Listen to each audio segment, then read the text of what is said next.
Good morning, everybody. It is a cold autumn morning in Akihabara, Japan, and today I am joined by Main Deck Dan for the first round of Ascent Akihabara. This is the largest event Grand Archive has ever had here in Akihabara, Japan. This is going to be a super exciting day as we are winding down the Distorted Reflections format. We just had last night the world premiere of Phantom Monarchs as well. So players in this room have already experienced the new cards, the new set. They're excited for that. But before that, one last hurrah for the Distorted Reflections format today. Hero, what are we going to see? Man, we are going to see so many players come here competing for the top 8 Spirit of Water Minth, which is going to be such a beautiful prize card to add to anyone's collection. And of course, will be a great addition for something like the Path of Silver event, which will also be happening at Ascent Akihabara. Yeah, not just Path of Silver and Path of Steel, but we have another cosplay contest going on. We have some incredible artists. You should have seen the line for Juby in the morning who had the new Crux Sight playmat. That you can tell that people love Merlin in this room. I mean, who doesn't love Merlin and who doesn't love ponytails? So I think it's going to be a great last event to wrap up the format. There's going to be so many players from all over the world that have gathered here in Akihabara, Japan to play some of the best Grand Archive we will ever see, and hopefully it will be even better moving forward in the Phantom Monarch set. The thing that is so exciting about this event in particular, we talked about this last night, but with nearly 800 players registered for this event, this is almost only a 1% conversion to the top 8 at the end of the event. The players who actually earn that Minth serialized promo with their placement on the card, some of the top prizes in Grand Archive, but at this event in particular, you truly have to be the best of the best, and so we're hoping to see that level of gameplay today. Definitely. I mean, it's going to be, of course, a lot on the line other than the Spirit of Water. We also have top Day 2 pricing, which will be that Ghost of Pendragon CPR. For anyone who hasn't seen it, it's a really beautiful card. I mean, maybe you have seen it with how much Crux is in the meta right now, right? I have talked to a lot of people outside. We have incredible names from the game, like the first world champion Glenny Boy is here, and guess what? He's on Merlin. He's got those Ghosts of Pendragon in there. But it's not just the Ghosts of Pendragon that they're going to earn either. We have a special prize at this event, the top 100 players going to get that CSR or CPR Retold Fortune as well. Yeah, I mean, it's really nice to have this additional pricing for an event so big, because this is going to be, I think, only the second event ever where Day 2 is more than 100 players. The first one, of course, was Ascent Taipei, which was just a couple months back, also in Asia, and we've just seen how big that events in Grand Archive have gotten over the past couple years. We're only at set 8 of Grand Archive being a card game at all, but look at all of the support, and thanks to everyone, both here in the event hall as well as at home watching, for making this all possible. Yeah, and one of the things that's cool about this event in particular too is that there are players from all over the world at this event, and we say that at every Ascent, but at this one, it's truly the case where we have the Japan player base all coming out to support the game here, the Southeast Asian communities, Taiwan, Singapore, Malaysia. I was even talking to a judge from Thailand as well. You know, there's a community growing there since AMB. And then we have all of the American players, North American players, European players who are here. Truly going to be a showing of the strongest that the world has to offer.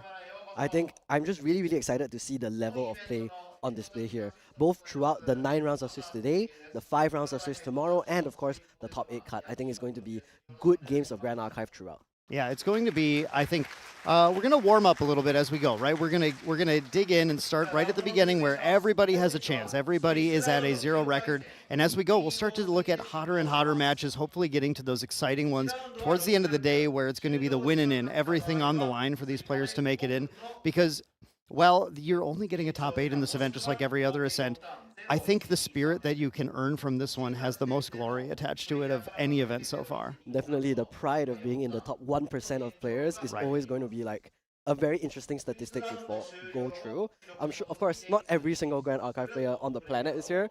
I think if it was, then there would be. I mean, what are we at on Omnidex now? 20,000 something? Yeah, yep, yeah. The Omnidex has grown quite a bit, and it's always surprises me at how many players continue to join the game and how well the game is just doing in general across the world. But still, such a huge amount of players in this room.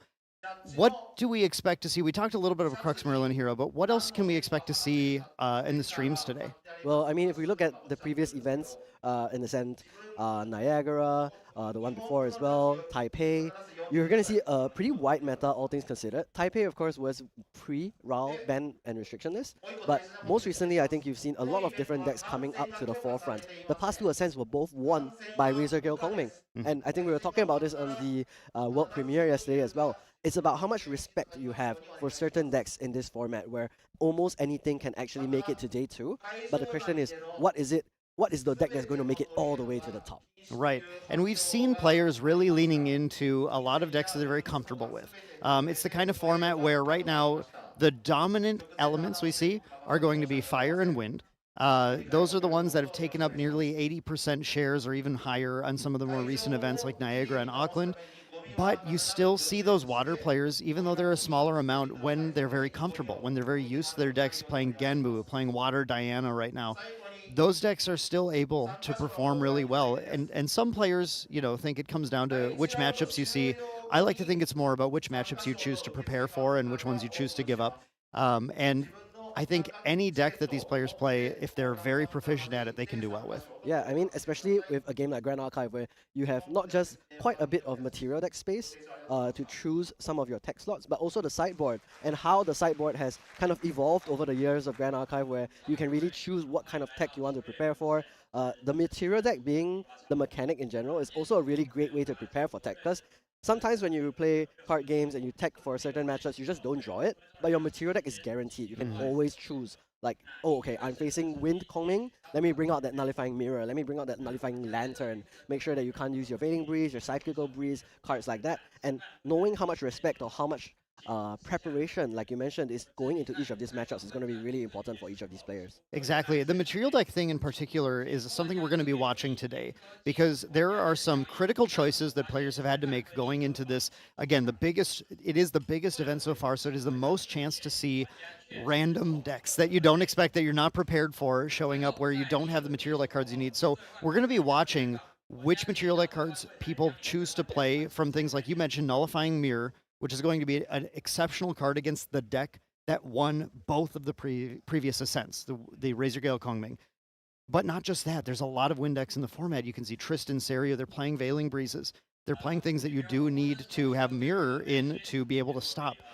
Or are you going to play Nullifying Lantern to shut off your ability to Cyclical Breeze, or to have tech against Genbu, or tech against Lorraine, who wants Fire Element cards in the graveyard, right? But beyond that, Terrafring Safeguard Amulet, there's been a big choice. Like, I think a lot of people right now lean on Terrafring because there's a lot of attacking in the format. But then if you don't have the Safeguard Amulet anywhere, what happens when someone comes at you with the Fractal deck that you weren't expecting to see? And that's a great point to bring up because Japan famously really likes fractals as well as a deck. Notably, Hachiko, who is the winner of Ascent Kuala Lumpur, was on that Fractal deck. And I mean, of course, Fractals was the best deck in format at the time, but I believe he's still playing it as well at a local level. And many people look up to Hachiko for that as well, considering he being the first Japanese player to win an Ascent is going to be, of course, a very huge achievement. Yeah, and I think that's going to be a fun cultural thing to watch as well. How many of the Japanese players are following that? And it's something we see in a lot of card games where the Japanese meta is always just like a little bit different than North American metas tend to be. And the question is, do they know something that the North Americans don't, right? Have they found the secret, the sauce to be able to win? We'll be tracking the Japanese players today in Ascent Akihabara to see how well they're performing. And if a lot of players are on things like Terrafring when they need a Safeguard Amulet to beat Hachiko or some of the other players who follow that line of thought, then that may be really in the favor of the Japanese players for their fighting for their home country. For sure. And I think, of course, Fractals isn't going to be limited to just Japanese players. No, For sure. no. There's many other players that will be on similar spell damage based decks. So one example is the Wind Rai that we saw also in the previous Ascent, doing pretty well with both the Arcane Elemental play as well as, of course, the usual Rai Arcane Blast kind of play. Personally, one of my favorite decks to play has also been a slight variant of Fractals. I've been playing a lot of Fractal Vanitas with the Scepter of Lumina as well. Yes. That's a deck that you don't really see very often, but it does have a lot of burst potential, and I don't think anyone else is playing it, honestly. But it would be great to see someone who believes in the deck as well. That was the deck I brought to Ascent Utrecht, actually, and just about made it to day 2, except Glenny Boy got me in the final round. Of course, that was rough. But yeah, that deck has surprising potency as well. It's a strong deck that does need to be respected, and it's a little tough to plan for in this format in particular, again, because there's just so many other things to deal with. And Vanitas has the ability to attack and to do the sort of fractal spell damage combos. So I think throughout the event, we're going to look every time we have deck lists, we're going to be taking a look and seeing what players' material decks are kind of being prepared for. I think a lot of players are going to prepare for Kongming. I think you have to respect it coming out of Niagara and Auckland as the winning deck. Like you got to know it's going to be here. But at the same time, like I said, you talk to everybody in this room, and at least half the players I talk to say, yeah, I'm on Fire Crux. So what tech do you have to beat that? I mean, I guess the most obvious one is, of course, the Crystallized Destiny. I think that's really helpful.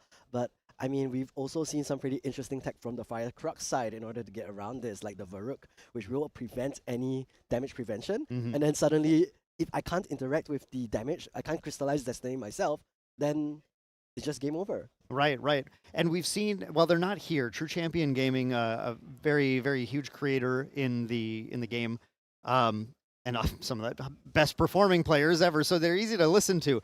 They've been really on Surreptitious Scheme, this little card that they play in the sideboard, a fast speed action that just removes a level counter and draws a card. And they use that to try and hold down the Merlin, prevent her from gaining that incremental card advantage for a few turns, buying you enough time to try and win the game. I know I've seen a few players sideboarding that as well today, so I'm very curious to see when we get those games on stream if that's going to come up as well and be potentially the game-defining difference. Yeah, on the point of sideboarding against Merlin, I actually seen a very interesting sideboard tech as Merlin that I wanted to highlight as well. I saw one of these Merlins on Imperial Seal sideboard with Ensnaring Fumes. This is the anti-Seiryu tech. I'm sure that matchup is a little bit difficult for the Crux side of things. It is. So being able to use this almost unseen Divine Relic and find a use for it in order to turn one of your really negative matchups into a positive one is a really interesting decision. That is tech that we have tested a little bit, and we're never sure about it, but we'll have to see if it plays out. Now, we are actually heading into the game. Right now, we have on the left, we have Joy Boy from North America, from the United States, going against Lakithium, which is a player from Singapore as well. This should be an interesting match. Joy Boy is going to be starting out with the Spirit of Serene Wind. So, Hero, what do we think that Joy Boy is on when we see that? I mean, it has to be the Arizana. I think we saw a Stellaria Shower in hand, so I guess that is going to be our confirmation that this is going to be that Serene Astra Arizana, and he's got a great starting hand already with both a Fertile Grounds and a Dungeon Guide. The Spirit of Serene Wind, obviously something that we see Arasana play a lot, because with all of those Astra cards, you want that ability to glimpse 6 right at the start of the game to get the right cards in your hand. And then this is the perfect start. Fertile Grounds, turn 1, everything Arasana wants to do, then just going to banish to level next turn and start to immediately start duplicating those herbs and building it up. Yeah, but Lasitium here, starting off with the Spirit of Wind, does he happen to have the Scatter Essence main? It does not look like it right now, and it looks like it is going to be the Wind Guojia Seiryu deck here for Lasitium on the right. Now, let's talk a little bit about the game plan for Lasitium here. What do you think he's going to show us on his turn 1 play? Well, we've seen the game plan for this deck a lot before. What Lasithium wants to do ultimately is level as fast as possible, because Arasana is defenseless until she gets to level 3 against things Seiryu is doing. It's a very, very strong game plan. It's a match that's actually fairly favored towards the Seiryu player as long as they can go fast enough. But we do see Lasithium starting with the Forest Cake to get a card draw and then passing. Yeah, I mean, this is a great way to start, go up to level 1 while maintaining your influence because it is a net neutral card. And Joy Boy, on the other hand, here immediately going into the Arizona level 1. This is a very standard play for them. Always go into level 1, turn 1, and immediately start getting value off of this Fertile Grounds. What does Fertile Grounds do that it's so important to go up to level 1 right away? Fertile Grounds is going to be able to duplicate the herb tokens. Now, when Arsana levels, she gathers twice. Gather twice means you're going to basically roll these, use the herb dice here. You always have a different way of doing it, but you get to get 2 random herbs out of 6. And now this Fertile Grounds is going to trigger, and Joy Boy is going to make a duplicate of, we have a Blightroot there, which is going to be our level herb. And by building these herbs up, Joy Boy is going to be able to build up a lot of potential age counters when he decides to put that Polaris out. And Polaris is going to allow him to get a ton of Cosmic Bolts in the deck.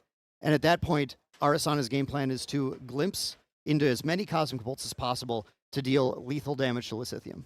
Definitely. And I think one unfortunate thing is I believe Joy Boy went for another Fertile Grounds here. So he's going to be able to duplicate these herbs even quicker. And of course, one issue with the recent update to the Proxius Vault for Arizona is that Polaris Twinkling Cauldron is now a 1-cost card instead of 0 cost. So you see he hasn't gone ahead and materialized that card just yet. Instead, electing to just go for that Fertile Grounds, continue to build the influence, continuing to build the number of herbs he has. And this is actually super relevant in the Save-Ryu matchup because one of the ways that Lysithium is going to win the game is by materializing the dragon off of the Azure Fate Stone. And one of the counterplay that Joy Boy has is to pop the Polaris because that Save-Ryu has Spell Shout, you aren't able to Cosmic Bolt it. But Polaris is not a spell. Correct, yeah. And we actually saw this back at Niagara going into, it was in the semifinal round, I believe. We saw this exact matchup happening where the Polaris was popped to try to deal lethal damage with a Comet Fall on top of it. But we saw the Byako's command putting the buff counter on to put Seiryu right out of range of the damage. So there is a little bit that has to be kind of worked around from Joy Boy's side. They have to be aware of Lysithium's potential ways to counter some of the ways of dealing with. The other thing Joy Boy might have, we don't know the lists yet, but might have Ravaging Tempest, a card that gets played in order to, a lot like Ensnaring Fumes, just going to banish all allies. So it's another way to get around the Seiryu. But Ravaging Tempest is not going to be easy to use unless you find enough level herbs to be able to pay that cost, as Arasana is constantly putting down cards and banishing to level, trying to get to level 3 and rebuilding the influence after that. That's right. But you do see her going for the ingredient pouch now. So we are going to have even more herb generation. As mentioned, Joy Boy did not go up to level 2 last turn. So we'll just go for pouch, continue to build even more herbs, and slowly has been gathering more and more plants to later take down a dragon with just those plants instead. With the power of plants, we can take down even a dragon. The issue here is going to be that Joy Boy going for ingredient pouch might be slowing down his game plan a little too much. We'll have to see. Yeah, I think it's okay because he does have that dungeon guide in hand. So I think this is a pretty decent turn. He's going to use Gentle Respite to go up on a card in memory and also have that floating, and then uses that floating memory immediately to materialize the Polaris Twinkling Cauldron. So very nice little altar he has there of that Proxius Vault card. Of course, this is allowed in Grand Archive. Thanks to the material deck not needing to be shuffled, it's okay to have a little bit of difference and a little bit of expression there as well. But we're going back to Lysithium now, who looks like he is going up to the Gorgia level 2. And because he did banish 2 cards to go out there, he will get another 2 quest counters. Let's talk a little bit about the quest counter system for Gorgia Seiryu and how that works. Yeah, absolutely. So Guoja is a fun champion because she has all these different beasts that have different quests they send her on to try and unlock the power of the stone, which releases the beast inside. And in the case of Seiryu, what she wants to do is banish cards from memory. And Seiryu helps a lot with that, with a very powerful ability. At the end of her turn, she gets to banish a card at random from memory and draw a card. But in addition to that, anytime that she is going to materialize something, she'll banish from memory, which will then add additional quest counters, which is where that Seiryu can come out of nowhere sometimes. Going to level 2, losing 2, adding 2 quest counters from that, it adds up very fast. Yeah, and here is the dungeon guide as well. He's about to lose 2 more from memory, immediately putting it up from 5 to 7. And then Gorgia 3 has the effect where on enter you can get 3 quest counters as well, which will put him at exactly 10. This is the math that the Seiryu players are always considering. How do I get to exactly 10 so that I can flip the dragon and immediately start generating those arcane blasts? And Hero, this is what I was concerned about, because Seiryu goes so fast. that if Arasana takes a turn off and doesn't get to the defenses that are afforded once they get to Astra, even with this Polaris in play, the Polaris is rested, and there's not nearly enough herbs for age counters yet to deal with the Seiryu. So Lysithium has the option to flip the Seiryu right now if they want to, and go ahead and just start punching it in. That's exactly what's happening. We're going to have the 10 quest counters removed. Seiryu's going to come in and attack in for 4, generating an Arcane Blast, and we don't have the ability to use it yet, but that Arcane Blast can now be used at any point, even if the Seiryu is removed from the board, and that's going to make it so that an 11 damage source is sitting basically in Lysithium's banish zone, able to be used at any point to push that damage and try and go for lethal against Arasana. Yeah, thankfully for Arizona, though, she does have access to some very powerful defensive cards and reactions. One notable one is Spell Shield Astra, which is a fantastic way to not only prevent that Arcane Blast, but also turn that into advantage for yourself, allow you to glimpse 11, because that is how much damage that Arcane Blast does. Now, we're going to see Joy Boy hit up to level 2 Arizona already, and we'll start building up that influence now. Yeah, we're getting level 2 Arasana. Do we have a dungeon guide in hand from Joy Boy right now, though? Because level 2 is great, but it's only a little bit of extra health. We do see a lot of... What herb is that? Is that our healing? No, that's 2. They're both level. They're both...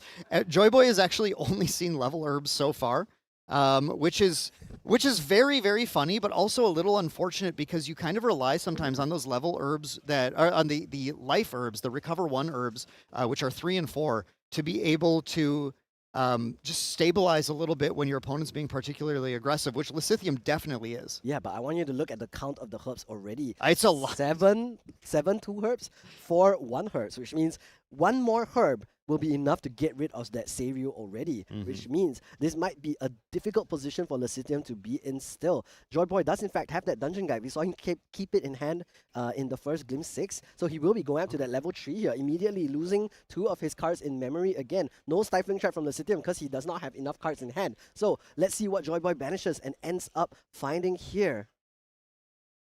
I think this is close. It's going to really come down to what happens here. We did banish a couple of Astra cards, and then we're going to level to 3. Now we have a 25 health pool on Arasana.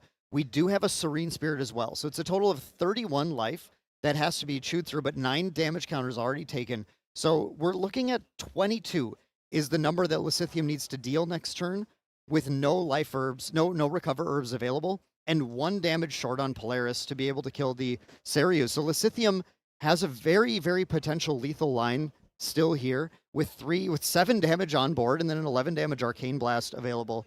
I would be a little worried in Joy Boy's position.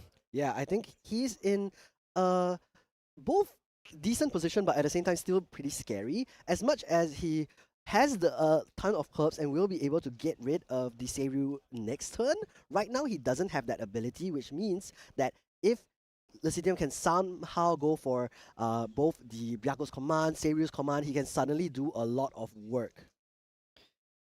Where Lysithium is just, it looks like, thinking right now on the... are we in Recollection still here, I think? Materialization, I believe. We're in Materialize still. Just deciding the perfect card to materialize. Often you'll go for something like the Incandescent Reliquary here to start building hand, but of course Joy Boy has such a low hand that actually Lysithium is ahead right now on the influence. Yeah, that does mean that he wouldn't actually be able to draw off of the Incandescent Reliquary, and I'm sure Lysithium is also a little bit concerned about all of those age counters on the Polaris Tinkling Cauldron. And remember, the longer that you allow Joy Boy to keep those herbs and turn them into card draw, the worse the influence game is going to become for Lysithium. Now, for Lysithium, it's very much right now, do I have a lethal line this turn? Grand Crusader's Ring here is coming out to be able to draw an additional card. We're going to go up to, let's see, 1, 2, 3, 4 cards in hand. I didn't catch how many arcane cards have been banished for the Empower that you can get from Seiryu. 3 so far, I think. But we're taking a look at the hand. We do see a Seiryu's command as well. We're going to do the Seiryu's command in Rec. That is going to be potentially the lethal action of this game. That's going to allow 3 triggers on Seiryu when Seiryu attacks, so can get an additional Arcane Blast, double Empower to make Arcane Blast completely free. And that's going to push just an absolutely huge amount of damage. We're going to have Joy Boy immediately starting to think about, do I need to use the Serene Spirit right now? But not quite yet. Nothing to do yet. And then we're still going to draw. Yeah, and not only that, there's also a Byaku's command available for Lysithium, so he could go for a very, very big turn. Remember, the Seirius command applies to every attack that turn, so even if Byaku goes up again, he's gonna be able to Arcane Blast 2 times this turn for Yeah. 22 damage. The Byaku's command is going to absolutely, I think, seal the deal. We have the triple, like I marked here on the screen, we have the triple activation of the triggered ability when we attack here. And then the Byaku's command can be played during combat, which is exactly what's happening here. It's going to put a buff counter on the Seiryu as well. So it's going to get a +1/+1. So we're looking at a 5 damage from the Seiryu coming in here. 5 damage plus we're going to have potentially another 5, and then 22 damage, 11 plus 11 up here. I mean, look at the amount of damage that's coming in. And Joy Boy on Arasana, like I said right at the start, just lacking that ability to defend properly, even with that much herb generation. Yeah, he's just 1 herb short too, because if he just had 1 more herb, or maybe if one of these herbs was a 5 or a 6 herb, he could try and cycle, look for a 3 visits, which would allow him to glimpse into something like that Comet Fall, which will be just enough damage for him to be able to finish off the Seiryu Azure Dragon. But right now, he just doesn't have that. He's just rolled nothing but level counters. And if, let's say, this 1 card in hand is Ravaging Tempest, maybe he could still survive. He could burn all those level counters, go up to 8, efficiency 8, get to Ravaging Tempest for free. But right now, we're just going to see him banish the Serene Spirit of Wind, do that lineage release, recover 6 now. But he's still going to be in for a world of hurt. Yeah, it's exactly what you don't want to see in Arasana. You are very afraid of this matchup because of the amount of damage that can be dealt. Even with this double Fertile Ground start where you could generate so many herbs, it comes down to actually Joy Boy early on at a level banished a Tendaland. And a Tendaland is a card that would have also added an additional herb here if you could have set up a play for that at some point. There is play for Arasana, but it requires a lot of things to go right when Lysithium has such a powerful start, and when you get that perfect combo of Seiryu's command, Byaku's command, it's hard to beat. And I think that might be the game already. There was no 3 visits or anything available for Joy Boy, and I believe there's gonna be the Arcane Blast for game. Yep, I believe that's coming out here. Lysithium reaching over there. I think they were talking to the judge about the generation of the cards. Maybe it was something like they. So one interesting thing about Seiryu's command giving all 3 triggers is that you do have to declare in the correct order. So because it goes first in, last out, you do have to say empower, generate, and then after that you will get to generate first, and then you empower 4. Right. So if, let's say, the Lysithium did it in the wrong order, if he said something like generate, empower, he would empower 3, then he would generate the last arcane card. And you'd lack the 1 extra arcane card to get the empower 4 out of that. But it looks like it was still plenty lethal here, and Joy Boy scooped it up. So we are going to be going on to game 2. That is game 1 in favor of Lysithium on the Wind Seiryu deck, really punishing that Arasana deck who just had no actual answers. But here, we're hoping Joy Boy are going to have things like those Ravaging Tempests. Actually, we just got a look at the deck list as well, so let's see what we are dealing with. There is an Arrow Trap, which could be a way to deny the Seiryu from attacking, although you do need to use multiple copies because of that Guojia level 2 lineage release effect that will negate 1 activation targeting your Seiryu. But other than that, he also would have really preferred to see that Spell Shield Astra that we see in his deck as well. It is something that is, as mentioned, going to be a really great counter into the Arcane Blast, and would have given him enough protection to live for 1 more turn.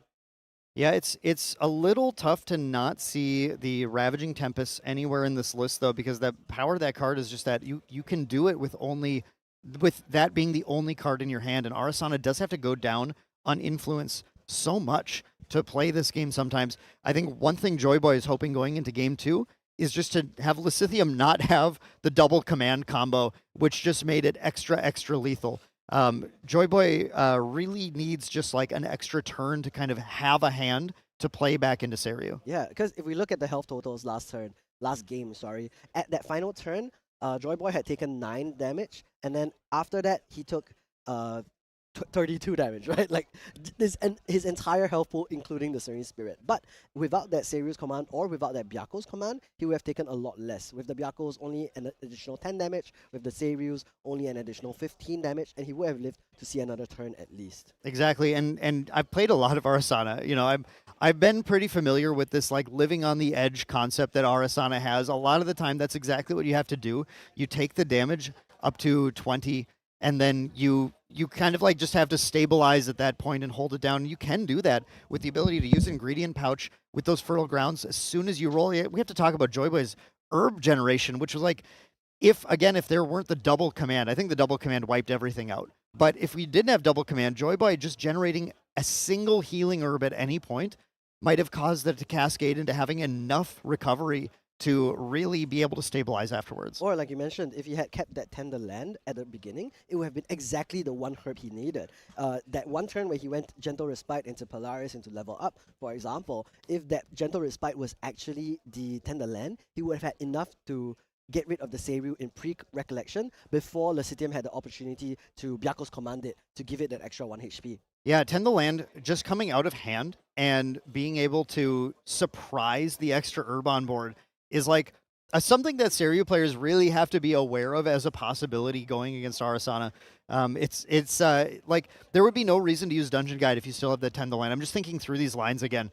You can just level the next turn and just sit there and go, as soon as you give me an opportunity, you use that Seiryu's command and recollection, you have no more cards left in hand, Tend the Land, extra herb, then pop Polaris, clear the board, and suddenly the game becomes entirely Arasana's. Now we do have Joy Boy starting the first turn of the game here once again with that Spirit of Serene Wind. We're going to see this Glimpse 6 in Hero. What do we want to see? Well, of course, I think a Fertile Grounds would be nice to see again, but I want to highlight that Lecitium is actually playing some Fractal Fantasia hate in the sideboard with the Expel the Departed. So maybe even if that does come in, we won't be able to see that. But there is a Ravaging Tempest. The Ravaging Tempest. Did I miss it? For the side of Joy Boy. So he will have that as the tech to deal with the Seiryu. In the meantime, the Lecitium will go for his turn 1. And unfortunately for Joy Boy, he just didn't have a play on turn 1. I do see a fast cure in hand, so maybe his plan is to use that to go into the level 1. But after that, I wonder what is going to be the play. So looking at Lecitium's hand now, he does have quite a few allies here. I see both a Windmill Engineer and a Brisk Windtrotter. Now, let's see what he plans to do here. He's just going to count out the options that he has to play. There are some Brisk Windtrotters, which he probably will save for later, but that also means that this Windmill Engineer can become a very dangerous ally. Even though it is a 1-1 right now, it can go all the way up to a 2-2 or even a 3-3 with the buff counters from that Horsey. Yeah, I'm a big fan of the horsing around versions of the Guoja deck list, where you play a lot more allies. You know, a lot of the main deck players have used the even are just stealthy assassin allies, not even tamer ones, just to be able to have something on the board to put those Brisk Windtrotter buff counters on. And then this just becomes a threat that the opponent, if they can't deal with it, which is often difficult to do, that they have to respect, and it just pushes a crazy clock on the opponent. Yeah, and I think last game, one thing that we didn't put a lot of attention on is the Longtail Growsword, which Lecitium was able to play on fast, and he did quite a bit of damage with it in order to help push our Joy Boy up to a lot of damage counters. Of course, it didn't end up being super relevant since Lecitium did go for a 32 damage turn anyway, but that little chip damage could also be the difference between just barely surviving and also lethal. Yeah, and there's Longtail Growsword, just a 2 of in here. Looking at the list, there's a lot of interesting just 2 of Longtail Growsword, 2 of Trained Hawk. Now, if you're just tuning in here, we are in the middle of a judge call right now. We're doing checking out the deck list here and just making sure everything is okay. So they're going to take a look at that.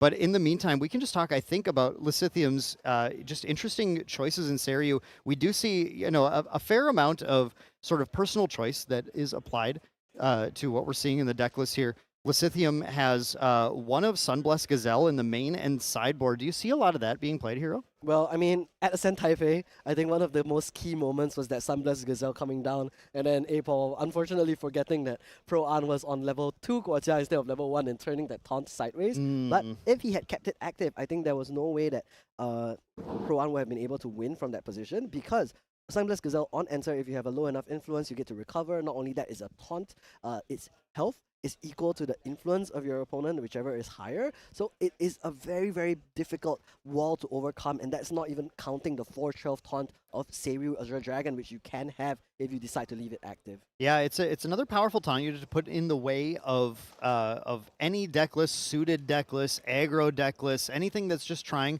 to push in those damage, and even things like Ghosts of Pendragon, where a lot of Merlin decks are going to rely on the ghost damage to really push them to the threshold where Fireball becomes lethal. It's a powerful card, and I really feel like this is one of those interesting kind of cultural differences that we have seen across the different cultures, where North American lists for Seiryu don't usually run the Sunblessed Gazelle, but in the Southeast Asian versions, I think they favor that a lot more. Yeah, I think it's like you mentioned, right? It's about who you're preparing for, what you're kind of showing some respect to. I think in this case, that Sunblessed Gazelle is really high respect for, as you mentioned, aggro suited allies in general. But also, it's just a very good a way to keep the game going longer. Make sure you have a big taunt. Make sure you recover a little bit. Not to mention, this really synergizes with doing things like innovate agility, back into Guojia tree for free, recover tree again. You get to really show that the deck, despite doing a lot of arcane things, is actually still a Luxem deck. Yeah, true. That's a really good point. We can't forget that Guoja's level 3 is actually a yellow card and not a purple one. But again, that's why I'm such a fan of Guoja. Guoja is one of the two champions I actually have a full CSR lineage of, because I just adore this design of getting to. She's 4 champions in one, basically. You get to choose which arcane beast, which Shenju you're playing. That totally changes how you play your deck. Another thing that's really interesting here is I think a lot of the other, again, just from my perspective, the North American lists that I see a lot of are very just aggro focused instead. Like I said, Shimmer Cloak Assassin, cards that these allies that you're just trying to put down and be the problem. But I think there's a lot to what you're saying, Hero. Just saying, actually, all I'm going to do is get to 3 and then use these powerful cards, just kind of stabilize and rely on my dragon to get there eventually. Yeah, and I think he also has a lot of different allies available for him to play, even in those events where he does unfortunately lose the dragon to something like the Ensnaring Fumes, to the Ravaging Tempest, to 12 Herb Polaris, something like that. He does have the allies available, like you mentioned, the horsing around, being able to go Chained Hawk or Longtail Growth Sword or Windmill Engineer even into that Brisk Windtrotter and just turning all of those allies sideways. Not to mention the Ascent Protector allowing you to reuse the Brisk Windtrotter as well. Yeah, exactly. I was about to say Ascent Protector is really one of those cards where if you do lose your dragon, it's the thing that you're going to rely on at that point to make sure that you are able to push enough damage. And the power of Ascent Protector alongside the Brisk Windtrotter just adds so much damage to the board. Yeah, I think at the end of the day, we will see how the judge call is going to proceed on the desk. For now, I think what's important is just to realize that as much as you can tech for different matchups, as much as you want to prepare for being good into as wide of a field as possible, at the end of the day, it's still a card game. You will draw some of your techs, you will not draw some of your techs, and you just have to play to the outs that you do have. Yeah, and I one thing I love about the both of these lists actually is that they both present, I think, immediate, decisive problems to win the game with, right? Arasana, if she gets to sort of wake up with that, at that Astra level, get out something like the Astroscope, suddenly, with that Polaris in play, you have the ability to just say, I can stop all of your damage, I have these herbs to recover with, I have the ability to just at any point just start free casting, glimpsing, free activating these Cosmic Bolts and just push an obscene amount of damage at the opponent. I mean, I'd say Astra is one of the decks where I've seen the most unexpected kill lines out of nowhere. I feel like I'm at nothing and suddenly they bolt 3 times and like, oh, okay. Yeah, I mean, you always love to see it, right? Arcane Sight, top deck into Cosmic Bolt, Star Call, Cosmic Bolt, draw a card, or Arcane Sight into Arcane Sight as Astra Sight. You're playing too much Ride.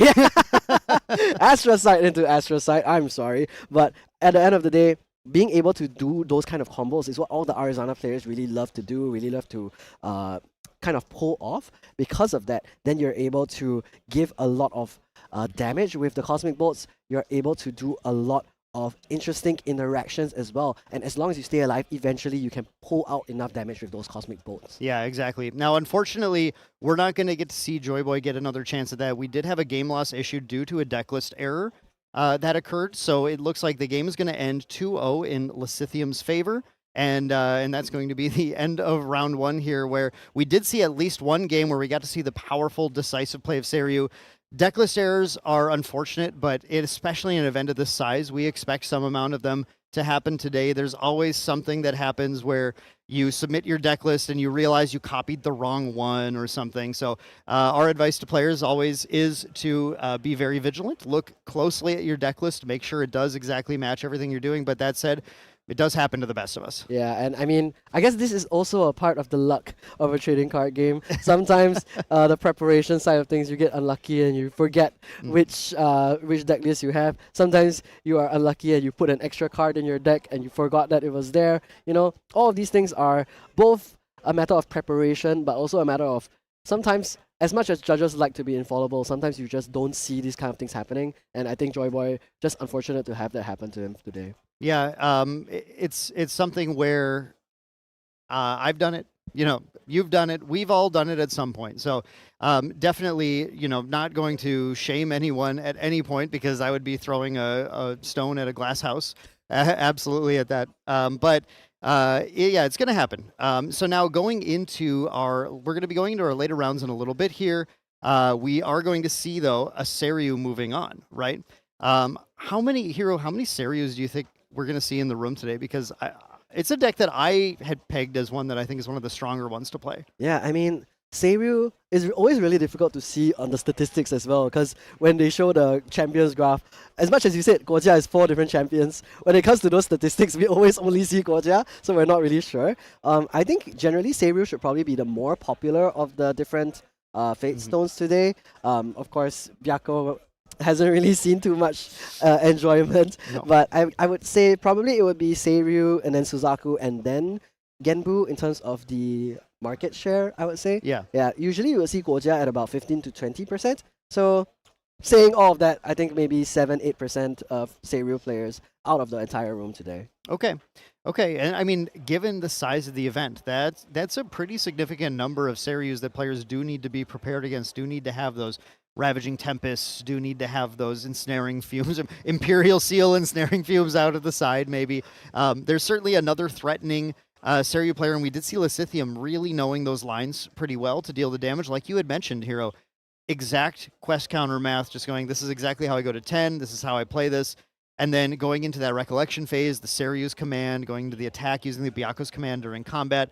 You know, all of the lines were there. Lysithium also knew the game plan against Arasana. I have to end the game right away. And I think that's the thing about Seiryu is also that, like, you don't always need to have everything, but when you have a lot of them is really good. So, of course, Seiryu always wants to see that Besiege Fatestone turn 1, and as much as Lysithium didn't have that, he was still able to accelerate into 2 and then use the Dungeon Guide as well. And even though he took a turn off for that Long Tail Growth Sword, that was fine. He was able to push in a little bit more damage, and he had exactly the amount he needed because of that one extra turn of getting that Azurite Fatestone's effect, where he would, at the end of his turn, banish a card from memory, draw an additional card as well.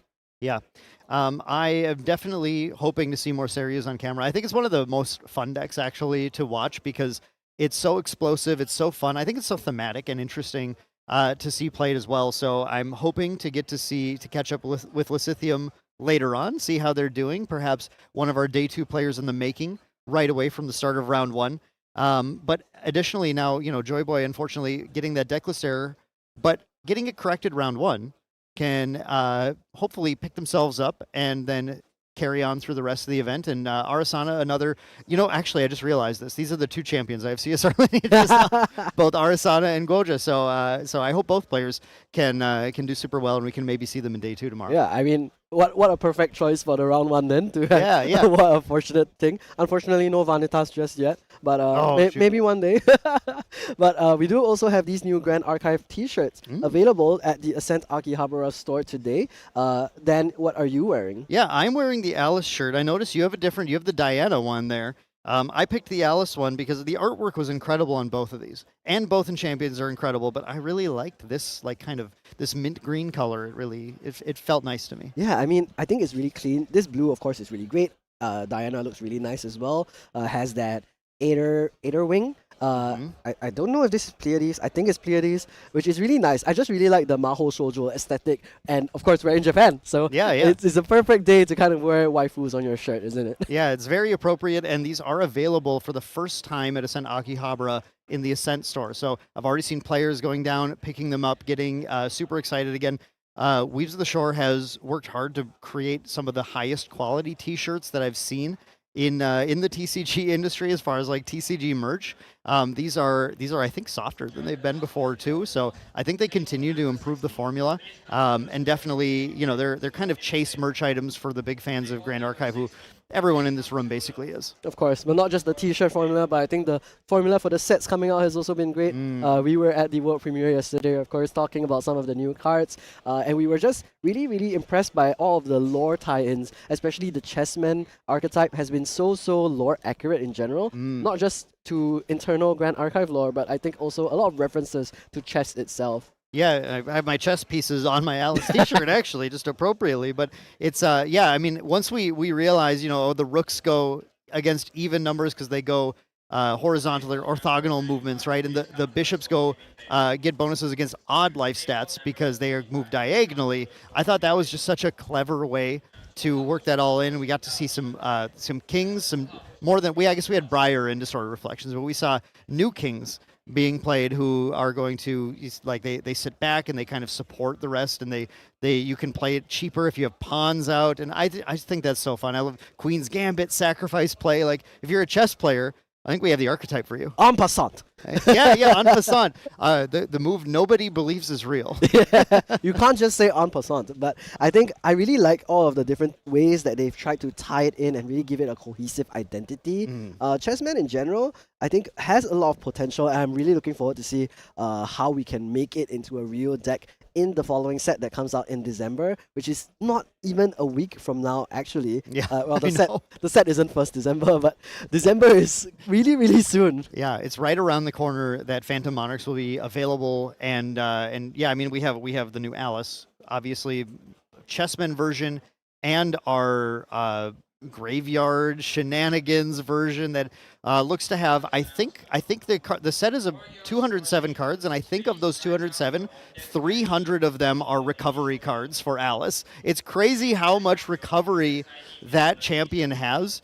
And I think there's going to be a lot of players who, there will be players who want to explore Chessmen and figure out how to make that work. And there's going to be a ton of players who want to put up that Phantasmagoria mastery and really dig into this idea of shifting your graveyard, playing from graveyard, and recovering an infinite amount. I've been around TCGs enough to know that those two things married together are like, they're going to be a dream for players. Yeah, I mean, 300 visits, 300 visits. It's going to be a very scary time. Of course, because Alice has so many upsides, she also does have that drawback. When she uses advanced elements, she does take some damage, which is why they've printed so much recovery. Yep. But then they've also given her that ability to play around it, because when you activate from graveyard, it doesn't count, so you don't take the damage, and then from there you can start recovering. So I think it's going to be a very interesting balancing act for any Alice players to be. Yeah, I think my material deck's going to have a Sensor of Restful Peace in it. Yeah, I believe that should be a good one. But of course, Alice also will have access to things that do get rid of it. Of course, Unbroken Mustang is norm. So yeah, that's of course a really good way to deal with it. If they end up playing water or fire, there's also good ways to work around it. Even suppressing the sensor, although it's not permanent, you can use your graveyard that turn, so that could be helpful. But what if Alice puts out the Tri-Castles and you have to banish a card from your hand to even play a norm or a basic element card, an Unbroken Mustang? Sorry, you have to banish a card first and then still pay 4 and put a Mustang into play. That's right. So I guess it's going to be really interesting to see how people end up cooking. Of course, we did also see anti-domain allies available for our goat Henki in the crowd Yes. somewhere as well. We love those 3-2 trees. But that being said, that's a lot of PTM. For now, we still have to focus on DTR, and that means looking at the next round. Until then, we will be catching you guys after the break.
Hello, everybody! Ohio minasan. We are back in Ascent Akihabara for round 2 of one of Grand Archive's largest tournaments ever. Hi, minasan konnichiwa. Nice. I mean, we've had a very crazy round one. I've just been on the floor watching all the games. We've got the ground floor, and then we got the tables on the top floor. It's a huge tournament today. Yeah, I mean, the entire venue is booked out for Ascent Akihabara. We have the basement with the side events, the Ascent store. We also have cosplay contests going on today, and there's some really, really nice cosplays going on today. Have you seen some of them, Frida? Yes. So I've seen I've seen in the registration there is a very good Arasana as well. So there's an Arasana, there is an Alice as well, and over by the Mad Hatter booth that people really should check out. We've got the cosplayers from the Maid Cafe, I think they're from. We've got them as Snow White, Spirel. We've got the March here, and we've got Mad Hatter. Oh, as that's well. a lot. There's a lot of cosplay going on. We've seen Polkhawk and Tenoris. Yes, the Polkhawk looks really good. He It's a has the really cool cannon. He has the Calamity cannon. With Yeah. the fire cannon. So really excited to see that. Hopefully we get to see some footage of it on stream, so you guys at home can join in on the fun as well. Yep. Of course, in the meantime, we will have some more great Grand Archive gameplay coming up. There is going to be a lot more to be played. Another 8 rounds of Swiss today. Freedom, are you ready? It's a long day. There's no, like we've been told, there's no lunch break, so we're just gonna go straight into the next round. Each round, no break. Yeah. All action. Great action, all gas, no breaks. We are in the nice, very comfy seats, of course, in Belsal Akihabara, and of course outside the weather is really nice and chilly. It's a really great way to cool off after a very heated game, and I think it will be a really fun day. Of course, nearby we are in the center of Akihabara, a really great location. Always nice to be able to just hop out, grab something from a kombini or anything like that as well to recharge yourself. Yeah, no, I really like it. So, win your games quickly. You can go out and go to the convenience, get yourself a sandwich on onigiri and whatever. And yeah, just really quickly. You've definitely got time for it. I've just popped in and out now and then. Had to get a towel. It's really hot in here at the moment, but it's really cool outside. Yeah, So, yeah, it's a bit of a temperature shift going in and out, but I think it's still really nice to see all of the familiar faces, not just of course locally, Singaporean, Oceania, but also America, Europe, even the other parts of Asia, other than Southeast Asia, Taiwan, etc. So really nice to see so many nice familiar faces as well. yeah, I mean, I've been on the floor after the rounds of the games have finished. I've met a few Japanese players. I've asked them how excited they're to be here, and they're really having a lot of fun here as well. They're just really enjoying Grand Archive in Japan as well. It's just really cool. Yeah. Sorry. No, yeah, I mean, we were just talking yesterday on the PTM here, how Japan has been growing so much over the past year. And even though they're a relatively new region, they're not someone that you can disrespect. And that's why we have one of the pioneer top players in Japan up on stream later Yes, for Game 2. His So- name's Hachiko. Yes, we have Hachiko, who's known. He won Kuala Lumpur on Water Dalchan Fractals. I spoke to him before the event as well. He's sticking to Fractals because it's his comfort pick as well. We've seen him play Fire Merlin as well, but he was just much more comfortable on Fractals. Yeah, and I mean, in the current format where it's so wide, it's great to have that comfort pick. We see players like Asuna on that Wind Shadow Strike Tristan very comfortable with the pick because he knows the ins and outs of the deck. He knows what to do against every single matchup. It's very unlikely you can catch him with his pants down and unprepared. So Water Fractals is actually is a very interesting pick here. Yeah, like I said, it's a very wide meta. You'll see all the main ones, the Crux and the Wind Wake Ups and the Sadius and such. Fractals, which did not get much representation in the recent tournaments, can surprise anyone because it's still a threat. Those Fractals with the Refracting Missiles and the Versus Under. versus Sunders and such. Yeah, it'll surprise anyone. Yeah, and I mean, I'm also excited to see more interesting rogue deck picks or like Yes. interesting brews Mm. of new undiscovered decks. Even at the end of a format, you can always discover something new. And I think it's happened several times before. So I'm really looking forward to see, like, for one, who Hachiko's opponent is going to be, if they're on anything spicy. And of course, later in the day, if any of these spicier decks make it to day 2 or even into the win and games of the end of the day. We have, like, you know how you and I were just observing earlier, we saw like a Water Allies list that had a Looking Glass in it. I'm like, Water Allies CL doesn't use Looking Glass. And like, what is he going to use it for? How does he do that? Yeah, You I know? mean, it's the Looking Glass, of course, is a really great new regalia, the distorted reflection printed. The Wind Wake Up deck that you were mentioning earlier makes great use of it in order to get access to cards like the Cheshire Cat, the Looking Glass, so on and so forth. The Ranger Ignorant Boots, Sword, yeah, the yeah. Ranger Strikes, all of these become very powerful tools that usually you wouldn't be able to achieve at level 0 or level 1. Yeah. No, I mean, I really like the Looking Glass. It's a Divine Relic that starts on the board. Right, that's just a really cool effect as well. Hopefully, we see maybe some more of those like in the future as well. But you also have to remember it starts on the board. You've got to remember put it on the board. Yeah, and especially at an event of this level, Yes. you know, people aren't going to be so kind as to say like, oh, you forgot. Yeah, you can have it. Most likely, you are going to have to pay the consequences for whatever mistakes you make. As we saw earlier, unfortunately, there was a decklist error, Yeah. and that led to a game loss. And that is something that sometimes at locals you can get away with, but Yeah. this is Ascent Akihabara, the Yes. biggest Grand Archive Yes. event ever, and everybody wants that Spirit of Water Minth. Yeah, I know. With over 600, 700 players, you cannot make these mistakes. Right? Yeah. You cannot forget the Looking Glass. You cannot forget your dungeon guides on enters. But you always make sure you got to put your level 3s there. I've walked past a table. That did happen to them. At this level, you just cannot make those easy mistakes. Yeah, I mean, it's a very punishing mistake, but at the very least, it's one of those mistakes where it happens once and you are scarred by it, Yeah. and so it never happens again. Yeah. Like once it happens to you the first time, you're never gonna forget it the next time. Yeah, it would just be really unfortunate if the first time happens to be at the largest Grand Archive event ever, you know? Yeah, hopefully just don't do it at a scene as well. But like a lot of cool decks that are out on the floor. Yeah, I'm really looking forward to seeing more. So earlier we had Arizona, Yep. we had Seiryu, so both wind. Yep. We're about to have water fractals. Yep. I think it would be Diao Chan.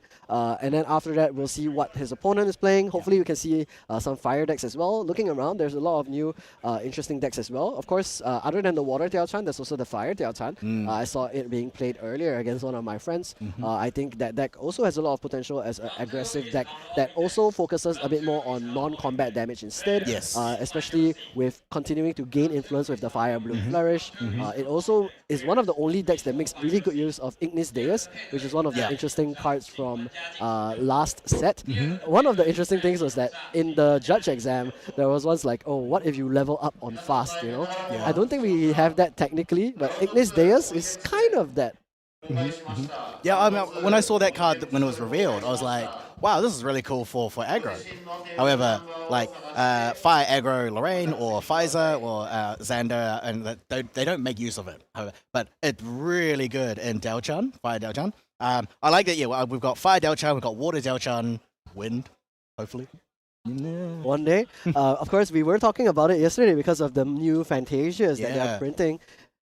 Wind Wake Up Lorraine, for example, Alright. is going to be the next deck that we're going to see play against Hachiko. So that's going to be interesting. And both players are, of course, local. So Hachiko is going to be playing against one of his fellow Japanese players today. What do you think about the matchup, Wind Wake Up versus Fractals? So, Wind Wake Up is one of those ones where if it's an OTK deck, right? However, it can also just surprise you. If you are not looking out for, if you're not watching for that OTK kill, it will just surprise you and it will just kill you in one turn. You do have to watch out for when they get the Ranger Strides. If they play the Mad Hatter, hopefully you gotta randomly select. Hopefully you get the boots. Let's go gambling. Yeah, we're going gambling. And a 1 in 11 chance. You hope you can get it. It's a deck that's constantly looking for that OTK turn, right? Whereas Fractals, on the other hand, they're slower, they're much more patient, but they have a lot of responses because they've got the negate It's like glimmering refusal. Yeah. So that'll be there for any second wins or any. I think it's just second wins, right? As well. Doesn't do much about draft stamina. You can fracturize it, but then you're giving them a fractal. Yeah, I mean, it's a valid trade-off, I would say. I mean, normally, of course, you want to fracturize your own cards so that you can have more fractals built towards your own win con. But at the same time, against Wind Wake Up, denying them the win con is also equally important. And Fractals, I believe, has a lot of interaction. Of course, it's a water deck, so it does have options to interact with not just the attack by getting rid of the ally, you can Refracting Missile it, you can Shimmering Refraction it, you can negate one of the attacks or the actions that they use with the Glimmering Refusal, and then other than that, you could also be teching with cards like Song of Frost.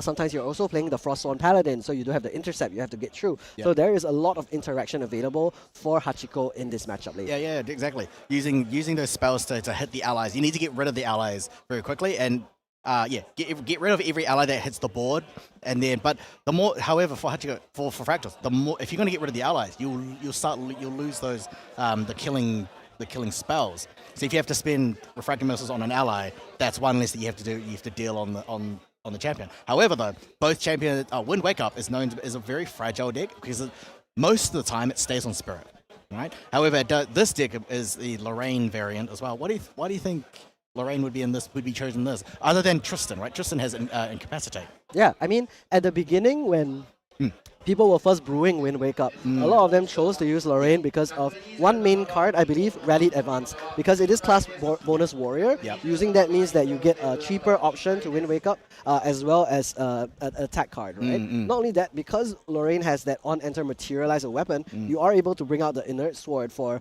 one earlier materialization. But what people ended up doing was just, we just play the Inert Sword, then we don't need to spend one on Lorraine 1. We don't lose the influence because of how important each card is for the Wind Wake Up deck. Oh yeah, true. Yeah, exactly. Early when Lorraine was used for Rally Advance, it's used for the Inert Sword, which gives more power to your Cheshire Cats as well. And then people slowly pivoted towards Tristan because it gives you access to Incapacitate. So yeah, Lorraine would have Rally Advance, Second Wind. And now they didn't use Draft of Stamina. That's where the Tristan variant comes in. So with Tristan, you would have Second Wind and Draft of Stamina on that one. Instead of Second Wind and Rally exactly. Advance. Of, So at the end of the day, I think it's about where you want to find your discount, right? So for Lorraine, you technically get discounted Wake Up because Rallied Advance is only 2 costs versus Second Wind and Draft the Stamina, which are 3 and 4 cost. Meanwhile, for Tristan, you get a discounted Incapacitate, plus you also get the Agility. And I guess for Lorraine, you also get the free Inert Sword that comes with 5 HP at the cost of 1 card. So there's a lot of trade-offs to it, and then that's why some people decide, you know what, there's no need for any of these trade-offs, just go Spirit and that's enough. Yeah. It's like of the two decks, they're both great champions for use for this particular deck. It's just personal preference, right? You want the Rally Advance, you want the Sword, or do you want the cheaper Incapacitate and the Agility? Exactly, and that way, that really opens up the deck building for decks like Wind Wake Up. I think Grand Archive is a really great example of how deck building can really show the kind of playstyle you have because of the class system, because of how each individual champion has different strengths, has a different card pool as well. But at the same time, even though some cards have class bonus, it doesn't mean that you can't play them in other decks. You can also use cards with maybe a class bonus discount like Incapacitate in a Warrior deck or in a Guardian deck. And that means that as much as you don't get the full benefit of the card, you still get to use it to its primary focus use. I really like how Wind Wake Up, because it's essentially like a Wind Allies, because that's the evolution of Wind Allies has gone from like Wind Allies Lorraine with the Dream Fairy with all that whatnot, then it went to Wind Allies Tenoris, and now it slowly evolved into that Wind Wake Up. So where we saw like JC Cologne who pretty much used Wind Wake Up to that really good effect, and then sort of Reflections has just shown us the Cheshire Cat, the Ranger Strides, and then it's just Wind Allies is always like a mainstay deck. I really enjoy that. Yeah, I mean, everybody loves just playing 3/2/3s and then turning sideways, and it's nice that they've really found a way to make Wind Allies not just the poke kind of deck, but now have this explosive kind of decisive turns as well, which is really, really good. In the past, I guess one of the ways that Win Allies tried to emulate this is with Robo Lorraine, where you would have automatons generate Yeah, power yeah, cells, exactly, right. and then you would do a similar game plan where you would pop a couple power cells and then use second win. And now we kind of have a different version of that, where we have not just a way to generate that power cell more consistently by having it in your material deck in the Ranger strikes, but other than that, you also have the Cheshire Cat, which allows you to multiply the number of power cells that you have in this case and boosting the amount of damage that you do for that wake up turn. Seems we've got a Japanese pairing here, right? Japanese players pairs. What do you think they call the Cheshire Cat in Japan? I actually don't know this. Maybe it's just like Neko or Cat or something You're like actually that. very close, right? So, like Japanese players, they like to shorten names, right? Or maybe just say how they see it, right? And this is what they call like Cheshire. Yeah, just Cheshire. Just Cheshire. as well. Or they might call it like Cheshire Neko Okay. as well. But that they like to just change names. Okay, well, I think that would be pretty interesting regardless. If we can hear a little bit more about what they have to say, that would be great too. And then that way we can learn a little bit more about the interesting kind of dynamics that comes with playing a card game that isn't in your native language. So here we've got Hachiko on Water Fractals versus Obuchi Ichigo. Obuchi Ichigo. Obuchi Ichigo. Obuchi Ichigo, who is on that Wind Wake Up Yeah. deck. So it will be really interesting. I already see the looking glass. He's already put it face up on his material deck. So that's a good way to remember. Even if you don't put it on the field, Yeah, maybe yeah, you're just yeah. like, he's here, he's here. Yeah, exactly. Yeah, put it on the top. Put it on the top of the material deck. Put it in like somewhere where it's just easy view, or even like, oh no, you have to put it on the same sleeve as well. But always put it at the top. All right, so here we go. We're moving on. Yeah, and we've we are got- heading in. We've got Hachiko, who's going first. All right. Yeah, so we got Hachiko, who's now revealed imbued double burst sunders for fractal rain. Will he start off with the triple fractal start? Yeah, the Right. triple fractal start is really good. We are going to see two fractal rains. There is the There triple we go. fractal start. There we go. So we got one imbued fractal rain. The second one is not imbued. We've got the fractal of insight who has rested and glimpsed too. Yeah, so he will be able to select what he mills out, and he put both cards on the top, so maybe we're going to see a floating memory for him next turn, which is going to be really nice. Now, we are going into Obuchi Ichigo's turn, who will go for that Spirit of Wind, normal Spirit, really nice. We'll have a lot of options as well to draw into. I think we're really looking to start with the Purse for him in this case. Purse is a great ally here because if you can make her distance, she gets access to her own suppress. So she's also ranged 2. Yeah. Yes, she's 1/3 with range, 1/3 with a range 2. Yeah, that would put her at 3 attack when she is distant. So we're going to see Obuchi Ichigo start with a Fairy Whispers. We'll put 2 cards to the bottom, gets into another Fairy Whispers. Really good to just cycle, look for the cards that he really wants to see. Then, other than that, he will also have an ally to play, hopefully. I do see a lot of action cards, but no allies just yet. So here is a second Fairy Whispers, just really looking deeper into the deck. Ah, interesting. I don't see Wind Wake Up with using Delu very much, very Oh. often. Because when I've seen like GC's deck, right? GC's deck doesn't use Delu, but other Wind Wake Ups do. Sorry, GC as a Yamikin. Yes. Yamikin doesn't use Delu. You're right. This is a little bit more of a generic Wind ally deck with the Wind Wake Up as an additional option. He's even playing the Brisk Wind Trotter as well. So it looks like he's actually going to be more likely to go up to the level 1 and then use that Brisk Wind Trotter, use the Dilu to try and push in a lot of damage early instead of going for the more explosive Wind Wake Up turns. This looks very much like a more generic Wind Allies deck instead. So remember in the Oath of the Sakura days, the unique ally Yeah. package. So we see Obuchi is actually on Parsonet as well. So this is more akin to exactly the old Oath of the Sakura kind of build. You got the Parsonet, you got Purse, you would have Liu Bei. I wonder if we're going to need Oaths in this one. And Hachiko here, using the Fractal of Refreshment, cycles away a Burst Asunder. So we'll lose that card to draw another card into memory. And now we also have the Taunt in the Throne Keeper Bullfrog for him, which is really powerful into this Wind Ally deck.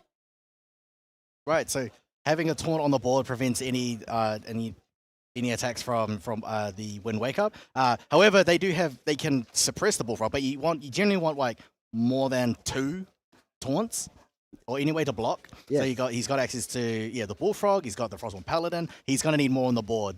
I think that would be a good next turn for him. Mhm. I think Hachiko actually chose to mill Obuchi the previous turn. As you can see, the Zephyr is on the trash for Obuchi Ichigo here. He is probably not going to be too happy about losing that. Would have liked to have that suppression to get rid of something like this Thronekeeper Bullfrog, like we mentioned.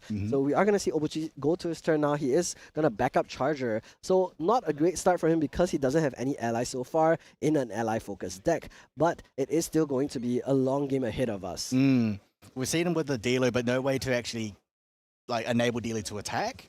He's got a lot of he does have a lot of interaction. So we've seen from him, he's got a second win, he's got Escape the Wreckage, he's got his own Zephyr as well, but just no allies besides the Dealer.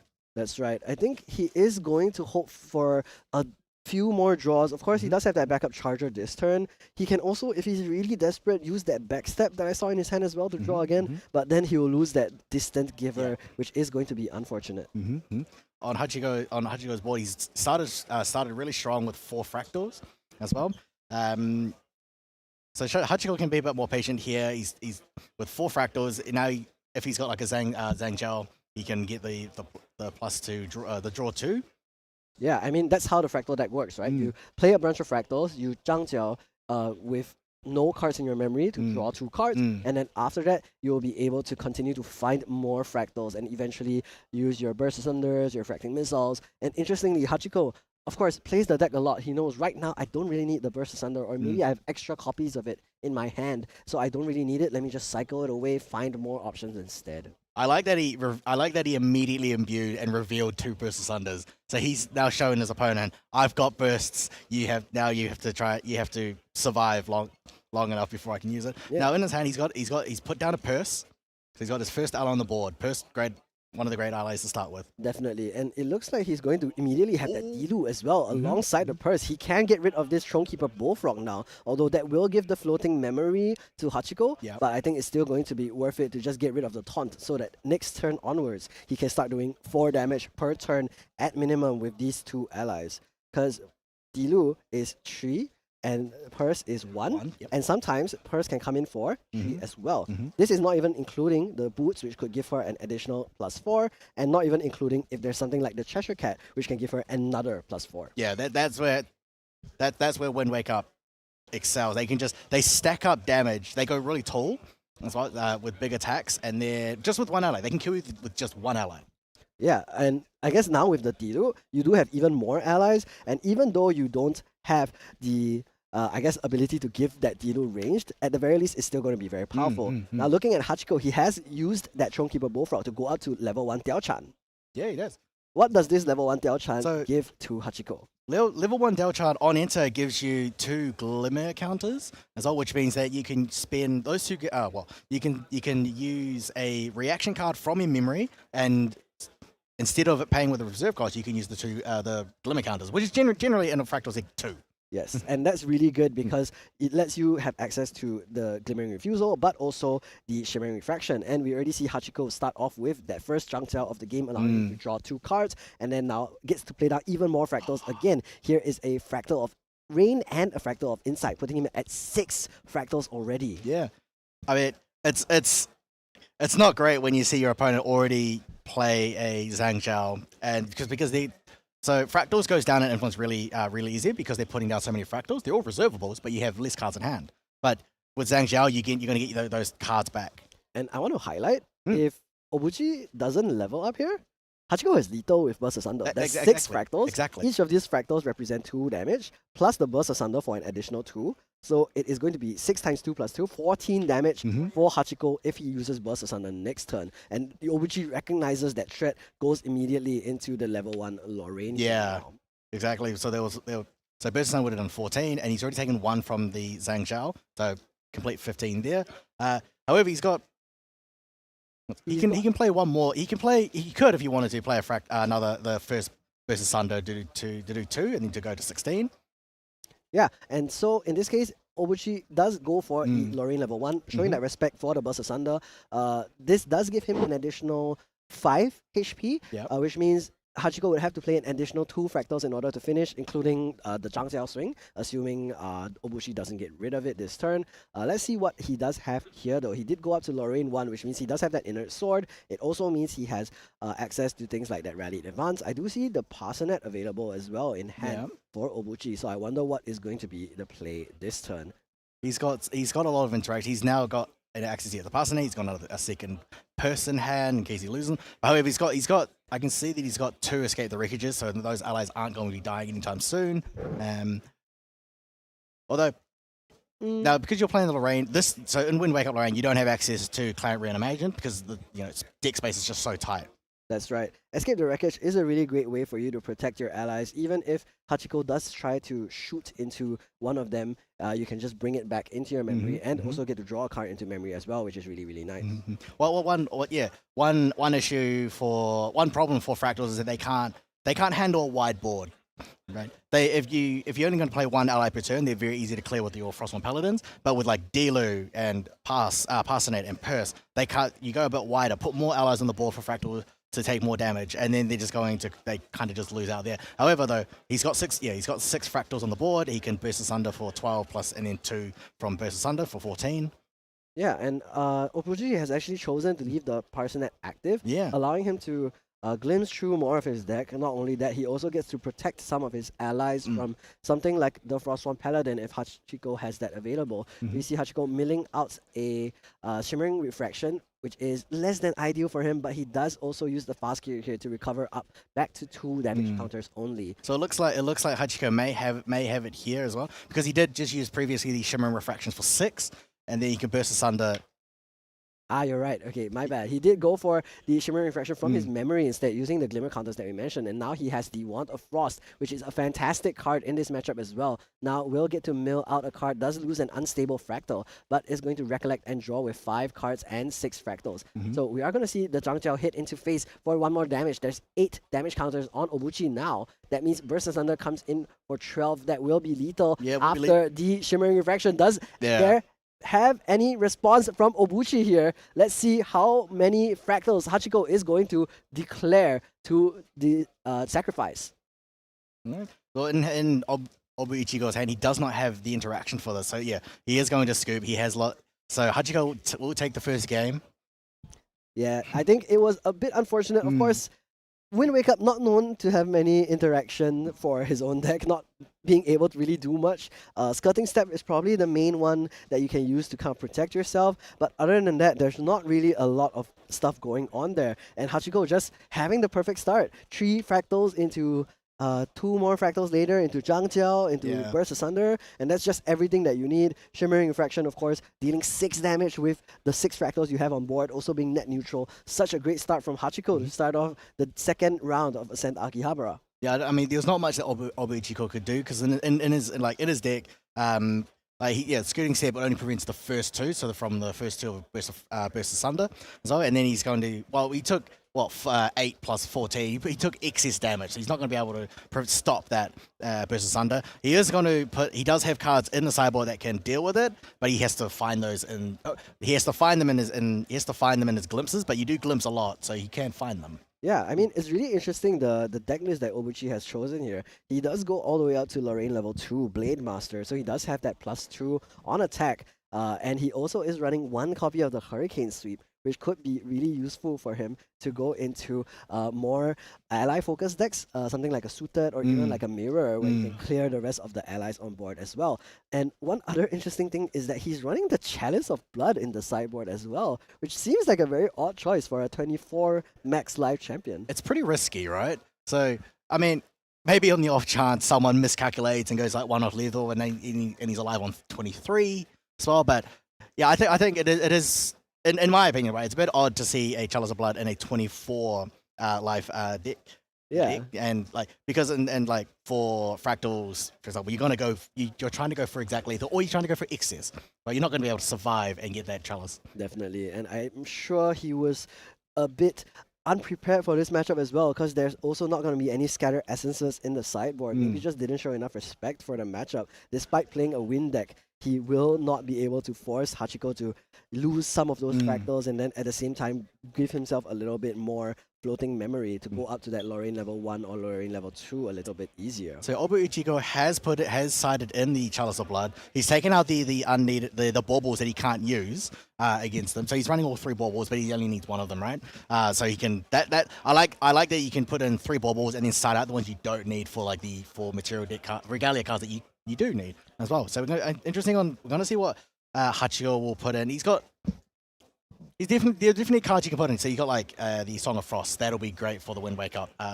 For Wind Wake Up allies. Other than that, he is also running the Wind Resonance Bauble, so he will have that extra +1 draw, which is really nice. He does have a lot of respect in his main board. Nullifying Lantern, Nullifying Mirror, all of the fire, anti-water kind of cards he's already placed into his main deck. Now he gets to side them out for more card draw. I'm assuming he already thinks that Wind in general is not too difficult, but other than that, those Song of Frost are going to be very helpful as well. So we got here Obu Ichigo, who's opting to go first this time, starting off with the Fairy Whispers. So he sees the wind. One side. He sees a Rally Advance, another Fairy Whispers, and a Parsonet, putting the Parsonet down. Yeah, maybe already has one in hand. So again, looking for more allies to play. He does find another Fairy Whispers here as well, which is great. He also has sided in the Incapacitate into his main deck, so he will be able to negate a Burst Asunder in the lethal turns, assuming Hachiko doesn't have something like the Glimmering Refusal in response. However, like because you're playing Lorraine, you don't have the class bonus of the cost reduction, so he's gonna have to hold up 5 each turn. Yeah, and with the second Fairy Whispers, he has managed to find Purse, which is going to be really great. However, after he picks it up, he won't be able to make her distant, so that means it's going to be a little bit difficult to protect it. He does instead just pick up a different card, and then after that, will go for maybe an ally this turn. So that card is actually the SP3 alternate art of Rally Advance. Haven't seen this card in a while. So pretty nice art as well with Jin on the cover. He does go for a pass with 5 cards in hand still. Doesn't want to play an ally, risk something like a Fast Cure into Frostborn Paladin, losing that ally immediately while he doesn't have enough hand for interaction. As I said before, you have to hold up 5 for Incapacitate. So he's just wondering, like you said, waiting for the like Fast Cures or anything like a yeah, something like a Frostborn Paladin, which you do see here immediately, right? There is the Frostborn Paladin and a Fracturized. That's not a fast cure, but if it was, maybe he could have used it. Now we're going to see Fractal of Rain into Fractal of Intrusion into Fractal of Insight. Again, triple Fractal start plus imbued Fractal of Rain. So if there is a floating memory for Hachiko, he will be able to get some value off of that. Does put 1 card at the bottom. Not sure what this top card is just yet. So we'll find out later if Hachiko does decide to mill himself or Obuchi instead. Sometimes when it comes to the Fractal of Rain Imbue, you can get a lot of value over the long term if you are able to mill any floating memory. But if you aren't, then you can also choose to deny your opponent, especially in a win deck, where sometimes you glimpse multiple cards. You can choose to mill your opponent if they leave multiple on the top of their deck instead. Now, we're going to see Obuchi immediately go to level 1. He just making sure that he doesn't pick up the wrong champion, because he did try to pull up the level 2 instead. You do have to go 1 and then into 2. But really good start for him. Goes straight into the Lorraine. Immediately will have that Inert Sword available to deal some pressure as well. He does lose a Brisk Wind Trotter, which is unfortunate because that would have allowed him even more pressure, plus giving him the buff counter. But it is still going to be level 1 for Obuchi here. Now, let's see what ally he chooses to play down this turn. I mean, this is good that he goes to straight off to level 1, because I think he's respecting the Burst of Sunday, because you don't want to stay at Spirit on an early turn like too long against the Fractals, because he's already got the 3 on the board. That's correct. And other than that, we already saw him pick up the Rallied Advance. And remember, that card does have class bonus. So maybe the plan here for Obuchi is he's going to go up to Lorraine 1 right now. He's going to call Purse, play Purse down. Next turn, he goes for the Ranger Strikes, makes Purse distant. And then we're going to see Purse go in for 7 with the Ranger Strikes. We're going to see the Rallied Advance for 3 with the Inert Sword. Then we're going to see another 7 with the Purse again. And that is going to be 17 damage. If this turn Obuchi does 2 with the Inert Sword, that's going to be 19, just enough to kill Diao Chan level 1. Well, so Hachiko's all hands down, right? Because when you do your turn 1 triple fractal plays, this is like pretty much like a good time to deal as much damage as much as possible, like really early, and then hopefully the damage counters kind of stack up. This is true, but I think there might have been a slight misstep from Obuchi, because if you look at his hand, he's kept the Incapacitate in hand as well as the Skirting Step, which means that he's not going to be able to imbue 2 to make this distant, which is a kind of scary proposition. So let's see what ends up being the play from Hachiko. We already saw him draw into the Frostborn Paladin earlier and mills a Shimmering Refraction now, so not a Floating Memory just yet. Here's the Zhangqiao though, immediately allowing him to draw 2 cards off of the Triple Fractal start. Let's see whether there's any interaction. There is not. Hachiko going up to quite a number of influence again, and let's see if there is going to be a way for him to get rid of this Purse Relentless Raptor. We already see there is the Frostborn Paladin in hand, so even if he doesn't have the buff counter on it, he will be able to get rid of Purse. But other than that, he could also just play the Frostborn Paladin and leave it up as an intercept as well, which would protect him from Ranger Strike's lethal into Rallied Advance. Trying to see in hand. So from the Zhang Zhao, he did draw the Chill to the Bone and the Shimmering Reflection. Yes, so that would be really helpful as well. Hachiko is going to go and put down another Fractal of Insight, not using the on-enter this time, and will pass the turn with an effective 6 influence, playing around something like a Viridian Protective Trinket really well. Kind of interesting here. So Obuichigo, yeah, isn't able to, it won't be able to imbue the Skirting Step. However, like, Hachiko doesn't know that. He does not have, he's not able to do it. Isn't it interesting? Is he going to make him, is he going to make the Purse distant? I wouldn't, not on this turn. Especially with the amount of interaction available for Hachiko, I think it is quite a difficult position for him to be in. Obuchi, I don't think, is playing the Viridian Protective Trinket as well, so will be very difficult for him to get over all of the interaction available for Hachiko. But we're going to see Obuchi still go for the Ranger Strikes here. Okay, he's going to go for it now. So even if you aren't going for lethal yet, it's still really good to bring out the Ranger Strikes, especially if you already have Purse on the board. Because using Purse distant, you're able to use the on-enter effect of the Ranger Strikes multiple times, but he does top deck into the Cheshire Cat here, which means he can go for a second one if necessary. Obuchi is going to go for the Skirting Step, I believe. He's going to make a distant, but not get the draw. I see. So he will still make Purse distant this turn, and he is going to try and go for lethal. However, as you mentioned, Hachiko does have the Chill to the Bone available in hand, and with the 4 Phantasias on the board for him, he will be able to give -4 HP as well as -4 attack to the Purse, which means that she will immediately be trashed because of a -1 life set. Yeah, so because you got to play the Purse, you're going to wake it up with the Rallied Advance. That means you end up putting, you got to put 2 cards down, play the Rallied Advance, then you're only left with 3, so you're unable to incapacitate the Chill to the Bone when that comes in. Exactly, and Obuchi is going to go for the Cheshire Cat here. We'll have that as a 3 attack ally, and then we also have the Purse available. He's going to tap the Purse first, going in for attack for 3 right now with a distant Purse. Let's see if he decides to crack the boots on the stack. He does not. So he is just going to go in for 3+3 damage this turn instead from both the Purse and the Cheshire Cat. So that means a total of 6 damage this turn. But we aren't able to use the Ranger Boots just yet to do any additional damage. With Obuichigo only having 2 cards in hand, he's not going to be able to do this big lethal turn this turn. He's going to do it next turn. But Hachiko, now that's a bit telegraphic though, because you're going to put the Chichigat and the boots on the same turn, and it signifies that you've got like your OTK set up for next turn. So now Hachiko just has to wait it out, really. Yeah, but he's chosen to actually fracturize the Inert Sword instead. This means that for one, Lorraine isn't able to use that to do more damage, but other than that, the Cheshire Cat also loses the 2 additional base power from the Inert Sword. So now that Cheshire Cat is just going to be a 1/3 ally instead. Now, Obuchi now has an additional 1 card because of that Fractal, which means earlier he was only at 3 cards, 2 cards in hand. Now he technically has enough to cast any interaction he has in hand, like backstep or something like that. But I think he only is holding on to that Incapacitate. Hachiko does mill into another Fracturize, does get a Floating Memory out as well. Blast goes up to the Diao Chan level 1 now, will have those Glimmer counters available. Hachiko is going to swing with his Zhang Jiao into the Lorraine level 1, putting her at 2 damage counters now. And then here is the Frostborn Paladin, will allow him to consume that Fracturize in the graveyard to get a buff counter as well, putting it at a 3/4 stat line. Yeah, seeing that Fracturize getting milled was really good. Seeing to set up the Frostborn as an intercept. He does see that the OTK is coming, so that's why he's keeping it awake. And here is the Fractal of Refreshment now. Not choosing to use the on-enter effect, just putting 2 cards down into memory and building himself another Fractal. So that puts him at 5 total now, which means his Burst Asunder is going to come in for 12. If he has another Shimmering Refraction or something like that in his memory or in his hand, he can also deal an additional 5, which means 5 plus 12 plus the Changjiao itself would be 17 damage and 18 damage, which is exactly how much he needs for lethal.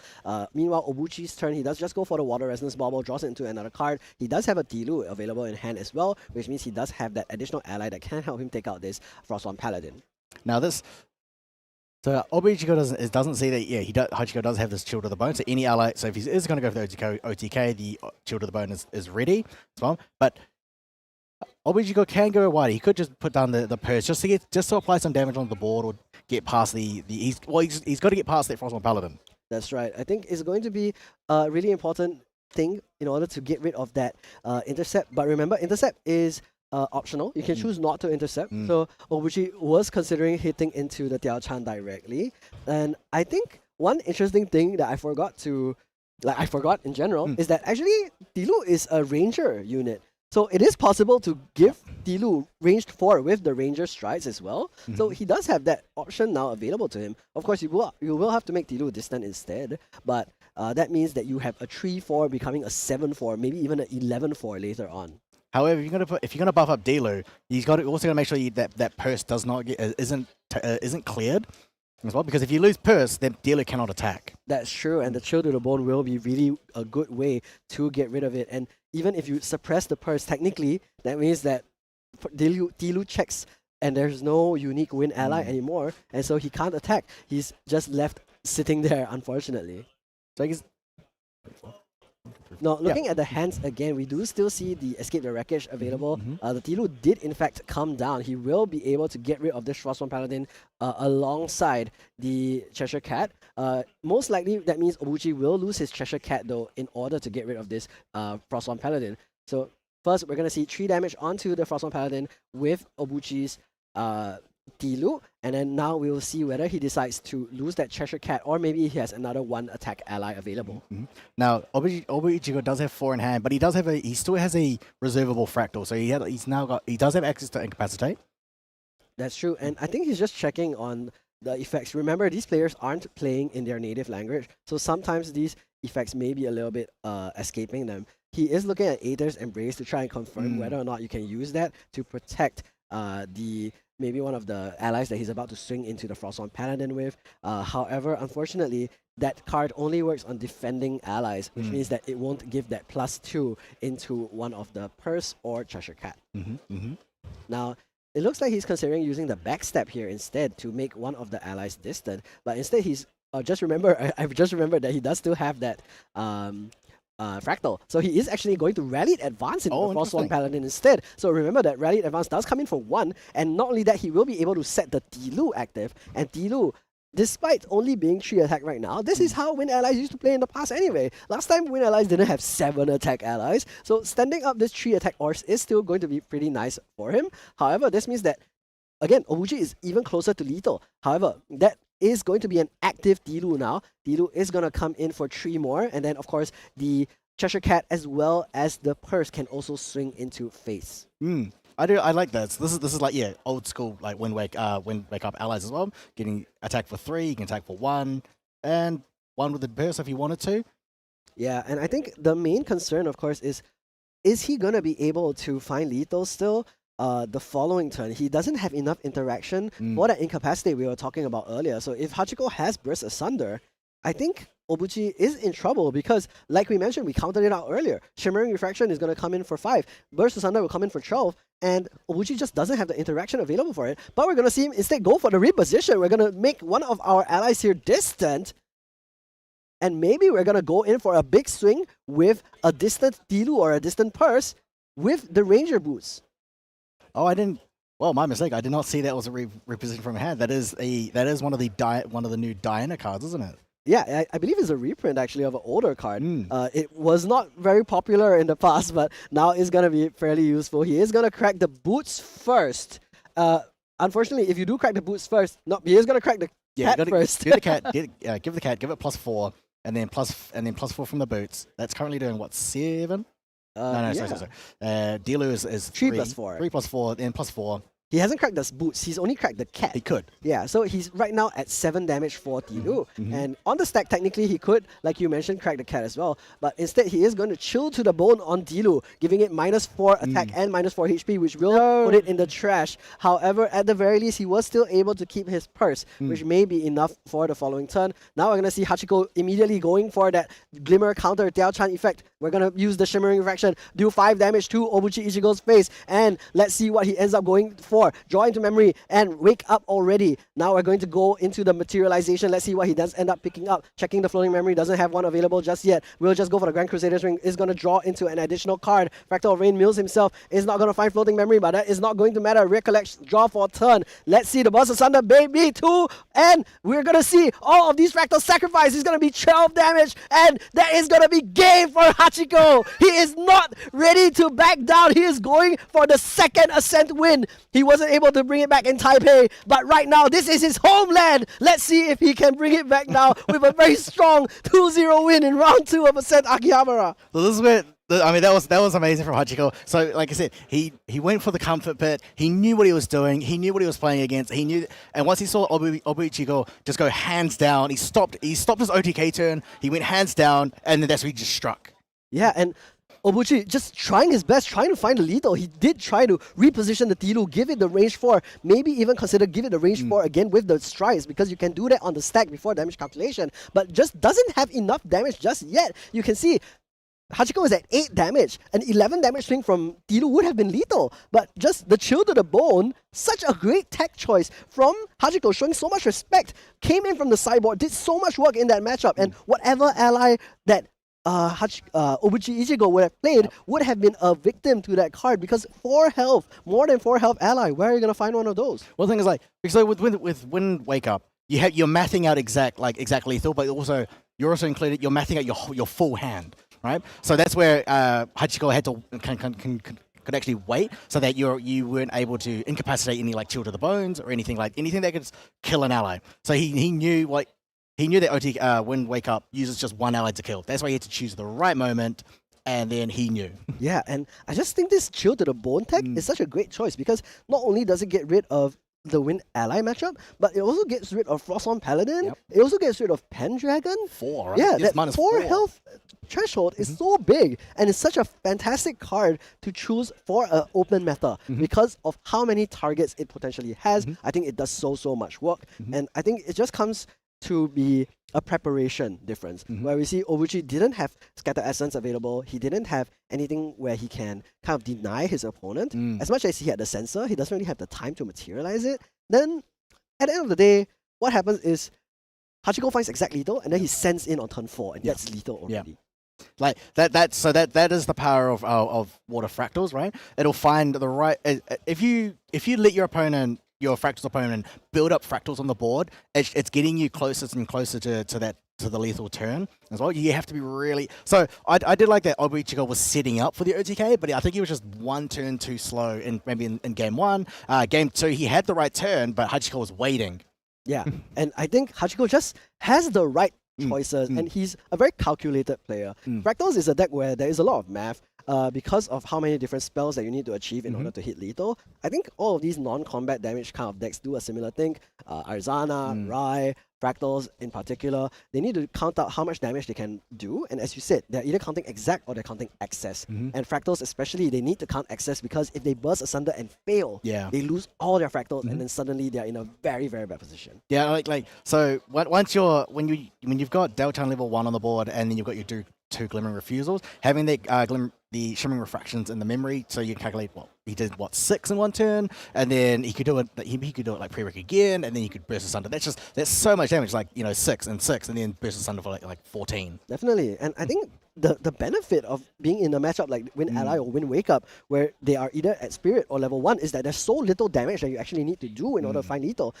Of course, everyone complains about Fractals last time in the past with Dissonant Fractal and such. Like, you're able to not only be extra consistent, but it's very easy to have many Fractals, right? Like 8, 9 Fractals, and then you can send for lethal with like 30 damage burst asunder. But because there's so little like health pool Yeah. for Wind Wake Up Yeah. at level 1 Yeah. or at level 0, you don't even need that many fractals, and 5, 6 is just enough. Yeah. And shoot one time, shoot Burst Asunder, that's all you need. All right, good.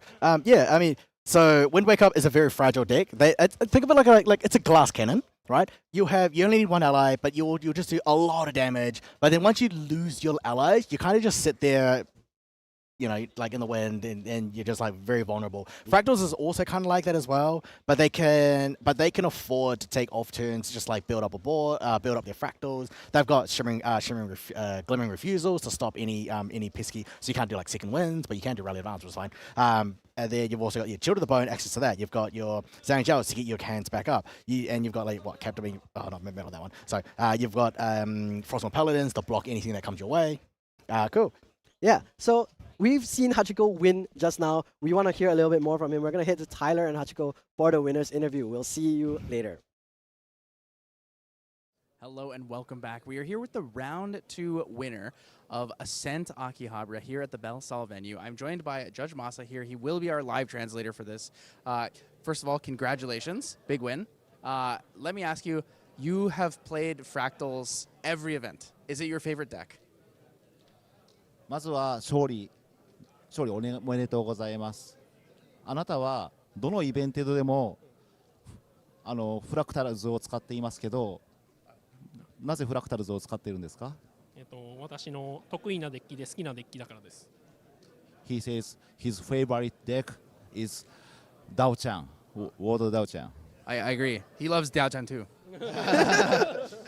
So, with Diao-chan and Fractals, different cards have been banned over the last couple of months.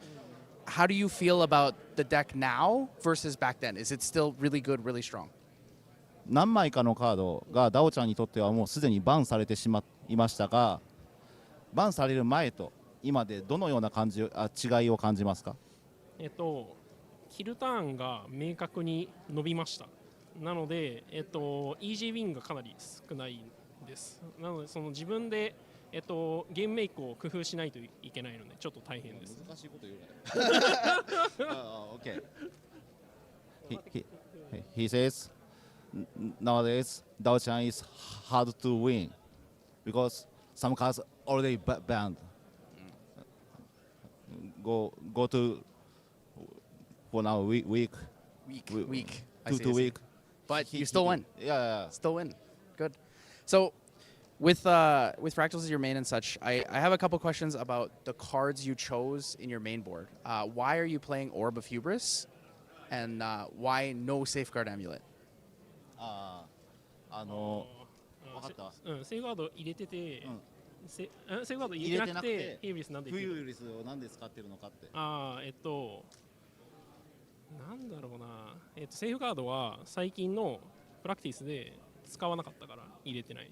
で、ヒューブリスは、ドローをもう良くするために入れてる。He says he think no need safeguard amulet for his deck. He still need over hubris. That card is winner card on True. on KR. I remember You that card remember? won. Yeah, Ascent Kuala Lumpur. You won. Yeah, he says. Yeah. I see. Okay, I have one more question. What is the scariest deck to play against? What deck is too scary? 今対戦してるところファイアクラックスローリン。Firecracks Roy. All right, guys, thank you so much for joining us here for the round 2 winners interview here with Hachiko. Again, congratulations and good luck at the rest of the おめでとうござい tournament. ます、ハチコ。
come running back.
Welcome back, everyone, to Ascent Akihabara, the biggest Grand Archive event of all time. I'm Main Deck Dan, and I'm joined here by Freedom. How you doing, Freedom? Doing well, doing really great. Having watched the previous round 2 match between Hachiko versus Obi Ichigo. Sorry, it was just his name. Yeah. Yes. Wind Wake Up versus Fractals versus Wind Wake Up. It was a very good match and very well. Hachiko won that pretty cleanly. Yeah, we had talked up before the event even began. We talked about Hachiko, thought of as one of the best players here in Japan. Yeah. Player who was actually able to place in an Ascent as well, and clearly showing off their mastery, their skill, and bringing us back a little bit to the earlier this year, the Fractal format. Yeah. So I spoke to him before the event as well, like maybe like a few days ago. I asked him like, which deck are you gonna play? Are you gonna play Merlin or are you gonna play Fractal? He's like, he's gonna play Fractals because it was his comfort pick.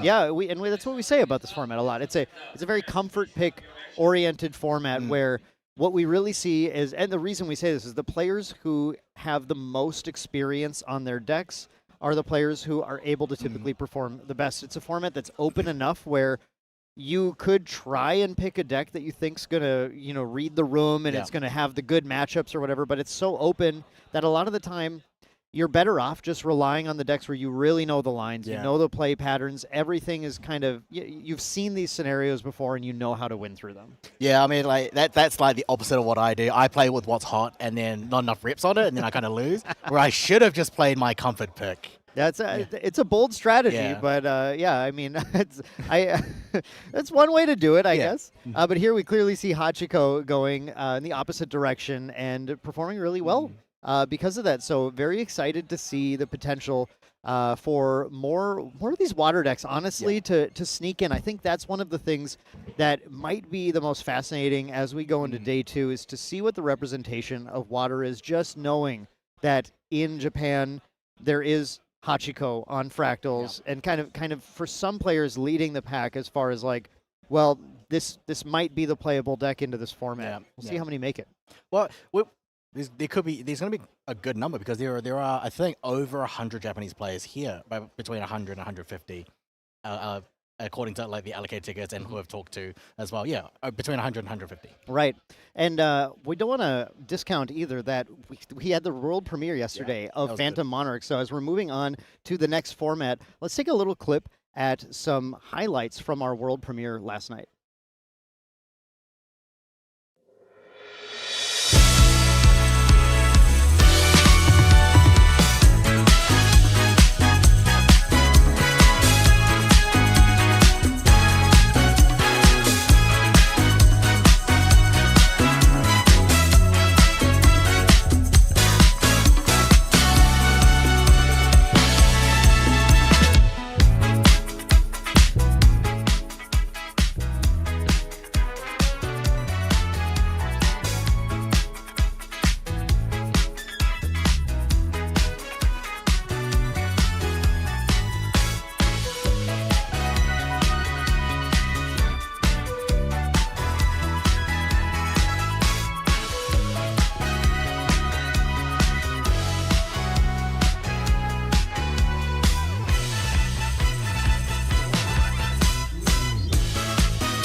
Welcome back. You've just seen the world premiere of Phantom Monarchs. That was actually really cool. You've seen a lot of people yesterday excited to open the new packs. I'm excited to open them. I didn't get them yet, but we get them later. But you're excited, Dan? Oh, I'm so excited. And the energy in the room last night was electric. You could even feel it in that video. We get to see a lot of names in the game who were cracking open these cards for the first time, starting their analysis, trying to figure out, there's a lot of crazy cards in this set, I can tell you that. It was great when someone opens the CSR and the whole room kind of just lights up. Yeah. Everyone's rushing what did he get? What did he get? What did he get? Not just the CSRs too. We saw several of the new stained glass sight cards open last night, didn't we? Yeah, we saw a Terra sight and we saw, I believe, a Luxem sight, I think. Yep. As well. And then there were a few that were open probably off site. I think it was an Umbra site and a Arcane site. Yeah. And those are now 1 in 15 box drops, same rate basically as CSRs, but they don't replace anything. That's the thing that's exciting to me, in that previously you open up your product and you're like, man, I really hope I get a CSR, but now you have the chance of getting that or a stained glass or both even. So typically when you open a box, you'd get there's a chance of 2 to 4 foils, right? And a CSR might take that slot. A stained glass does not take any slots, so no boxes are considered dead. Any of those packs could have a stained glass foil. Yeah. That's I think that's going to do wonders for the collectible market. Not that Grand Arc has ever had trouble with the collectability. Yeah. Some of the most collectible cards and people paying prices for even at these events. You get top 8, you get one of these named spirits. Yeah, these things typically go on the market for quite a bit of money. Yeah. And so it's going to be really nice for the players who just like to collect the game, who aren't necessarily even involved in playing, to have more opportunity to open more valuable cards. Are there any other sites that you're wanting to get your hands on? I have to say, I love Astra Diana. Yeah. I do wish the Astra site had my girl Arasana on it. But that said, I'm still probably going to try to pick up those Astra sites, because nothing feels better. Nothing feels better than resolving a glimpse into an Astra site. Yeah. Oh, man. Then for me, Crux is on the Crux side is probably one of the top, but that's going to be the most sought after Crux side, so I'm not even going to get that. However, on the other hand, I would like to get a Terra site, the Terra sites and Neos. I love Tony. Neos. Yeah. Wow, the Neos lover. Level 3, the Domain Tenoris, Neos Tony is one of my favorite champions. It's not great in the format, but it's just a really cool element. I like building things and I like smashing players with big stuff. We had a lot of cards spoiled yesterday, and we talked a little bit. There's one that I think attracted a lot of attention, which is the new Tri-Castles of Lucenia, I think is what it's called. A domain that restricts you to playing advanced element cards unless you banish a card from your hand every turn. And you just made me think, well, hang on. If we have Eternal Kingdom out, it's also reservable. Yeah. And we're just going to... Tony kind of likes playing a lot of those Neos cards already. What do you think? As a Neos expert, are we going to try some Tri-Castles? So this was... definitely. Because one problem or it could be used an advantage as well, that Domain Tony, the deck space is really tight because there are so many Neos cards that you want to play, but you can't fit them all. Maybe you do want them all. Maybe you do want plenty of Neos cards. And then you can play the Tri-Castle so that you can only play Neos, the advanced elements, and your opponent can't. Right, if you can just slow them down enough, right? That's kind of Tenoris' issue, is that a lot of these decks will just find a way to end the game before he really gets his board full of automatons going or whatever.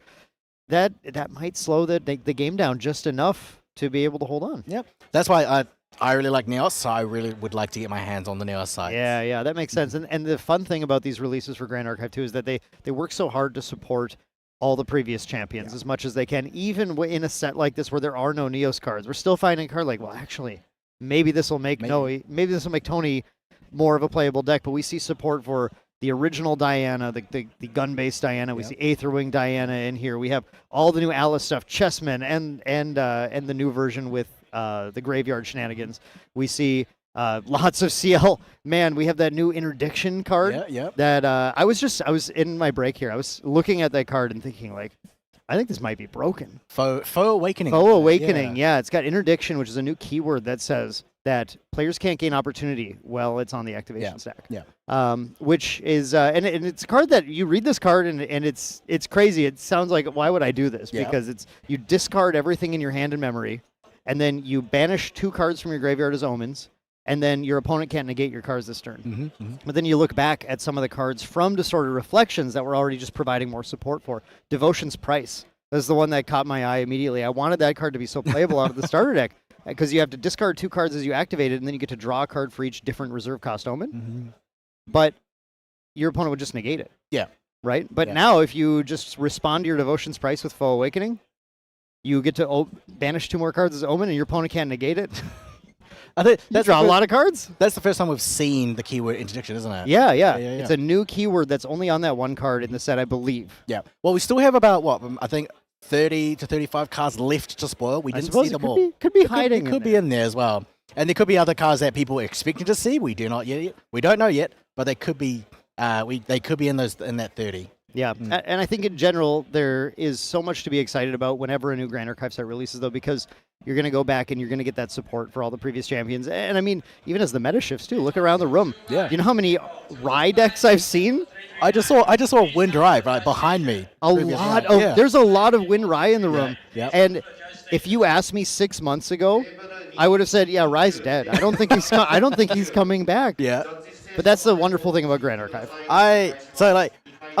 There are a lot of OG players who've played since Dawn of Ashes who enjoyed Rye, and then being able to see that Rye struggles has been struggling every set, right? Each set, but seeing that Rye is still viable, Wind Rye is remember, Wind and Fire have both topped Ascents, right? But yeah, we've seen Hyoka, who's just just consistently been on Rye. Yeah, Hyoka, and always performing well. Hyoka has been in one of the primary Rye players, but has now, I think, really led the way, because now we have a lot of players who have picked up the deck for Akihabara specifically, seeing this as a metagame where they think they can come in it. There's a lot of Merlin in the room. Yeah. Merlin does not like playing into that Rye deck. No, it's one of the worst matchups, and it's really funny when players go up against Rye, because Rye just fell off the map, and then it came back in this format, and then I've seen opponents go, what is that card? Having to pick up arcane cards. Yeah, you have to start to understand these interactions.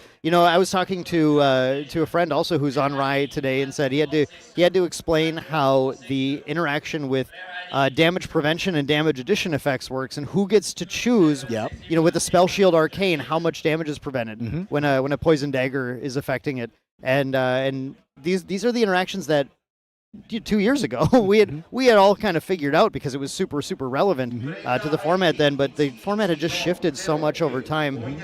A lot of players aren't seeing those, and one of the things that I love about Grand Archive is just how many little nooks and crannies you can find these little interactions in. A lot of those players keep quite a lot. They cry for oh, we want more Rye support, more Rye support. It's but he's still viable.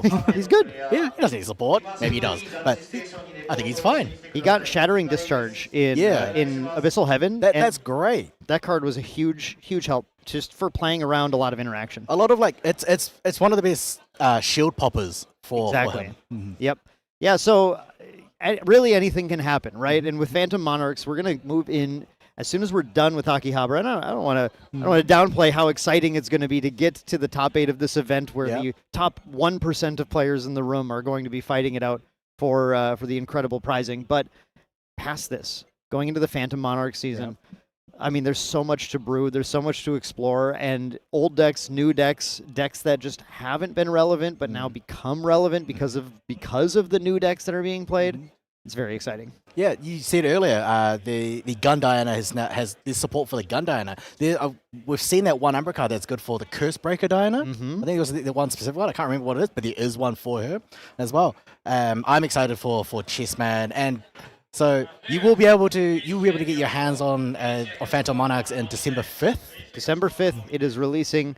And definitely make sure that you've got your boxes secured here, because I think with the new collectible cards, we didn't even talk about the curio foils that show up. We saw a couple of those pulled, but I think we might have seen fewer curio foils than we saw CSRs pulled. I think I only saw 2 curios yesterday. Yeah. They're very hard. They're very rare. There's only 100 of every common and uncommon printed as a curio foil. Yeah. And that does include tokens as well, which is, I think, a really exciting thing. It means if you're an Alice player, you might be hunting down the Curiofoil Phantasmagoria Mastery, or Merlin players. The Phantasmagoria Mastery, that's in the main that's in the box set, isn't it? It's not one of like sapphire packs or anything. It's in the main box. Isn't it? It's in the booster packs because it's Yeah. Alice's Mastery. Yeah. And that is going to be, I'm sure, be a Chase Curio foil to find, Yeah. as well as all of Merlin's tokens. Even though they're in the Recollection deck, they are also in the main set. You can get the Memorite Blade, you can get the Shard Wings, the Obeliths.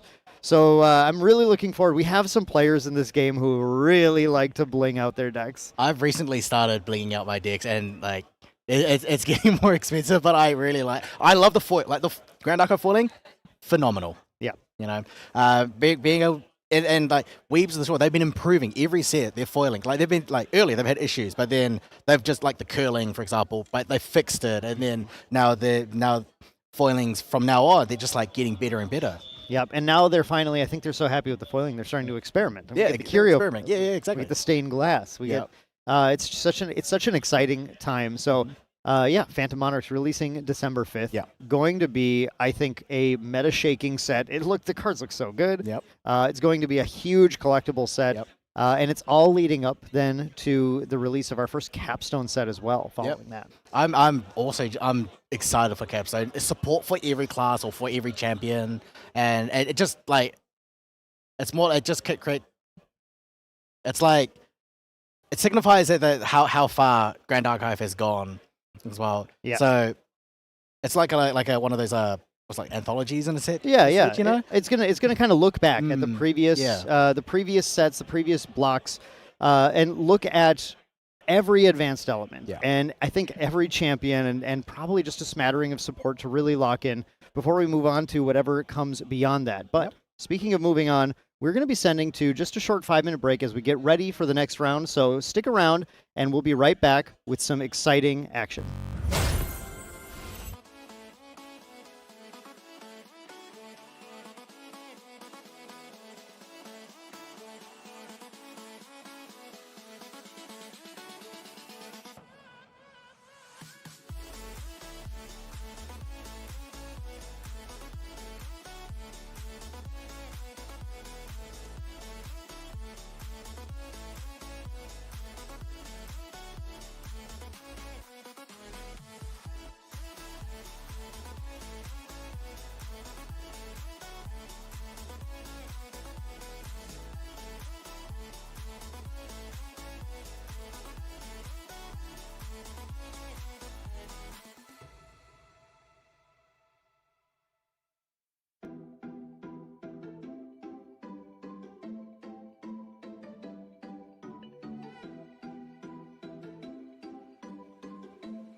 Welcome back to round 3 of Ascent Akihabara. I'm Main Deck Dan, and I am joined here by the one and only Freedom. Hello. We are about to begin. We're heading into the 3rd round of the day, and this is going to be a really exciting round with some content creators for the game who are showing down against each other here at Akihabara. What do you think about this matchup, Freedom? Tell the audience what we got. On one hand, on one side we've got Foam from Talk GA, Yes. right, hailing from the States, and on the other we've got Roxas, who I believe is from Advanced Elements down from Australia. Yeah, this is going to be pretty fun because both of these players, well, especially Foam, if we see Foam showing up. He shows up at a number of events, obviously in the SoCal area. So there's a lot of GA that happens there in North America. But Foam often behind the scenes at some of these ascents, right, running cameras, helping with the production. So it's really fun to get to see a player like Foam getting to kind of stretch their wings a little bit at a game, at an event, and play the game and show their prowess at it. So Foam is known. Every time I see Foam, he does not play meta decks or anything. No. He plays off meta decks. He plays one deck. He plays Diana. Yeah. Foam is a huge fan of Diana, and I believe that's what we're seeing once again from Foam, trying to prove the power of this deck in any format. And we were talking a little bit ago how Diana does continue to get support. Sorry, this is Gun Diana. I want to be really clear. Not the new Diana. This is the original Umbra Diana that Foam loves to play. And frankly, it's a decent format to bring Diana in because there are so many level 3 decks. Yeah. A lot of the top decks we're seeing today are level 3 decks. Yeah. And anytime you can get that fast start with Diana and go to Duskstalker and put the Creeping Torments on them before they can level with the taser shots, it's like a lot of decks go, I'm just too much damage. Yeah. I don't know what to do. So like 90% of the time, if it's a Gun Diana, it levels up to Duskstalker, right? However, Foam is also we've seen Foam also play the Cursebreaker Diana, Yeah. the one which gets a lot of bullets and then wakes back up and then loads more bullets and then like bang bang bang. Yeah, it's a very interesting choice, and obviously there aren't a lot of these meta Diana decks to look at necessarily. So Foam, one of the players who's been, I think, one of the most stalwart players with this deck and really exploring and showing the directions that the deck can take. Now, Roxas, the opponent, from Advanced Element, a team that has really been picking up lately, joining the content creator space, got to spoil cards for the first time, I believe, with Phantom Monarchs as well. And that's, again, just another exciting thing. As a content creator myself, I know it feels really great to get to go to an event, perform decently, get some wins, and show people that, hey, you know what, I can play this game too. I don't just make the videos. So excited to see both these players at a 2-0 record already. It's nice that Advanced Elements is now one of the newer content creators because of the whole Creators Guild, Creators Guild, yeah. Right? Because of the Creators Guild, now it's motivating everyone to, hey, let's start a channel, let's see where it can go, and hopefully it builds up, and eventually we'll get into the guild as well. I know you're in the guild. Yeah, Yes. I was honored to be one of the inaugural members for the Creators Guild. So we've been able to enjoy the support that the Creators Guild provides, and it certainly is motivating for all of these content creators. And I think is a reason that you might want to travel all the way to Japan to play in the event as well, just to content creation opportunities, meet with everyone. It's a great opportunity, let alone when you get a chance to actually perform like these two players have already started doing. Now we do finally have a look at their deck list here, and yes, it's what we were thinking might be the case when we started to see these two players paired up. This isn't just one Diana player. It's Diana Mirror. It's sort of. Sort of. So we've got Foam on Fire Diana. Yep. However, he's got, in a funny twist, he's got both level 3s in his. Yep. Right? And then we've got Roxas who's on Wind Diana. Yeah, with this Wind Diana list, now that is a deck I have not seen in a long time. The Wind Diana is, and even when I've seen it in the past, it was never really a level 3 strategy deck. But Roxas here with a very interesting brew, still relying on those dungeon guides. One thing that they're doing here, though, is they're using a card called Focusing Round, a key card that came out with Mercurial Heart Altar Edition. This is a card that allows you to, it's a bullet that you play from your hand, so it's got a reserve cost.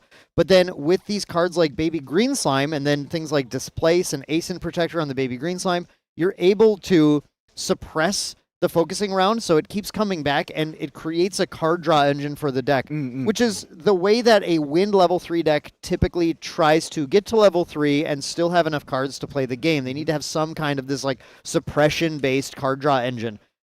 So we're seeing Roxas trying to make that focusing round engine work in here. And it's not just that. I see 4 turbocharge in here as well. So a lot of potential card draw for Roxas. Yeah.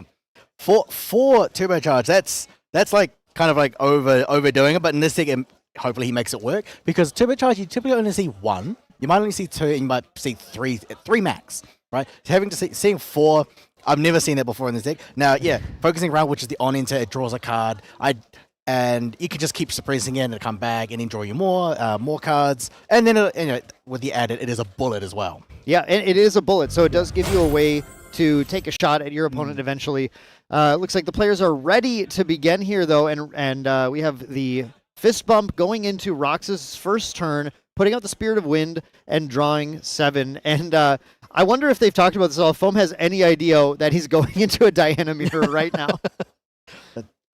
So one thing, he mainboards Roxas mainboards Regal Inquisition. I don't normally see that in the main. It comes out on the side. It usually comes in from the side. Oh, Foam smiles, gets excited because the focusing round comes down. He knows he's with a fellow Diana lover, and they're about to have a really fun match. I love to see that. This is going to be really so both decks are almost identical in the Diana kind of like staple kind of deck cards. Besides, and they're like the only difference is just the elements. But otherwise, they have kind of like very similar builds.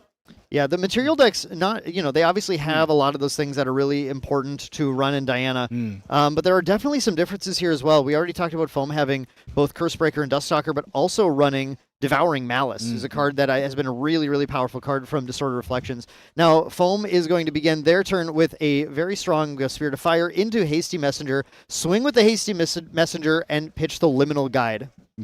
So, I think Foam, ending the turn there, Roxas will play on Foam's end with a Fairy Whispers. Hopefully we see one going down, going 2 on the top. But you're revealing a Veiling Breeze. Yep. That Fairy Whispers resolving and just helping Roxas kind of filter their cards, find the right cards to get going. And obviously that's one of the important things here too, especially when Roxas sees Foam starting with a strong start like Hasty Messenger into Liminal Guide. Foam is looking already to be able to begin leveling, gaining value, and pushing. As a Diana Mirror, what these players are trying to do is get to Diana first. Yeah. Get to Diana level 3 first and taser shot the opponent to lock a bunch of damage onto them. So do you think Foam here would choose the Dusk Stalker?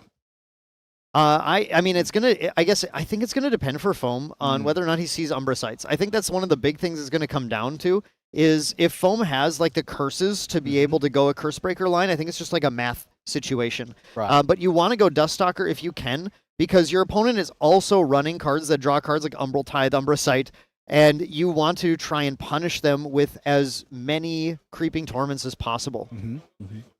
We did see Roxas, by the way, take a backup charger turn here, and that is a really interesting situation to be in. It makes me think Roxas's hand might not be exactly what they're looking for to go for the level, because this is a game where leveling first can convey a really huge advantage. But it's a little different in the way that Fire and Wind both approach trying to level and gain advantage, where Fire wants to pitch Liminals and Floating Memory. Wind does want to take a little bit more time, a typical Wind mid-range strategy of trying to play Windmill Engineers, bounce them, draw cards. Wind typically prefers to take that time. It's just the question is, does he have time against Foam? Yeah. Like, I know that a Fire Diana can usually goes to 3 as quickly as possible, because they can turbo, double Dungeon Guy, get to 3, hit you with the Duststalker, give you and apply 2 with the Shadow Twin and apply 2 Creeping Torments. Yeah, like you said, Wind is slower. They gather their influence.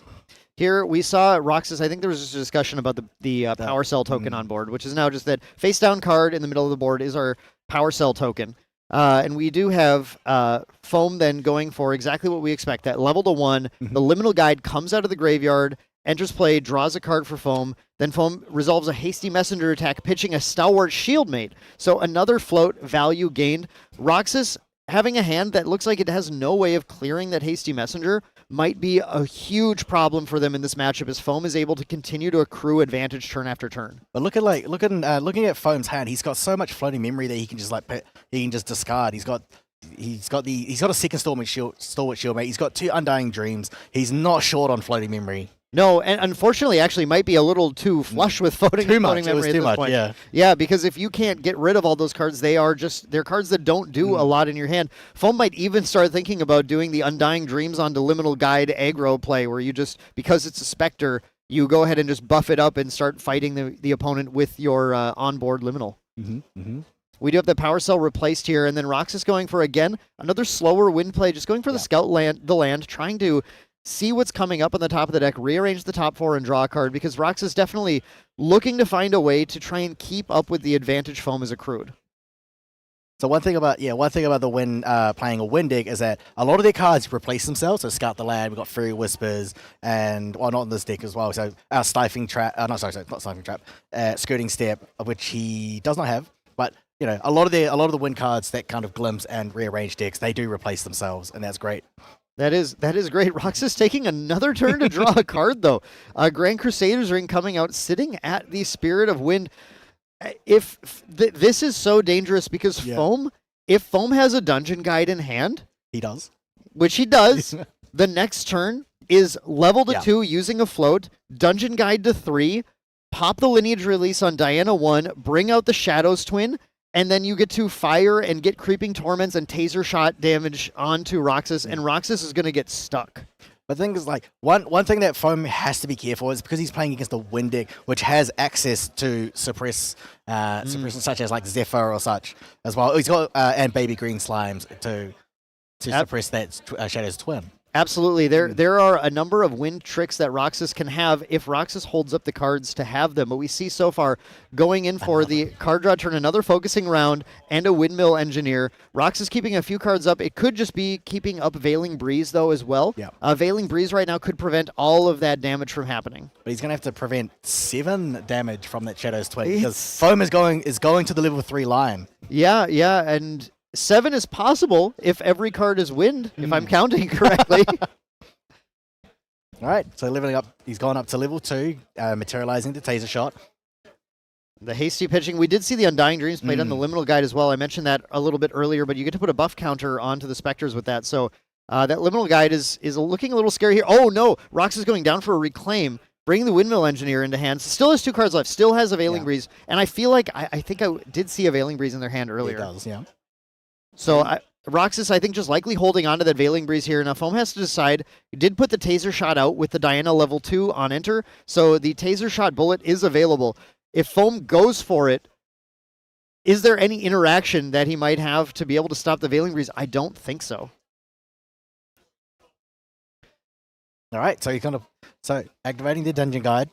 I think he's just going to go for that line and see whether or not he has it or not.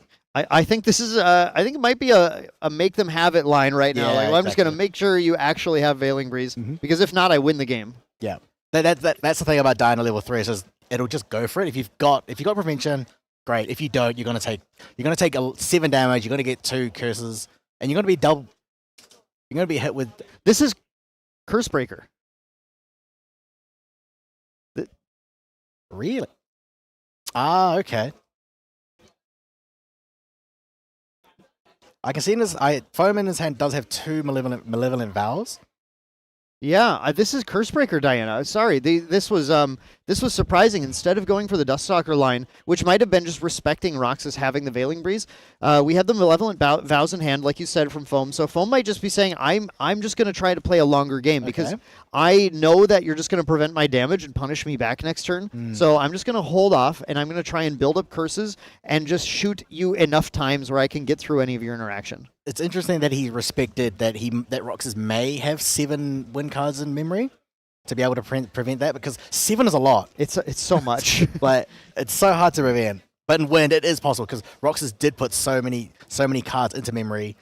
I can see everyone's had he might have actually taken the bluff, because I don't see that many win cards. No, there aren't. That's the thing about this list. There's a bunch of Umbra cards here as well. It's very, very difficult to actually have that many win cards. But of course, we have omniscience, right? We get to know these deck lists, whereas Foam doesn't necessarily even know if Roxas is going to level 3 Diana. Then again, so Foam is, I think Foam is respecting that he may have a Zephyr in the deck, but he does, like, Roxas doesn't play Zephyr.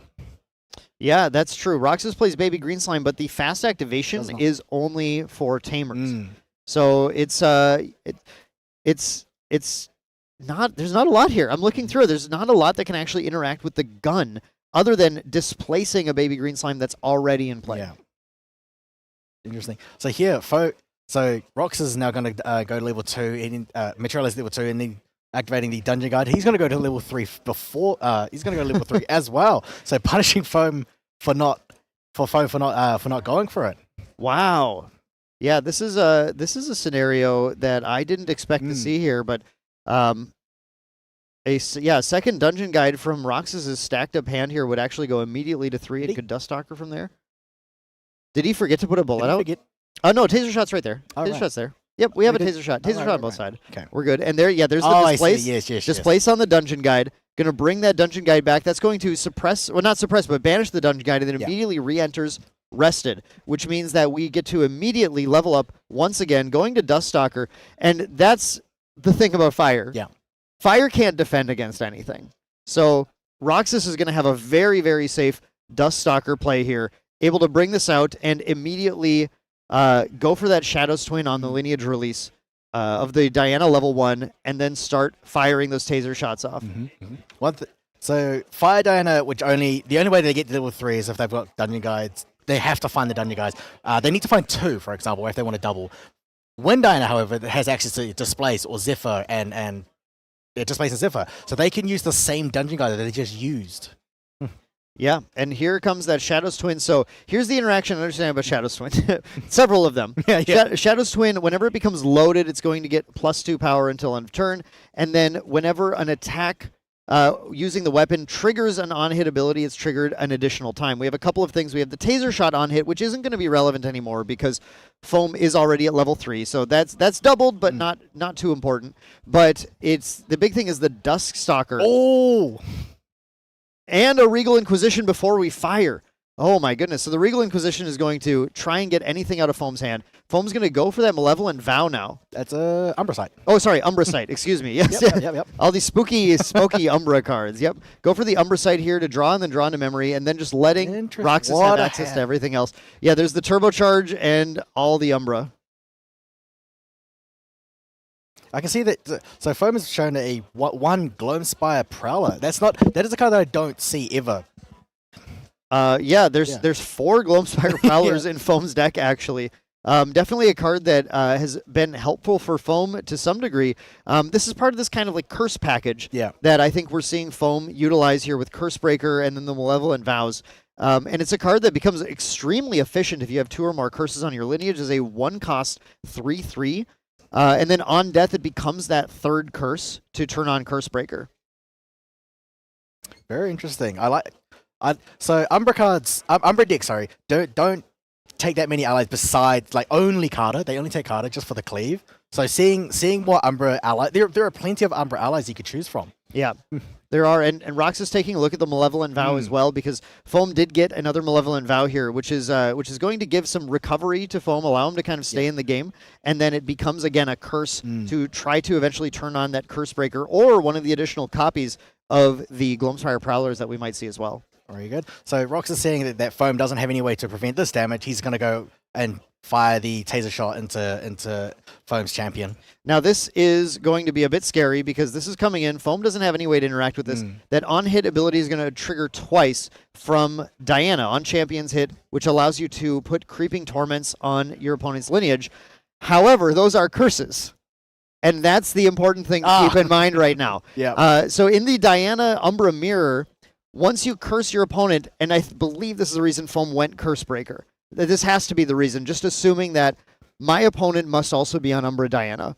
I'm going to fight the other Umbra Diana by going Cursebreaker so I can actually break off the curses, because now Foam has 3 curses on him. Foam's Diana has 3 curses, so she's able to use the Cursebreaker ability to be able to break those off and then get a crazy attack turn onto Roxas. Now, remind me again, how many curses does Diana, Duskstalker need to be able to use his ability? 3. It's 3 curses for Cursebreaker to be able to activate. If you banish all curse cards, sorry, you can always activate it, but you want to banish all, then you materialize 2 bullets, and then you... 4. Yeah, sorry. Oh, 4. I'm sorry. It's been 4. It's 4. Oh my god. It's been a long time. I have to admit. I have to admit. I haven't seen Cursebreaker in a while, and 3 was the number in my head. It is 4, but we had that Malevolent Vow, which was the 4th one, so we did see the activation of the Cursebreaker here, and then we get to materialize 2 bullets, and then on attack, wake up the Diana. So Foam is ready to shoot in now. Roxas, though, holding on to those win cards, right? Going to be able to still defend against this. Right. So I'm saying we've got his gun.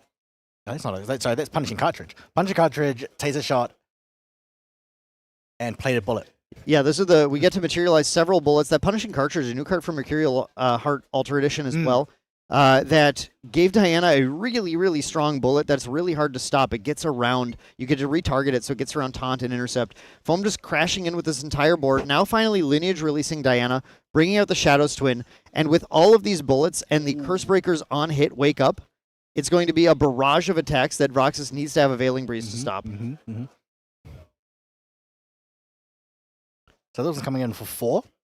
And he's going to load, Yep. So at damage step, or whichever step, at the damage step, he's going to also load a second bullet, which Shadows Twin will get +2 damage from its load ability. Every time it gets loaded, it gets +2. And so Foam's doing some tricks right now to load this bullet up, to load this gun up a ton, firing for a massive, lethal amount of damage, all from the power of Cursebreaker. Yeah. That was crazy to see Cursebreaker pop off in another Diana mirror match. It's like... Foam brought Cursebreaker, and I can't imagine it was in case he faced a Diana mirror, but the fact is, Cursebreaker in the Diana mirror changes everything. If the opponent tries to put Creeping Torments on you, it just gets blown up in your face. So this is probably not a good matchup for Roxas, because he knows, if he's going to apply curses, Foam is going to take advantage of that and then power up his Cursebreaker. Yeah, I have to say that... Despite both of us not really fully remembering the numbers on Cursebreaker, it clearly shows Foam's understanding and mastery of this. The fact that Foam didn't do the thing that both of us thought, oh, well, obviously you're just going to go to Duskstalker first and try and Creeping Torment your opponent. Foam respected everything about this matchup and said, maybe you have Cursebreaker too. I don't know. Yeah. I am not going to curse you right now. I'm going to go Cursebreaker myself. My hand has several curses in it already. I'm going to play the longer game, and if you choose to go for it and shoot me, I'm gonna get you. Yeah, that was very, very interesting play. Very good play for Foam. Not attacking first, letting Roxas attack before him, and then Foam attack back.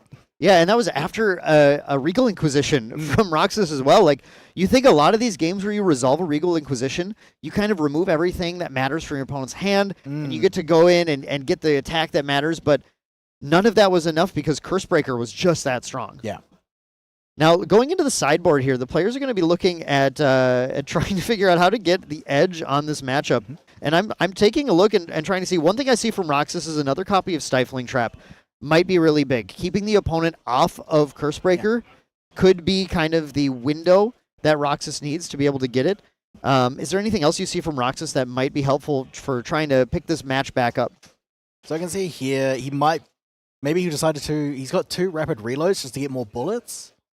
The rapid reload could, if we can't get a lethal situation to present itself through Creeping Torments, maybe we need to push damage on that one attack we can pull off as much as possible. Yeah. So you use the rapid reload to try and load more bullets in to try and get the triggers from Shadow's Twin to pump high enough. That's an option for sure. That's an option. But like every other card doesn't do anything in this matchup. It's just either he could add a Stifling Trap or he could add rapid reloads. Yeah, I think that's the case. I don't know why you would prepare your sideboard to deal with Fire Diana. So obviously Roxas made a good decision to not do that. It's just unfortunate that the players have paired against each other here. These 2 Diana stands. Now Foam bringing in.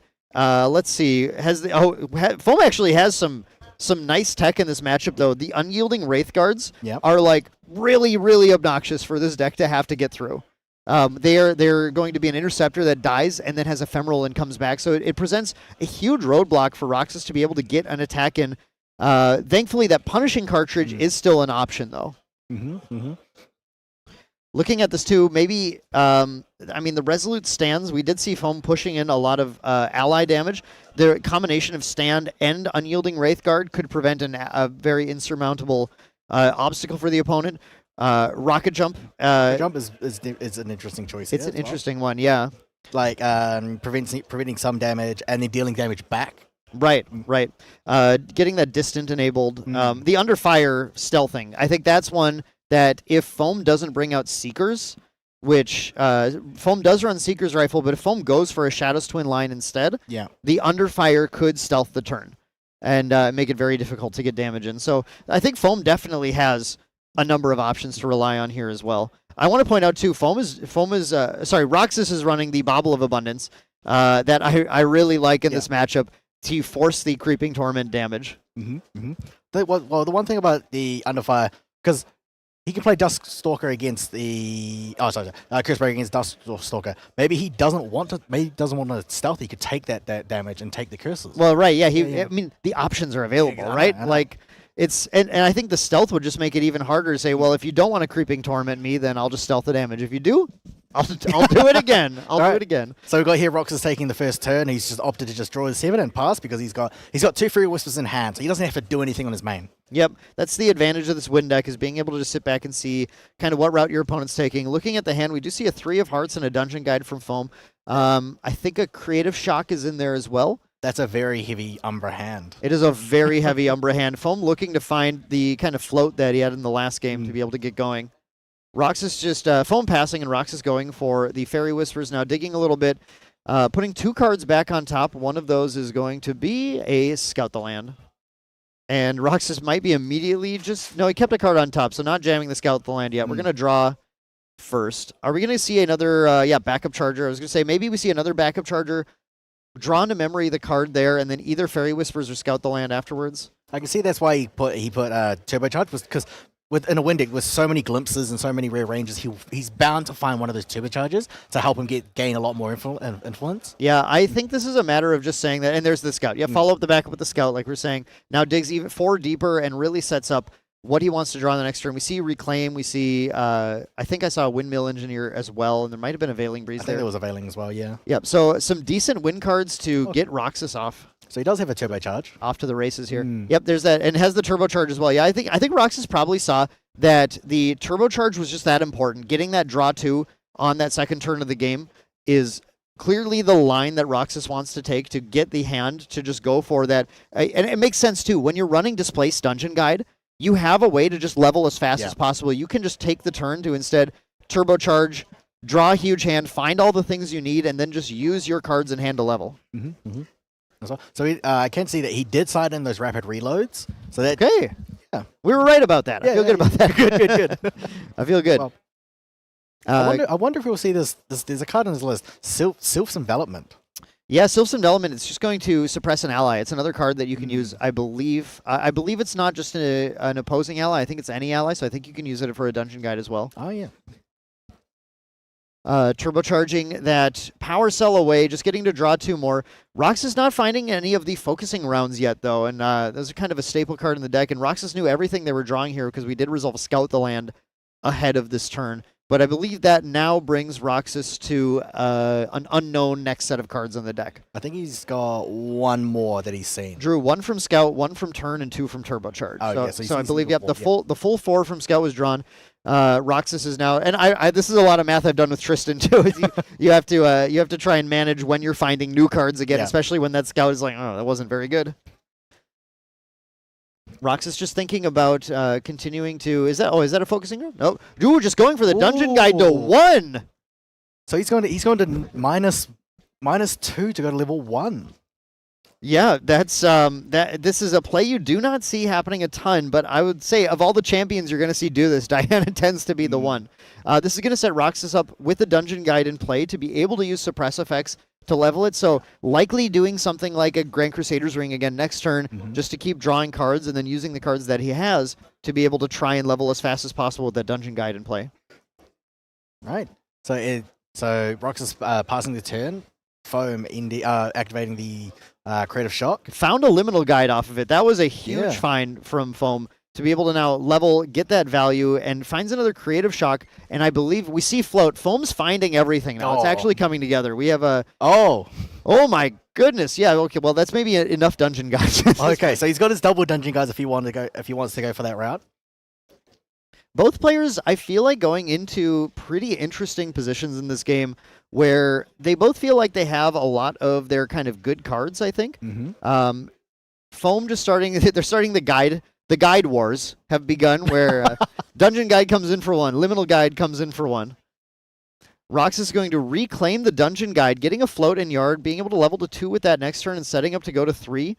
Foam has to be, thinking right now, but just going for a creative shock on his turn, going to 2 and 3. So this is looking very similar to the last game where Rox is likely going to go to 3 first. Likely going to fire on 3 first, but this time Foam isn't already on 3, so it's going to be interesting to see which route Roxas decides to take. I think it was interesting that Foam decided not to double DG and then start and lock Roxas out of level 2. Yeah. Yeah.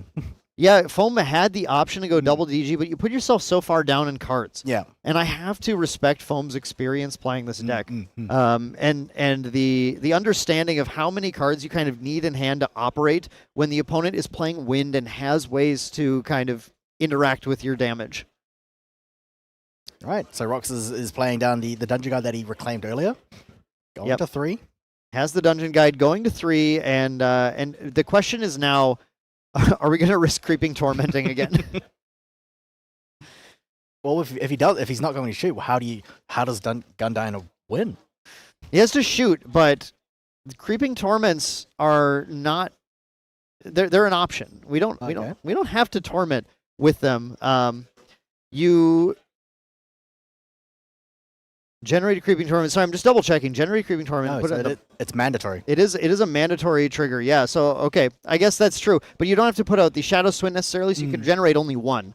That's where you would have an option here. But instead, we're gonna go for that Taser Shot right now. I think the Taser Shot Creeping Torment is going to be enough with Foam at just level 1 still to be able to hold him off. The Malevolent Vows, though, to recover might present an interesting workaround. However, he's only at level 1, so he's not going to be able to use those Malevolent Vows. Actually, the on-champion hit is not mandatory. Generating does not have to be done because you can fail to find the cards to generate. Oh, true. You have to have. It's not like a token. Yeah. When you summon a token, you're gonna summon a token. There's nothing that can stop you. When you generate a card, you have to actually have those cards. And even though he had them in the last match, technically He didn't have to. Yeah. Maybe he doesn't have them now. Could choose not to generate. Mm-hmm. Because if he chose not to, it's still a lot of damage. So Shadow's Twin can still hit for 6 to 7 damage per turn. You still get the Taser Shot trigger, right? You're still telling your opponent you're going to take 8 if you try to level. Yeah. But Roxas does decide to put the Creeping Torments as well, which does kind of squeeze Foam a little bit as far as what he's able to do as well. Drawing cards is painful now. Foam, the turn is being passed to Foam. Foam looking at our float options here. Is that another liminal? That's another liminal. Foam did Creative Shock into another liminal, so there's another liminal guide in play, but liminal with 2 Creeping Torments is a little scary. So 2 Creeping Torments, he's under the Taser Shot.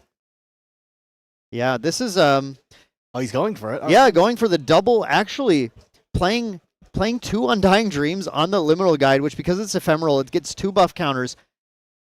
It's going to be a 3/5 that's in play. Yep, exactly. And then Foam says, level up, I'll take 8.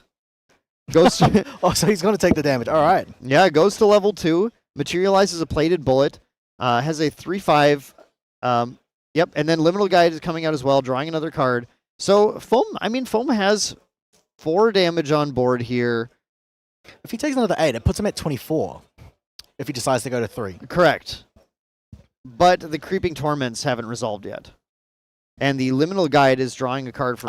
yes. So the Creeping Torments are going to trigger whenever a player draws their second card in the turn. Yeah. Liminal Guide came out as Foam leveled and drew a card off of that. Now Foam's going to move to the draw step and draw a card from that, which is then going to deal an additional 2 damage per creeping torment to Foam, meaning Foam's going to go to 20. Yeah. If Foam tries to level, it's over. Yeah. Because that taser shot hit effect is still active, dealing 4 damage every time Foam levels this turn. Right. Yep, and their Foam takes the. We do need to switch the Diana. There we go. Diana still has 2 life remaining. It's not all gone. Yep. 2 life remaining. 20 damage taken. Wow, it's this is a tight corner to be backed into for Foam. Even leveling is not an option this turn, and as we were saying, fire, just not a lot of options. No. So, I mean, I think in this situation, he would have liked it if he had another turn. Yeah. Right. If he'd taken that damage or gone leveled up to 3 and taken that damage, I think that's where Foam would be able to pop off as well. But now he's kind of like stuck at 2. Freedom, do you think leveling the turn before might have gotten him out of this scenario a little bit?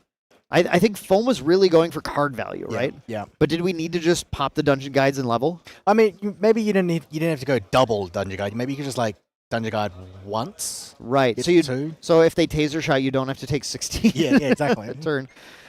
Yeah, it's tough. It's a tough scenario to be in. And one thing I did hear the players say with our audio on the players, as soon as Roxas played the dungeon guides, Foam said, "Oh, you had it." So I think Foam took a calculated risk. I think Foam said, "Look, if you didn't draw a dungeon guide, then I'm going to be in a really good scenario." Yeah. With all of this float, these liminal guides, and look at his hand. Like Foam would have been ready to truly pop off that turn. But oh, there we go. Yep, Foam just offers the concession there. Says game 2 going to Roxas that time in our Gun Diana match between 2 content creators, both Diana fans. Yeah. So that was So Foam took the risk and it didn't pay off. He needed another turn, right? If he had just chosen to dungeon guard once and go to 3, go to 2, dungeon guard to 2, and then level up to 3, he wouldn't take 16. He wouldn't take 18. No, 20. He wouldn't take 20 in one turn. The 20 damage. Yeah. The 20 damage on your own turn is pretty rough to have to take, and that's the power of Gun Diana. You know, we go back to Worlds last year when we saw Limelight from Creative Shock also on Gun Diana early on, actually taking out who would go on to be the world champion Glenny Boy in like the very first round of Worlds. We haven't seen Gun Diana really have a performance like that since Worlds that year. No, like props to Limelight when he took it to Southeast Asia Nationals, and he just won it because he knew he made a good call. Yeah. That's it. Diana is a deck where if you know what you're doing and you go into hit the right meta, hit the right matchups, it can be very powerful. As well. I mean, like I haven't seen that many like Gun Dianas like because Baby Green Slime is a card. Right. You know? I was gonna say the one thing that you want to never see as Gun Diana is Serio. Yeah. That's the match you're like, please, never pair me against Wind Guoja. So we have about like over 600 players, and somehow I think the only 2 Dianas, possibly the only 2, managed to pair up against each other. Yeah, it's crazy. And also somehow they're both 2-0. Yeah. Right? So they've played against matchups where they've been favorable. You know, I think another thing too, we were talking in the previous rounds about how Arcane Rai is really good because a lot of people don't know the interactions. Gun Diana's kind of a similar deck, where you don't necessarily know all the tricks with dealing with bullets and intent and loading and all the things that Diana does. So players don't always know those points that they need to fight the deck on. I do remember when Gun Diana was first revealed, and then with all the bullets interaction and the intent, it took a long time for players to get used to how it works. Right. We see Foam starting the game off with a Spirit of Fire pass turn, and then Roxas going to a Spirit of Wind and going for a main phase Scout the land. I like the main phase Scout. I like the trying to, you have to get a lay of the land sometimes. Like, what am I actually working with here? There may be a focusing round you can draw and play. It gives you another play this turn. And Roxas likely still holding, there is Fairy Whispers. This is something like a Fairy Whispers to be able to still play something on Foam's turn if he wants to. So Roxas, opening with the Scout. He's got the Fairy Wisdom's hand. He's got a turbocharge, so if he can next turn materialize the backup charger and then immediately sacrifice that power cell to draw an extra 2. Oh, those were the Scout cards. Oh. But I think we have the Fairy Whispers in hand now. Yeah. But that's the power of the Scout the land is trying to plan out your next 3 turns. Hopefully not that many, but usually 1 or 2. Gonna banish that Gloamspire Prowler. Yep. to level up, and we have that Creative Shock into Liminal Guide again. Oh, he's got another one. Oh, man. Oh. And a Reduce. Ooh, okay. Okay. So he's sided in those Regals. The Reduce is actually a pretty strong card in this situation because Roxas may go to level 3 again with only 1 bullet in play. Right. And when that bullet comes out from the on-enter on Diana level Yeah. 2, and if you've already resolved that on-enter, when you go to level to 3 and then pop your lineage release, then you can reduce the bullet. Yeah. And no shots are going to happen that turn Yeah. unless there's a bullet hiding in hand, focusing around or something. It definitely buys you an extra. It buys you a turn. I think one of the interesting things, though, is that there is a line because Roxas is playing Win Diana that Roxas can play to avoid that being a problem. Okay. Where in response to the on-enter from the Diana level 2, if you did a dungeon guide to get there, you displace your dungeon guide to go to 3, Yeah. and then pop your lineage release all before you resolve the bullet. Then you resolve the on-enter from level 2, put the bullet in play. If he tries to reduce, then you load it. Oh yeah. Yeah, you can. That's a line you can do. That's a really, that's a deep level line where you're trying to play around reduce specifically. Mm-hmm. But if we see that line, that would be, I think, extremely hype because that's one of those Grand Archive nuanced interaction lines to level to 3 in response to the level 2's on enter.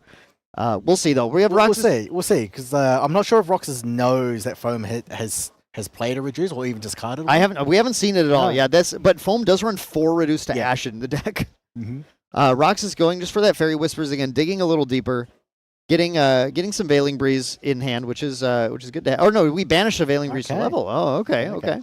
So he's not going for the backup. He's not going for the backup charger line. He's just opted to just go to level 1 instead. Yeah, that's that is going to be potentially scary for Roxas to lose that Veiling Breeze, but he's got another in hand. Yeah. Usually, if you lose one, it's because you have another one in hand. Although I respect the choice to go to level 1 because Foam is on level 1. He's on the play. So he could go to level 3 faster than Foam. Yeah, than Roxas, sorry. You do have to try to level before the other one, as we saw. As long as you math everything correctly and you play around Cursebreaker, you really do want to get the jump on the opponent. Ooh. Losing another Veiling Breeze there. They're losing a Veiling Breeze and a Displace. Right, materializing the taser shot from Yep, level 2. we are seeing the taser shot happening now. This is where Foam having that reduce might be absolutely huge. This could be a major line.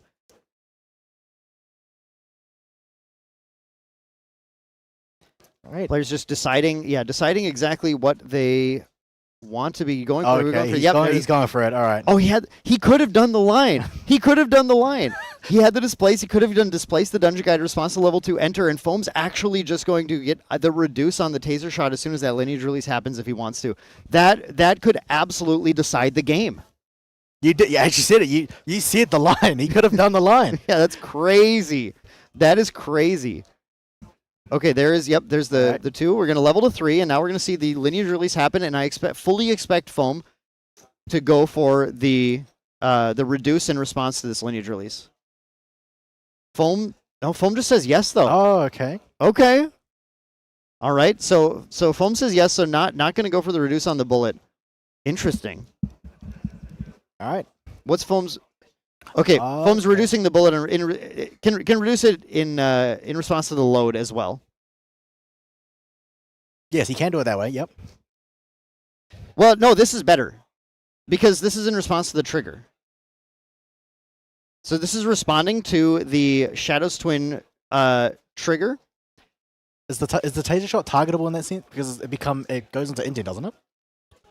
The taser shot is it's targetable right now, and if you're doing it right now, okay, yeah.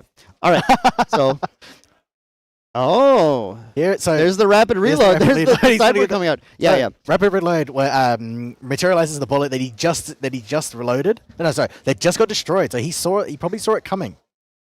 Wow, that is crazy. That's crazy. The rapid reload being absolutely huge here. allowing Roxas to go get this attack in now. There is a number of interesting interaction points with the gun deck where you can respond to the trigger on the Shadow's Twin by like destroying the gun, which actually does permanently get rid of the bullet. Yep.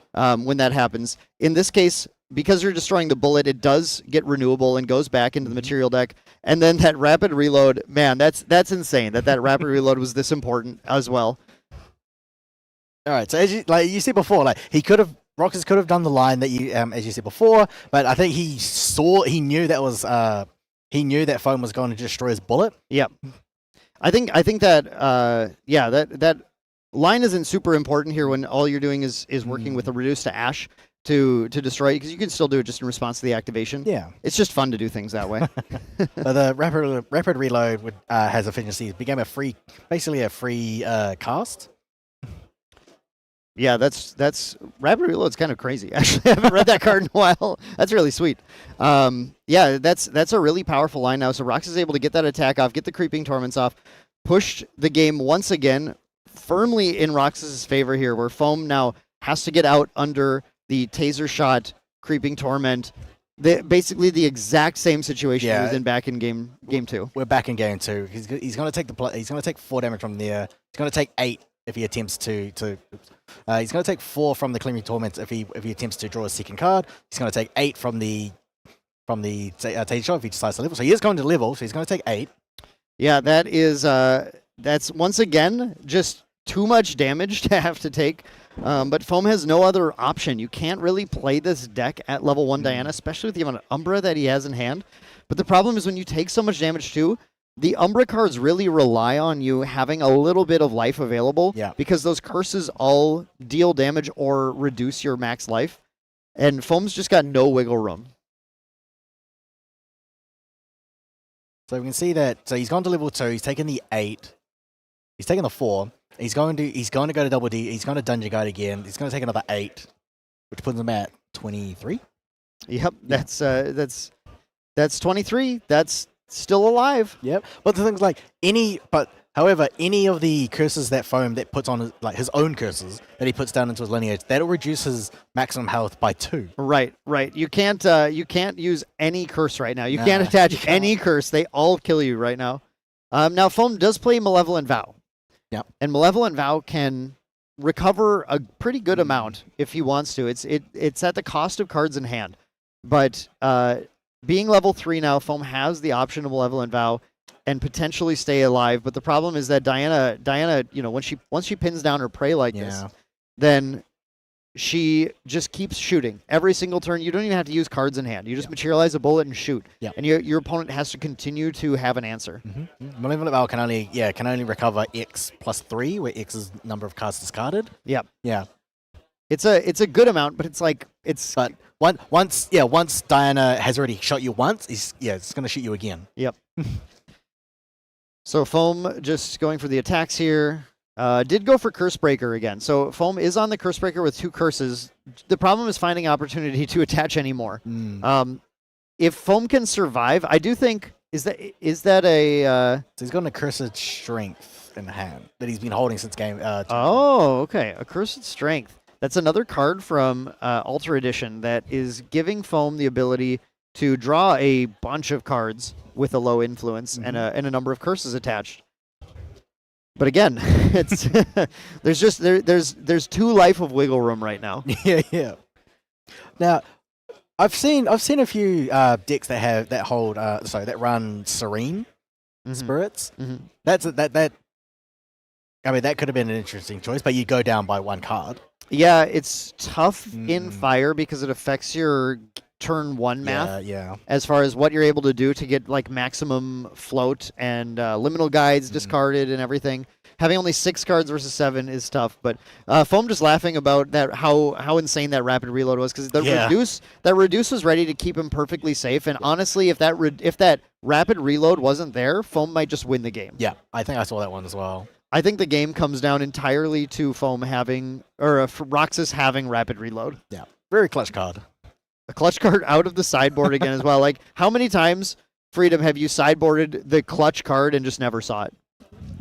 And again, we mentioned this. The Bauble of Abundance, the card that forces your opponent to draw. So Roxas is going to make sure Foam has to take the damage from Creeping Torment on Foam's turn. Yeah, it's not looking good for Foam here. If he so Roxas can just apply damage and then just pass, and then forcing Foam to draw 1 for turn, and then immediately with Bauble Abundance. The Malevolent Vow would be pretty good. The Devouring Malice, Quicksilver Malice.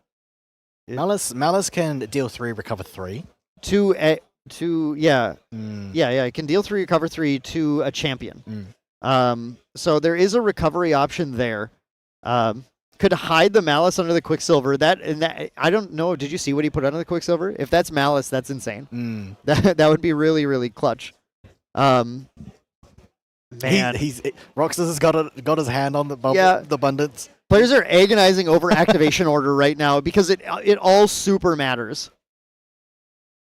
If we pop the Bauble of Abundance, that draws Foam's first card, which gives Foam something to do during Recollection potentially. That'll put Foam down to if it's a Malice, it'll put him down to 21. He's still going to take 4 though. He still does take 4 unless he has a playable. I mean, the big thing is Foam's got 2 cards in it. If the top card's a Malevolent Vow, I think everything's different because then he can play Malevolent Vow and Recollection and recover 3 more. It's like if you have Malevolent Vow, Devouring Malice under Quicksilver, you stay alive. Yeah. And then what? And then something. Right, the players just in the tank. Obviously, they're in a very decisive game 3 right now. Lots of time on the clock to try and figure this out, and the game is going to end very shortly either way. The question is just who's going to take it. So Roxas goes for the Bauble of Abundance. Yeah. And Foam's going to respond with a Cursed Strength, and holding priority to Quicksilver. The Devouring Malice. Yep, there it is. And going to banish 2 to put 2 counters on it.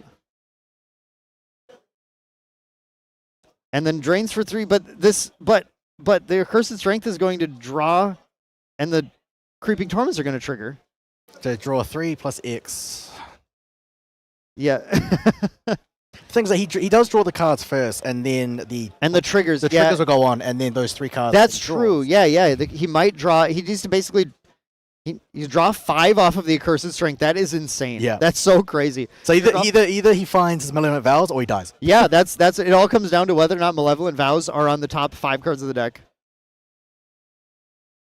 That Malice Quicksilver into Accursed Strength play is crazy. That's so good. You get rid of your entire hand when you do that, and you get the power of the Malice. And we found an Umbra Sight. An Umbra Sight? No. Umbra Sight. Draw another card. Because he's already going to take damage from the torment. You might as well just draw another card. Oh no. Yes. Yep. He's still in response to the curse damage. Drawing with the Umbra Sight.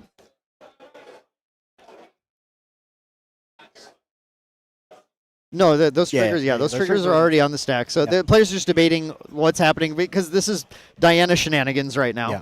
Pure Diana shenanigans. So they're drawing into memory, and then Umbra Sight go to the bottom of the lineage, and if you do, it deals 2 unpreventable damage to yourself.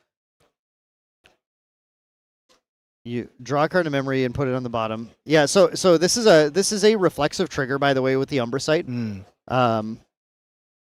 So he's gonna choose whether or not he wants to draw a card into memory and place the curse, and then if he does, then it's going to trigger another reflexive trigger that'll deal 2 for each curse card in the lineage. So that trigger will absolutely kill Foam if that trigger resolves right now.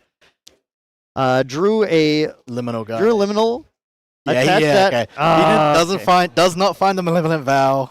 The Malevolent Vow is actually crazy if you find it though, because that puts your 4th curse on, and then in response to the reflexive trigger from the Umbra Sight, you're able to get rid of all of them. But yeah, that was a crazy Umbra Diana match. Foam and Roxas, 2 content creators for the game. Does go in favor of Roxas in that case, even though Foam had an insane first game with that Curse Breaker. Wow. I of all the matches, I expected to see an Akihabara. Yeah. That wasn't one of them. I wasn't expecting 2 gun Dianas to pair into each other. So we got the Aether Wing Dianas. We've got plenty of those here, right?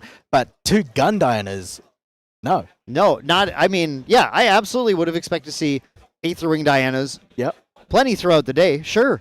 But yeah, I mean, Foam being here, I knew I was going to see 1 gun Diana. Yeah. But then Roxas having another one, and then that rapid reload to secure the game was crazy. Again, looking at Foam's hand with that accursed strength play, if Foam stopped that bullet and that rapid reload didn't exist, guaranteed. I think that was where that Foam game was could have got it as well. But yeah, like we said, we were likely to see Fire Gun Diana. I wasn't expecting to see Wind Diana. And the Wind won. Yeah, the Wind won. That was the craziest thing. I think Foam was quite unlucky because I think it felt like in both of his game losses, he needed 1 more turn, or he needed to level up one turn earlier or something. Yeah, and then that's where he could have got these 4 curses and then attack back. But Roxas was able to just apply that pressure really early, locking that at level 1, applying 2 torments, and then Taser shot. You know, game 2, we know Foam took a calculated risk. Yeah. We could hear based on the player dialogue, he knew that if you have DG, you're gonna get it. If you don't, I have the game. Yeah. And sometimes you take a risk. Yeah. Right. Sometimes I'm just gonna guess at what you have and see. Game 3, Foam absolutely made the right call. Yeah. Holding back with that reduced dash, Yeah. Foam is so safe. Yeah. That's one of the safest positions you can be in. But just how do you see the rapid reload coming? Yeah. That absolutely crazy freedom. Yeah. So we are just shortly moving on to the interview with the winner, Roxas. But not yet. Yeah, that interview coming very soon. Yeah, but, very soon. With our gun Dianas, our Wind Diana moving on now. What we already said, Seryu is what Roxas doesn't want to see. That's one of the. So Seryu is probably any gun Diana's worst matchup. Yeah. Any gun Umbra Diana's worst matchup. Yeah, you don't guns don't work against dragons, as we know. They're ineffective means of taking down dragons. You need to use something more powerful like a fumes or a storm to get rid of a dragon. Baby Green Slime is probably one of the best tamer win cards. Yeah. Exactly. The Baby Green Slime just being able to come down and suppress the guns at all the worst times possible. Like we said, there's the tricks with the Shadow's Twin in response to the trigger when you can't actually fire your gun off or anything, but it's loaded up with a bullet. Yeah. Shadow's Twin gets +2 when it's loaded, so that trigger sits there while the bullet is loaded into the gun. You can Baby Green Slime suppress the gun. Yeah. And then the bullet goes away permanently. And that just puts a huge damper on Diana. Really, really strong. Let alone having a giant 412 taunt dragon that you also have to try and get through. It's just like Seryu has Gun Diana's number. Yeah. But we have a Wind Diana now at 3-0. And there's a lot of decks in this room. What else? Is there anything else that they're truly afraid of, do you think, Freedom? Or are we just going to say if we dodge the Seryus, that's a day 2 Diana?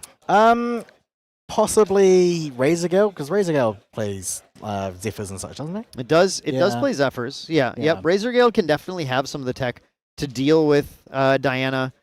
Razor Gale also can take a lot of damage really fast. Yeah. And it needs to draw a lot of cards. The thing is, like, Razor Gale is also it's only a level 1 deck, so it will take a lot of damage. So I mean, like, even if they have the Zephyr, then they have it. Right? Yep. Whereas like Diana is one of those all-in kind of decks. It's like I'm going to shoot you for 7 if you've got Zephyr. Oh no, I'm going to load. If you've got Zephyr, then you've got it. If you don't, I'm going to shoot you for 7. You take two curses. You're going to end taser shots. I question how a Razor Gale can win with 2 Creeping Torments on them. I'm not. Oh yeah, because they draw so much. Yeah, I'm not positive that there's some cards that get around it. Like Fairy Whispers is not a draw. It's going to add the card to hand. So that's different. You can skirt it, but I'm pretty sure Bagua Cardinal Fate, that draws. Yeah, and they use it a lot. Yep. Yeah. So I think actually, like, Gundam is pretty okay against Razor Gale as long as you can just say, well, you got to have Zephyr. Yeah. And if you don't, I win. Yeah. So that's not terrible. Crux obviously is a deck they're happy to face. Yeah. They I think Crux does really well against Crux Lorraine, Crux Merlin. They just don't have the defenses. Well, they've got like Stalwart Shieldmaids or Library Witch, and now we've got the Fluffy Shopkeep. So they'll have some defenses, but that's where Punishing Cartridge comes in. Yeah, the Punishing Cartridge allows you to circumvent all of those ways. It's a deck that's I don't know. I'm kind of a fan. Watching this play, it's surprisingly effective. But the best person to hear about it from is probably the pilot himself. So let's head over to the interview with Tyler and Roxas. Hello and welcome back. We are here with the round 3 winner, Roxas or Christian. First of all, congratulations. Second of all, that has to be the craziest once-in-a-lifetime feature match. Yeah, I can't believe it. When I matched up into him and I heard that he was running Cursebreaker, I was like, you got to be kidding me. Like, yeah, no, that probably will never happen again. Yeah, so, looking into this matchup, for those of you who do know Diana, you would think Cursebreaker probably pretty good into Duststalker, right? The ability to banish and then have like a really strong one-shot combo. Yeah. Did you feel into this match like you were favored? Did you feel like you were really on the back foot? Like, kind of, how did you feel coming into it? I feel two ways about it because I've never tested this matchup before ever, but the first game I was kind of like self-defeated. I was just like, oh, I've just lost this. This is Cursebreaker. But then I'm just like, well, you just get to 3 before they get to 3, and then hopefully things will work out. And luckily they did. I think that's like you just gotta go for it. Yeah. Yeah, for sure. There's a couple questions about your deck that I want to ask specifically. Yeah. One, you're running 4 turbocharge. Yes. You are not from Southern California, where they always do that.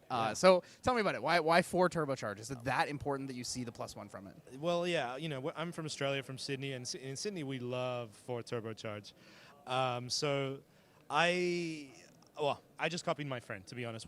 A few of my friends, we're all on the similar lists, and basically, if you don't draw a dungeon guide, you lose.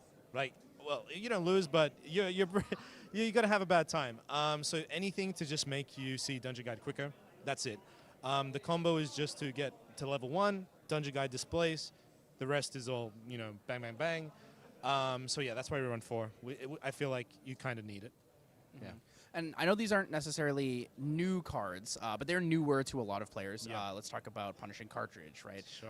You were playing Rapid Reload. That's a crazy. It's not a new card, but it's a crazy card. Yeah.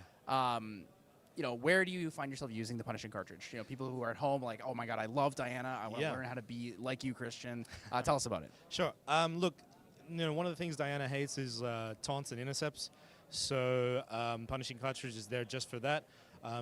You just discard a card, and then you can just redirect her attack to their champion, and they just can't do anything about it. Doesn't matter if they have 1 taunt or like 50 taunts. It's going to hit their face.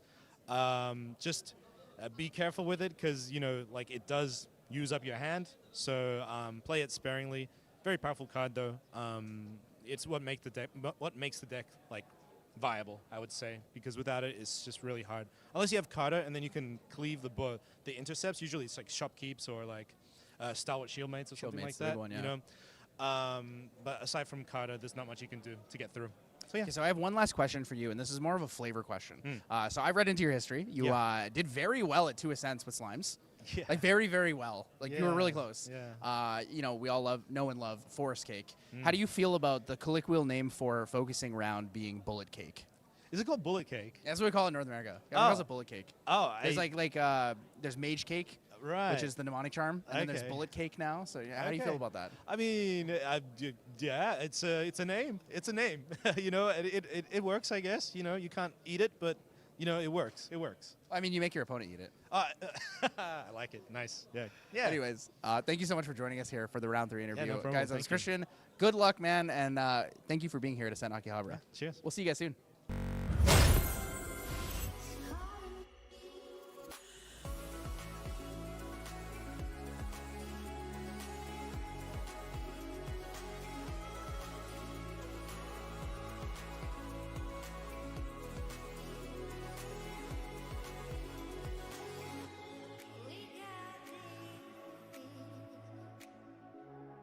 One day soon, we got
somebody save me, save me. I'm losing every battle.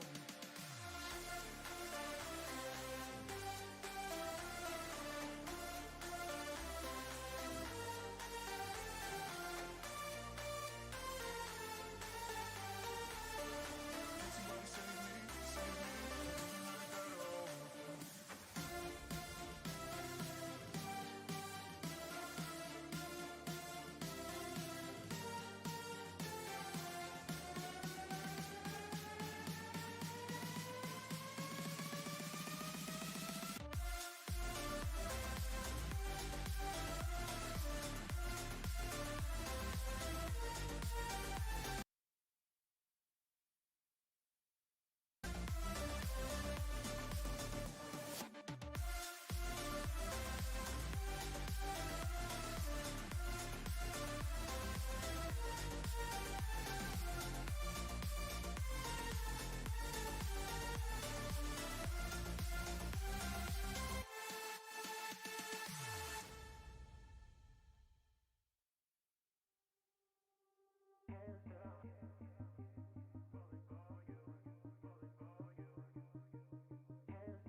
Welcome back, everyone, to Ascent Akihabara, the biggest Grand Archive event yet. I'm Main Deck Dan, and I'm joined once again by the lovely Hiro. Hello, Hiroshi Show. And I'm also joined by the very handsome Dan.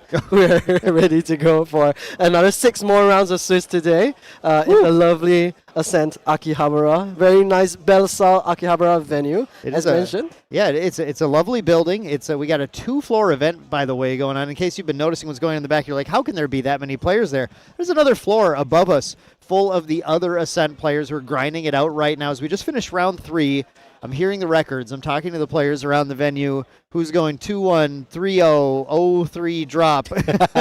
That's my usual scoreline. That's why I'm sitting here now instead. Yeah, it's a brutal day. Like we kind of expected, there are so many powerful players, some unknown players who have been waiting for this opportunity to attend an Ascent. But today, in this match, in round 4, we're going in, we see Limelight from Creative Shock, now a well-known member of the community, been there since the very start of the game, hot off of a top at Auckland as well. And Limelight's going to be going against an opponent from Hong Kong, Thomas L. And we have a Limelight on Fire Oblation CL versus Thomas on Fire Crux Lorraine. Yeah, and in Hong Kong, that Fire Crux Lorraine deck is really popular. If you aren't aware of the stats, in Ascent Taipei, 3 of the Hong Kong players made top 8, all 3 on that Fire Crux Lorraine. Of course, that was before the banned and restricted list, where Ra the Abyss was eventually removed from play, but it looks like they're still really enjoying the deck. Yeah, it's still been a powerful deck in the metagame. The access to Clarent Reimagined, the card from Proxia's Vault that we all get to just print and play with, that powered up Lorraine even during that Ryle meta, but now into the current metagame, still just providing a lot of outs to other decks that no other deck really has access to. The ability just to materialize a card that can be used 3 times with Spell Shroud, to give itself Spell Shroud, to prevent non-attack damage.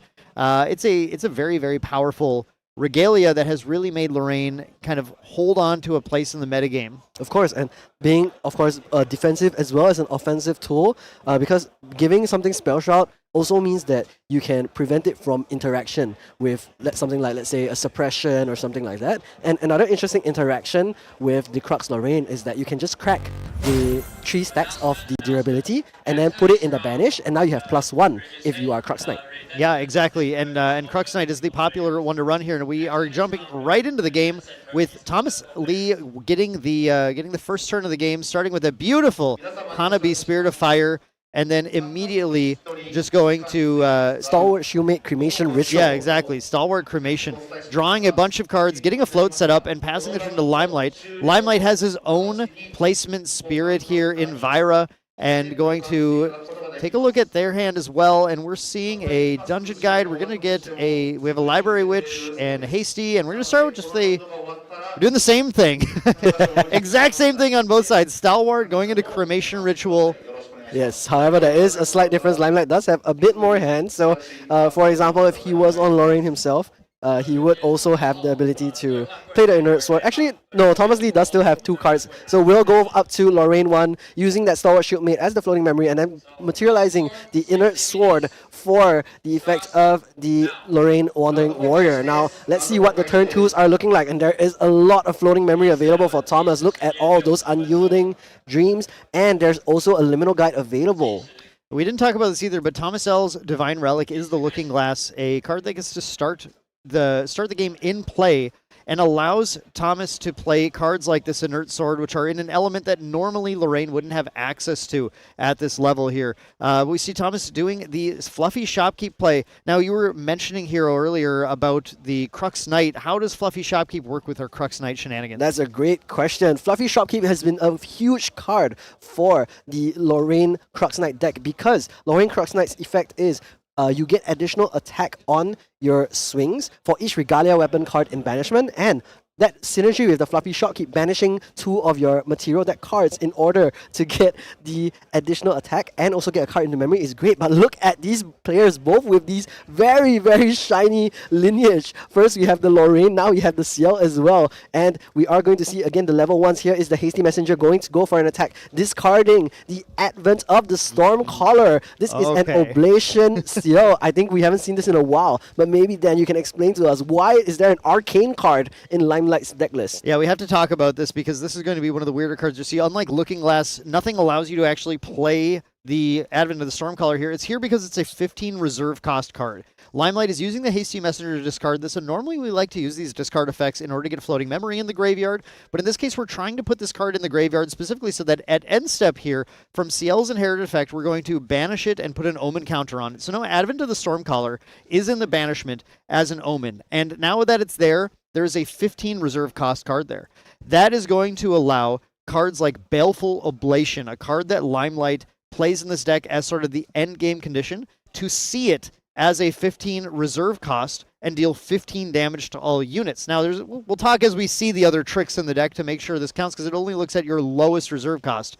But Limelight's going to ensure that 15 is his lowest. Yeah, and now we're going back to Thomas.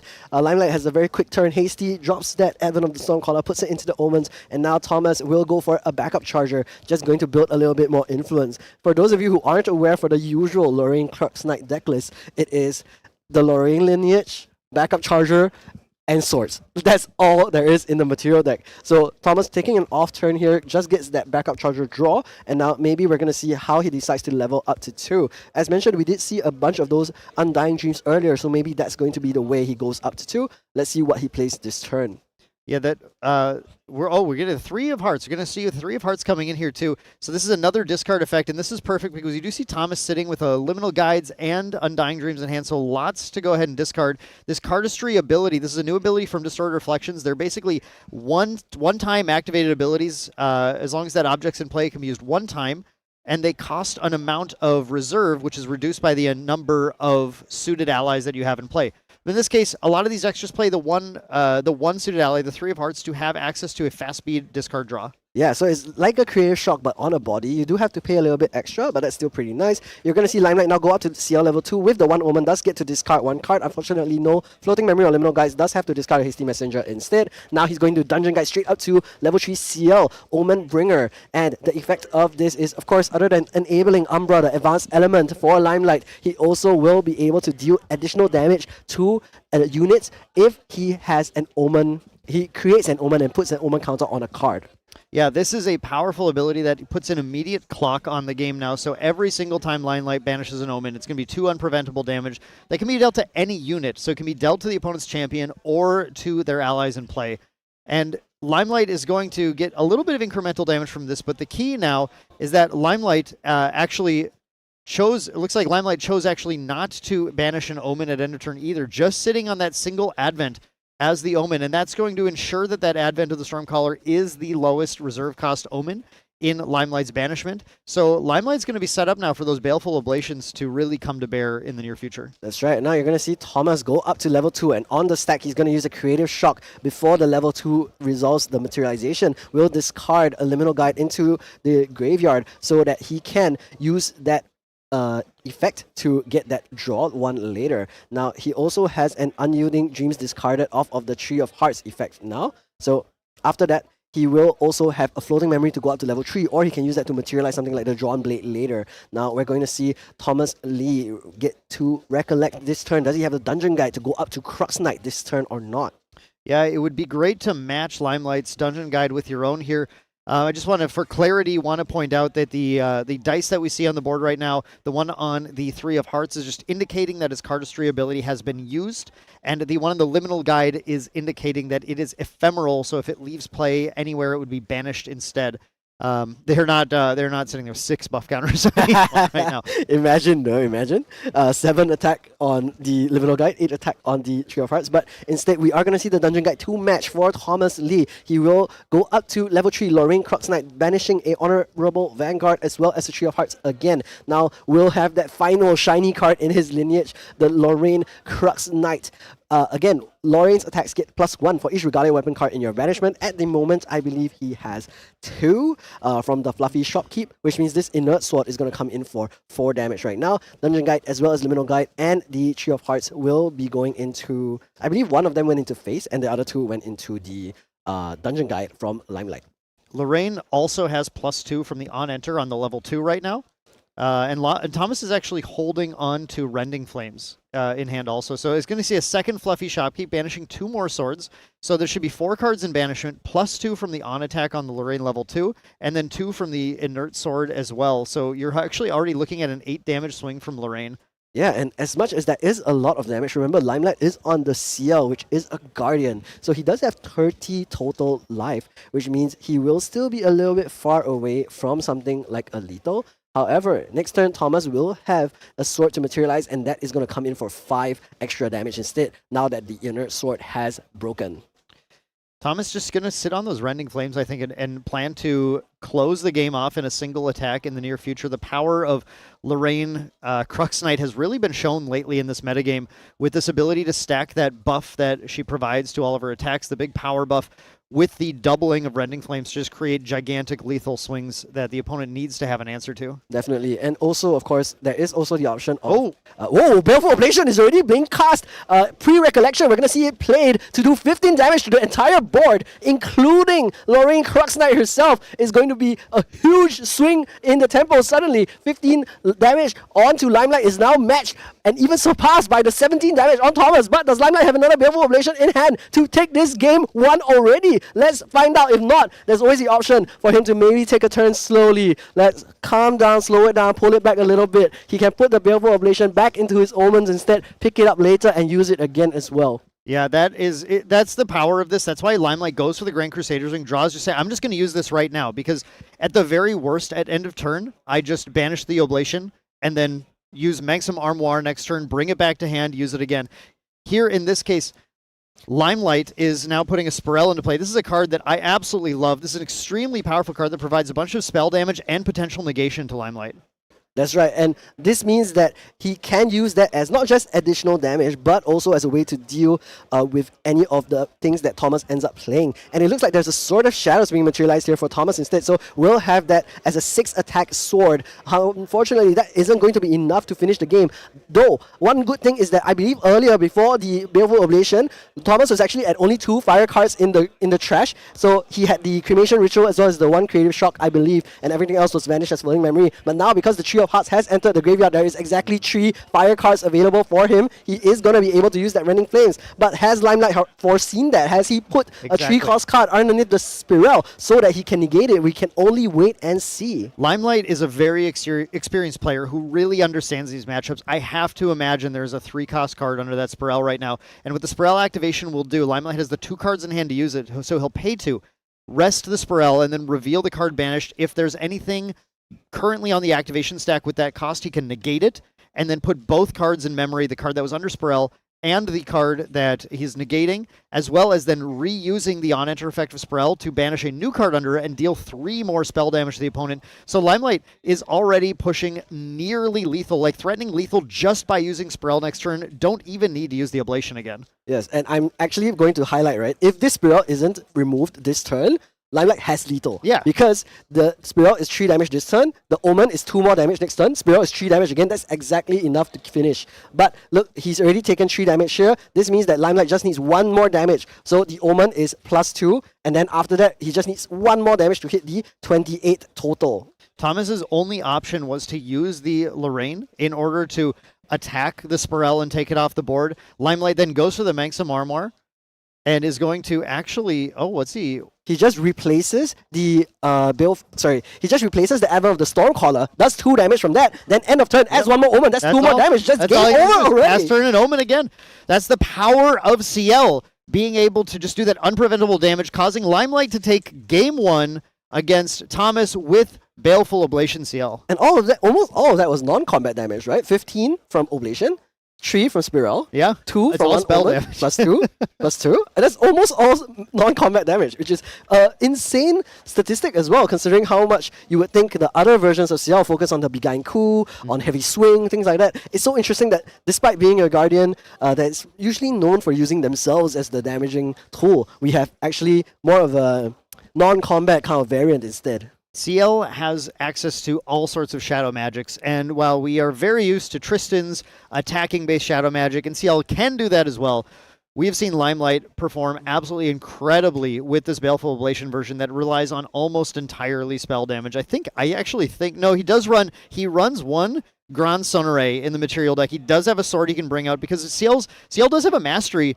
that buffs his attacks for every omen that he has. He's able to build up power on all of his attacks by banishing more omens.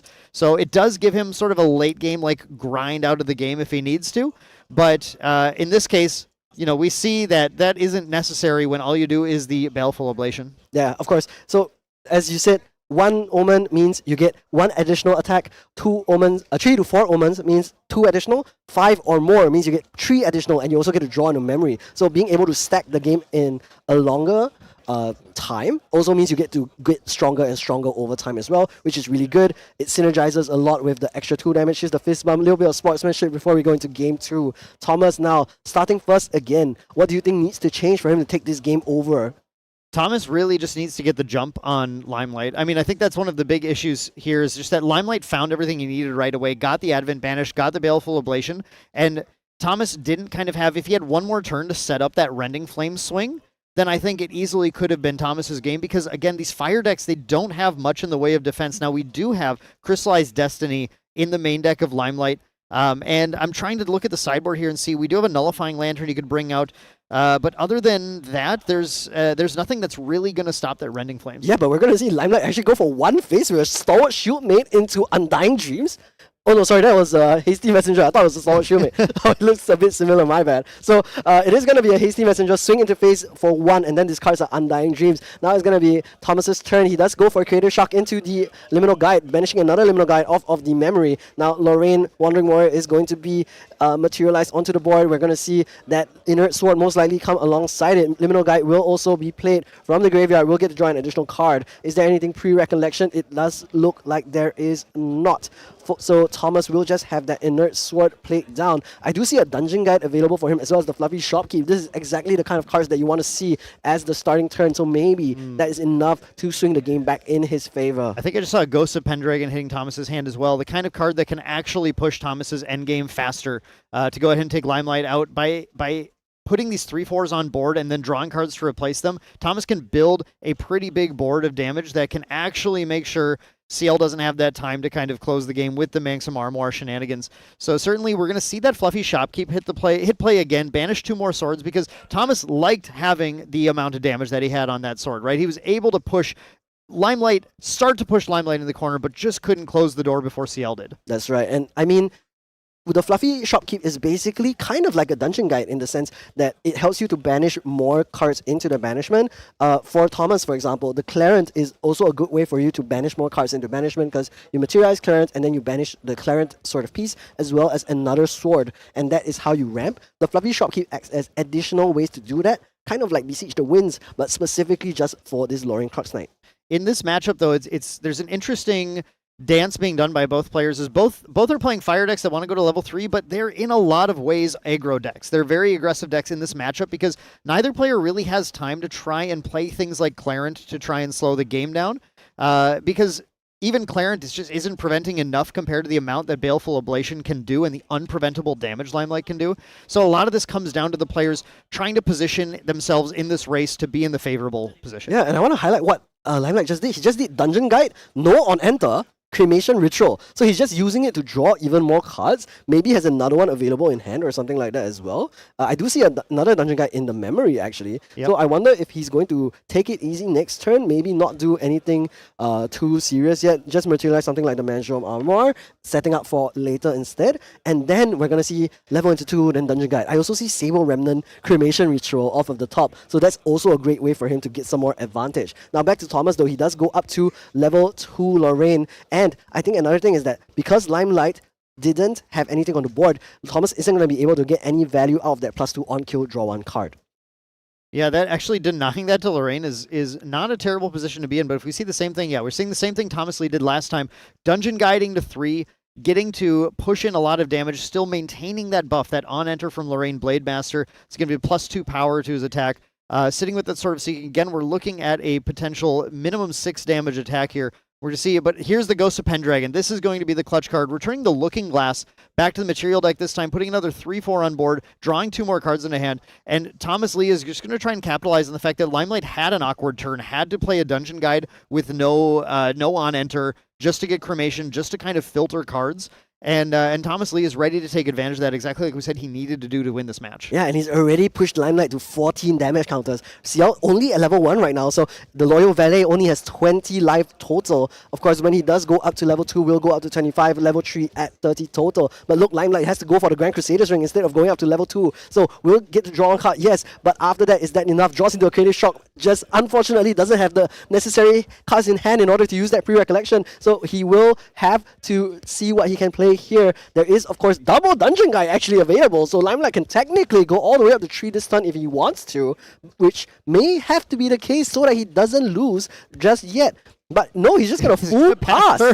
Pass turn and Omen the Dungeon Guide. There is so much damage that Thomas Lee has on board. Really, again, Ghost of Pendragon has been long known as one of the best cards in the game, but here, this constant 3-4 pressure is looking like it's going to be too much for Limelight to be able to hold on to. However, that Resolute Stand, that's a card that could potentially save a ton of damage from Limelight this turn. We know that CL loves to run these interaction cards. 3 Resolute Stands in the main, 2 Crystallized Destiny. There's a lot he can use. Yeah, however, Thomas just goes for the Clarence Sword of Peace, now putting 5 total swords in banishment. That means if he has a 3 attack, he will be able to take the game right here, right now. 20 life total, as mentioned, only 6 damage required. The Clarence Sword of Peace alone is coming in for 3 plus 3.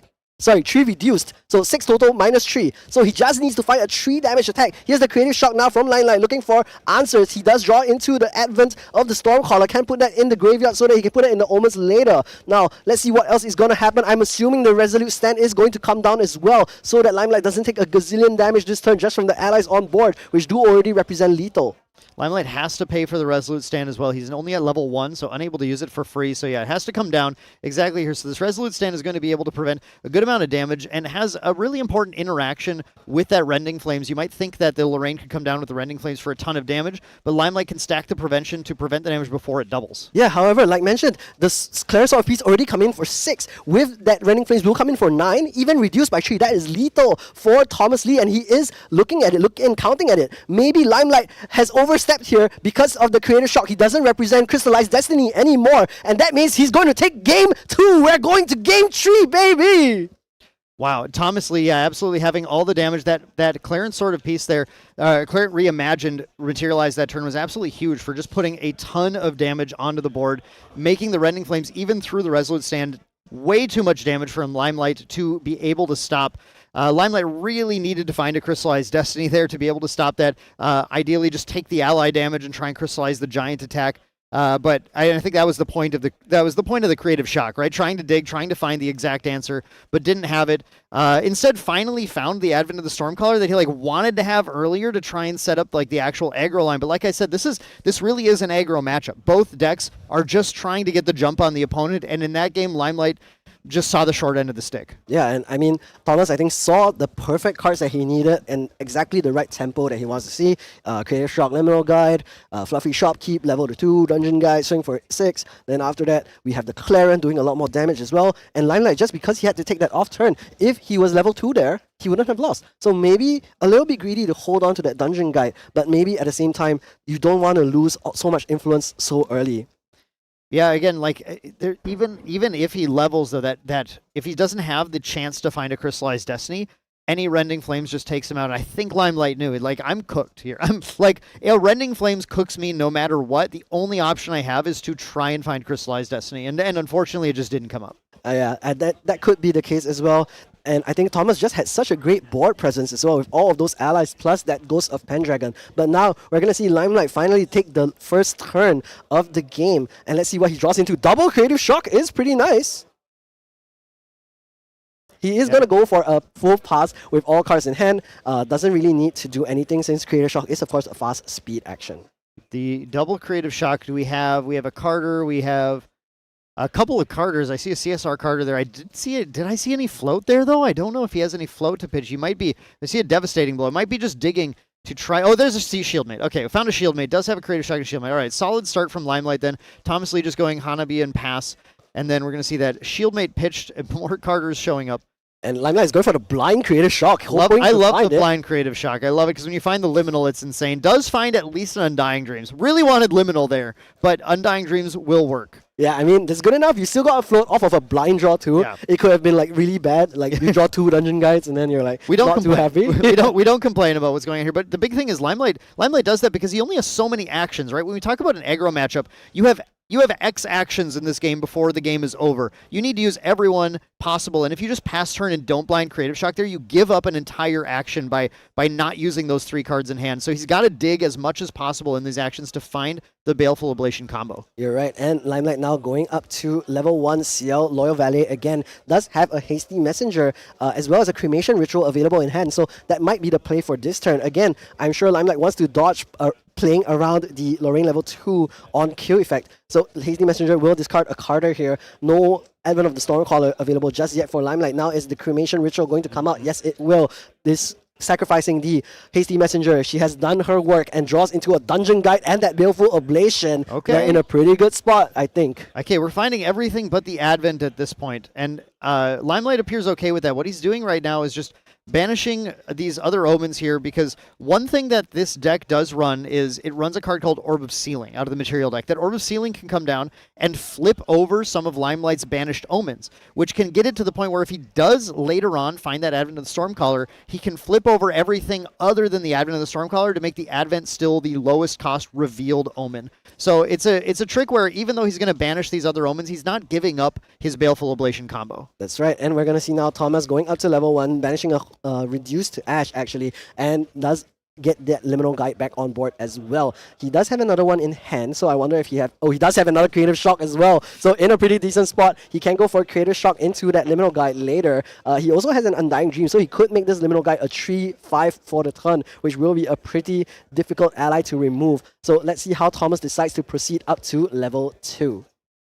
Both players finding lots of Creative Shocks is very appropriate, given that Limelight is from the Creative Shock team as well. Yeah, have they recruited Thomas as well? Yeah, I think he might be. This might be his application to join the team right now. This is an interview. Creative Shock Thomas Lee 2, Hong Kong branch. Yeah, Creative Shock Hong Kong branch. That's exactly. Maybe need to consider branching out. I mean, okay, let's see. Main deck Hong Kong branch as well soon? Well, yeah, we could start one. I think we could start one. Okay, you gotta poach Thomas first. Here's the Honorable Vanguard. Will just come in for 1 damage. I believe there is a Cremation Ritual as well available for Thomas, so we'll be able to do that to get rid of the Floating Memory into the trash. This is a similar play to Limelight's Hasty Messenger, but instead of discarding a floating after the attack, you kind of just put the floating there directly. It's a slightly improved version of that. However, let's see how Thomas does react here. Is that Cremation Ritual, like mentioned, he's also holding on to the Undying Dreams, so he can use that to go up to level 2 for free later, and then maybe when we see the Dungeon Guide, he goes Dungeon Guide Creative Shock on the stack of the level 3 enter to discard that last Liminal Guide in hand. I think thinking about this Fluffy Shopkeep, though, because the Fluffy Shop... Okay, no, not going for it. You're right. Exactly right. Going for that Undying Dreams on the Liminal and just going to go ahead and push as much damage as possible right now. Does make me think Thomas is maybe going to go a little slower on the next turn here, though. No, he does have 2 Floating Memory in the graveyard already, so if he does have that Dungeon Guide, it will still be just as fast. Yeah, level to 2, Dungeon Guide to 3, and can still play the Fluffy Shopkeep to banish at that point, then put out the sword and punch for a bunch of damage. That's right, or slash, I guess. Slash for a bunch of damage. We're picking at straws here, but Limelight is going up to that backup charger instead. Backup charger is, in fact, not a level that you can go up to. So we'll have that power cell now as well. If there is a turbo charge available, that could become even more card draw, which Limelight does actually play 2 copies of. So that might be why he has elected for this time. He also isn't in as much danger as last game, only at 6 damage counters right now. So maybe a little bit less worried about suddenly taking a big rending. However, there is already 2 fire cards in the graveyard for Thomas, so being able to just put 1 more in there is already rending Flame's distance.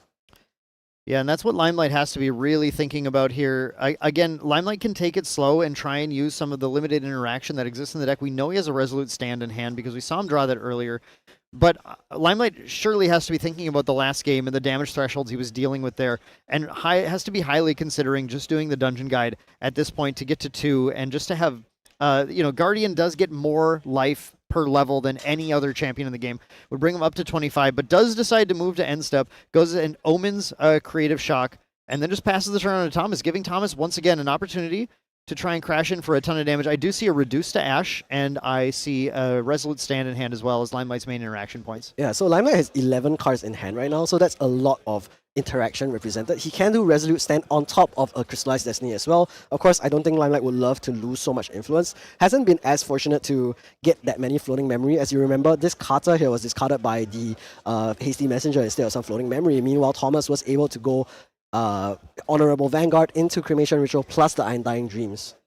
Here we do see Thomas taking it slow, though, actually going for the Clarent Reimagine instead of the level.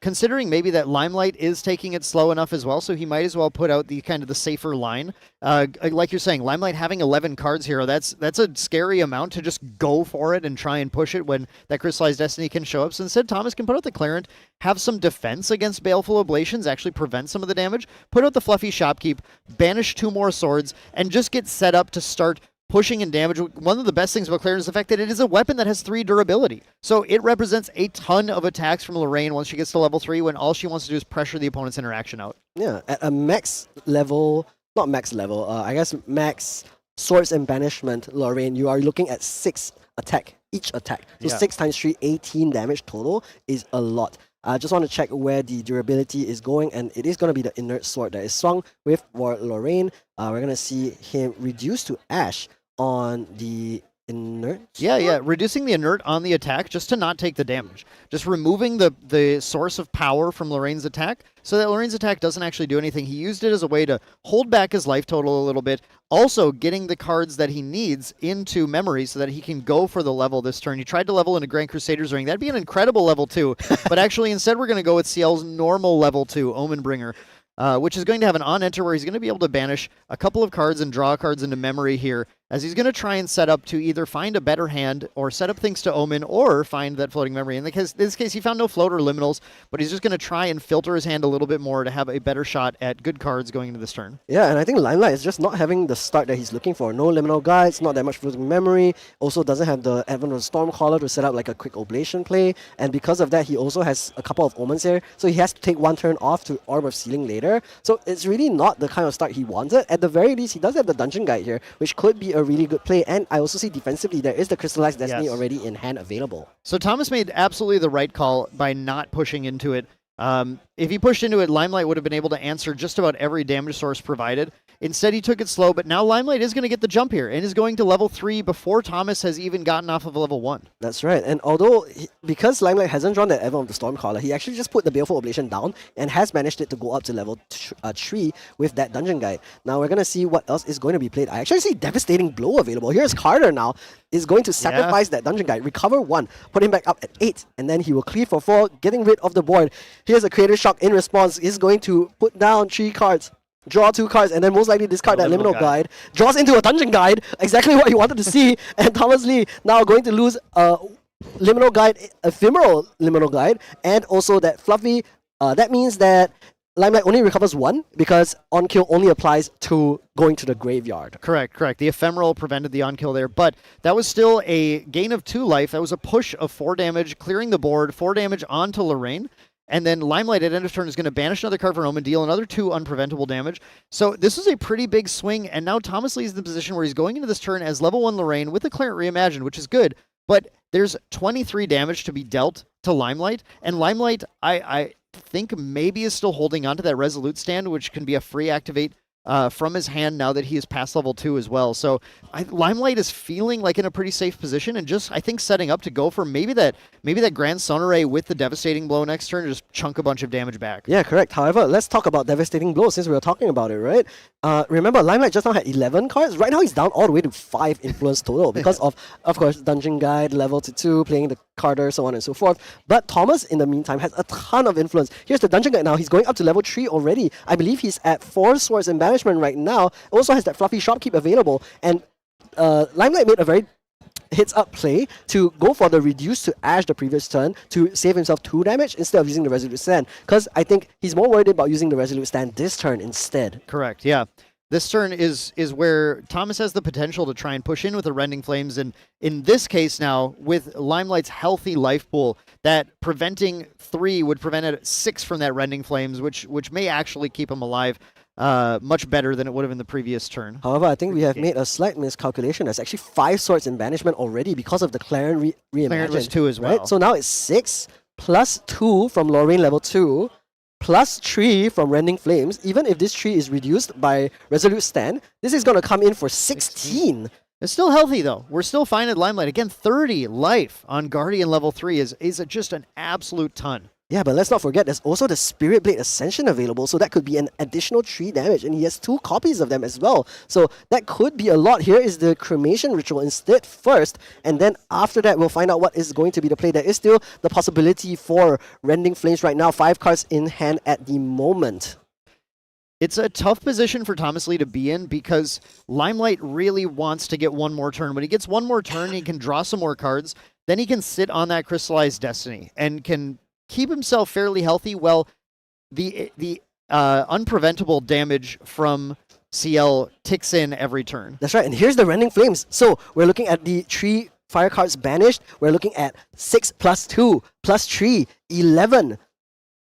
Now he's going to do 11 damage, reduced to 8, multiplied by 2, which is 16. Yep, there's that 16. Yes, usual order of operations does not apply in this case. You get the defending player gets to choose the order in which these effects apply, which is why it is going to be 11 minus 3 bracket times 2 instead of the usual, 11 times 2 minus times what? I can't write. 11 times 2 minus 3. This is now the math stream. Welcome to the math stream, everyone. That's right. It is your boy Main Deck Dan and Hiroshi Sho, your math teachers for grade 2 math. I think this is actually like pre-K math. I don't think I learned parentheses in kindergarten. That's fair. So we're going to see Limelight go back to his turn. He actually goes for the Chalice of Blood, getting the draw 2, which is great. Puts him up to 6 influence, but because he did play the Resolute Stand for free, he did not get to draw this turn. So total, he went from 5 minus 1, then he doesn't get to draw for turn, but he plus 2 for Chalice of Blood. This means that if he wants to hold that Crystallized Destiny this turn, he cannot do anything. So he does still have the Carter in play as well. So the Carter is coming in and does get to deal a little extra damage, which is going to help a little bit, but 18 life on Lorraine side is going to be a little too much to chew through with just that 6 influence. So Limelight is likely just going to have to take an Omen, deal 2, and then hold up that Crystallized Destiny just to try to stay alive.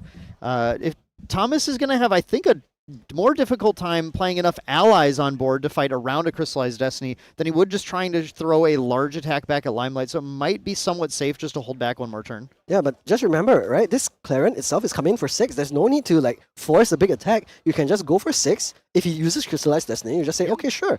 But there was a slight, I think, error on the part of Thomas. He forgot to swing with the Liminal Guide first, and because of that, the Resolute Stand was played, and now that Liminal Guide can't push in that 1 damage. So we'll have to see whether that does end up making an impact later. Yeah, that could make a large impact. But even if Thomas is just attacking with the sword and passing, the fact is it uses the Lorraine attack. And that is all Limelight wants. He wants to stop Lorraine's damage from coming through to buy one more turn in this game, because eventually Limelight will be able to put a lot of damage on the board and close it. You're right. However, I want to highlight as well, Thomas is holding on to the Spirit Blade Ascension, which he can use as a way to flicker, I guess, the Claren Reimagine, refilling all of that 3 durability counters. True. And then after that, he can use that for more prevention. Here is going to be the Ghost of Pendragon. Oh, that's good, though. That's what Thomas wanted to see. The Ghost of Pendragon is going to represent a lot more damage on the board. Again, consistent damage that Limelight has to deal with. We did see the Ghost coming in and dealing with the Carter instead, though, not actually pushing into Limelight. Thomas may be fearing another Resolute Stand. That's right. But you see, Carter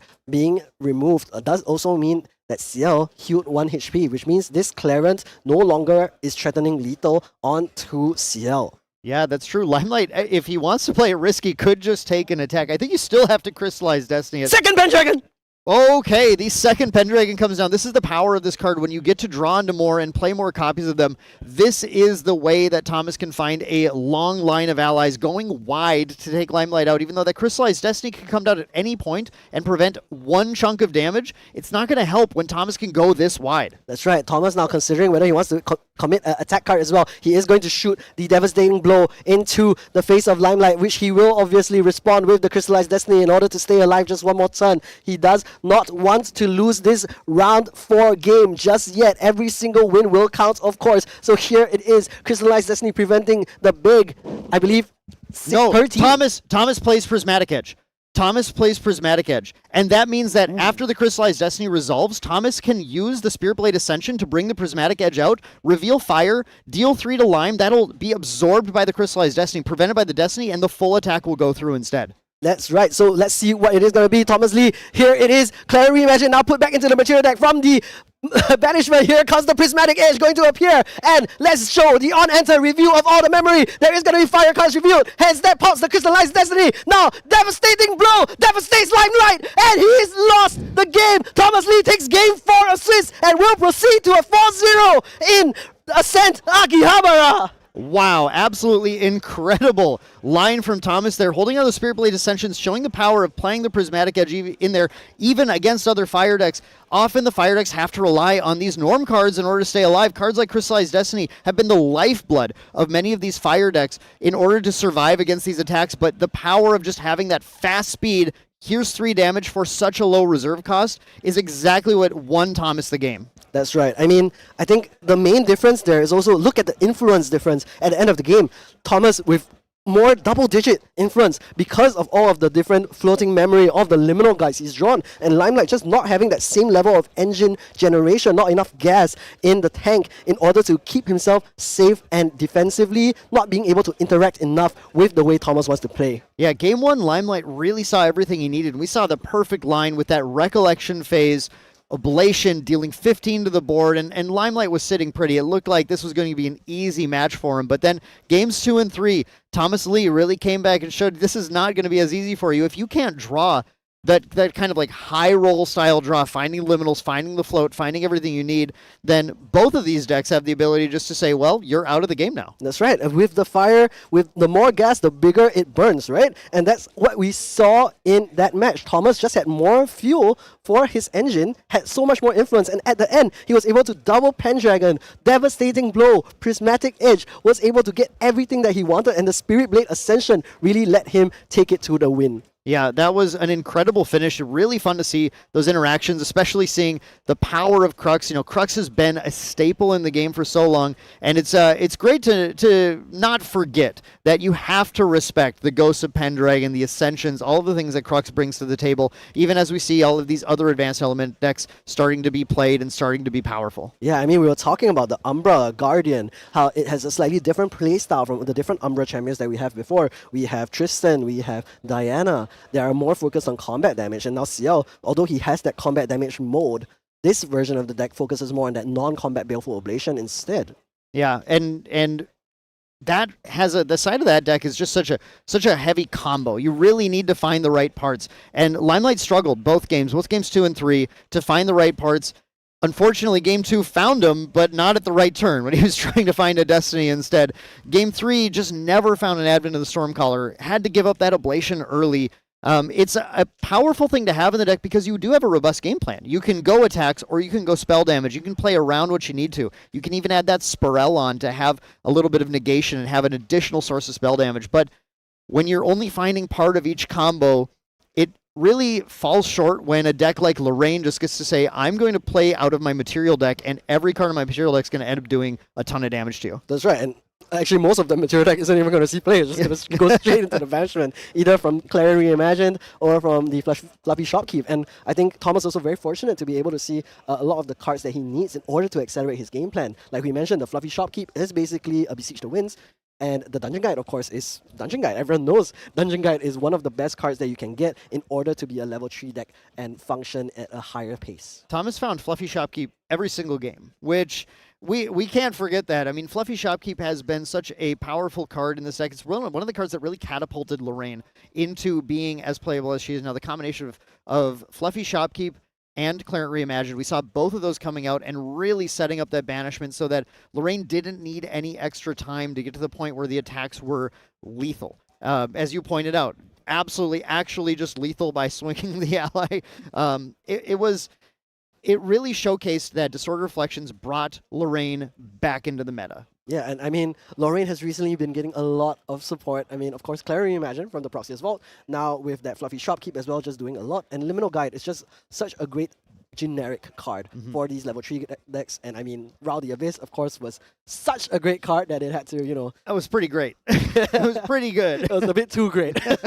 And because it was so great, I mean, it really brought to the forefront how much power these level 3 decks can have. And I think it's a nice change of pace from a meta that we were coming off of where Fractal Jiao-Chan, level 1 Gembu, these were some of the better decks in the format. And I guess a little bit too fast, and it doesn't fulfill the power fantasy that some of these decks prefer. And that is one of the best things about Grand Archive. Yep. We are going to be heading now, though, to hear from Thomas Lee about that win. Let's head over to Tyler for a quick interview, so stick around. Hello and welcome back. We are here at the round 4 winners interview. I'm here joined with Thomas Lee, someone that I've actually played against before at an Ascent, and our translator here, Mr. Sweet Potato Man. 他是跟你说，就是我们看一下我们的 Round 4的 winner， 然后他说你们其实有在新加坡之前曾经对局过，对。So firstly, congratulations. It's a great game. Watching you play into that match, it was really neck and neck. I thought, I didn't know who was going to win. It was really crazy. 他是说我们在战况的时候非常的焦灼，然后他觉得说好像他不到最后一刻都不知道谁赢这样子。对，我也觉得就是运气好，才后面追回来。对。He think that he got a good luck, so he can chase back the game while he's not very advantageous at all. I see. It makes sense. I mean, the double Ghost of Pendragon play was really big. Going into basically your achievements so far, you've been topping a lot of regionals. You did day 2 at Ascent Kuala Lumpur and Ascent Taipei 2025. Going into that, how do you feel about today? Do you feel like you're going to do really well, or are you still kind of nervous? 因为你曾经在很多的 regional 或者在 Ascent 上面都有得到很好的成绩，像之前你有在台北 Ascent 然后得到 Day 2的成绩。那对于你今天你自己的状况来讲的话，你觉得你今天这次的秋叶 Ascent 你觉得你自己的表现怎么样？希望运气好一点吧。就大概就这样。Okay, he said wish him good luck. Good luck. Good luck. So I want to ask you a couple of questions about your deck. So I noticed you put all the Devlos in the side. How come side, not main? What matchup do you want it in? Devastating Blow. 7 damage. So 他是觉得说你在很多的那个 devastating blow 这张牌，就是那个三费西对打7点那个，他就说你为什么会想要把所有的这些牌都直接放到你的 sideboard 里面你是有特别想要应对什么对局吗？因为我觉得如果一些快攻那些阿狗啊、阿来的啊，我没机会三等OK， 所以就先放在 sideboard。OK， 因为如果 game 1的时候，我还可以晒那个，就是靠晒那个 double 那个把它砍了嘛。OK， 对，如果慢一点的对局，我才想用那个3飞那个，因为它3等才能用。He predicted that in this environment there will be tons of aggro. So in the aggro deck, he cannot go to level 3 very often. So he chooses to sideboard all the devastating blow into the sideboard. Okay, that makes a lot of sense, actually. You know, you only really get the benefit of it from level 3, so if you're playing aggro and you're going level 2, Rending Flames makes a lot more sense. I have one last question for you, for your deck. I noticed you're playing Varukan Acolyte in the sideboard. Why are you playing that if you also have Reduced Ash? I see 4 Reduced Ash and 3 Varukan Acolytes in the sideboard. What's the benefit of having so much extra removal? The Varukan Acolyte. What is it? Unbroken 那是你为什么 Ally, destroy, yeah, 就是你为什 destroy. 么放了 reduce ash， 然后又放了那个拆锅的那马这样子？因为我在香港打不过 Water Diana。He said he cannot beat every Water Diana in Hong Kong. I see. So basically in Hong Kong, there's so many Water Dianas that he needs an answer to the Seeker's Aether Wing or the Aquamarge Rooster and stuff. So thank you so much for joining us here for the winner interview. Congratulations, good luck, and thank you again, Sweet Potato Man, for joining us as our translator. We'll be seeing you guys soon, shortly, for round 5.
chain. Sign on, we can start no new name.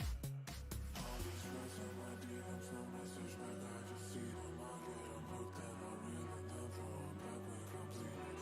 I'm a snake on this plane, I'm speeding my portion. You framing that look like only no pain. We dripping that venom so great. I'm a V-I-P-E.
Welcome back, ladies and gentlemen, on the broadcast. We are back with Ascent Akihabara. Is going to be round 5 of Swiss coming up next. Hello, everyone. Yes, so this is Freedom, and this is.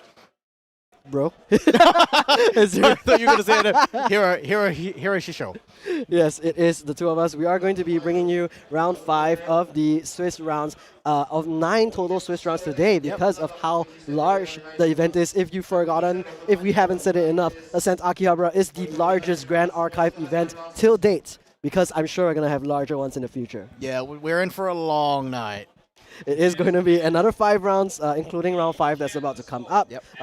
I'll talk a little bit about the matchup that we're about to find. Actually, so far we've actually had no repeats, if I'm not wrong, because up next we are going to have finally Firecrux Merlin, and he's going to be against one of the most famed Guojias in Southeast Asia, Kuojia, Kuojia. He is a famed Guojia Genbu player, has been on it since release, has named himself after Guojia. Oh, And I'm really excited for it. Is that why his Omnidex is Kuojia? Yes, exactly. He's named Kuojia after Kuojia. Okay. And he's really committed to the deck. He's still playing Guojia Genbu right now, has been playing it since the release of Guojia and the Recollection decks. So really excited to see what he has in store for us, especially because Genbu Guojia is kind of not seen as such a high-level deck in the current meta, but rain or shine, I think Guojia sticks with her. So Water Genbu, Water Gorgia is still a very consistent deck. It is like falling back because of the hit of like Lost and Thoughts, but it still has like other options to deal with.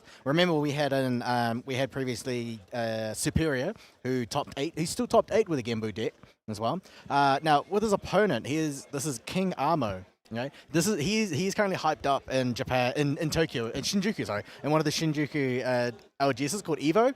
He is he's sponsored by Evo, Koike-san's own Evo as well. So he's known as one of the Evo's best Merlin. I just find it funny how he went Tokyo. Then after that, he went Japan, then Tokyo, then My bad. I went up and down. All right. Cool. Like we were hyping him up, and then we went from country level to just the ward in Tokyo. Yeah. All right. So King Amo is playing a Firecrux Merlin build. He was introduced to the game by Hachiko as well, one of Evo's workers and the winner of Kuala Lumpur. And we just saw him on stream just a little bit ago as well on that Fractal Diao-chan. So really interesting to see. We do of course have that Diao-chan now. We do also have the Merlin coming in. Kuojia here, of course, with his trusty blue clothes to match his blue Genbu deck.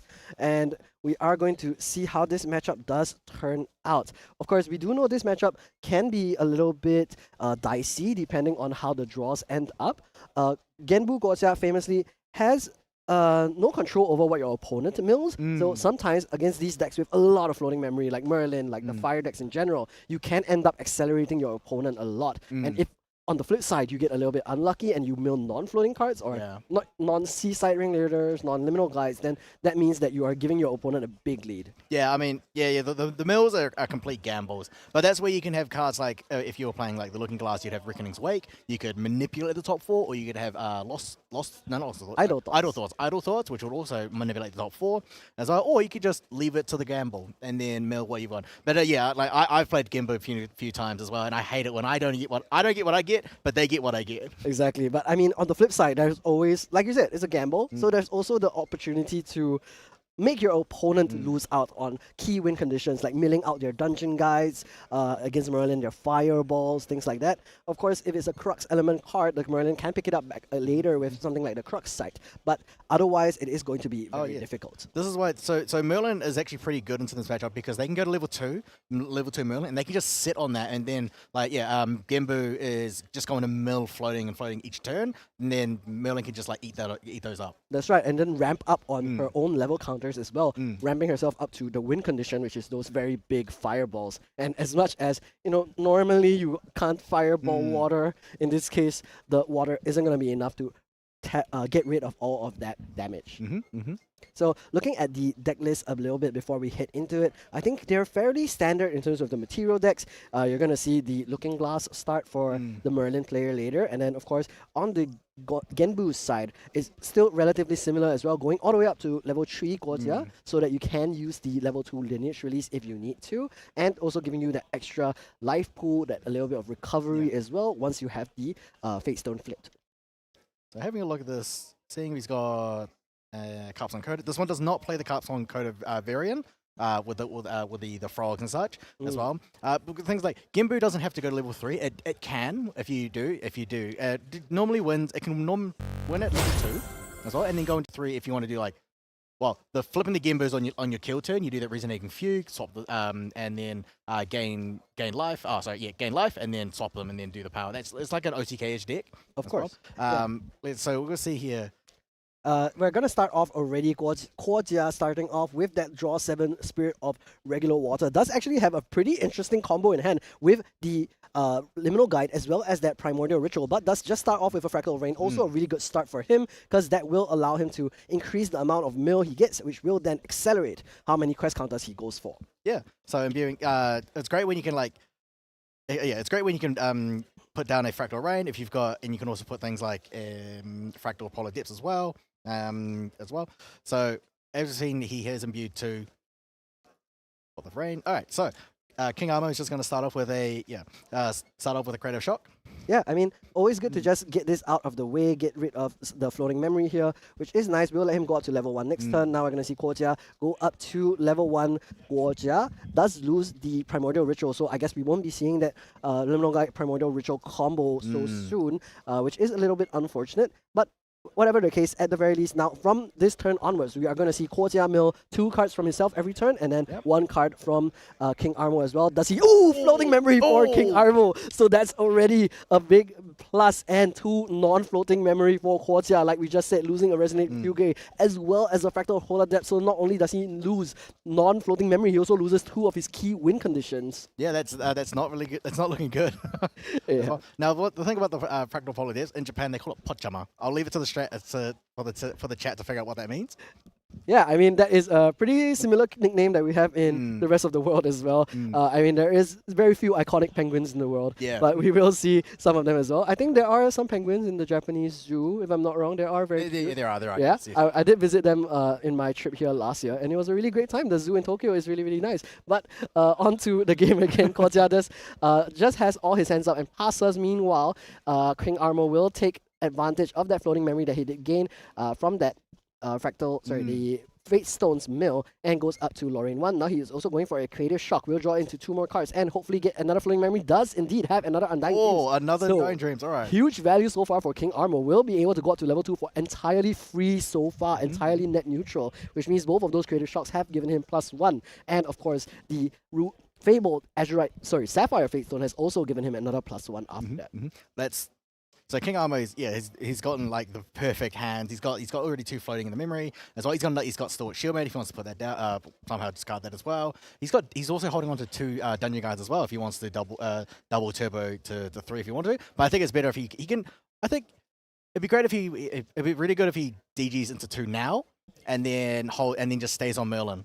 That's true. I mean, of course, unfortunately for Guojia, he didn't mill any float just yet, but he could also mill from the float here. Now, the Dungeon Guide is going to come down, like you mentioned. He is going to go up to Merlin level 2. Most likely will allow him to give him that ability to start ramping his level counters early. And even if Guojia next turn, let's say he mills 2, and once again he hits no floating memory, or maybe even like a Seaside Ringleader or a Liminal Guide, he can just eat his own floating memory in order to go up level counters still. Definitely. So that basically just like leaves Guojia, like if he mills a floating, he's gonna lose it. If he doesn't, I mean, and then King Armo can just go up to level 2, go up to level 3 without it. He's got his own, like you said.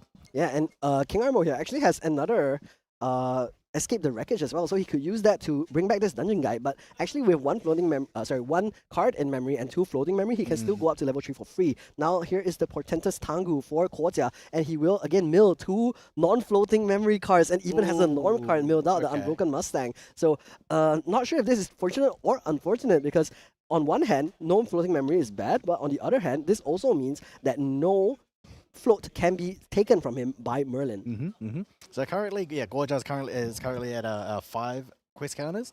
So with the double mill per turn, you're going to go to 7, and then with the conniving plans, going to go up to 6 first, and then next turn go and get 7. Yeah, and with the conniving plans, actually, King Armo does had the opportunity to maybe try and gamble that Korja would hit another Norm card, which would deny the Deluge 4 draw into memory. But now we're going to see conniving plans resolve will allow Korja to get that preparation counter as well, which isn't going to be that useful. But at least he will be able to mill more cards. Once again, mills 2 non-floating memory cards. And again, I'm not sure, is this a good thing or a bad thing? Because yes, we're not milling float, but we are also not allowing King Armo to take our float. It really depends on what's in Korja's hand. If he's got cards that uses floating, for example, the Frostmourne Paladin as well, but he just hasn't had good mills.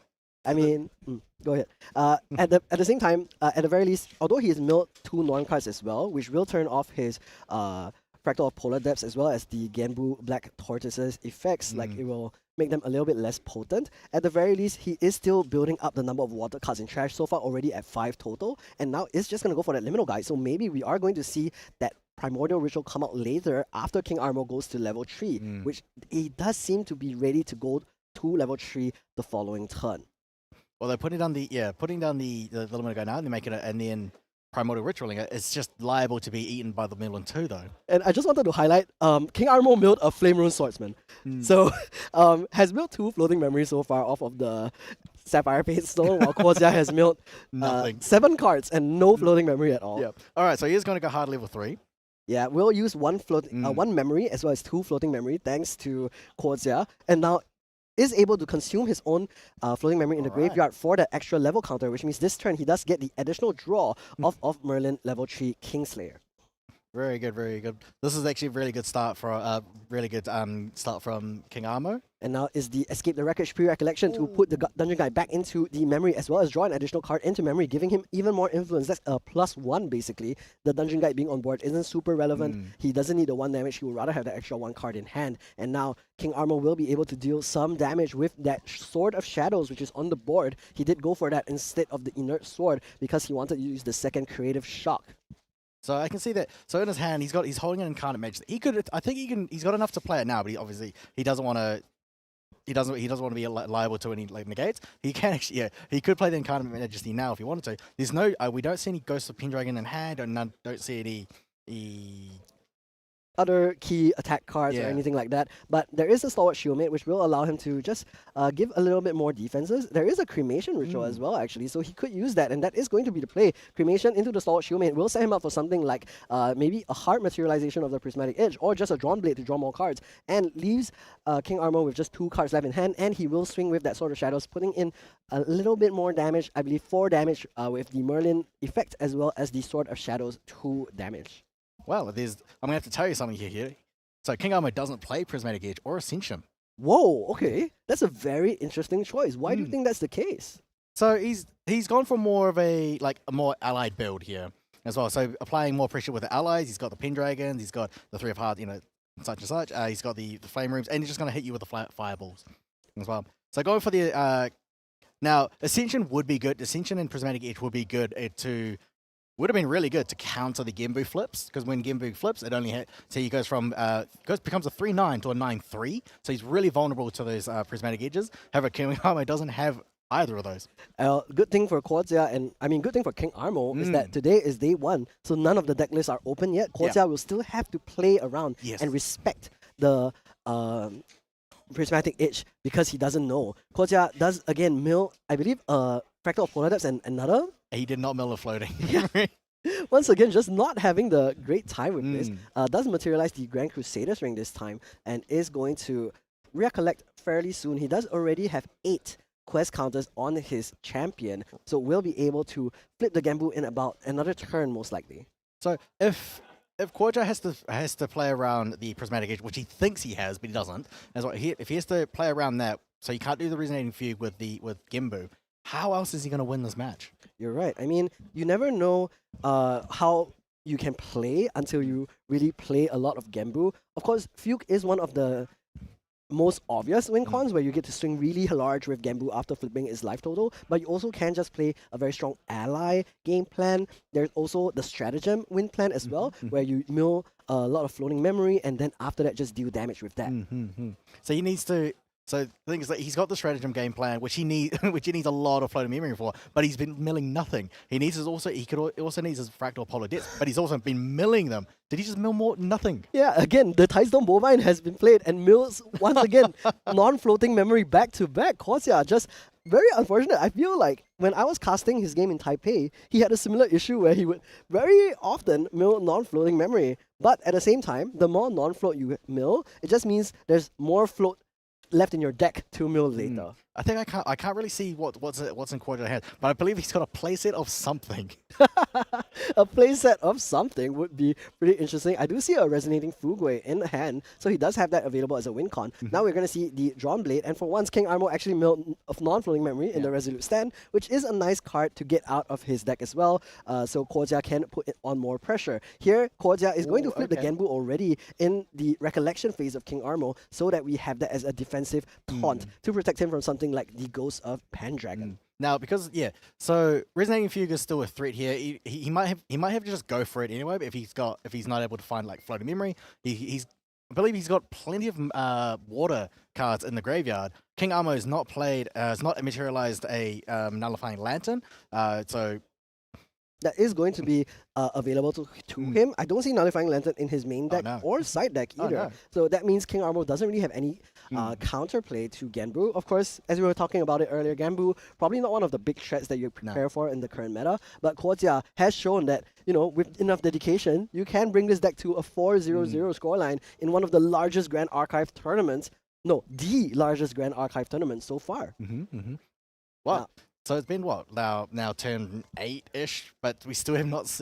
No. He's been on level 3 for now 4 turns. We've still not seen a Ghost and Pendragon. Yeah, I mean, just 2 turns. I think last turn was level 3. This turn is the Drawn Blade, so hasn't been able to join to it just yet. Will one more time. Incarnate Majesty. All right, so he's got enough to play Incarnate Majesty. So the Majestic Spirit is going to hit the board unless Korja has a double negate, but he does not. And there is the GOAT himself, the 4/10 Majestic Spirit. Intercept, True Sight, Vigor. Champions of Control have Spell Shout, which now turns off the Stratagem of Myriad Ice game plan. And not only that, every time Korja tries to deal damage to another Crux element unit that King Armo controls is going to take half of that damage or even more than half because if it's an odd number, you prevent rounded up. Rounded up, yeah, exactly. So getting around this Majestic Spirit is going to be quite difficult for Korja as well. I think he's got the damage to get rid of it. What has he finally? He's finally milled a floating memory. He's milled 1. There is that Refracting Missile now finally milled for Korja. But he now has to deal with the Majestic Spirit. He has to get rid of this 4/10 ally, which is quite a tall hurdle to cross. And first, we're going to see Korja go in for 1 on Champion with the Tidestone Volvine. Going to mill himself. Yeah. He is going to intercept that with the Majestic Spirit, which actually I think is a slight misplay because 1 damage would have been prevented entirely. No, it doesn't count itself. I see. Okay. No, as in, he redirected from Champion to the Majestic Spirit. So he actually put 1 damage on the Majestic Spirit for nothing here. But this is just a slight thing that maybe sometimes you forget small little details like this. We'll see whether this actually matters. Here's the Fractal of Rain now, joining the other Fractal of Rain, putting Korja's mill back at 2 per turn. After he flips the Tortoise, he doesn't get 2 per turn anymore because the Genbu himself does not have mill 1 per turn. That is just for the Face Stone. So as we've seen from the Tidestone Bovine has milled another piece of floating. So he's got 2, I think at least 2 floating memory in there. Now he could try and go for that the mill outcome as well, but having milled already 2 fractals, Apollo Depths, that's going to be a bit difficult. He does have a Tabular Salvage in case he wants to try and get them back if he has to mill himself completely as well. But the longer this game goes on, King Armo is just going to gain more. He's already at 4 level counters, so the longer the game this goes on, then those fireballs are going to get more going to get more powerful. Yeah, and I think Korja definitely recognizes and respects that as well. The materialization last turn was that Safeguard Amulet, knowing that Merlin is going up to 4 level counters already, which means those fireballs are coming in for 8 each. Of course, Fireball is a fast speed spell, so he could always like triple Fireball on the stack, and there's the first Ghost of Pendragon finally hitting the board. All right, so bouncing back the drawn blade, good choice as well. Drawing 2, let's go. Yeah, and this was after a turbo charge, so King Armo really being able to draw a ton of cards already. Ghost of Pendragon though is just going to be sitting there because isn't going to want to swing that into Genbu Black Tortoise right now because of that taunt.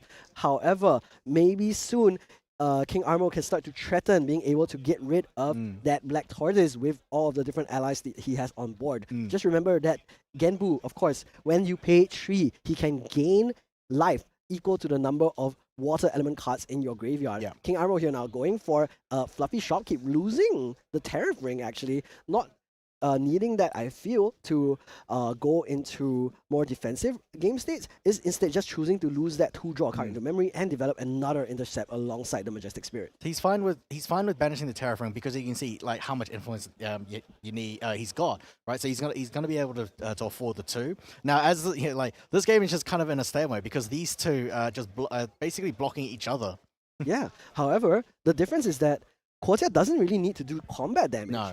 If he can find enough fractals of polar depths, he can just mill himself out until he can mill out King Armo as well. And let's not forget, because King Armo is drawing a lot of cards. Last turn, he drew 4 extra cards with the Turbo Charge as well as the Ghost of Pendragon. And that means that he is going to be also very quickly going down in deck size, which also helps Quotia to develop quick enough. Now, Quotia is going for the Guojia level 2, will use the on-entry effect to draw a card. Doesn't need quest counters anymore since Genbu is already flipped. Now, Fractal of Rain is going to mill himself twice. Here is a Seaside Ringleader and a Liminal Guide, which is huge. Really good. Unfortunately, the Liminal Guide does only come down after the level 2 of the materialization phase. But Quotia does also have that level 3, so can still make use of it. Will put down 2 cards to use the effect of the Seaside Ringleader, now draw into memory another card as well. This is really good. Yeah. So next turn he's able to go level 3 for free because the Shinju is on the board. Yeah, the Shenju is on the board indeed. Here is now the Tightstone Bowvine swinging mills Fracturized as well as a Frostborn Paladin. I wonder how many cards we are at in trash already. We will get a count later when it's closer to the lethal turns. And look at the influence of both of these players right now. The issue, of course, is with both of these players just playing slow, kind of turtling, not really able to deal any damage yet. I think Quotia is actually in a very good position here because he is then able to just slowly dig until he finds the Fractal of Polar Depths. If he isn't able to find it, later, like you mentioned, Tabula of Salvage. Yeah. So like I think King Armo is probably sitting around like 14 or 15 influence, and then each turn he's going to keep drawing more, and then more, and then but however that gets him closer to the mill outcome as well. So both players are in a good both players are actually in a good spot. Like so he's got the King Armo's got the influence. He's just got to find his fireballs. I don't think he's seen more than one. I think I've only seen one. Quoja as well can just sit on each turn because again like both of them are not hitting each other. Yeah, but one thing is that because the Fluffy Shopkeep is a norm element card, it does not get any of the reduction and protection from the Majestic Spirit. So Quosia was able to deal 3 instances of 1 damage with his Tightstone Bowvine, the Liminal Guide, and 1/5 Taunt Bullfrog because of that buff counter from the Seaside Ringleader. Oh yeah, very good, very good. Yeah, I mean, it's, like this Majestic Spirit is protecting both both Crux allies. The Pendragon and the Champion. Oh, here's the Escape the Wreckage now. Gonna probably use this on the Ghost of Pendragon. Once again, getting to draw even more cards. And this means that this turn, King Armo is again drawing another 4 cards. He draws from the Drawn Blade, he draws from the Escape the Wreckage, he's about to play Pendragon, he draws for turn as well. So he's a lot of cards again. And once again, because of all of this card draw, he is trying to find his fireballs for that win condition. But he has to get through the Safeguard Amulet. He has to get through all of the different cards in Quotia's hand, which also might include something like the Revitalizing Cleanse, which he does play 1 of. And other than that, he's putting himself closer and closer to deck out. I can see in his hand he's not holding a single fireball. So yeah, he's now just gonna keep digging even like closer more and more and more. But that's where Guoja wants him to be in. He wants him to put draw all your cards. I'm just gonna mill you out even quicker. Yeah, I mean look at his hand. King Armo is holding onto a deck. There is a fireball now drawn. I see him he's putting it down, trying to count out the lethal, whether he has enough hand to play around the multiple and negates, whether he has enough damage. Right now Merlin's at 5 total level counters. Each of these fireballs are coming in for 9 damage total. Let's say one of them is on the stack of the Safeguard Amulet, right? So 4 damage plus 5. 4 damage is prevented from the Safeguard Amulet. 9. Oh, here is a Creative Shock first as well. So if he discards a fire card, that's 2 more damage. Puts Quotia at 7 damage counters total. How much damage is these 2 fireballs going to do after this? freedom. 9. So the fireball is going to be doing 9 as well. He's already dealt 2 to 7. Yeah. Yeah, and Guojia is on level 2 right now, not on level 3. Yeah. So only that 22 life total. He might go for level 3 next turn to recover 3 and put him at 25 total life as well. Yeah. That will give him an effective 6 additional HP life as well, which is going to be very useful. King Armo, though, does have the option to do fireballs on the stack, Yeah. not just of the materialization, of the safeguard amulet. So right now, 9 plus 5 doesn't seem like it cuts it just yet. It's 1 damage short. Yeah. So I can see now. He's holding on to 2 fireballs. So yeah, exactly. He can try and do like creative shocks and do chip damage through the discarding fire. He's got double fireball. If he finds a third, yeah, you can play the first one. He'll banish. Play the first one. Koja's going to banish the second amulet, and then on the stack do double fireball. He's actually just done cremation ritual on his Ghost of Pendragon to draw into another Ghost of Pendragon, returns the Looking Glass, now going to draw another additional 2 cards. He's really looking for that third fireball. Yeah. I'm not sure if he has found it just yet, but actually with the amount of damage he has already done, I think a Creative Shock will be enough to finish the game. As we mentioned, on the stack of the Safeguard Amulet being popped, 9 minus 4, that's 5. Another 9, that's 14. Just 2 more damage is enough to bring Guojia to game 2 already, but it doesn't look like he's found it just yet. He's just counting it out. There's a couple of Crux Sites as well available. Is that the third fireball that I just saw? So he can do like in-turn fireball and then force him to banish the sacred amulet, and then next turn do a full damage fireball. He's got so many cards in hand, he just can't find the third fireball. Yeah, he's got like 20 cards in Infamous. It's crazy. He's done so much drawing. But I think third Pendragon resolved already. Yeah, this is the same Pendragon, by the way. He's playing the first one, returns the hand, plays it again, cremates it, returns it, plays it again. Yeah, I mean, he didn't Cruxite this specific Pendragon, so he drew a new one, but he can Cruxite the Pendragon that he cremated earlier, so that is an option for him if he really wants to find it. And here it is, the Guojia tree, like we mentioned, does come out for 0 memory cost because the Shenju is on the board, and now Guojia is going to... Is he... Oh, he's doing Primordial Ritual on the stack of the level 3, sacrificing his Liminal Guide, as well as milling 2 additional cards. He also has another Liminal Guide in the trash as well, so we'll be able to play both of those Liminal Guides and draw 2 more cards. So far has not milled another Fractal of Polar Depth, so maybe we'll be able to see that in hand very, very soon. Here is the 2 Liminal Guides now going to resolve, allow Guojia to draw another 2 cards before the start of his turn in the Recollection step. First, we're going to see the first Liminal Guide resolve, let him draw a card. Now he's going to resolve another Liminal Guide. That first Liminal Guide actually drew into the third and fourth Liminal Guides, which is so funny because imagine if he had milled 2 with the Fractal of Rain instead. But unfortunately, it's not the case. There's also no Innervate Knowledge or anything like that for Guojia, so he won't be able to resolve a third one. But actually, it might be a good thing that he drew into those Liminal Guides, which means that he will mill water cards instead of those norm cards. Well, yeah, of course. Yeah, like the more norm cards. He's already like normed 2 Mustangs. He's already milled the 2 Liminal Guides. It's kind of funny. Like 2 Liminal Guides drawing you into 2 more Liminal Guides. What are the chances? Yeah, I mean, it's not what you want to see, but I guess we got to look at the silver linings, right? Being able to draw or mill more water cards instead is really good. I don't think the Resonating Fugui is going to be the win condition here because of that Majestic Spirit, but he is drawn into the Fractal of Polar Depths in hand just recently. So let's see if he has enough pieces in order to go for lethal. Here is the Majestic Spirit now into the face of Merlin Kingslayer. We are going to mill Guojia. No, he's not going to mill himself. He's going to mill King Armo instead. Let's look at how many cards are there total left in the deck. I want to get a deck count so we can see if one Fractal of Polar Depths is going to be enough to finish the game. Here is the count. 1, 2, 3, 4, 5, 6, 7, 8, 9, 10, 11, 12, 13, 14. I think it's about like 15, at least under 15. So like, there we go. So got 5, 10. He's got enough. He's got enough to do he's got enough. Yeah, he's got enough. He's got enough to force lethal with just the Fractal of Polar Depths. And just exactly, here it is, the one card in memory. Now Fractal of Polar Depths is going to be played. We're going to pass turn. And because King Armo is going to be on even level counters, he's going to lose pre-recollection when he tries to draw the card. Remember, Guojia is just pausing. He doesn't need to do anything yet. Just pass turn. Let King Armo materialize. For example, if you have something like the Tabula of Salvage out of nowhere, right? You don't want to just give your opponent, let him choose the 5 cards that he's going to draw into. So let's see what the play is. Here is the Looking Glass. So no Tabula of Salvage. We're going into Recollection. Here is the Merlin Recollection step effect. Gonna get an additional level counter. The Fractal Polar Depths is now sacrificed.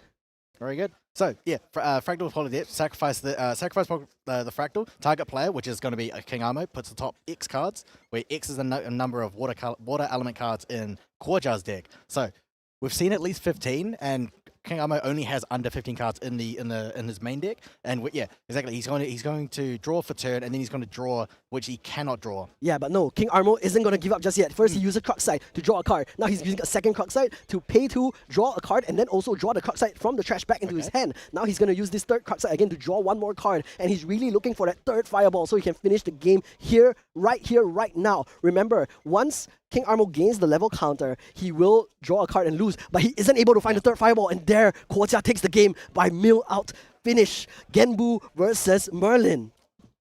Unfortunate for King Armo, he couldn't find a third Fireball, but he could have done the in-step Fireball. It's just he just couldn't find it. The thing is, like, Guojia did not start well either, because he was just not milling any of his floating memories. He didn't need it though, because he could go for the the Polar Debts win condition as well.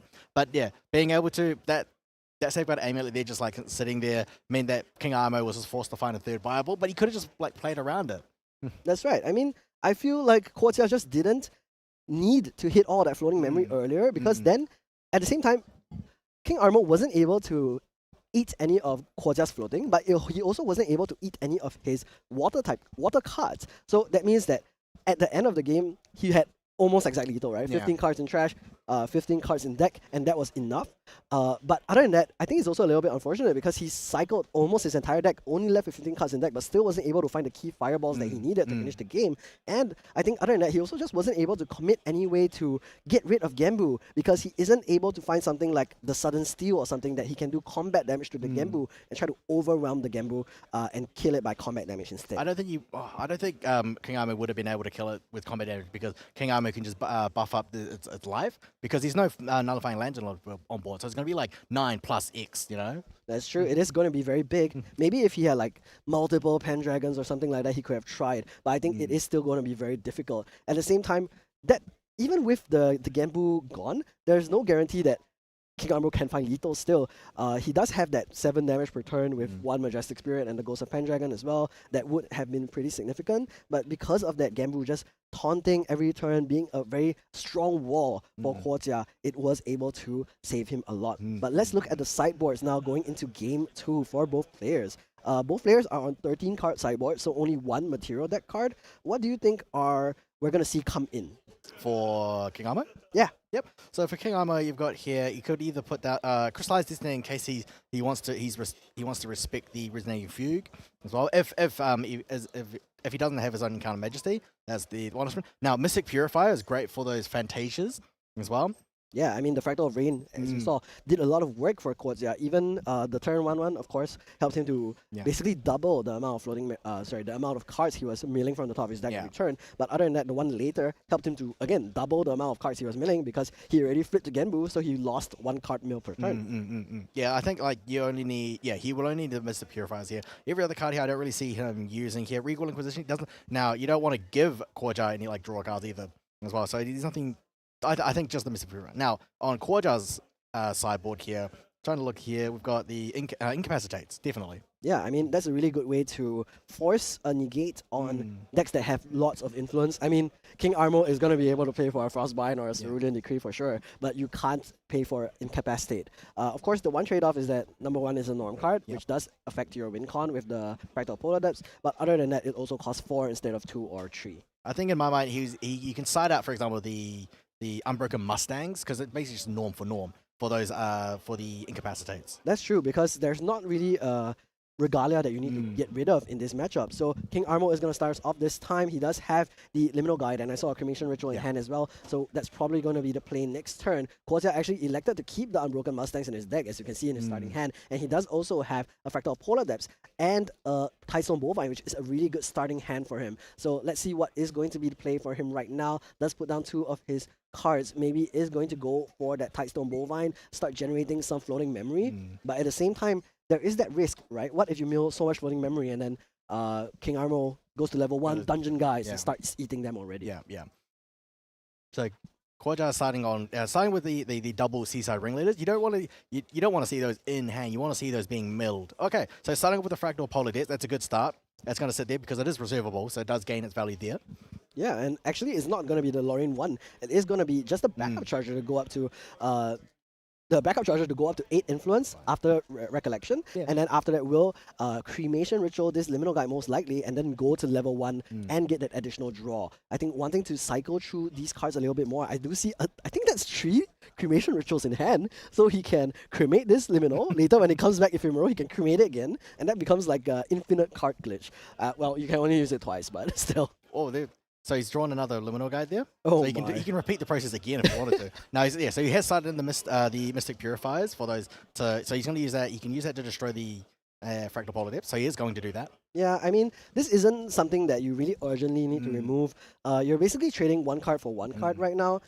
Mystic Purifier is 1 card from your hand. You pay 2 for the Mystic Purifier, and then after that you can pay 2 more to remove a Fantasia. Of course, the only valid target right now is this Fractal Polar Depths. Basically, we have made Korja go -1, and in exchange, of course, we have also gone -1. Yeah. But the good thing is that King Armo has Cremation Ritual, so he can cremate this Mystic Purifier later, and that will end up being a net neutral kind of situation. And in the sense, yes, you could Cremation Ritual, or you could also use Escape the Wreckage just to get it back if he had it though. But that's just another option. Well, That's so you can reuse his Mystic Purifier in case you see any more Fantasias coming in. Now, Korja has cited in the Blinding Orb. This is great just to put cards down. Force your opponent to put your cards down. So milling from each opponent. You can get a 3 of Hearts and a Title lock. Yeah, both players not getting floating memory this time, so at the very least, we aren't accelerating King Armo here. He will have to pay in order to go up to level 1, which is great, because if King Armo had milled float here, then he would have not only cremated his liminal guide, but also been able to go up to level 1 for free. Now we're going to see Conniving Plans, which does mill a floating memory, so we are going to get that Primordial Ritual into the graveyard, as well as the 1-off Stratagem of Mirrored Ice. Now, fortunately for Korja, he does have a Frostborn Paladin in hand, so can immediately use this floating memory, which is really great for him. Oh, I mean, so that Stratagem of Mirrored Ice. Now, Korja only runs 1, so that win con is now gone. That's right. But I think, as mentioned, in this matchup, the mill out min con is probably the most consistent. As much as Korja just lost 1 of his Fractal Polar Depths, it's still going to be a fair trade. At the very least, you took 1 Mystic Purifier out of the hand for King Armo, and you're happy to see that. I think Korja might commit to just the mill win con, and here use the Frostborn Paladin to get rid of this Mystic Purifier in order to deny a Cremation Ritual. But we'll see what he ends up doing here instead. So got the Frostborn, so the Frostborn Paladin with the floating memory gets the +1, the buff counter, and then a draw. As well, now, as I said earlier here, losing that stratagem, okay, it's not the end of the world because he's got the Tabular Salvage, so he can get it back if he wants to. That's right, and imagine your entire deck of floating memory is milled out. Tabular first card is Stratagem of Mirrored Ice. That's your entire deck's worth of floating into your opponent's space. So Korja now just deciding what else he wants to do this turn. He could, for example, put all of his cards down to play this Seaside Ringleader that I think he's looking at, he's brought to the front of his hand, or he can just leave his hand up for interaction. I think it's not a priority for him right now to have any interaction. For example, like a Dungeon Guide, he's not going to be able to negate it anyway with the influence that King Armo currently has, but we are going to see him get rid of that Mystic Purifier and allow Armo to go out to level 1 Lorraine. Now, going to level Lorraine, we'll get that liminal guide onto the board ephemeral as well. So then he can then cremate it next for basically he's just gone +3. That's right. He's gotten pretty lucky. Lost the liminal guide off of the banished to level 1, and now will be able to pay for Inert Sword, which he wasn't able to do last game. So does have a slightly better weapon than the previous match. However, let's see if that does make a difference in this game. So now we're going to see King Armo go to Recollection. Maybe he has a Dungeon Guide available to go out to Merlin level 2, and if Korja is fortunate or unfortunate enough to mill floating memory next turn, then King Armo can immediately capitalize on that. He can, using that Dungeon. So he can use that Dungeon Guide if he wants to go to 2 and just lock out. So I think Korja has 1 more floating memory in the graveyard, so he can kind of sit on level 2 if he wants to. So we're going to start. He's going to do the Cremation Ritual on the Liminal Guide, drawing 2. Yeah, and this also puts just nice 3 cards into the memory. Will be able to go up to level 2 very nicely, fairly controlled level up as well the following turn. Or he could just go for the Dungeon Guide right now as well, and it looks like that might be the case, or it could be this fluffy Shopkeep that he's brought to the front of his hand as well. So quite a few different options here available for King Armo. I wonder what is going to be the play. Although we're kind of almost seeing a repeat of the last game. Okay, so where like he's going to sit on 2, not get much value off there, and then just going to end up on the mill. So going with the fluffy shopkeep, mill it, yeah, banishing the majestic spirit, and I think that was the Sword of Sword of Shadows. Yes. Yeah, and I think that also will give Quartia a little bit of alertness, right? Like, hey, why didn't he banish the prismatic itch here? So maybe now he'll be able to identify actually. Yeah. Maybe Fugui is actually a viable win condition if King Armo doesn't have prismatic itch in his deck. I think it's one of those things where if you really want to test the waters, just fugue and then see what happens. Yeah, and Kozia has actually fortunately been able to find a floating memory milled and also milled King Armo non-floating memory, and he also has another Frostborn Paladin in hand, I believe, so he can deny this Fracturize again from King Armo. Very good. Oh wait, so he's got the Pelagic Face Zone. We don't really see those because that's really a card that you want to mill, right? Because otherwise, when you put it down, it kind of just sits there. You can fracturize it as well if you wanted to, but that's one option. Yeah. So he's got the fracturize. He's got the Frostborn Paladin. That's definitely what saying he's going to put down. Yes. There it is, Frostborn Paladin, of course, a very classic water ally, 3/4 with a buff counter, intercept as well, and allows you to draw a card, which is always good. You want to draw more cards if possible. Now, let's see what he is going to do. Probably going to get rid of this fluffy shopkeep again. Not really necessary to attack into Merlin if your win condition is going to be mill. So let's see how King Armo decides to play. He's already done backup charger. Now he's level 1. I think it has to be level 2 for this Merlin deck. But we're going to see the Fractal of Rain come out first for Kozia, revealing a Seaside Ringleader as well as a I believe that was Refracting Missiles, and now Tightstone Bovine is also going to make his way onto the board. Does 1 damage, he doesn't have a choice, into Lorraine 1 and mills 2 non-floating memory this time. Again, not sure if it's fortunate or unfortunate because King Armo is about to go up to level 2. Yeah. No, I think I think that's quite lucky for Quarcha not to mill any floating memory. Yeah, so he's just going to go to 3 because he's going to go to would go level 2 because he's already taken plenty of off turns already. Yeah, and I mean, you can see King Armo is not too happy with his fortune this game because of the fact that 2 of his mills so far have been non-floating, whereas compared to last game, he was being a lot luckier. But despite being so fortunate last game, wasn't able to take the game because as much as he had floating, he didn't draw the cards that he wanted to draw, which, I mean, specifically, he wasn't able to find that 3rd Fireball. Now, we're going to see King Armo. He is going to consider whether he wants to use that Dungeon Guide to go up to 3, but there's no floating memory on his side. There's no floating memory on the side of Quartia. He's not going to be able to accelerate with the additional level counter. Yeah. I mean, like he can just sit on this. He can just sit on level 2 and see what happens if and then wait 1 turn, and then wait 1 turn, see if he mills 1, and then if not, just go 3. Yeah, I mean, it is an option, but we saw last game what happened when both players had to sit and wait. And when that happens, Quartia, I think, has the initiative. He has the clearer win condition, whereas King Armo, his win condition becomes, I need to find 3 fireballs, 4 fireballs, and I have to be able to play through the Safeguard Amulet, I have to be able to play through negates, and that's why you see him accelerating now. Here is the Dungeon Guide. He will go up to level 3. Merlin Kingslayer does not need the floating memory in order to get that additional level counter. He is just going to go up to level 3 and start building his level counters naturally. He does already have the Incarnate Majesty available in hand, so we'll be able to play down the goat next turn and maybe start applying some of the pressure. But Quartia already will be able to flip Genbu very, very soon. Yeah, you only need, so in order to flip the Sapphire Face Zone, you only need 9. 9. That's right. So he's already at 5. He can go to level 2, go +2, go to 7. He's going to mill, and then you've got double mills. So he's going to go to 9. You can go to 9 next turn if you wanted to. Yeah, and we are going to see the Flame Rune Swordsman now played for King Armo.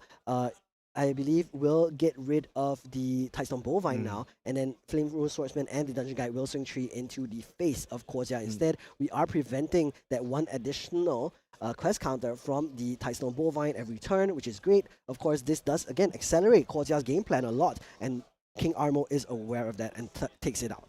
I wonder if it was a good idea for those allies. Well, I don't think he was. He wasn't going to be able to hit the Frostborn Paladin. So if he was able to clear that Frostborn Paladin, would be great. Inside he goes for face. Korja, however, can just go to level 3 and then recover the taking damage. Later, of course. That comes in later. But yeah. So here he's going to go to level. He's going to go to level 2. That's and right. then go to level 2. And probably opt for the 2 quest counters, and then he's going to mill 2, and that puts him to 9.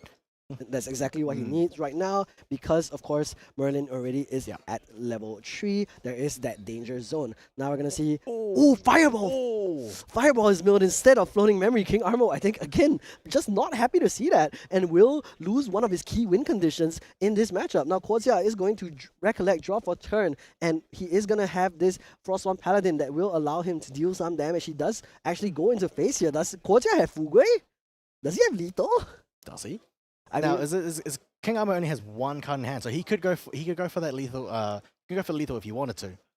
yeah, but what is Kozia going to play? I think it's just going to be the conniving plans here. Maybe just develop a little bit more Yeah. cards in his graveyard.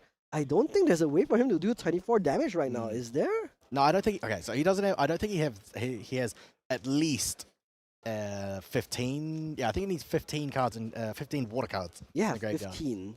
I mean, now with this additional 2 damage, it's going to be 13. But yeah, still a little bit far away right now. I don't believe that Lethal was on the cards, but we are going to start hitting into King Armo and showing that, hey, this win con is still here, even though I wasn't doing it last game. It's definitely an option this game, and we are going to try it still. Here's the Drawn Blade now, going to banish 1 card from King Armo. Once again, no floating memory available. Oh, loses the Incarnate Majesty! No. There's only one. He's got 2, remember.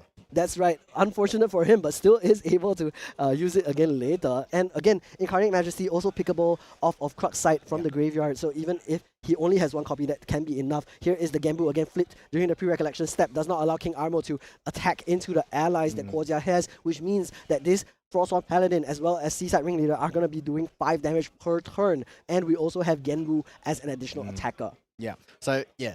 For each turn that King Armo is not putting out, isn't able to put out the Incarnate Majesty. Now, it's way too early because he's only got 1 level counter. He does not, and only what, like 4 or 5 cards in hand. He does not have enough to put out the Majestic Spirit. This is where, Kozia can just hammer on damage. So he's like 2 from the Seaside Ringleader, 3 from the Frostborn Paladin, and then 9, and then probably like Fugue 9 plus X. So he's definitely got a lot of damage.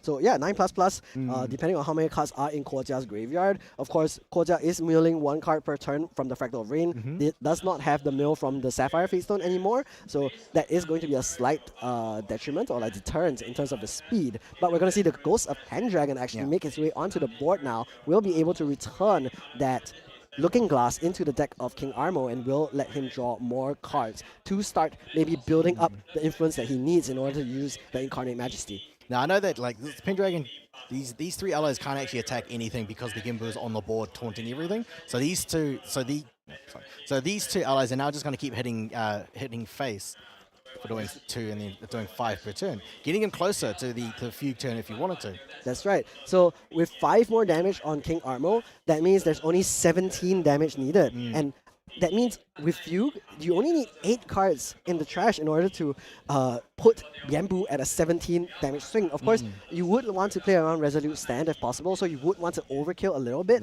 But as time goes on, Kozia is going to continue to mill, and here's the Kozia tree now, allowing him to recover 3, go back all the way down to only 2 damage counters, which means 23 damage is needed for him to lose. And now a card is milled. It is going to be floating memory again for Kozia. It is that Tidestone Bovine. He is going to hold on to that Conniving Plans, maybe going for another mill and drawing to the memory. So we'll again put him closer and closer to that win condition. Here is that Conniving Plans.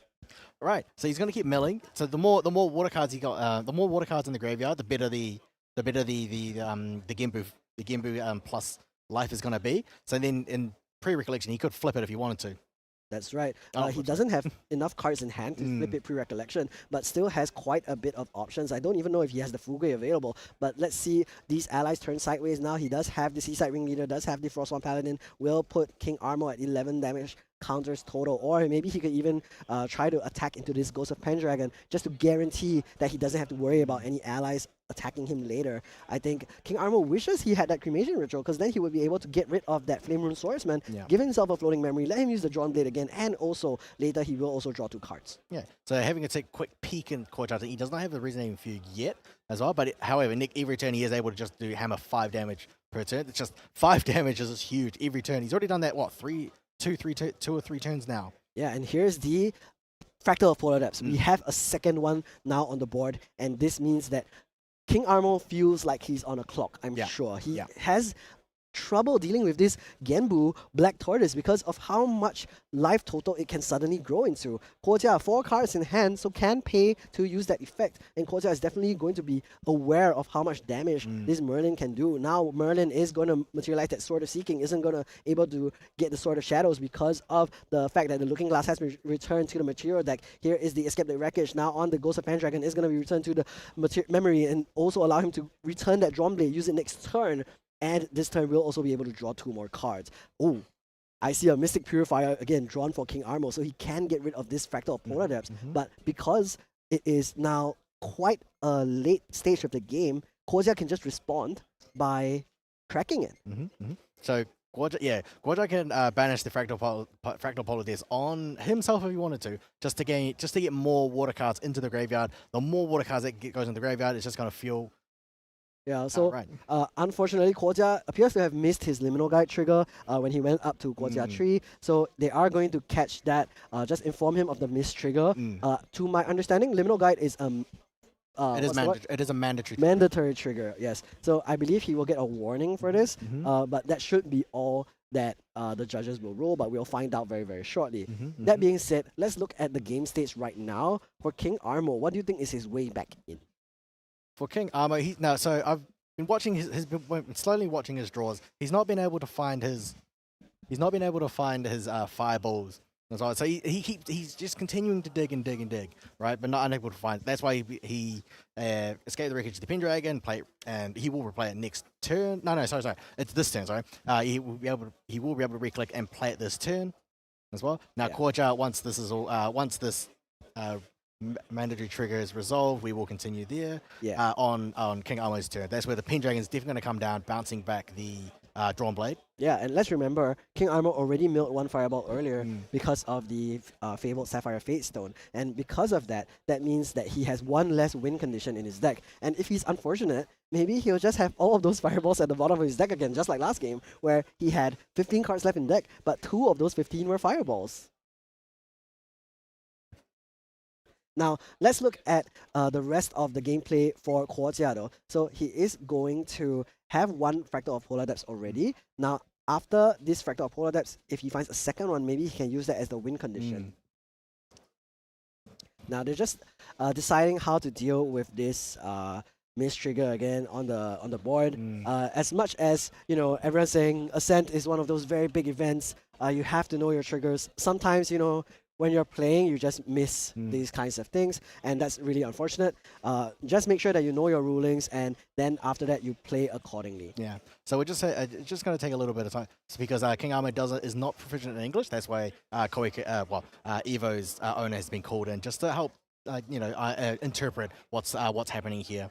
Yeah, and I mean, it is what it is. Right now, we're playing at very global events, and with all of these different languages being spoken, sometimes it takes a while to translate as well as communicate. I mean, sometimes even in English, when everyone has a common language, it's difficult to understand like judge ruling. So it doesn't mean like it's just because they're playing with different languages, that's why the issue is there. Usually it's also just because Grand Archive has a lot of complex rulings, and sometimes that is what like makes the life a little bit difficult for them. Like I know that so a lot of the especially the Taiwanese players, a lot of the Southeast Asia, and even like Japanese players, they play according to what they see according to the art. So that's why either art or gestures. So for instance, recollect or playing this to draw 2 and such, and attacking draw 2 and all that. So they like to use the gestures, the art of the card, art of the cards as well. But then when it comes to your complicated rulings, such as a missed trigger or why this is happening, then there can be a bit of loss in translation as well.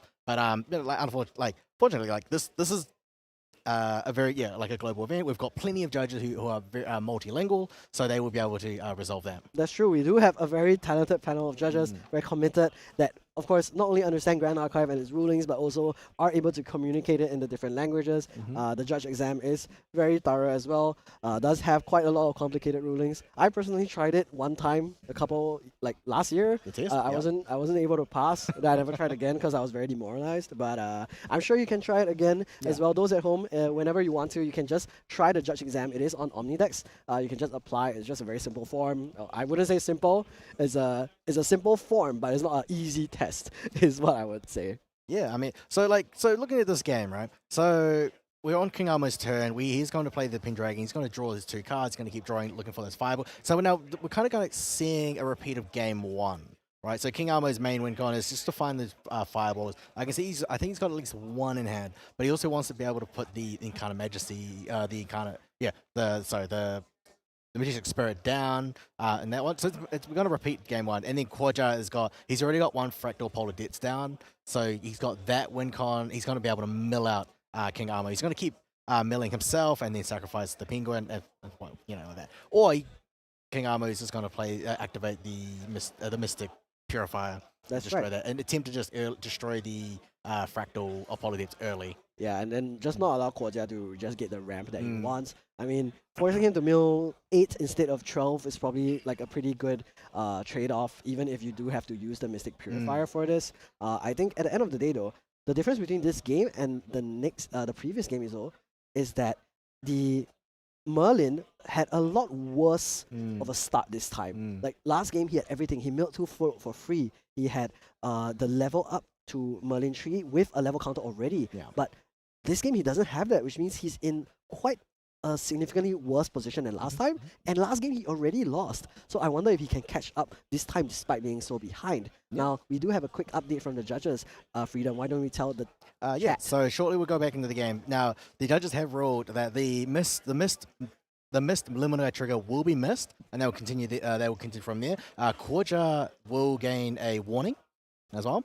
So that is the ruling that they've chosen. That's true. I think that is a fair punishment. It is outlined in the rules, of course. Yeah. There is a section of the rules entirely on like punishments and how to escalate them as well. And this is a very classic mistrigger is a warning, and then you move on. It does affect because Quaja would have drawn an additional card that could have changed something like what he milled off the Fractal of Rain, for example, or it could have also changed his game plan for the turn. Yeah, it basically shifted all his draws like by 1, right? Because what he would have drawn should have been milled as well. So like normally in those like situations, I think it's like your opponent can choose whether or not to put it on the effect stack and then let it resolve. But like most players will probably just say no and just leave it be missed as well. So that we're gonna so that's pretty much how the judges have ruled it. But he it's not like he can go back to 2 and then like get it back again. Yeah. Up to 3. There's no innovate knowledge in this one. Yeah, I mean, it's not a very reversible game state. I think that's the term, right? Like, how difficult is it to rewind the whole turn, allow him to draw, then change his decision plan and everything like that?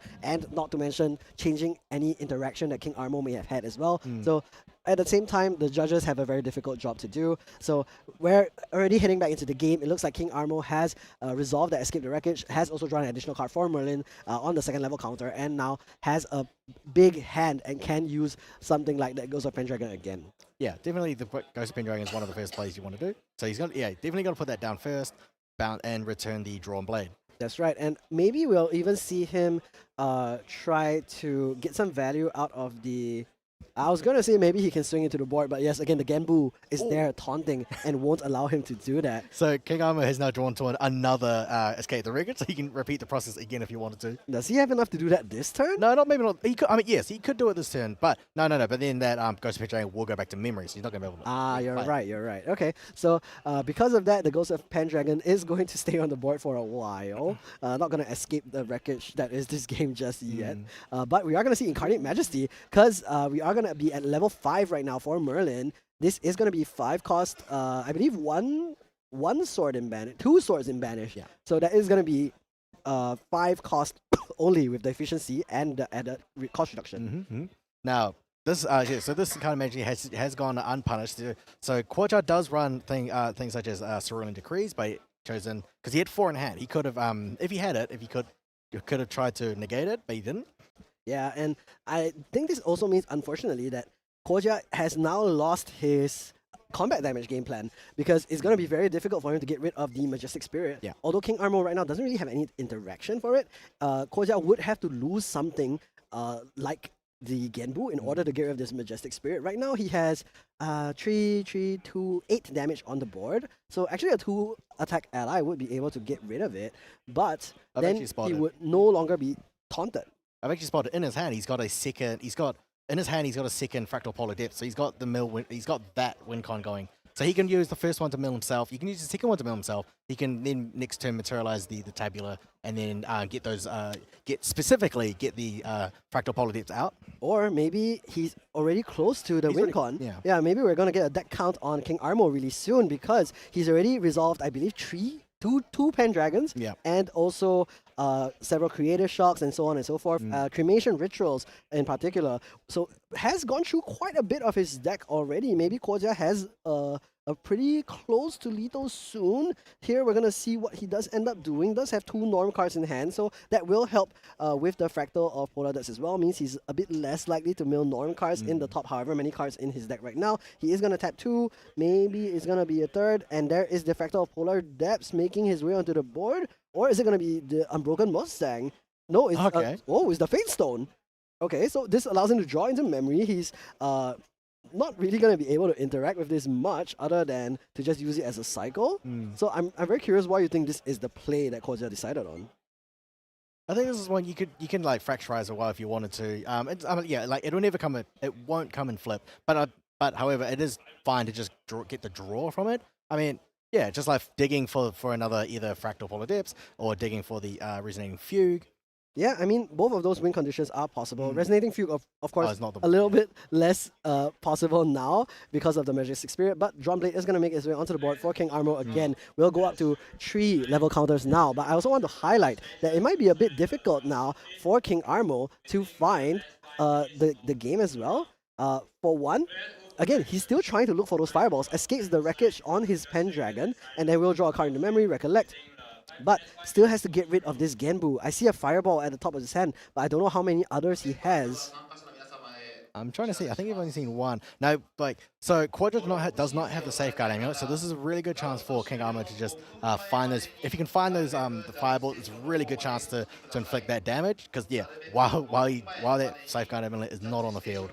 And that is the 3rd Pendragon drawn. There's a Creative Shock as well available for King Armo. So next turn, he can use Floating Memory for the Drawn Blade for the first time as well, which is going to be nice for him. I wonder whether Kozia is going to be close to lethal now. Here's the Cremation Ritual. Will allow him to get rid of that Flame Rune Swordsman finally. He has been just sitting there on board looking pretty for a while, but is now going to be Floating Memory used for a Drawn Blade materialization the following turn instead. King Armo still quite a lot of cards in hand. I don't think has been able to find a 3rd Fireball. Has 2 only, and 2 right now is only coming in for 7 + 7, 14 damage. That's still very, very far away from how much he needs to get Kozia to game 3. 7, 8. So that'll do 8. He's got another 8 as well. So doing only putting him on to 18. It's not really enough. Yeah, and not only that, Kozia also has the opportunity to react to any of these. So if King Armo doesn't have enough, he just doesn't have enough, and he can't find it right now. And speaking of it, here's the Safeguard Amulet now materialized for Kozia. Will allow him to protect himself. Fractal of Rain now milling himself as well. That Revitalizing Cleanse would have been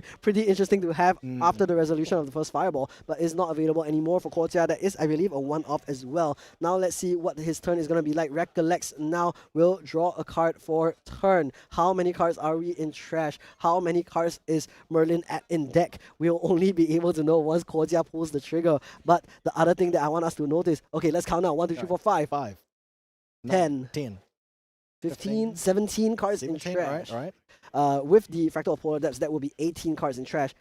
5, 6, 7, 8, 9, 10, 11, 12, 13, 14, 15, 16, 17, 18, 19, 20, 21, 22, 23, 24 cards available. 24, 25, yeah. About 24, 25, we have that count confirmed by Kozia himself.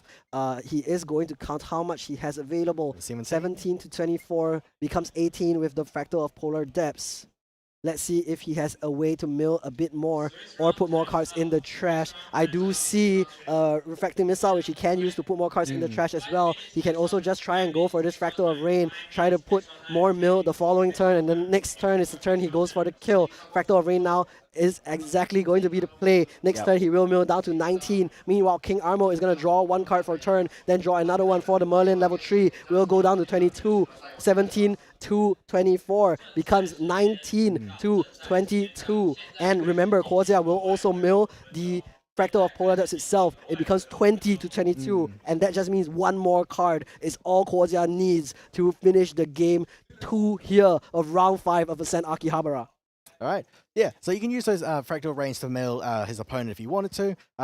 He only needs he just needs a few more turns. Like none of these these allies are not going to be attacking each other. What's that? That's right. And let's not forget there is the drawn blade as well. So now we're going down from 24 to 22. Now we're going to draw for turn. That's going down to 21. And that means Kwojia already, I think, has the lethal next turn almost guaranteed. But let's see what King Armo has managed to find. Remember, triple fireball right now is 4 level counters. It's going to get in for 8 each. That's going to be 24 damage. Although one of them, at the very least, will be affected by the Safeguard Amulet. Now we're going to see Creative Shock. This will come in for 2 as well. But again, we're going down on deck again, 22 to 20. Kwojia, if he's able to find a way to put 2 cards in the trash in response to this, actually, we might even be able to end King Armo right now. Let's see what he discards. It is going to be a fire type card, which means that 2 damage is going to be put onto Kwojia. Still very, very far away from Lido. 4 out of 25 means 21 damage left to go.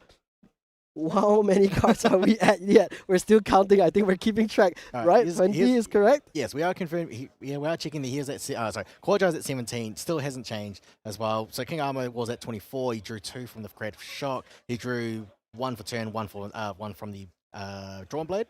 That's right. Yep. Now we are counting again Kwojia, just making sure 20 in trash. That means Kwojia, if he can use 2 cards at fast speed, that will put him at 18, then 19, and then the Polar Dex will be 20, and that's going to be lethal already. Yeah. Thus, Kwojia, I think a perfect card here is the Primordial Ritual that would put multiple cards already. Here is the Cerulean Decree instead. Top taps 3 will use to draw into memory, and then after that puts that water card into the grave, now up to 18. Just needs 1 more card.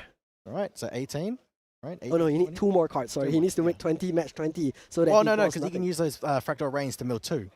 That would be next turn. Oh yeah, he can. No, that would be next turn. Yeah. I think he's trying to go for game right now. Okay, so he is going to go for the Refracting Missile instead. Oh, He is yeah. going to put 2 more cards into the trash. That's 20 exactly, I believe. Now let's count it out again. 1, 2, 3, 4, 5, He's got exact. This is 10, 15, 20. 20. All right.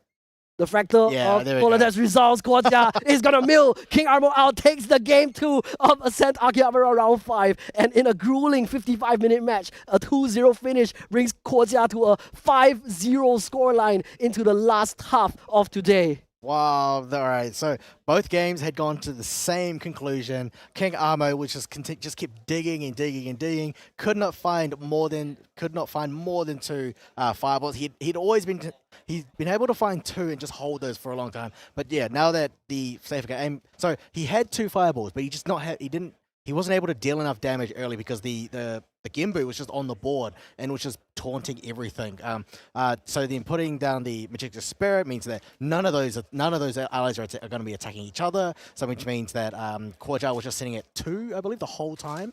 Was at 5 and then recovered down to 2 as well. So yeah, it basically just meant the combat damage win con was just like now just disabled for both players. And then so Kwojia had so King Armo had 2 win cons, right? The fireball, the combat from the allies, and then the fireballs, but needed more than 2 to get past the safety amulet. Kwojia just had so many ways to play this. Yeah, and I think this is one of the downsides of not having the Prismatic Edge and the Spirit Blade Ascension. Yes, like, you can increase your ally count and increase your ally win plan. Yeah. But like then when you match into things like this Genbu, we were talking about this at the start of the day.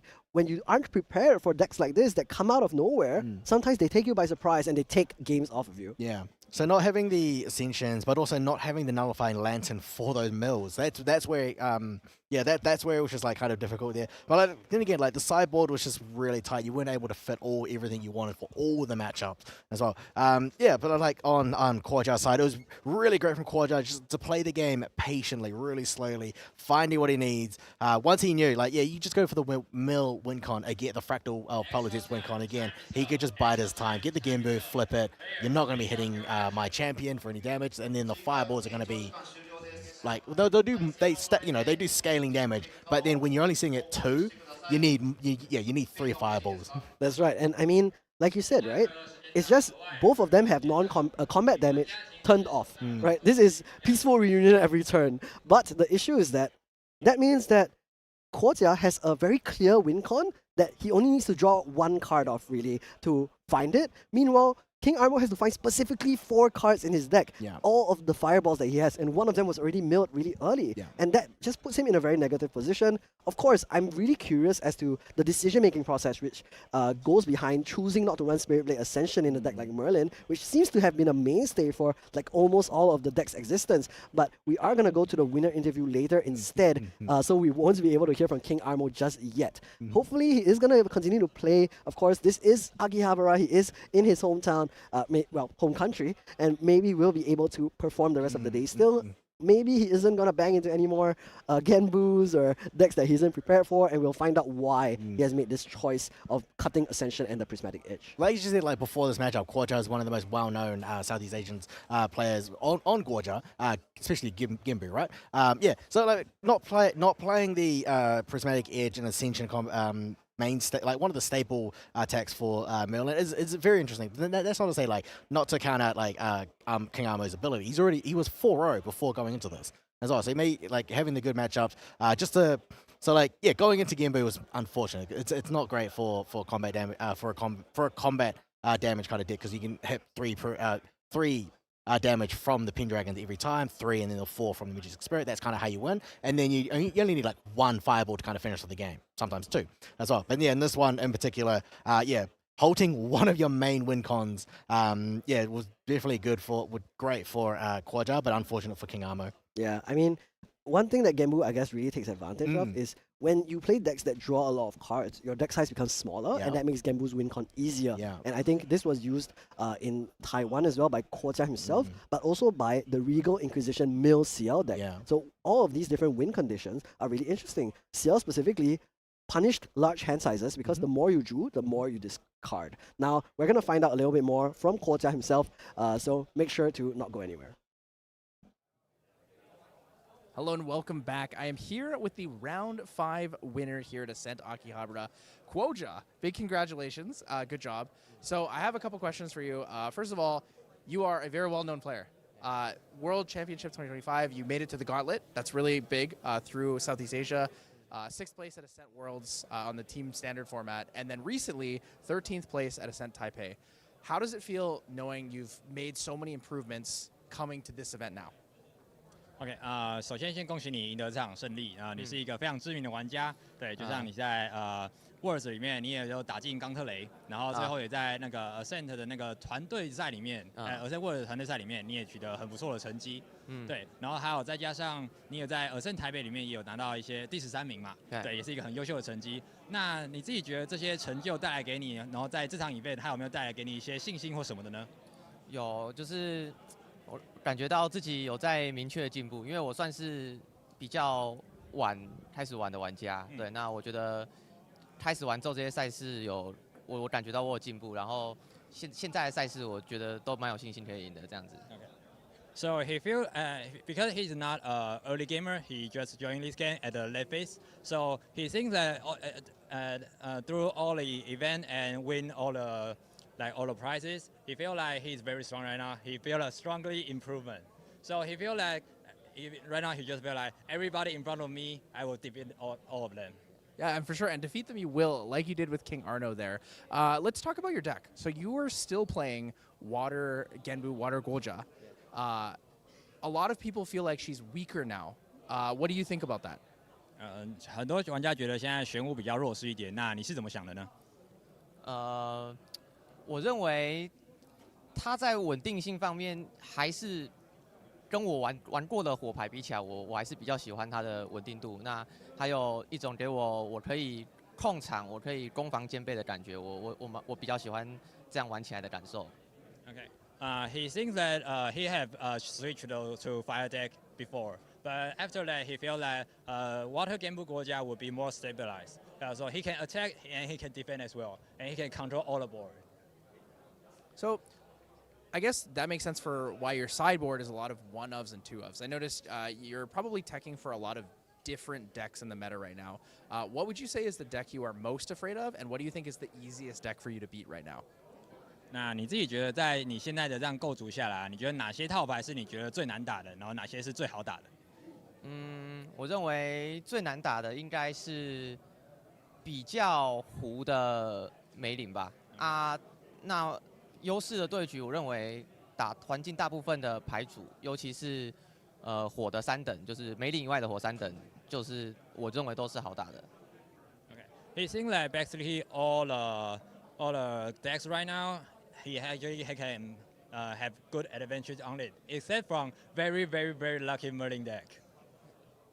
For sure. Okay, I have one last question for you, Koja, before I let you go. So you made it to Gauntlet in 2024, but didn't quite make it to the World Swiss stage. What would it mean for you to make it this year coming into 2026? 因为你去年是只有在钢特雷，你就止步钢特雷了嘛，那就想说，那有了上次的经验以后，那你觉得你今年会有没有这个信心，然后去冲击下一次的Worlds 2026？我有信心。我认为我在上次的高特雷学到最多的是我的时间控制这方面做的不太好，因为常常打到和局。我那一次是因为太多的和局输的。那我认为我非常就是我最近都在练习，提高我的游戏速度，然后让我的和局大幅的减少，这样就是有助于帮助我的胜率这样子。He said during the gauntlet, why he cannot make it into the world because the time control. Yeah, because he used so much time, so basically it will be a 1-1. And why he cannot make it into a world Swiss stage because it was too many 1-1. Okay, so at the gauntlet he learns a lot about time controlling. So he's right now practicing a lot about how to just kill his opponent at a time. Well, thank you so much for joining us. Congratulations on winning round 5. One more to go. Good luck, and we will see you guys back for round 6 shortly.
I will get my drink on tonight. I'ma get loose, get wild. If you're not in the mood right now, honey, don't kill my vibe. I will get my drink on tonight. I'ma get loose, get wild. If you're not in the mood right now, honey, don't kill my vibe. I'm gonna party until I drop. When I begin, I don't know how to stop. I can party on till the morning comes, till the sun goes up. We don't stop, no. I see you looking at me, but you don't stand a chance, you see. You don't know how to act. I'm looking for class. Can you please take a step back? I will get my drink on tonight. I'ma get loose, get wild. If you're not in the mood right now, honey, don't kill my vibe. I will get my drink on tonight. I'ma get loose, get wild. If you're not in the mood right now, honey, don't kill my vibe. I'm gonna party until I drop. I'm not looking for love, I'm looking for fun. Just because I have on skin tight jeans doesn't mean I need a man to save me. I do it all for fun. Looking hot in my 501s. Don't you know I tease? I'm not here to please, but you're way too dumb to see. Hey stupid, you think I want ya just because I am a woman? Hey stupid, I don't want ya, I don't want ya. Hey stupid, I do it all for fun. Looking hot in my 501s. Don't you know I tease? I'm not here to please, but you're way too dumb to see. I will get my drink on tonight. I'ma get loose, get wild. If you're not in the mood right now, honey, don't kill my vibe. I will get my drink on tonight. I'ma get loose, get wild. If you're not in the mood right now, honey, don't kill my vibe. I will get my drink on tonight. I'ma get loose, get wild. If you're not in the mood right now, honey, don't kill my vibe. I will get my drink on tonight. I'ma get loose, get wild. If you're not in the mood right now, honey, don't kill my vibe. My vibe. My vibe. Hey stupid, you think I want ya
Hey, what's going on? I'm joined here at Ascent Akihabara. We are just outside of the Bell Saw Value.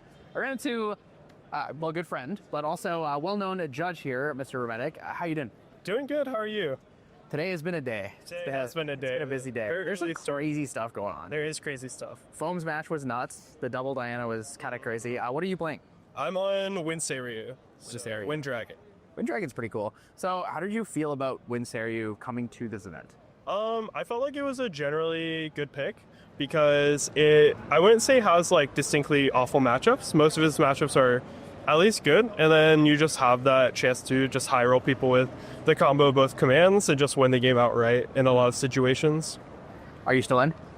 No, unfortunately not. I had a bad start to the tournament. I ran into a Wintristan right away, so probably the one like distinctly bad matchup, and then ran into another Wintristan and a Nimue deck, which is pretty cool. That's kind of just how the cookie crumbles, right? Yeah. Even if you have what's best second format stuff, there's always going to be chances for matchmaking to give you your worst match, a rogue match, something that you weren't prepared for in any other way. So it happens. But regional tomorrow? Yes. It's a wild card too. I'm probably playing not Seer. I'm thinking of Water Diana. Gun or Ether Charge? Ether Charge. Ether Charge. So new Diana. New Diana after Diana. Yeah, new Diana's pretty good. Exciting. Yeah, very underrepresented too. Have you had a chance to walk around and see the other parts of the venue, upstairs, downstairs? I have. Yeah. What do you think of how we have everything set up downstairs? I think it's a great setup. Having everything for like the Ascent store and Silver Redemption as well as Sylvie grading in just one spot feels really great. I remember at Worlds having the Ascent store kind of in one room. You had Sylvie grading like across the venue from there, so it's like it's nice that it's like anything not tournament related, I can just go to one spot and get that done. Yeah, for sure. Well, thank you so much for joining me. It was great to see you, Hermetic. Good luck tomorrow, and I hope you guys enjoy the rest of the event. Thanks for having me. We'll see you guys soon. Hey, what's going on? I'm joined. Hello again. Welcome back. We're here at round 7. No, round 6. Was it 6? Yeah, sorry. Yep. We're now in round 6. My apologies. As well, this is Freedom, and with me we've got main deck Dan as well. So we're now just waiting for the next pairings. We do have our pairings as well. Dan, how about you tell us who we've got? We've got one well-known player that you know about, and one deck that you love to play as well. Yeah, I'm excited about this matchup because we have the one and only Aqua here. Aqua was one of our Worlds 2025 players who took 25th in the event, 3rd in the gauntlet going into 2025 Worlds. And they did so on the deck that they've been on for forever, which is Wind Astra Arasana.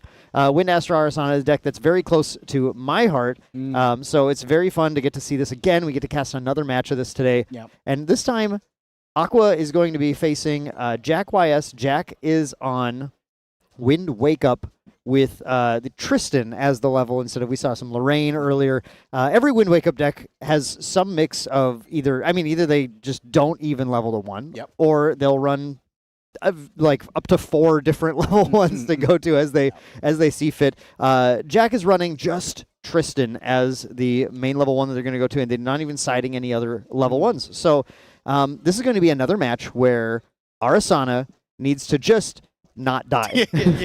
Basically, like I asked you earlier, like what does Ari have to do? And he's like, not die. Yeah, that's what it comes down to, right? Arasana is the champion in the game who, when she gets to level 3, she has the highest ability to just lock down the game and just control what's happening because she has some of the most powerful negation in the game with Astra. She has a guaranteed win condition. She will win the game if you just sit there. Eventually, those cosmic bolts are going to hit you. They do. Yeah, exactly. Because the Wind Wake Up is a very fragile deck. It's like a glass cannon in effect because it goes to level 1, and you'll get access to the incapacitate. But like you can win just being on Spirit on this one as well. But then Wind Arasana also has access to it is a serene wind as well, like as always. Right, and the serene is important. That's how Arasana manages to stay alive. So we have to remember when we're going to this matchup, it's going to be Jack's game to try and steal before Arasana gets too far.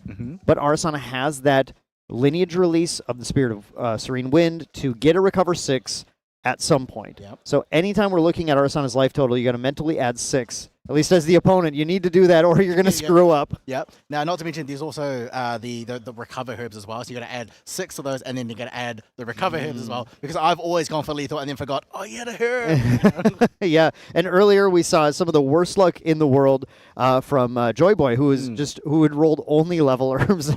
Really? Okay. Yeah, only 11 level herbs on the board because 2 fertile grounds, but only copying level herbs. In this case, if Arasana's gathering is a little better, if she runs out to the forest, she's a little more fruitful in what she's finding, finds those recover herbs. Those can also buy her a little bit of time, but we understand with Wind Wake Up, it's scary. If the right pieces come together, that distant comes online. Now we're going to jump into the game, and it does look like Jack wins the die roll and gets the first turn, and honestly, that's really big in Jack's favor. Okay. Yeah, like going first enables you. Like, it means that you can set up your OTK turn quicker because while you're on Spirit, like Arasana will still be on Serene. Now Serene will get Serene Spirit means that you only glimpse 6, but going second you get the +1 influence to go into 7. That's true. That's true. So that could be somewhat beneficial for Aqua, but really it's going to be a life game here. Aqua just needs to stay alive, needs to keep that life up. Jack needs to have a pretty solid opener. We did see Jack doing nothing on the turn 1. It's pretty typical. We do see Aqua going for the Fertile Grounds. So seeing that Fertile Grounds, of course, that's one of the reasons we play the Spirit of Serene Wind, so we can dig and find this card, because this is the card that enables you to build enough herbs to be able to pop that Polaris and control the board. And that's going to be Arasana's main way of dealing with Jack's potentially extremely lethal threats. Yeah. Now with the Wind Wake Up, you've got of course one of the basic allies in the deck, Purse. You've got Vertigus Decree too. I think. Oh no, so they don't suppress it. But now getting access to Purse means that you can suppress the Polaris. Is that an effective strategy here? Sometimes suppressing the Polaris or hitting an herb can take you off of what you need. Suppressing the Polaris is all of these are very reliant on the exact timing making sense. So it's going to come down to kind of how the board develops, whether or not a suppress line ends up making sense, and how Aqua decides to put that Polaris out, whether it be actually materializing it or activating it and putting it into that state where it's on the board to be suppressed at an inopportune time. We do see Jack going for the backup charger on the second turn. After resolving a Fairy Whispers. So just digging and trying to set up, there are some extremely powerful lines in this Wind Wake Up list, but you do need to kind of find the things. You need to find the ranged units, the distant enablers, that Cheshire Cat if you want to get the most powerful combo. Of course, this is a Looking Glass enabled deck that plays some distortion cards. The big one is Ranger Strides. Yeah. And the combination of Ranger Strides and Cheshire Cat allows you to gain the ability to sacrifice both the Cat and the Strides to give ranged 4 to a unit twice. And we're going to see Mad Hatter coming out from Jack, and Mad Hatter is an extremely threatening unit, but also a little bit of a dangerous one because Mad Hatter is going to randomly banish a card from Jack's material deck. And if that card is Ranger Strides, the game becomes a very different game for Jack that he has to play. We're going to hit the Ranger Strides. All right. Oh my goodness. Okay, this is this is like your 1 in 10 shot. Yep. Right? And this happens about 1 in 10 games. It is bound to happen at some point. Now, losing the Ranger Strides does not at all kill Wind Wake Up. It's got so many threatening lines. But it does disable one of Jack's strongest punches. Yeah, being able to get the Ranger Strides out, getting the range 4 on any other ally that you can just make distance as well. So Mad Hatter him being 1/3, range 3, doing 4, and then +4 for the Ranger Strides. Wake It Up doing 8 as well. I mean, like that's big damage. And then looking at it is not the end of the world for Jack though, because you can just do it. You can try and get damage from other avenues. Right. We have a bunch of just ranged units and distant enablers. Right. So there's a bunch of damage that can be punched in, but the real issue is Jack only ran Ranger Strides as the only Ranger card in the material deck. So that Mad Hatter actually was on enter, banish a card from your material deck. Nothing. That's the end of the effect. He had no other Ranger material cards, Regalia cards in the material deck. Now, one thing I want to point out, look at the spread of these herbs. These herbs here were specifically drawn by Panakis. Yes, this is Panakis. We love Panakis, one of the artists in the game that is very beloved by players. And Aqua has shown this off in streams and multiple other events, including back at Worlds. This is a gorgeous mural of the different characters and herbs in the game. And so Aqua's displaying these and then just using dice to indicate which herbs that they have. So they have 2 of the 4 herb. That's 2 of the Recover 1. Yeah. Honestly, exactly what you want to see right now. And then the Polaris was also activated that turn. So the Polaris is ready and in play to deal with what Jack is doing. And I would say this game is really going to revolve around the fact that Mad Hatter hit the Ranger Strides, because I think Jack is already on the back foot. Yeah. So yeah, So Aqua's already lost that fertile grounds to the imbued Verticus Decree. That doesn't mean it's not the end of the world. He can Aqua in this sense can materialize the ingredient pouch as well, and just gain more herbs, and then powering up the Polaris. Yeah, the Verdigris Decree obviously was an extremely nice thing for Jack to find, at least a nice bit of solace after that Mad Hatter hit the worst possible thing it could.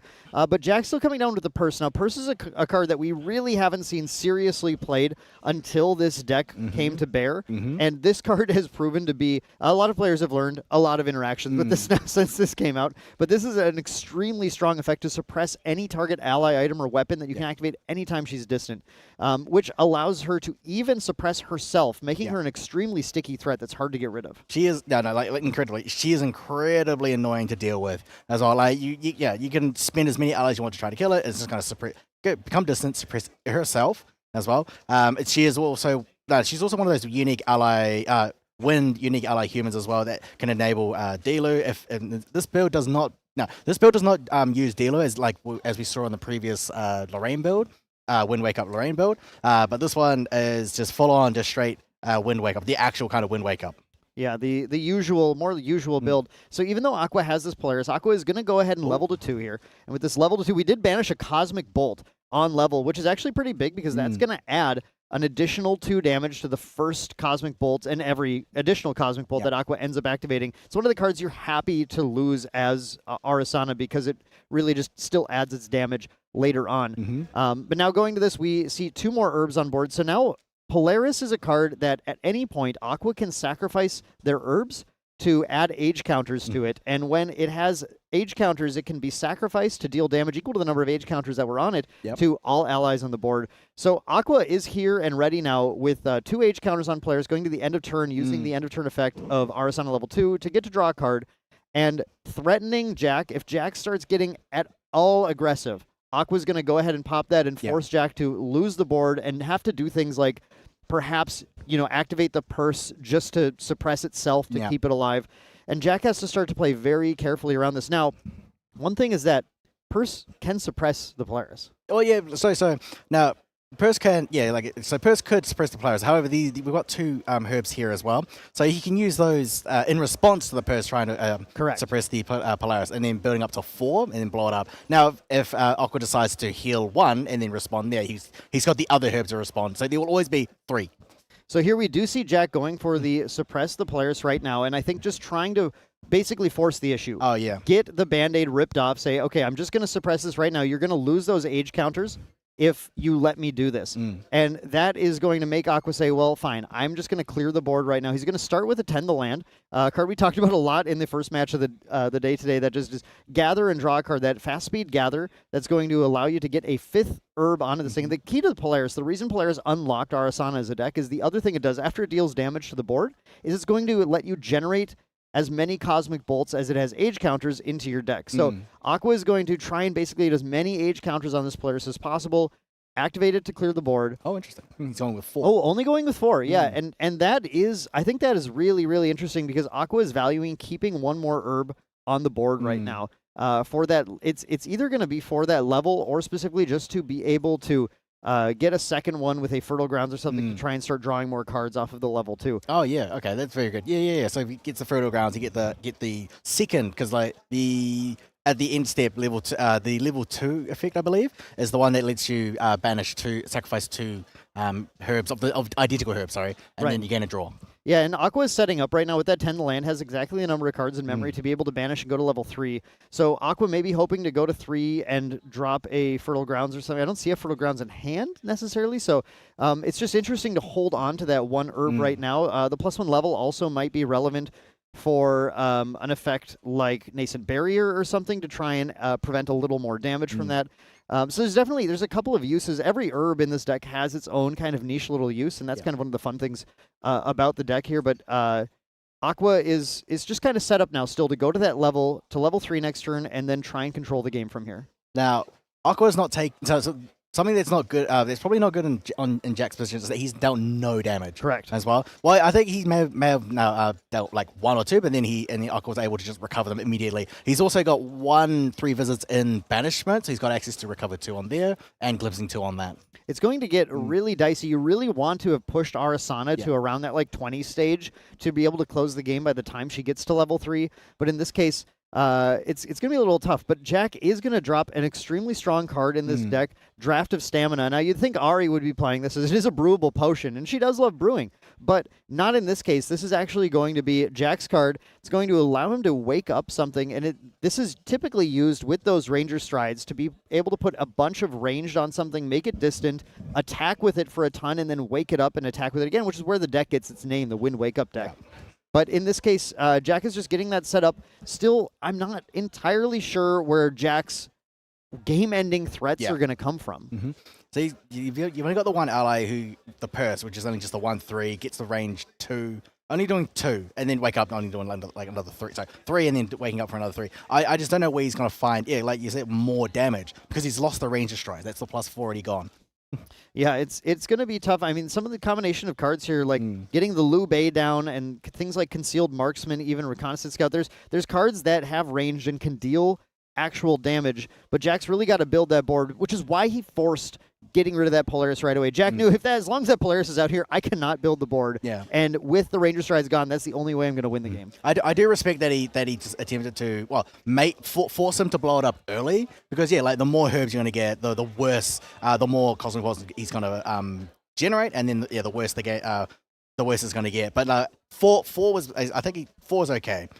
Here we do have a backstep happening in the Purse as well. So just going to get to draw a card, make it distant, and then going to use that Suppress just to get rid of that that level herb that was left on Aqua's side. So they are herb tokens, and when a token is suppressed, it leaves the game entirely. It does not come back. Yeah. So now that he's because you only get the gather generally, right? Arasana only gets herbs from level 1 and level 2. He doesn't have the ingredient pouch yet, but yeah, no herbs to copy with the Infertile Grounds. But it means he would have to. He's got Tinderlands as well, but there's not that many right. ways to get herbs. Aqua's going to need to drop that ingredient pouch and start to build herbs again. However, the herbs at this point are only really useful for things like Horticounter. Yeah. There's not a huge need to go for those, although they do provide you some incremental advantage. When you can roll 2 of the same one, you can draw a card with Arasana. But beyond that, Aqua is at the stage now where the game plan kind of converts. Now has gotten to Arasana level 3, and he's going to convert to just trying to protect himself and glimpse. And Jack is going to start to force the nascent barriers to come down here with this Cheshire Cat, Impish Grin, coming down. Having played the Inert Sword that turn, Cheshire Cat gains the power stat of any distortion weapons in play. So Cheshire Cat is actually a 3/3 with Stealth and Spell Shroud. It's a serious threat. It's going to actually start to push that damage in, but this is where Arasana starts to become very flexible, right? Yeah. She's level 3. She can defend herself while progressing her win con with cards like Nascent Barrier to prevent damage and Glimpse 3. Not to mention, he's also, in the deck, he's also got access to, if he can, Starcaller, the Comet 4 as well, so that can clear the Cheshire Cats and the Purse.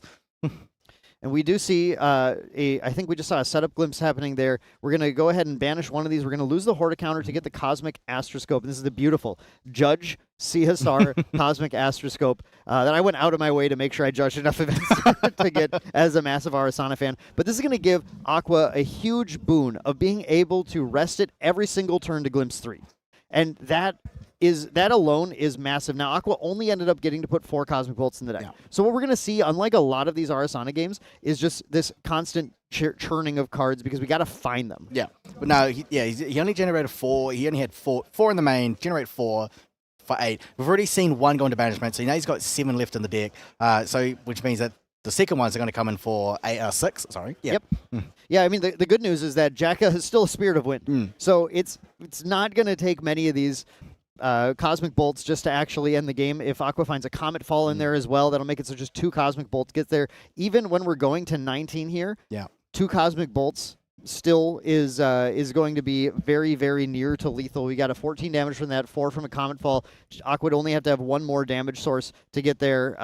We did not find any DGs, but this could be a game where you play DG and just attack for 1 to get lethal as well. So the game will quickly become Aqua's as the longer it goes. And we actually see the 3 visits coming here as well. This is a key card in Arasana. Again, bringing Aqua's life total back down to 0. 0 damage taken. Yeah. So coming from glimpsing the 3 visits, he saw I think it was a Besiege, and then he also saw the Federal Grounds, but he didn't need either of them because he can't copy anything with the Federal Grounds. So putting those back down to the bottom is great because you want to put down cards you want to see your Astra cards, right? You want to see those Cosmo Balls. That's why just put anything you don't. If it's not those, put it down. Yeah, at this point, Aqua wants purple cards and our Nascent Barrier. Yeah. That's the other way. You're happy to take Nascent Barrier because Yes. it digs you even deeper and it prevents damage. Otherwise, you want everything to be purple. Yeah, you want everything either purple, you want anything that can glimpse as well. Yeah, exactly. So we've got Jack here who's activated Concealed Marksman, 1/3 with range 4. Choose that doesn't matter here in this sense as well. But I think he's now just going to try and put as many allies on board and try and just kind of apply damage there. Yep, Jack has to go wide, right? That's all that Jack can really do right now, and has to go wide through Aqua's interaction. And this is pretty tough too, because with that Cosmic Astroscope and now with the Necklace of Foresight, Aqua just needs to find a Comet Fall, and we see a Cosmic Bolt on top. I see a Lunar Seer as well, so there's a couple Star Calling cards. Now, this is where Arasana calculus begins, right? Because it's easy to just go ahead and slam out one of these Star Calling cards, but that means the other 3 cards go to the bottom. That's Arasana's specialty. We didn't really get to see it too much earlier, but Arasana has the access to the Star Calling ability on her Astra cards and the ability to pay 0 to play one once per turn, but whenever you Star Call it out of a glimpse, then the other 3 cards have to go on the bottom. Now here, Aqua decided instead of setting it up for to be able to Star Call multiple of them, just said, you know what, this bolt is good enough. I'm just going to put the other 3 on the bottom and Star Call this one, and I believe just elected to pay 2 for it. Yeah, only 2. Well, right, yes. I believe I'm saying instead of using the Star Calling for free, I think those 2 were in hand, and Aqua decided to just go ahead and pay the 2 for it, leaving that free Star Calling to happen later this turn if he wants to. Very good. So we got one Cosmo Ball in the graveyard, 1 in the basement, which means he's got 2. He's got 2, which means that the next Cosmo Ball is going to do +4, totaling to 8. Those Cosmo Balls just scale and they kind of just ramp up. Yeah, they'll scale. Every single bolt that we have is going to add 2 to the next Cosmic Bolts. And this is where Arasana just becomes so inevitable. Still, 4 damage taken, 25 life total, but then a recover 6 from the Spirit of Serene Wind on top of that. And we're going to see Jack going ahead and backstepping the Concealed Marksman. The Concealed Marksman with ranged 4 is a serious threat when it's distant. So there is a lot of damage on the board right now. We have 5 from the Marksman, 3 from the Cheshire Cat, and the Purse could go up to 3 with a distant as well. And let's not forget that when needed, Tristan can swing with that Inert Sword for 2 more. That's right. Yeah, it's like 5, 3, 1. Well, could be with the 1 and then 3. Yeah, exactly. Doing 10 in one swing. Yeah. And then you could also wake something up and then do another 5 as well. So yeah, 5 from the concealed, and then wake it up, do another 5. Yeah. This is why I said you don't count the deck out. Yeah, you lose the Ranger Strides, but look at the amount of damage on the board. Now the thing is, all Aqua has to do is find a Comet Fall, right? And he finds another Cosmic Bolt. So another bolt. Yeah, doing the Cosmic Bolt. So you can do 8 this turn, putting him down, put him to 14. Another bolt is pretty good. Also could just direct it at the Concealed Marksman if he's particularly worried about it. That is another option, just to say, you know what, I'm just going to bolt the Marksman and then go ahead and kill you next turn. Yeah. And I think Jack is all hands down, so he's not going to be able to protect it either. No, I don't believe he's played anything yet this turn. That's just his hand displayed for the count. So we have 8 cards in hand right now, and Jack on Tristan has the ability to incapacitate. There are 4 incapacitates in the deck, and I would put Jack as pretty likely to have an incapacitate in hand right now. So this bolt might not actually resolve. It looks like he pointed a champion, I think. Going a Cosmic Bolt, dropping, and we just have to see what the target is, or decided to Star Call it. Maybe still deciding on the target for this 8 damage Cosmic Bolt. Yep, goes to champion, 8 to Tristan, and Jack says, fine, that's not lethal. I don't care about that. And that's one thing you have to do with Arasana is just hold back your protection for the later bolts, because they do get worse and worse. And so you do need to make sure you use them when it's absolutely necessary.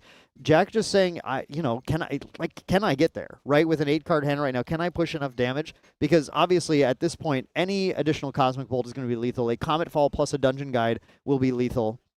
There's a lot of potential for Aqua still to steal the game. I can see that, like in Jack's hand, he's got a lot of ally cards. He's got a lot of interactions, for example, like Siphon Drive, but he does not. I don't see another second wind. Okay. in his hand. So he's only got access to the one draft of stamina. Yeah, we see a Grand Crusader Ring coming out from Aqua. Just going to go ahead and get in recollection a use of the Cosmic Astroscope is finding another Cosmic Bolt. That Cosmic Bolt getting Star Called, and there's the Incapacitate from Jack. Yeah. Jack saying, okay, this is lethal. The 10 damage, the 10 damage Cosmic Bolt, we're not going to take that. We're going to go ahead and negate that card, get rid of that, and now that was Aqua's free Star Calling for the turn. But Aqua now gets to pop that Grand Crusader's Ring, has the ability to potentially negate the Incapacitate in response. We'll see if Aqua has a Seal or a Horticounter. Now, Horticounter not super good right now because Jack is holding a lot of cards in hand. And Horticounter, Aqua will have to pay X and force Jack to put that many down or it gets negated. Now, of course, as you mentioned, Jax is holding on to a second Incapacitate. Oh, Okay, there's the Imperial Seal. The Imperial Seal coming down to negate. Sorry, not Imperial Seal. The Astral Seal. Astral Seal. Astral Seal. The Astral Seal negating the Incapacitate, and Jack scoops it right up there. So that is going to be game in favor of Aqua with Serene, Wind, Astra, Arasana. Yeah. So like losing the Ranger Shrines actually meant a lot. Actually, like impacted the game. It was huge. Yeah. I mean, it's the 1 in 10 gamble, right? You like this is not going to happen enough throughout the event to hurt my odds.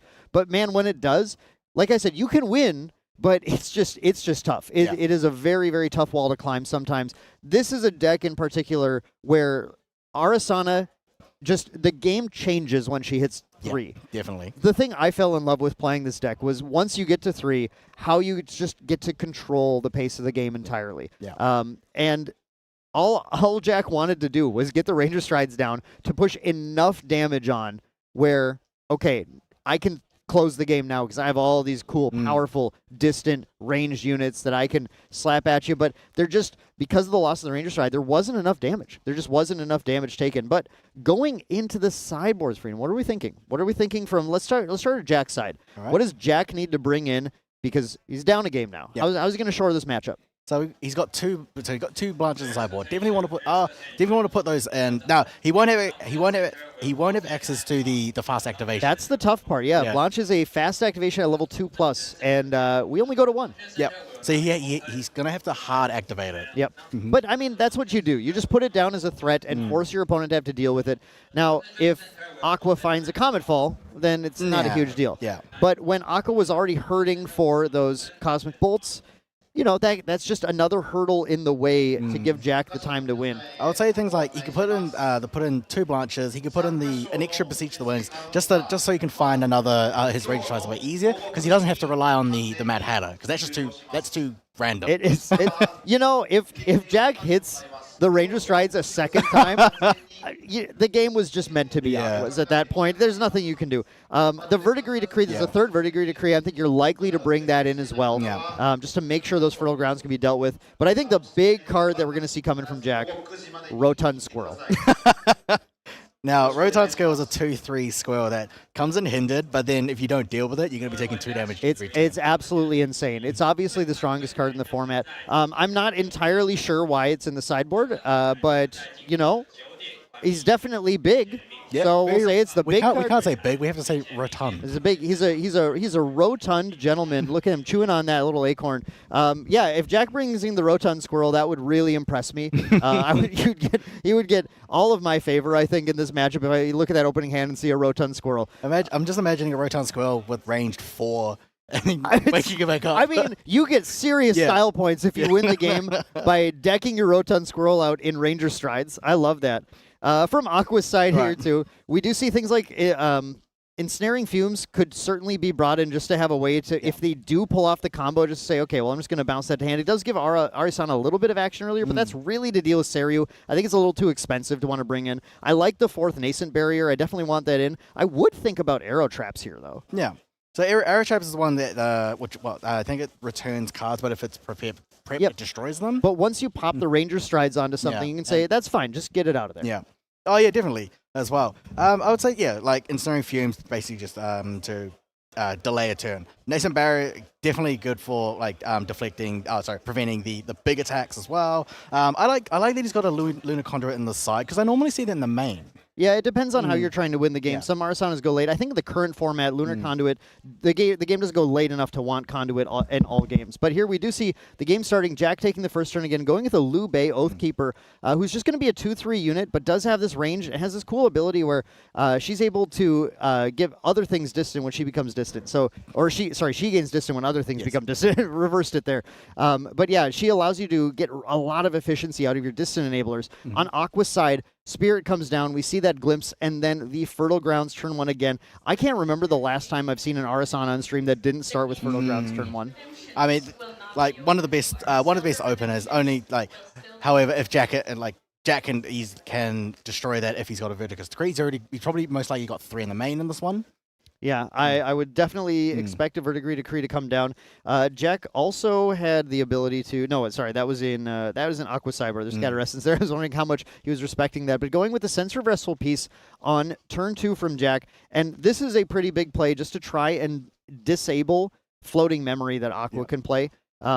If you are expecting to see any of the fast cures or anything coming down, that can help. But the other one is that 3 visits, right? And so we see the 3 visits that is already in the banishment now. And that's actually the really interesting, the Sensor of Restful Peace disables 3 visits in the graveyard. Yeah. But here, Aqua got to banish it to level to Arasana level 1, which means he's going to be able to activate the 3 visits from the banishment now instead. It's kind of skirting around that Sensor of Restful Peace. I would say Jack... I'm not sure what's in Jack's hand, but Jack really not putting a lot of pressure onto Aqua yet. Yeah, like 3 visits and banishment. It just means that he won't be able to use any more further 3 visits if he's got any more from hand. He uses it once, but then never again. Right, right. Jack, I think if Jack had a little more pressure, he might have gone ahead and played it that turn, right? It's very unusual to go into turn 2 as Wind Wake Up, just play a Sensor Restful Peace and pass. So Aqua here does have that fast cure, interestingly enough, and is going to get that and actually get the recovery from it, even though it's not going to give him a float here. But doing the fast cure right now just to make sure he has the card in memory to be able to banish to put the Polaris out. Polaris needs to come down from Aqua basically as soon as possible before Jack represents any sort of immediate threat to it, so it can wake up and become active and be able to deal with the board. Now, looking at the herbs that Aqua has gathered so far, we have 1 level up and 2 of what we like to call the cycle herb, but it is the herb that lets you put a card on the bottom of your deck and draw a card. Again, every herb has a use in here. Those ones are particularly good when you're trying to get dead cards out of the way, or when you glimpse the answer to a threat to the top of your deck, something a lot of players forget about when they're newer to the deck. You're going to use your glimpse not only to find Star Calling, but to find something like if you did sideboard the arrow traps in, say, oh, that's exactly what I need. Glimpse that on top, and then activate the cycle herb to draw it. Jack is taking the turn now, going for a materialize of, we did a backup charger, and we're just thinking now about if there's any pressure we can put. I'm looking at the hand, I'm seeing multiple evasive maneuvers. I'm kind of seeing like maybe the awkward side of the deck when you don't have quite as many actual threats. So we're going to go ahead and we did attack with the Liu Bei, and then it looks like playing a Purse. Of course, Purse is a nice card to have to deal with the herb shenanigans, to deal with the Polaris, but that's why Aqua had to get this Polaris out right away, because that means all of the ways that Purse interacts with the board right now are going to be a little bit awkward, because that Polaris is just going to wake up and start to become a present threat immediately. Well, the thing is, like, if he doesn't get rid of the threats, because this Liu Bei, so he can make the Purse distant, which means that Liu Bei is also distant. So Liu Bei doing 4, and then Purse also doing 3. But Purse can also just immediately suppress the Polaris. So that's where I think Jack is gonna have to like force Aqua to pop it again.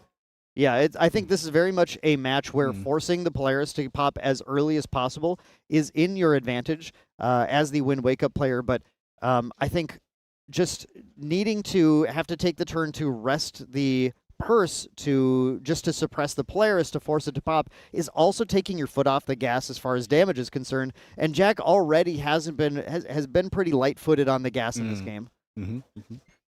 So leaving the Grand Crusader's ring down is so that he can use it in a later for responses as well. So This is also putting the Grand Crusaders ring out but not activating it is a pretty cool move to use in Arasana because this allows you to do things like keep your influence lower for fast cure.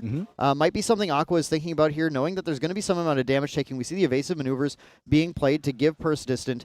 And Jack, again, just trying to force the issue likely on this Polaris. One thing that's different about this game, though, is the Fertile Grounds has stuck around a little bit. Yeah. And so we do have those four herbs already gathered with Aqua having a full grip of cards right now. Aqua can pretty easily get at least 5 age counters onto the Polaris by simply having a 10 to land in hand. And even if this Purse does go for the Polaris and force it to go away, which it also, I mean, right now, there's no age counters on it anyway, so all you're really doing is saying you're not going to use Polaris until, your next turn, which could be an opening for Jack to deal a lot of damage, right? I think one thing Jack really wants to do is just create an opening in the armor here. Yeah. So holding those, the 4 and 5 herbs, the 6 herb here. So having the Fertile Grounds copy the 6 herb, which enables the level 2 inherited effect. Yeah. He's only level 1 at the moment, but then it'll start from ramping up once he gets to level 2. Yeah, so we are going to see this happen. So this is exactly what I think Jack was aiming for. By using Purse to suppress the Polaris, we're going into a turn where Aqua does not have access to Polaris. Aqua had no incentive to pop the herbs in response and pop the Polaris because there's nothing to lose by losing the Polaris now. It just means it'll come back next turn, and then you can have more herbs and put more age counters on it, as long as you're not going to lose the game in the next turn, right? And I think Jack is going for that. Jack is saying, okay, I'm going to suppress that Polaris. I have a free turn now where all you have is whatever's in your hand, and Arasana does not have a lot. And instead, Jack's going to go ahead, and this is exactly what I was thinking. The Ranger Stride's going to come down this turn. Jack's going to go for broke, basically, right? With the Lube, with the Purse, we have already a total of potential 7 damage on the board. Then we add 4 from the Ranger Strides. That brings us to 11. Now, that's starting to get to the scary territory where all we have to do is wake up the Lube, and then we're actually at lethal. It's 19 on Arasana before we had the Serene Wind. See, you got to remember that. You gotta remember Serene Wind. Serene Wind as well, but we are at the point where it's still, Jack has a big hand. There's a potential to find 2 wake-up sources to be able to take that out as well, and Jack might just be diving for it, hoping Aqua's hand doesn't actually have any of the interaction, and he's relying on the Polaris. But we do have the Grand Crusaders ring as well, and that potential to fast cure is real. Yeah, I mean, if you can put him 19 now immediately, that'll force him to lineage release and use that lineage release the Serene Spirit early, because we can then kind of means that Aqua won't be able to use 3 visits, won't be able to use any more wind spells for the rest of the game. Yeah, you do shut off the wind spells. Usually Arasana's not too worried about that. No. And in this case, I don't think you're going to want to take a turn to play another Fertile Grounds or anything. But you still kind of force the issue, get the damage marked on Arasana, and get yourself to that position where, even though she gets to level 3, she's taken so much damage that she just can't quite hold everything back. And let's see if that's exactly what Jack's going for. Now, we did see the Lube just getting that attack in immediately with that distant, so it's a 4 damage attack coming in. And now, Jack, looking at his hand here, we see Incapacitates, we see a Stifling Trap. I'm trying to find if the damage sources exist there. Going to go for the Blanche. The Blanche coming down is going to provide a little bit of protection to all of Jack's other units now from importantly from Aqua's Polaris. And this might be, maybe if we're not going for broke, we did talk about siding that Blanche, then this makes a lot of sense too. If you go ahead and suppress the Polaris on your opponent's turn, you get a turn where you can drop the Blanche, and your opponent can't pop Polaris in response. Yeah. So putting that in Blanche so hard activating Blanche is actually a really good idea. So I've seen that there are some Arasana builds that have generally Arasana doesn't have a way to get rid of the Blanche if the Polaris doesn't have any counters. I've seen some builds where they put a Sadie just to get rid of the Blanche and then pop the Polaris. However, this one here doesn't use a Sadie. So this Blanche is probably going to be here for a while. We do see Aqua going with a Scout the Land to get the cards down, which will allow him to go to Arasana level 2, and then just kind of setting up the next draw. I saw Regenerate in there, and we do see the Fast Cure in hand, so Aqua definitely was holding onto that Grand Crusaders ring to be able to get a Fast Cure off before popping it. There's no reason to pop it right away, and that meant that if Jack did take the go for broke turn, go for the strides, go for the wake up, then that fast cure would have kept Aqua alive. But in this case, Jack just went for the kind of the protective turn, and now Aqua has to play around that Blanche a little bit, and Arasana just, I mean, like you said, if Arasana runs something like a Sadie, well, then we have a route. But right now, the Polaris kind of just has to kill the Blanche, and that is a pretty unimpactful Polaris. Yeah, like if for any reason, so like you could pop get as many age counters as possible, but then like with this Percy, it's gonna keep suppressing that Polaris. If you try to build age counters, it's gonna suppress it, and then you're gonna have to reset from 0. And then that Blanche, because like Jack only needs what, at least like two or three cards of memory to prevent the Polaris damage. Yeah, we have exactly 2, which is going to be, 2 right now, right? Yeah. Yeah. And Jack will probably play something like a backstep or something to be able to distant the purse, so we can expect about 4. So, like, even with the 6 counters here, we can only just, like, we can survive. Everything can survive except the Blanche anyway. Aqua has to get a lot more herbs on to be able to fight through whatever Jack's able to put down for that Blanche.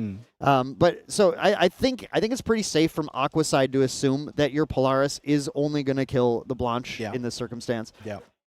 Now, kind of notice that the pace of this game has actually changed compared to the first game. It kind of seems like now Jack is almost in control. Yeah, Jack has went for a more control establishing, very mid-range style play in that middle turn there, instead of going for it's evasive maneuvers instead of a backstep. But yeah, so actually the evasive maneuvers does change things as well, because that adds another prevention of 2 to that purse. So now the evasive maneuvers gets to combine with whatever Blanche has to prevent damage, and could potentially make this Polaris a pretty powerful prevention as well. If Jack had enough of those to apply to the Blanche, he could maybe almost make the entire board survive. Do you think the person's gonna try suppress the Polaris again? I think you don't suppress the Polaris. Well, maybe in response to Arasana's, you could do it in response to Arasana's end of turn inherited effect, to try and prevent the age counters from existing on it. But then it still just pops for 4. Yeah, it's tricky, and Jack still holds 3 cards in hand here. Now, not Tristan, so we can't do any incapacitate or anything with those. But again, another evasive maneuver is definitely a possibility. A backstep definitely is a card that could be played just to simply add more cards into memory to improve Blanche's protection for the other 2 units. Jack has to think right now about how to respond to this evasive maneuvers. Okay, so Aqua is holding a resolute stance. He's got 1 form of protection if Jack does any like large attacks for the next turn. Yeah. It looks like they're just discussing influence right now, Jack's influence right now, and Aqua's really trying to figure out this is where the game gets very tricky, because there's a lot of potential things that can be used at fast speed on the board, and the players are really just trying to figure out what makes the most sense, in what order things need to be responded in here to make sure you're the one who comes out on the positive end of the interaction happening here. As soon as that evasive maneuvers resolves, that purse becomes distant, right? And then, like we said, purse is so tricky, can just simply target anything to banish it, and can very much change what's happening. It looks like Aqua lets the evasive maneuvers resolve. And then it looks like we're going to, I think, Aqua's end of turn trigger with Arasana, and we're going to determine if we're going to, I think they're looking right now at how the trigger goes on the stack and resolves for Arasana level 2. All right. So they are thinking on it. He is going to suppress. He is going to suppress the Polaris a second time. I believe that's in response to the Arasana's trigger now. So before any age counter. So now if Aqua wants to use Arasana's trigger, he'll draw a card but won't put any age counters on Polaris. So it looks like he declines using Arasana's level 2, and just trying to hold on to those herbs as much as possible, because as many age counters as you can get, that's going to improve how many Cosmic Bolts in your deck and make it so much faster to find that lethal line. Yeah, we'll get to a point where Blanche won't be able to protect her allies if you've got way too many. You've got more herbs than she can protect. Exactly. And I think you made a really good point earlier, Freedom, where with that Resolute Stand in hand, Aqua does have some medium of protection right now. So Aqua's plan, I think, right now is possibly just, I'm going to Resolute Stand this turn. I'm going to survive. I'll be okay. I have the Serene Spirit still. That's going to put 3 cards into my memory. I'm going to level, and all then Aqua has to do is find a Cosmic Bolt or a Comet Fall to take care of the Blanche, and then the Polaris takes care of the rest. Yeah. So, Jack here materializing the Portentous Tengu. Opting to just get more more cards into hand. That's something that this Wake Up deck does a lot. It just has a number of ways of drawing cards. Just wants to keep its influence up because it's really just trying to play this ally game, keeps committing cards to board. Blanche coming in and dealing damage. We do have a number of allies on board built for Jack. Jack is continuing to kind of just grow the board as the two are dancing around this Polaris, and Aqua's trying to find the exact opportunity to go ahead and pop that. And Aqua is a serious player, right? Aqua was a top 8 at Ascent Melbourne. Aqua, like we said, was a Worlds 2025 competitor. Definitely a player that you do not want to discount, and I think a player who knows very well how to try and survive these aggressive lines. So we'll see if Aqua's protection is enough to get through the turn here, and if this gambit to try and find something to get rid of the Blanche is going to pay off. So like he could if he's going to play the Resilient Stand now, it'll be really good. I mean it's a good choice to do it now. He could also wait for Jack to banish the Ranger Strides, and then because your Wind Wake Up is probably like calculating exact lethal. Any interruption to that just like ruins the game plan. Exactly, and I can't tell you how many Arasana games I have been at exactly one life, holding on and winning the game eventually. So every one counts here, and we are seeing that exact plan. I want to show you once Aqua goes to level. I think I saw 2 Comet Falls in Aqua's hand, the exact wrong place for those to be. Aqua wants so badly to have this Comet Falls. Now, we do have a distant Liu Bei who is going to be able to punch in and still get 1 damage through that Resolute Stand, but that's it. We're not going to see the popping the Ranger Strides, and that's one thing. Yeah, there's the 2 Comet Falls. And that we do actually, importantly, also see a 3 Visits getting banished here as well, and that's actually a really nice thing to find for Aqua as well, where that Serene Spirit hasn't been forced to be used yet, so we still have access to activating that 3 Visits. Yeah, like you said. So while the scenes are on the board, he can't use the 3 visits if it's in the graveyard. But that's why putting it into the banishment, he is able to use the 3 visits from there. And Aqua did eventually pick up that regenerate from the Scout the Lands as well. So there's a source of recover 2 here. There's a source of recover 2 still in Aqua's hand. And then we have we don't have any recover herbs, unfortunately, but we also have the Serene Spirit available to release here. So there's a whole recover 10 sitting in play for Aqua as well. So already we've got activating a Cosmic Bolt. We've got 1 already in the banishment, so this one is coming in for 6. The 6 coming in, and I believe you have to be targeting the Blanche right now. No, these are main deck Cosmic Bolts. He's already seen 2. Yeah, because we have not used the Polaris yet. Yeah. So has seen 2 Comet Falls and 2 Cosmic Bolts. Kind of the thing you don't exactly want to see as Arasana, but in this case, Aqua is happy to find them just when he needs them here. Getting rid of this Blanche will be absolutely huge. Now, Jack has an option, though. An interesting option is to distant the Purse and then use the Purse to suppress the Blanche, kind of forcing the Polaris to pop right now and only get rid of those 2 allies, but then bringing the Blanche back. And this is where Purse is just such a tricky card for this Wind Wake Up deck to have in play. There's so many both reactive and proactive lines you can do with it. Oh, yeah, definitely. So like activate, forcing him to possibly use the Polaris in response to the Purse suppressing the. Oh, so he's going to skirting step. Is it skirting step onto the Purse? Yeah, Skirting Step coming down is going to distant this and then also prevent the next 1 damage that would be dealt to it this turn, which is likely not relevant, but it's going to be important to remember that there's a 1 prevention shield that's on top of this Purse right now, and that is going to allow that Purse to, being distant, suppress any item or ally or weapon on the board. So likely going to try and rescue the Blanche from the Cosmic Bolt and try and hold off, because Jack knows how much this Blanche has impacted the flow of the game. So if he, let's say like if he makes Purse distant. So this is on the this is on the stack. In response here, you could sacrifice all these herbs here and then you can sacrifice them all now just to get rid of the Blanche. Yeah. But then that's kind of achieving the thing you've been trying to not do the entire game.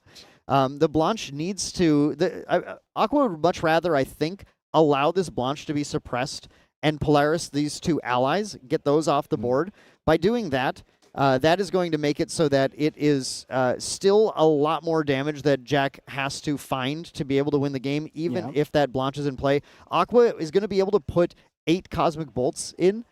Putting 8 Cosmic Bolts in your deck is plenty to find lethal around a Blanche later on. You're not super worried about that. But then we are going to see the Incapacitate also being played into that Cosmic Bolt right now. So Aqua really, really in a bit of a tight spot, I think. Yeah, so now that the so the screening step has resolved, which means that the purse is distant, the Liu Bei is also distant, which means that the Blanche didn't need to be suppressed because he managed to incapacitate the Cosmic Bolt targeting the Blanche. But now that this distant purse can do whatever she wants now that she's distant. Yeah, including just pushing damage on the next turn, right? Because it is still going to be distant until the end of the player's next turn. And so that's already representing, again, that, we were doing that math before, but let's just get it displayed here again. 3 from here, 4 from here. There's a +4 from a Ranger Boots here. And then anything you can use to wake up whatever you apply this Ranger Boots to, like this card, is going to present a ton of damage. Now, there's a lot of damage on board, but we did go over the recovery options that Aqua has as well. So it's a bit of a tight race here. So Jack does have one second wind in hand. So that's already a. So for example, if Liu Bei is doing 8 and then second hand doing another 8, that's already So we got that one there. Yeah, that's a ton of damage. Again, Arasana 25 has the Serene Spirit, the Recover 6 available, has the Recover 2 available from a 3 visits that's actually hiding in the banishment right now. So it's a fair amount, even though Aqua is hands down at this point. I'm not 100% sure. Are those cards in memory right now? I think so. It's been a little while since the activation of the Cosmic Bolt. Yeah, so we've got 2 down from the Scooting Step and then 4 down from the Incapacitate. Yeah, but Aqua's. Oh, sorry. Aqua is, if Aqua has the cards for Regenerate, that can be an additional Recover 2 that's available. If Jack is trying to find an exact lethal line in the next turn.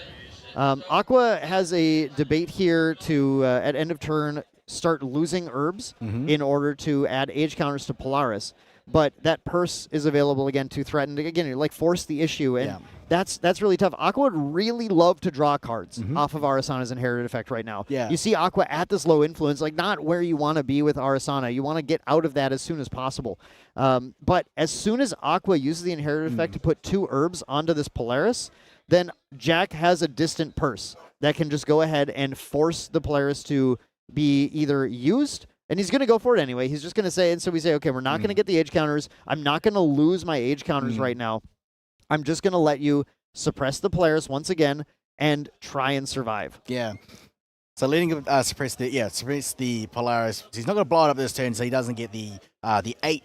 So you won't be able to get generate 8 Cosmic Bolts. But then these allies are going to be stuck on the wall because he had 6 cards in. Jack had 6 cards in memory, protecting those allies.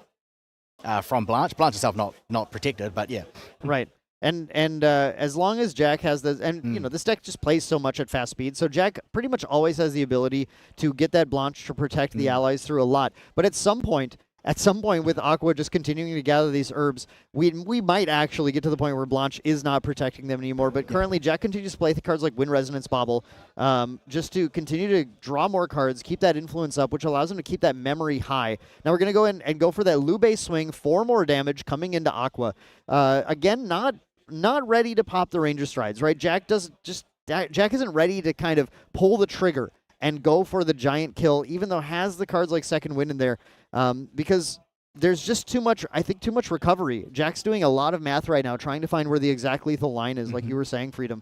So, Jax is also holding on to another Incapacitate in case another, like a Comet Fall or another Cosmic Bolt happens to be Star-Called in or already activated. Aqua only holding on to 2 cards, is not going to be able to play much here. So he's forced to, I guess, Star-Call activate something in. For that only costs 2. Now so we got on Jack's hand, he's holding 2 Incapacitates. 2 more Incapacitates. So Jack found 3 of their Incapacitates here. And Incapacitate is a card that this Arasana just doesn't want to see right now. Again, it's no big deal when Arasana's influence is high enough, right? As we saw in the last game, just Astral Seal, the Incapacitate, okay, I'll run you out of stuff. I don't really care. But right now, there is just not enough influence on Aqua's side because Jack's purse has been appropriately relentless in the way that it has continued to banish this Polaris turn after turn, forcing Aqua to play so awkwardly around this threatening board. We do see I was wondering if we're going to see Ingredient Pouch, Necklace of Foresight, or Cosmic Astroscope. I thought there were multiple good options here. We're going to go for the Ingredient Pouch, which means Aqua might be really thinking with the Fertile Grounds, with the Ingredient Pouch, what I can do is actually try and get the damage of this Polaris to be higher than the Blanche can possibly protect. Yeah. I do like that he's kept this Portentous Tango down because then in combination, if he wants to put any cards down into memory for the Blanche effect to be more effective, because it puts down 3 into memory, and then you draw 1 to memory, that's protecting 4, and then you've also got enough cards to incapacitate something. Yeah, that's a really good point. Holding on to that Tongu is actually really, really key right now to be able to put as many cards in memory as possible. Because, yeah, I mean, it does seem like that's Aqua's plan right now. We're just going to try and get this Polaris to pop. We're going to try and just be able to prevent as much damage as possible when this Polaris does pop, and keep kind of playing the standoff game with Aqua. Let's see how deep you want to take your Polaris. As we see in from the previous, at least we've got a Coronation Ceremony, which is really good for to apply Spell Shroud to any unit on the board as well. If it's and I think if it's unique, it costs less, I believe, as well. And then we've also got he's got the Draft of Stamina as well. Yeah, this game of chicken is going to be in Jack's favor eventually, as long as he prevents Aqua from actually drawing any cards, and he's continuing to do that super, super well. Aqua really in a bind here, because again, like, Jack is well in control of this game. Which is wild to say. It's win wake up. A lot of people think of this deck as just, okay, I turn 2 to you. That's it. I win on turn 2. That's the game. But here we've seen that power of Blanche and the combination of Blanche and Purse. And I started off saying it. I'm not going to stop saying how strong Purse has become in this specific deck. So here we've got the Aether's Embrace being applied on Purse. Yeah, being applied on Purse to make distant again. Yep, it's another way to distant Purse, which distance Lube, which continues to play the game of chicken with Aqua. Aqua now at 10 herbs out there, so a potential 10 damage Polaris. But that's that is actually at the point now where Aqua might be able to go for popping it. That's where I was actually kind of thinking about, like, so early. Bouncing the Polaris, which is fine, just delaying a turn. But then, Aqua is just building up more herbs.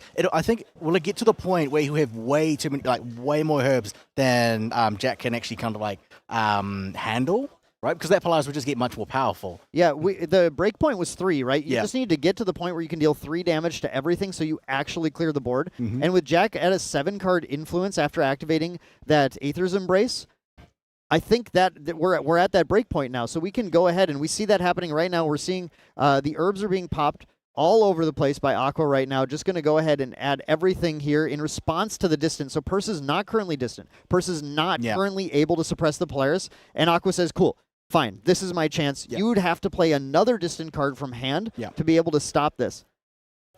And we're going to see if Jack does that in response right at the end, because it's a game of inches, right? It's just every 1 damage matters. Aqua needs to hit the 3rd damage through a potential 7 to be able to stop it. But I think even if Jack played another distant card from hand, then that means the max potential prevention is going to be 6. Yeah. And so I think Aqua wins this game of chicken that's gone on for several turns. I like what Aqua is doing here. He's resolving each herb 1 at a time. Correct.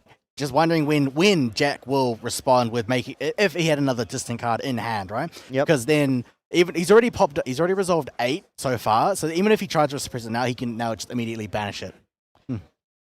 And then he's going to be able to generate 8 cosmic bolts into the deck. He's already seen 2, so we'll have now we're going to have 9.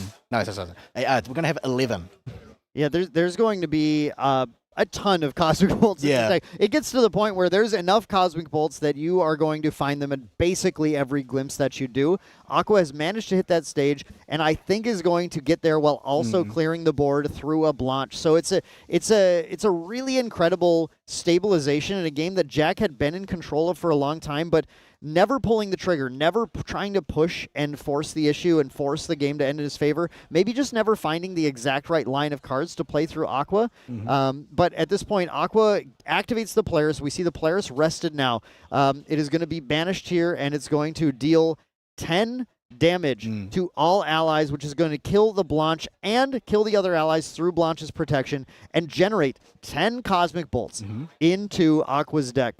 Now we've already seen two banish one in banish, one in the graveyard, so he's already 2. Next bolt's going to come in for 8. Now Jack does hold incapacitates, but he is still only a spirit, which means he's not able to actually use those incapacitates.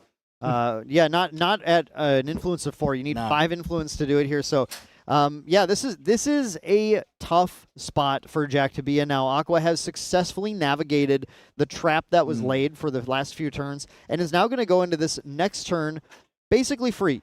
Yeah. To be able to try and find the kill as much as possible. So now is likely when we see cards like the Necklace of Foresight coming out just to start glimpsing. A Necklace of Foresight with 2 influence in hand means you could potentially just find one of your Cosmic Bolts hard star calling, activate it, and then still find another glimpse on your turn and then free activate there, and that is lethal. Yeah, what we thought was, so Jack was fully in control in the early, almost to the mid game, and then like at the late game, this is where Aqua managed to wait it out, get more herbs that Jack get more herbs that Jack could prevent. So now he's got so Aqua now has 11 Cosmic Bolts in there. He only has his glimpse. Now, not to say like the glimpse luck can go badly as well. It can. it really can. Now here you see Jack respecting the amount of damage Aqua can do with just 2 Cosmic Bolts, and does go for the Materialize of the Tristan level 1, buffing that health pool up. We did, importantly though, we lost an Incapacitate to that level. Yeah. You lose only 1 card, and it did happen to be one of the 2 Incapacitates in hand. Jack's still holding on to 1 more Incapacitate, but just going to start by playing a Concealed Marksman and try to start pushing in damage, and Aqua is going to go immediately into the Wisdom's Reprise. It's an extremely strong card that Ari loves to run because we just have the Glimpse drawn to memory. Aqua is able to very, very cleanly set up now these Star Callings as long as he can start finding them, and there's so many cards that Star Call in this deck. But none of those. Those triple dungeon guides. Yep. No, we're done with you guys. We don't need the dungeon guides anymore. Now I think this is probably too. Now this may be too late in the game to try and apply damage. Now that he's got his Cosmic Bolt on the deck. It's tough to say because Concealed Marksman is going to be a 5 damage plus with that Strides and 9 damage that can be woken up 2 times. Like that's a lethal line on its own. But Aqua is going to go for the Cosmic Astroscope right away.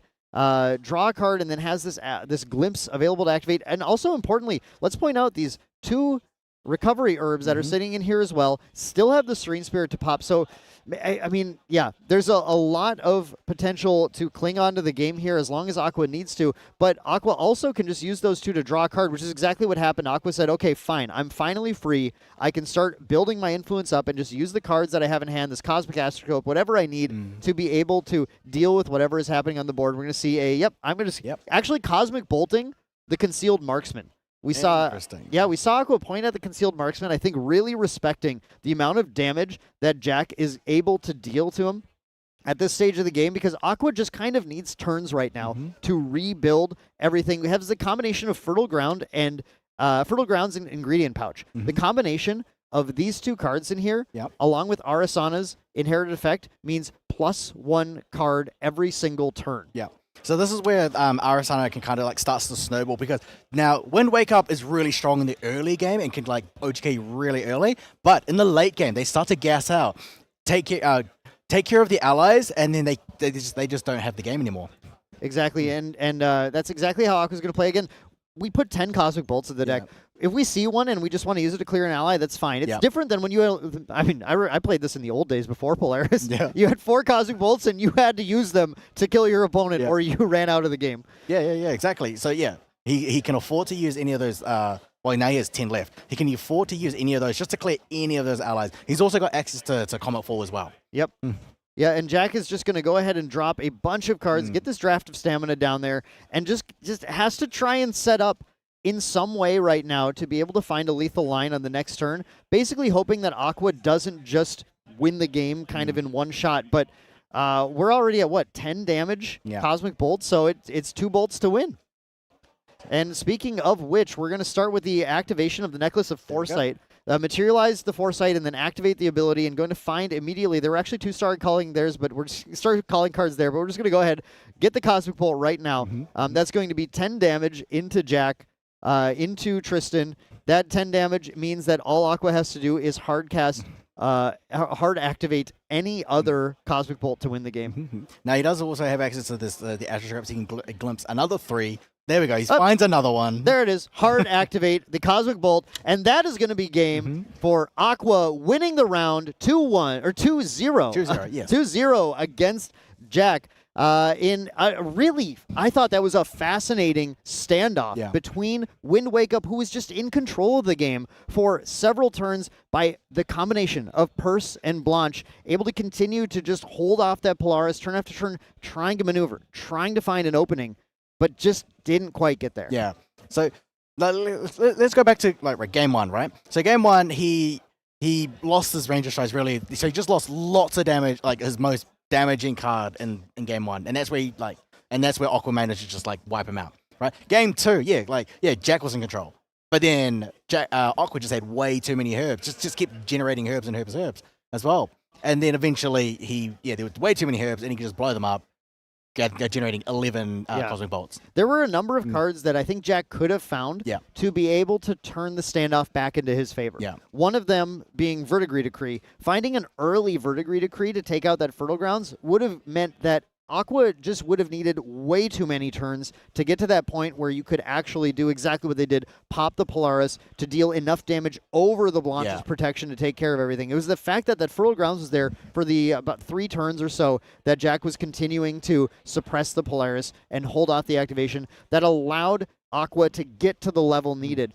So finding that Verdigris would have been good. Finding the Mad Hatter early in the game also, and not getting unlucky on the Ranger Stride Banish might have also just pushed the tempo in Jack's favor massively early. We're just having, we saw Jack every single turn just kind of in the tank thinking is this when I'm going to pull the trigger? Is it time to pop the strides?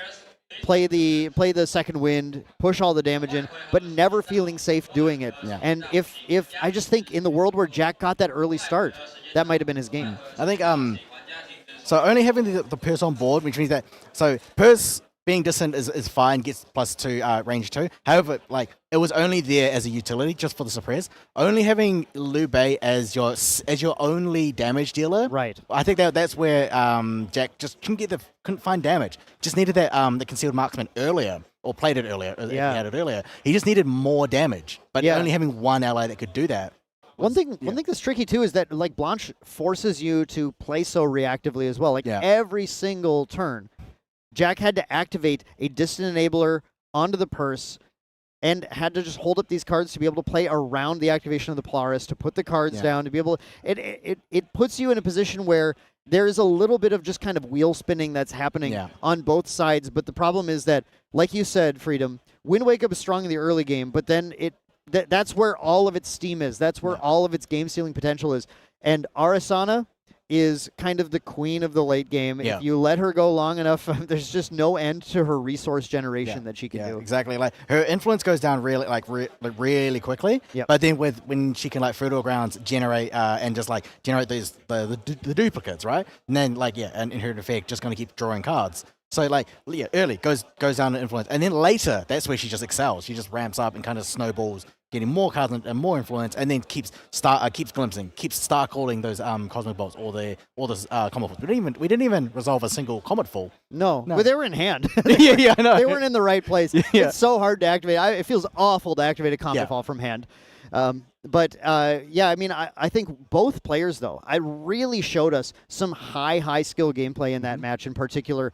We saw both players really respecting the opponents, really making heads-up plays around what was going to be the issue, and you have to do that. In that Wind Wake Up deck, I think there was definitely some masterclass there for players who are interested in that deck to see how you can drag a game out long enough to try and find an opening. Even though Jack maybe didn't find the cards he needed to be able to go for that opening, how many players out there who are just picking up the Wind Wake Up deck are going to understand this, how to play around Polaris, how to force the issue. So like when allies when it started just plain out allies with the second wind and the rally advance, that was easy to play. When Wake Up specifically, the more fragile, the more Glass Kennedy version, that's not easy to pick up. No, it's very difficult to know exactly when to pull all of your triggers because you have a limited number of these triggers. But Aqua, of course, managed it very well, took the win. And what we're going to do is head over to Tyler with the interview with our winner, Aqua.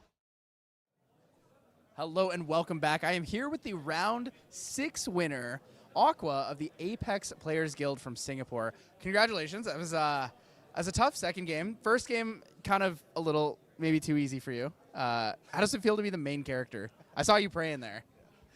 I mean, I knew the matchup very well that usually I will lose by turn 2 if they manage to Mad Hatter into Wake Up.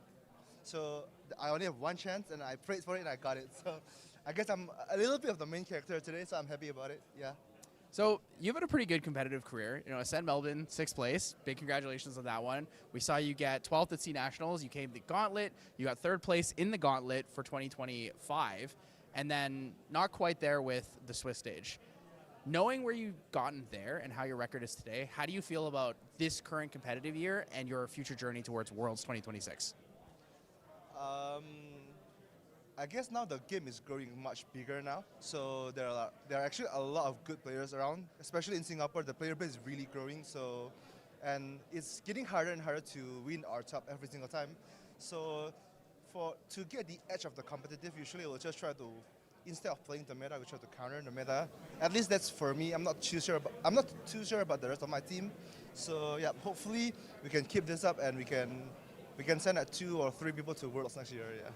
Well, maybe that is the strat, because I believe you are currently the highest placing member of Apex Players Guild.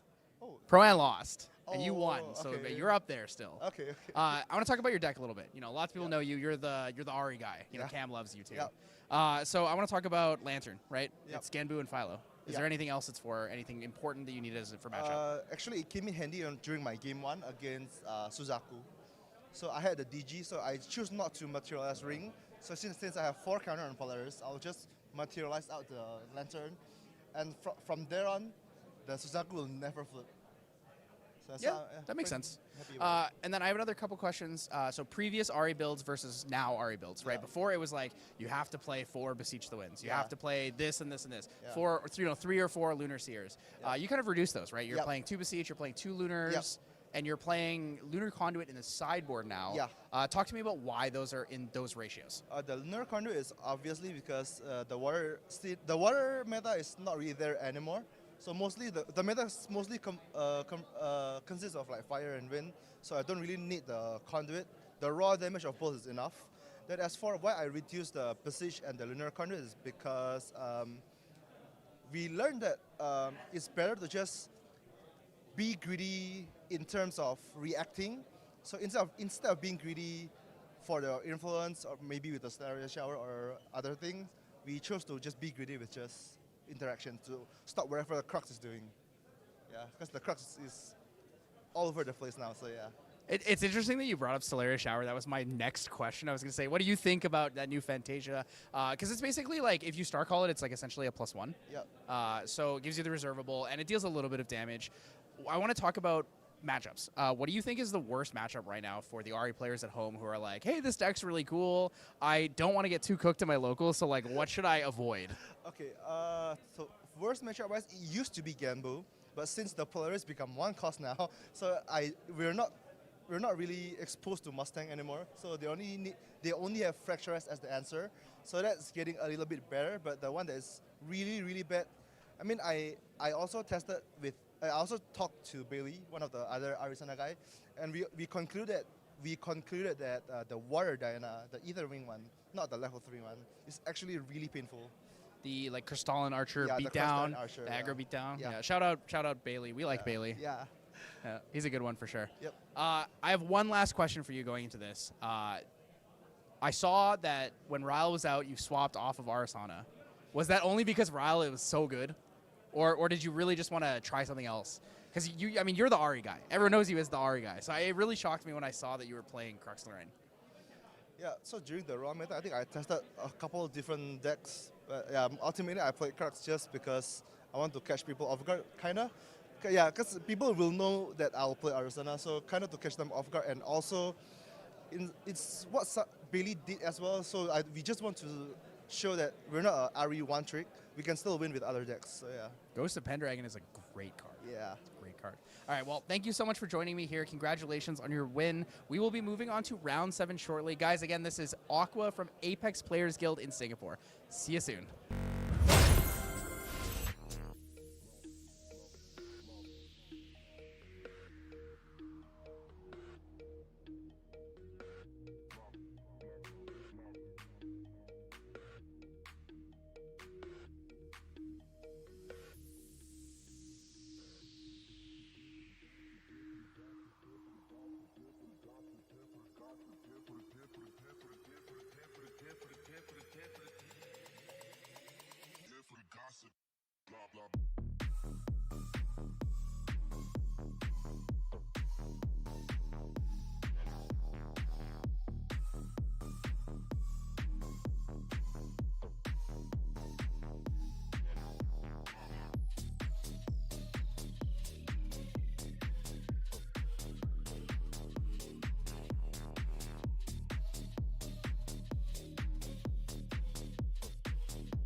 Welcome back, everyone, to Grand Archive Ascent Akihabara. We're going into round 7, and boy, we first of all, we've had Hero and myself and our friend Freedom casting some incredibly cool matches today. Hero, tell me about what your favorite match you've got to see today was. Oh man, it's been a really hard choice. I mean, I loved seeing Hachiko on stream, but I think I also really loved seeing Limelight and the Crux Lorraine as well. It's been so much fun, and I think the next game is going to be even more fun because we do have a special treat with Pro An, finalists at Ascent Taipei. Right, Pro-On from your home country, right? We're looking at Apex Players Guild, one of the strongest teams in the game, representing Singapore, here with a deck that I think a lot of people didn't expect to be the team deck for the event. You want to tell us about it, Hero? Well, as many of the team's deck choices do go, it's kind of like, okay, Quarax was like, this is a pretty good deck, and everyone was like, okay, let's follow him. And I think the rationale that I understand, at least for the Jin deck, is that it does have quite a lot of strengths, and similarly, they've managed to find a pretty confident combo which they feel is able to close out a lot of games. We will see a little bit more about that. I won't give you guys any spoilers just yet. Okay. Hopefully we'll be able to see it close out a game or two. Got to keep it exciting for the audience at home.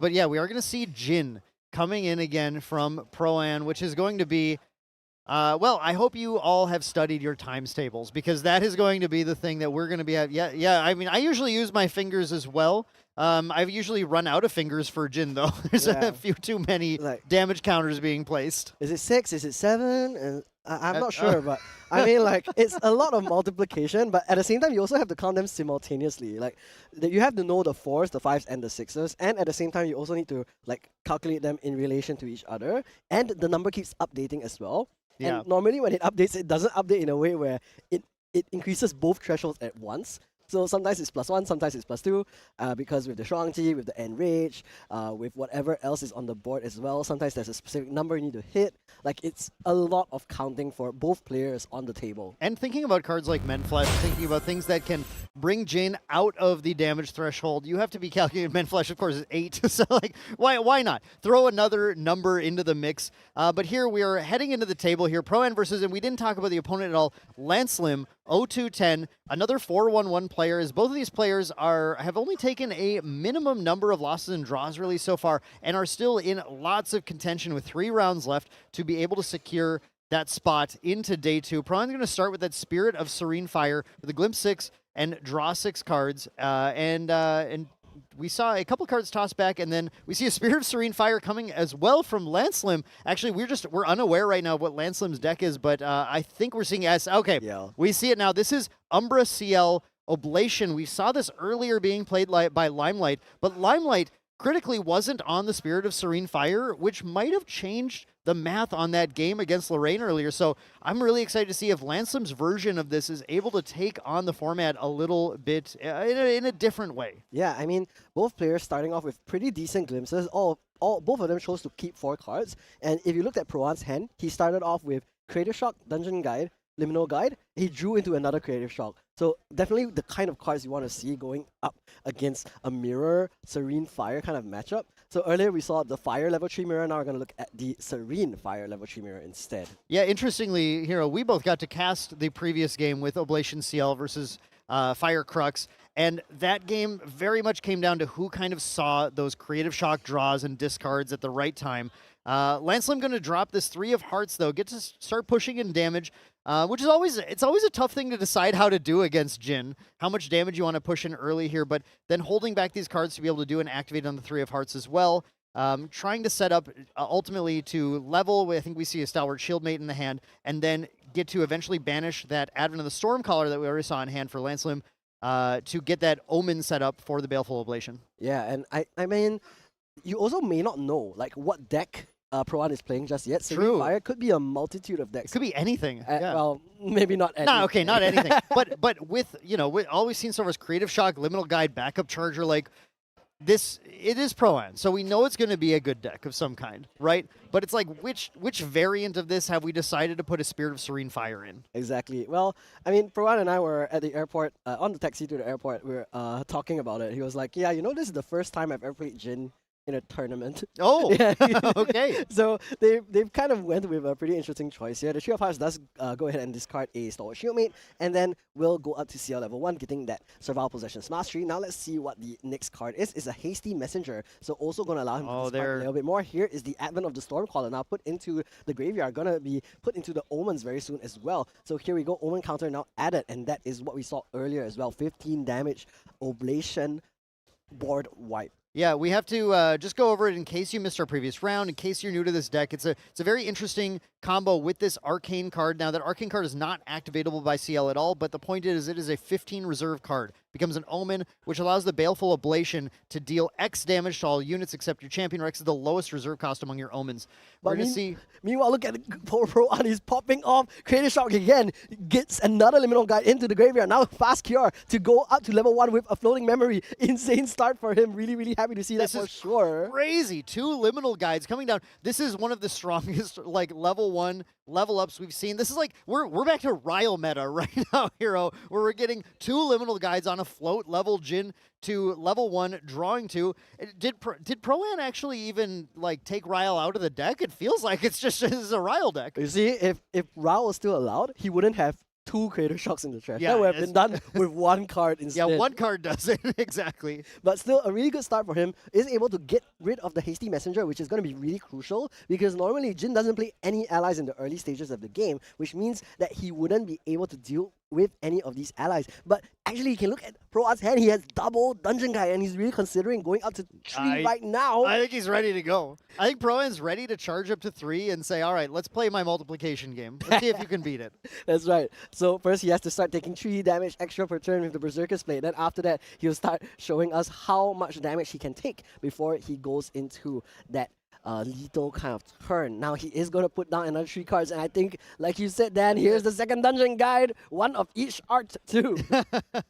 Well, there are 3 arts for Dungeon Guide, That's actually. true. So I hope Pro-Am is running the trifecta in there just to make it interesting. Yeah, he only runs 3 copies as well. He doesn't run Oh, the 4th. perfect. Yeah. You can run one of each. That's great. So Jin, level 3.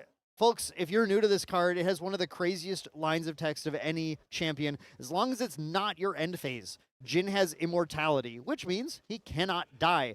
But he does die in the end phase. One of Jin's weaknesses is fast speed damage. And to Lancelim's credit, that is one thing this CL deck does really well. Already set up with those at the Advent of the Stormcaller and the Baleful Oblations, able to do that fast speed, 15 damage to the board. It'll be interesting to see if Lancelim is able to maneuver into a position where he can get that kill and not take the lethal damage from Jin before it happens. In the meantime, he is going to go for a backup charger, not able to match Pro-An in terms of the speed right now.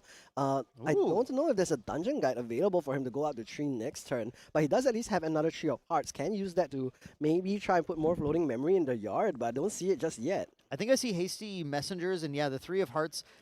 There's a Carter as well as a Resolute Stand and a Crystallized Destiny. So that Destiny was actually a pretty nice pickup from Lancelim just as an interaction tool to be able to get through Pro-Am's potentially insanely lethal attacks that will start to happen. The whole point of Jin with that immortality is you're just going to take a ton of damage, and Jin has cards like the Shuangji of Sacrifice. The Shuangji of Sacrifice is able to actually deal a ton more damage based on the damage counters that you have on your champion. So Pro-Am's going to try to get the Shuangji out, take a ton of self-damage, and then just punch in for lethal attacks, possibly multiple times with cards like Proof of Life. Now here's the clutch card, the Berserker's Breastplate. That's right. It is going to, for 1 cost. Now, every turn, Pro-An is going to deal 3 damage to himself and then also draw an additional card during his recollection step. But in the meantime, Lance has already put down another Hasty Messenger and also discarded Stalwart Shieldmate, so does have at least 1 more floating memory in the yard to help him go out to level 2. Pro-An will, of course, be able to get rid of this Hasty Messenger with the 2 Dungeon Guides and 2 Liminal Guides. 4 guides. How many guides do you really need to find your way? I mean, Pro-An tends to get lost a lot, I'm not gonna lie. But yesterday, we had an interesting story where he was in Japan, he didn't have any like roaming data or anything like that, and he had to figure out his way to go to the Airbnb alone, because we went went to separate hotels, and he somehow managed it. So I think he's fine. Okay. I think 4 guides should be enough for him. Four now. guides should be. It's probably how many Japanese guides he had to ask just to find his way there. That's true. And he does have a library witch now put on the board, so will allow him to intercept one of the attacks from lands, and also, of course, he gets to put down 2 cards in his memory in case he wants to materialize anything from his material deck, like the Shuangqi, which does have 1 cost. We do see now CL Omenbringer coming out. We use the floating memory and then banish a Resolute Stand to get there. Resolve the on-enter effect with our single Omen. Again, Lance has not been putting any additional Omens in, just relying on that Advent of the Stormcaller. There's 2 Oblations in hand right now. I mean, that is already 30 damage. That's going to take Pro-An out of the game. And I think Lance has to just tread a little carefully here and not put too much damage on Pro-An to end up just getting lethal hit before he can find that Ablation kill. Yeah, I mean, 30 damage is going to be very scary to just suddenly come out of nowhere. Of course, you are able to see when that's going to come in. It is going to be a very telegraphed 6 hand cards up available for that double Oblation. And of course, Lance is going to lose a couple of these hand cards as well because of the Dungeon Guide going up to level 3, going to banish 2 of these cards as well, and is able to match Pro-An with the level 3 CL Mirage's Grave. That Berserker's Breastplate is really doing what it always does, which is just kind of throwing off the math a little bit on how much damage Lance needs to win the game here. But that Carter coming down, going to sacrifice the Dungeon Guide and cleave the board. That Carter alone is so clutch for clearing this Intercept Library Witch, as well as all 4 guides. Now Pro-An is ready to get lost again, having lost all of his guides. Yeah, well, at the very least, he does get to draw a card off of the Library Witch's on death effect, but on the other side, Lance was only able to recover 3 damage, which is going to be actually putting him back all the way to 0 from Carter's effect. Now, let's see if Lance is going to do any more damage. He's actually elected to not swing with the 3 of Hearts, not wanting to let Pro-An kind of accelerate any further. Pro-An here, in the meantime, is going to materialize the Portentous Tengu, continue to draw another card into memory, and recollect. He really wants to find the key pieces that this deck needs. Some of those including the Enrage, some of those including the Proof of Life. Let's see what he ends up having right now this turn. Yeah, I mean, you know that Jin's going to deal damage to himself anyway, right? When it's time to put that Shuangji out, that Shuangji's going to come down, deal 5 damage to you. You're already at the point where you can find a lethal line. There's no need to continue to attack anymore. Instead, we play this Manxam Armoire. The Manxam Armoire, one of CL's most powerful regalia, because it allows you to swap a card in Omens for a card in hand, which allows you to perfectly set up to reuse cards like the Baleful Oblation on a future turn. That's right, and he does have that Baleful Oblation. There it is. He's going to use it right now. He's going for it. Baleful Oblation in Recollection.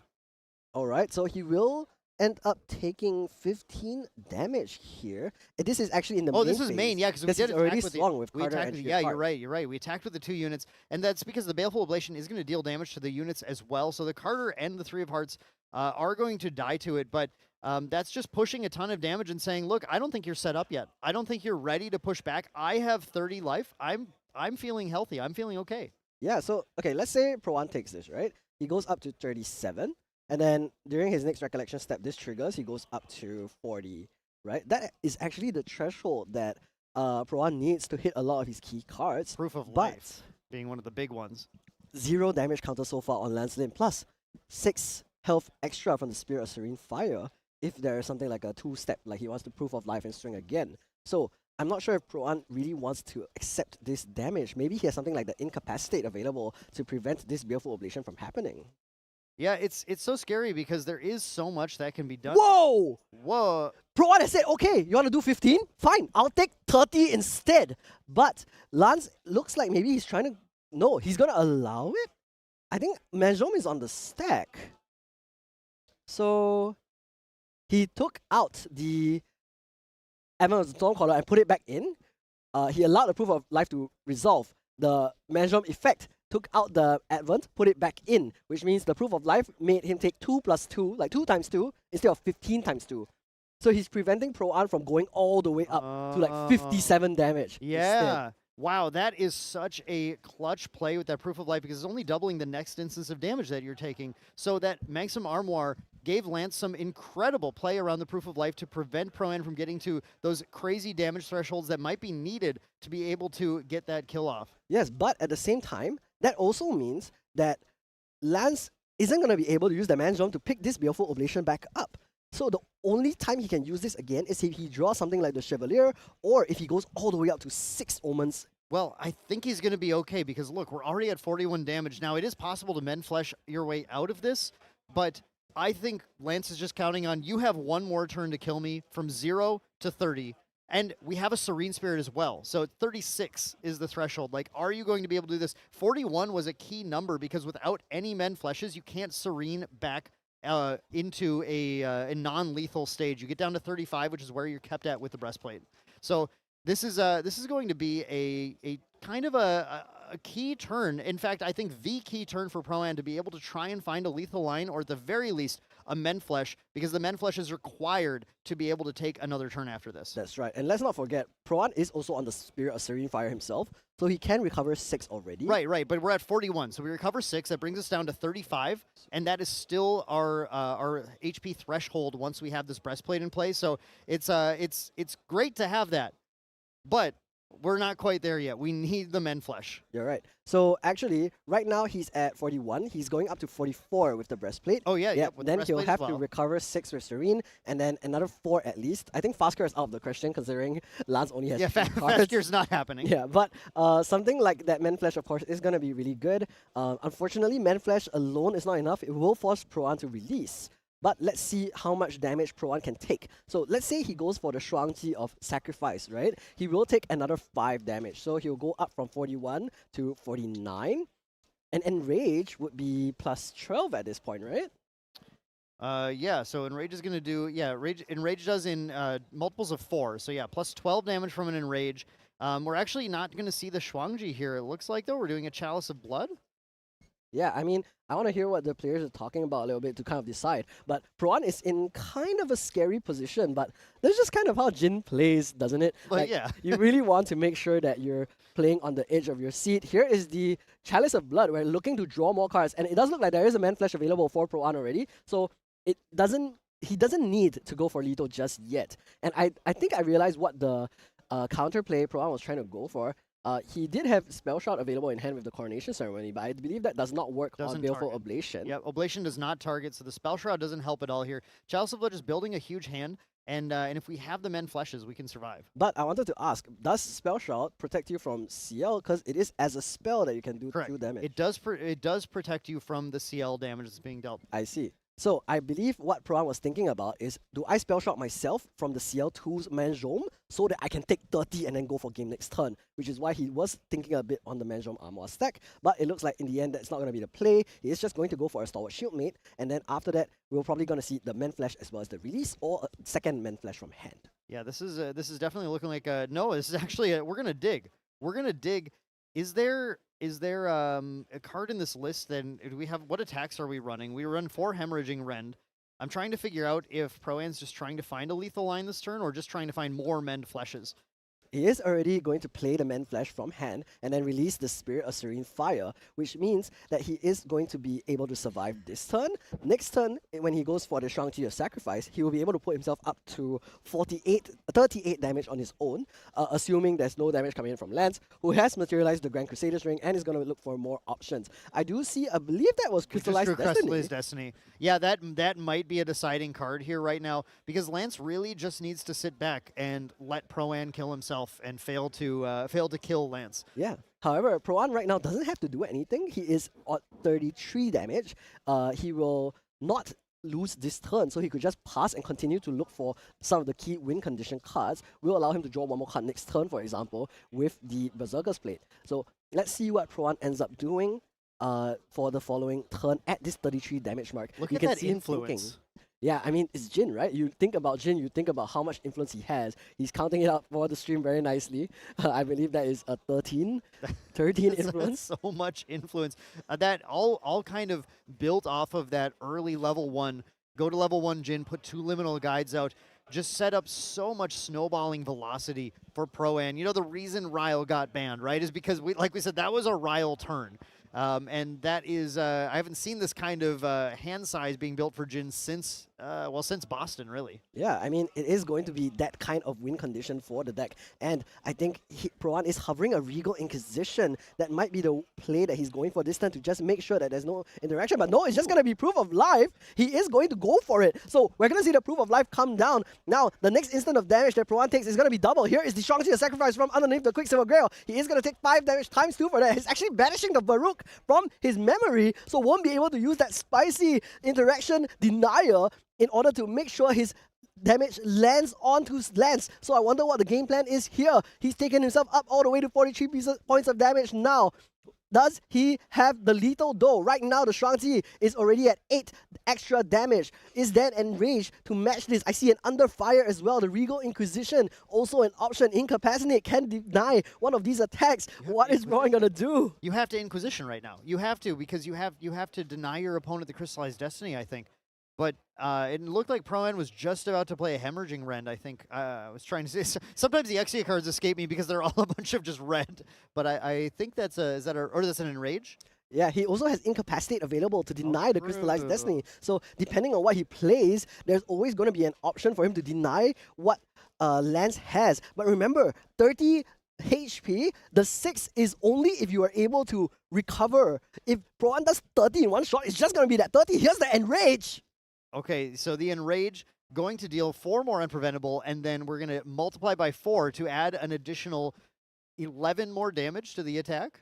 Yes, correct. So Enrage will come in for plus 11, and now the Shang-Chi will come in for 9, which means that Pro-An is going in for 20 right now. If there's Proof of Life, he's going to go in times 2, so that's going to be 40. So the question now is, does he have enough for Enrage plus Proof of Life plus Incapacitate? Is the second Enrage? No, it's the same Enrage, you just picked it up. Okay, so we're just gonna continue seeing whether or not he is able to find that lethal this turn. Right now, if he doesn't take any further damage, but we never know, he is just going to go for the swing now. It is going to be a 20 damage swing with a 47 damage counter Jin. Just going to try to incapacitate the Crystallized Destiny here, and that's really all he needs to do after then. I think he has enough cards, of course, to with that hand size to be able to Proof of Life afterwards. Here comes the Crystallized Destiny, and Incapacitate going to come down likely from Pro-An to stop that Crystallized Destiny from preventing damage. Does he have any other fast speed damage source? That would be the other thing that could be used to kind of get through this Crystallized Destiny. It does not appear that he does, but he does have the Incapacitate, and that is going to be enough to prevent this Crystallized Destiny. That means 20 damage is going to hit Lance right in the face, and with 3 cards remaining in hand, that means Lance is going to see not just one, but a second 20 damage hit into him soon. Let's see them work out the math at the judge table. As much as we're getting a little bit excited here, we've worked it out. They do still need to go through the proceedings. It's 21 damage now from Pro-An. Now, what is... I see, I'm hearing Pro-An saying on the camera he did misplay. He does not get the second buff from Enrage, so that means he can't Proof of Life for another 20 damage swing, which means the Shang-Chi was only going to come in for another 11 damage, which wouldn't have been enough to kill through the Serene's Fire. Oh yeah, through the Serene Fire. This whole time I was doing all this math and forgot the Serene Fire was active. So yeah, unfortunately, that was a kind of a missed opportunity from Pro-An to push through for that damage here, which means Game 1 is going to go to Lancelim at the end of Pro-An's turn. Of course, all of the damage Jin was holding back and trying to use his adrenaline to push through, well, it got him. It just wasn't enough, and Pro-An, like, hear him talking about it, he's worried. He's just beside himself because he could have just done Enrage twice, and that would have been enough to go through with that Incapacitate together. Would have been 30 damage exactly, and would have ignored the Spirit of Serene Fire as well. But unfortunately for him, just made a slight misstep. It is a high stakes game after all. We are very late in the day. I think it's like 7 p.m. It's been a long day. I can't even tell what the time is anymore. Of course, here in Tokyo at Ascent Akihabara, the sun sets around 4:30 every day, so it becomes night very, very quickly, and the city lights up with the neon lights. So yeah, I mean, these mistakes I think are bound to happen after such a long day of play. But yeah, that Enrage only affected the next attack, so you really needed to get both to happen there in order to be able to push the damage through. Unfortunate for Pro-An, but we're going on to Game 2. We're going to take a look at our sideboards here and see exactly what we think is going to come out. Now, Pro-An being on the back foot, having lost that first game, and I will also throw this to you, Hero, as the representative of Pro-An's country here. What's he going to do to take this game for Singapore? Well, first of all, do the math, right? Okay, fine. To be fair. So he gets lost and he misses the math, huh? That's right. yeah. Unfortunate. Unfortunate. He lost the 4 guys, and then he didn't have them to teach him the math anymore. The guides were the key, the tutors. Exactly. There were 4 guys. Enrage does multiples of 4, but because 4 is a negative number in Chinese culture, because it is like similar to the word death, Pro An ended up losing that game. Wow. So he has to go for a different win condition, such as the relentless outburst in his sideboard, which is going to be multiples of 6 instead. That one is not too bad. But jokes aside, I think that is definitely an option for him to deal with having an additional win condition. Not only that, because the spell shot isn't that useful, maybe he can take out that coronation ceremony that he does have in the main board and then choose to put in something like the Heavenly Guide. I was going to say, I like the Heavenly Guide here because you know that Ciel's going to try to Dungeon Guide to 3 if he sees it, and you would love to have that punish to be able to have just that many more cards. Again, if Pro An had 2 extra cards from not having to banish to level from having a Heavenly Guide that game, that would have been the difference maker to allow him to sort of miss what his guides were trying to show him and still win the game. Yeah, I mean, that would have been good. Other than that, I think Pro An may have been worried about committing to the double enrage because of something like the profane bindings, something like a negate that could have come true, or maybe an incapacitate on Lancer's side instead, which may have been the difference maker as well for him. So maybe that's why in that trying to play around something else, he didn't play around the most simple, which is what if he just has Crystallized Destiny? Yeah, and that happens sometimes too. You just get too lost in all of the options, and sometimes you play around one out and they have another one. Yeah, meanwhile, Lance is also going to have a couple of decent options in the sideboard, particularly the additional copy of Regal Inquisition, as well as the Spirel. I was going to say, I love Spirel right here because it's something that is just tough for the Jin deck to deal with. There's not a lot that's going to attack the board. It's a lot like the Lorraine deck we saw earlier, where your main damage is going to come from your champion attacking, and that means Spirel is there just to negate anything that would cause you to have a lethal line, including or just negating a Menflesh so you can't survive the turn. That's right, and Pro An just passing the turn manages to draw into a Dungeon Guide of the 2 that he sent to the bottom, which is great. He does also have a Liminal Guide as a start. I now, see at least 3 guides in hand. That's a lot of guides. That's what Pro An needs. He needs guides to help with the Jin map. Remember, first time playing Jin at a tournament? Yeah, true. Guide could be helpful. True. It's good to have those guides. We see Lancelin putting 2 more cards on the bottom as well, having a Liminal Guide, and there's a 3 of Hearts. And wow, okay, we're seeing a pretty solid start here. We have the ability to discard a lot of these things, starting with the Hasty Messenger, because of course Lancelin is going second once again. Hasty Messenger discarding Liminal Guide. I don't know what feels better than that going to this Jin matchup, because like you said, Hero, it's tough to deal with that Hasty Messenger for Jin. Yeah, and Pro An here is just going to start off with the backup charger. He did draw into a turbo charge, so most likely it's just going to go for that quick +3 influence play. Backup charger into turbo charge into level up to 1. Unfortunately, he wasn't able to draw into a creative shock just yet in order to discard that Liminal Guide that he has already in hand. This is the kind of start that Limelight was begging to have earlier in this tournament, where you have the Hasty, you have the 3, you have multiple floating memory, Liminal Guide, Advent already in hand. You're like so set up for Lancelin, and so it's kind of Pro An's turn to find the cards that he needs to be able to keep up with the velocity that Lancelin is presenting. Yeah, on the bright side, he did draw into the creative shock with There we that go. turbo charge. So at least has that. But I think Lance is really happy because, again, this Jin matchup, he doesn't play allies early. So this Hasty Messenger is getting so much value. It's going to be able to discard another card here, whether it's Floating Memory, a Liminal Guide, or that Advent of the Stormcaller. I think Lance in general is just happy that he has this in his starting hand. Now, we'll go up to 8 influence now after drawing for turn, as plus the backup charger does get a floating memory to match the Liminal Guide in the graveyard. Now does have to put some cards down as well, maybe playing a Stalwart Shield. Another Hasty! How about a second Hasty Messenger? Setting up the Advent to be able to Omen on the next turn as well. Lancelin is perfectly set up right now, going to CL level 1 next turn, going to use a float to level, going to get a Liminal Guide to draw, going to then Omen the Advent of the Stormcaller. And on Pro End side, we see just going to Jin raw right now, and then doing the Creative Shock in Recollection. That's right, recollection, not recollection, but on the stack of the materialization Oh, of Jin yes. level 1, will discard the liminal guy so he can draw and have that liminal guy enter before he hits level 1. Will also hopefully have another way to deal with one of these hasty messengers. He does have a dungeon guide, but I don't know if he wants to use that to go up to level 2. Second dungeon guide, again. He does have 2 dungeon guides, so Pro-Am can go straight to 3 right now if he feels like it makes sense. You know Pro-Am better than me. Is that happening again? Man, he does like to accelerate, of course.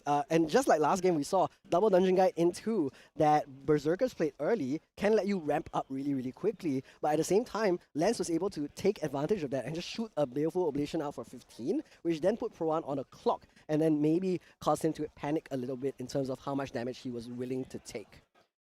Pro-Am looks like he's doing a lot of math right now on how many actions he has access to this turn. He's going to start with, I mean, I think we're seeing it here.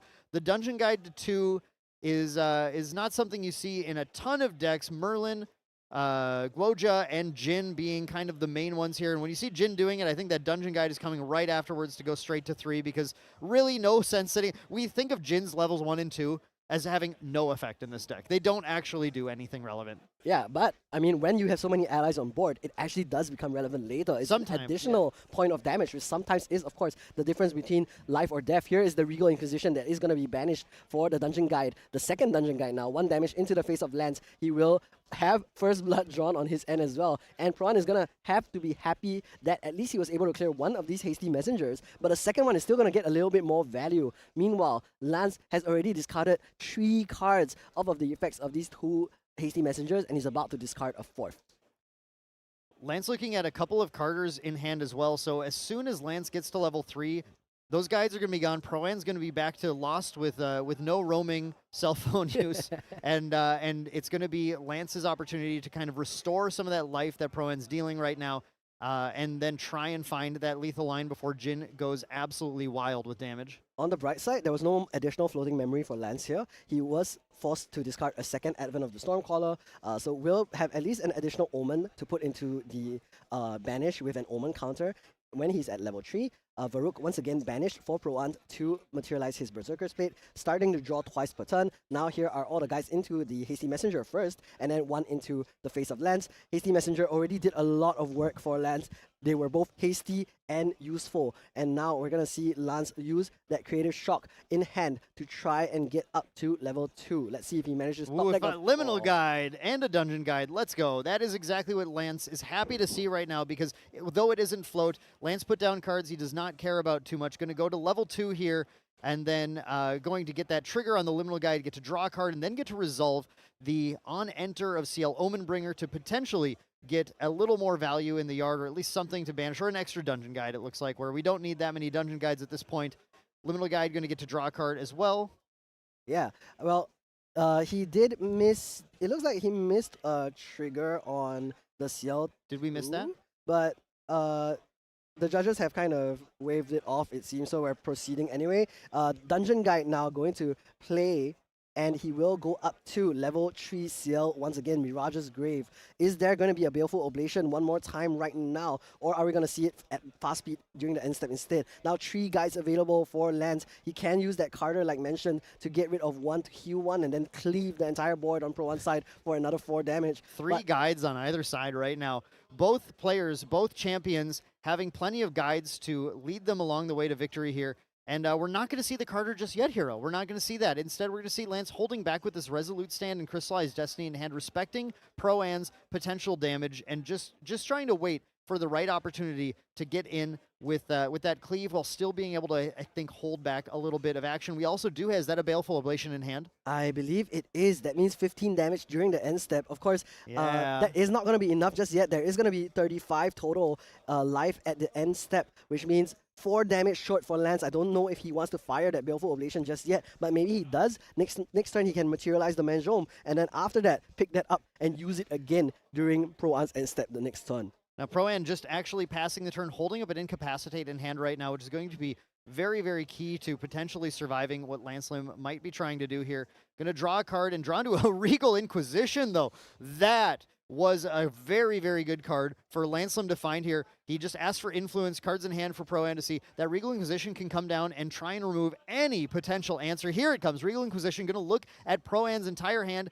If there's anything that Lancelem does not want Pro-Am to have, he no longer is going to have it. He's going to discard those cards and then draw new cards into hand, but not just draw, reveal and show Lancelem everything he's working with. That's right. Pro-Am will have to give full information to Lancelem of whatever he has at the current moment. If he lets it resolve, and I think that's going to force the hand, maybe. Pro-Am going to go for that incapacity. Going to start with a Creative Shock, actually. Yeah, so not too pressed just yet. Interesting. I usually like to save the Creative Shock for after the Regal Inquisition. No, because he's going to Creative Shock into Incapacitate. Yep. He's just going to do it right now so that he goes for the incap right now. So we're going to incap, negate that Regal Inquisition. We're not going to see what you're working with here. Knows that, again, I can't die. I'm Jin level 3. That's fine. And that's one of the powers of Jin level 3. Just be able to go hands down on your opponent's turn saying, fine, do whatever you want. I don't actually care. That's right. So Chalice of Blood is going to be materialized by Pro-An. He does take 3 damage for the Berserker's Blade. Just nice, puts him above 20. Will allow him to draw an additional 2 cards now. Pre-Recollection. Let's see the Recollect and draw. What is Pro-An's turn this time? 22 damage is still really far away from most lethal thresholds. But the difference is these 3 guys have been doing a little bit more work for Pro-An. Have already put CL at the 8 damage counter mark, which means that he might have an easier time going for lethal this time. I think one thing Lancelem is sitting here on, though, is just saying, at the end step, I think I want to just Baleful Ablation you, but that's not going to happen because Pro-Am's going to go for a Regal Inquisition of his own. Going to take a look at Lancelem's hand here, and very likely get rid of that Baleful Ablation if he lets it sit there, but he's not going to. Yeah, he's going to play the Baleful Ablation in response to the Regal Inquisition. Going to put Pro-An on 37 damage counters, but this also means that Lance has tapped out. He has no cards available in hand. If Pro-An can find lethal here, he needs to find 30 damage after taking this 15. What does he have available? 37 damage counters right now. Regal Inquisition about to resolve. We're gonna look at Lance, your hand. What do you have? Crystallized Destiny, it's probably gonna get sent away. We're gonna see the rest of the guys also go away too. Pro-An making a great choice to swing with all of them before using that Regal Inquisition, playing around that Baleful Ablation. Now the 2 defensive options that Lance has may be removed, but Pro-An is going to indeed remove those 2 cards. It looks like does not have enough in the tank for lethal just yet. Pro-An also sitting on both players actually sitting on Spirit of Serene Fire. So Pro-An is not at the stage where he has to go for lethal yet, can simply do that exactly. Pop the Spirit of Serene Fire, recover 6, down to 31. Lancelem did draw a couple more cards. They were pretty terrible cards. Not what you're looking for, Hasty and Liminal right now. Yeah, I believe that's not a liminal, this is a Baleful Ablation. Oh, that's an ablation. Never mind. That's what you want to see. It is what you want to see. It also has the Manjom available. We have to point out with the Maxim, there's something huge about this, which is that Lancelem is holding a 3rd Advent of Stormcaller in hand.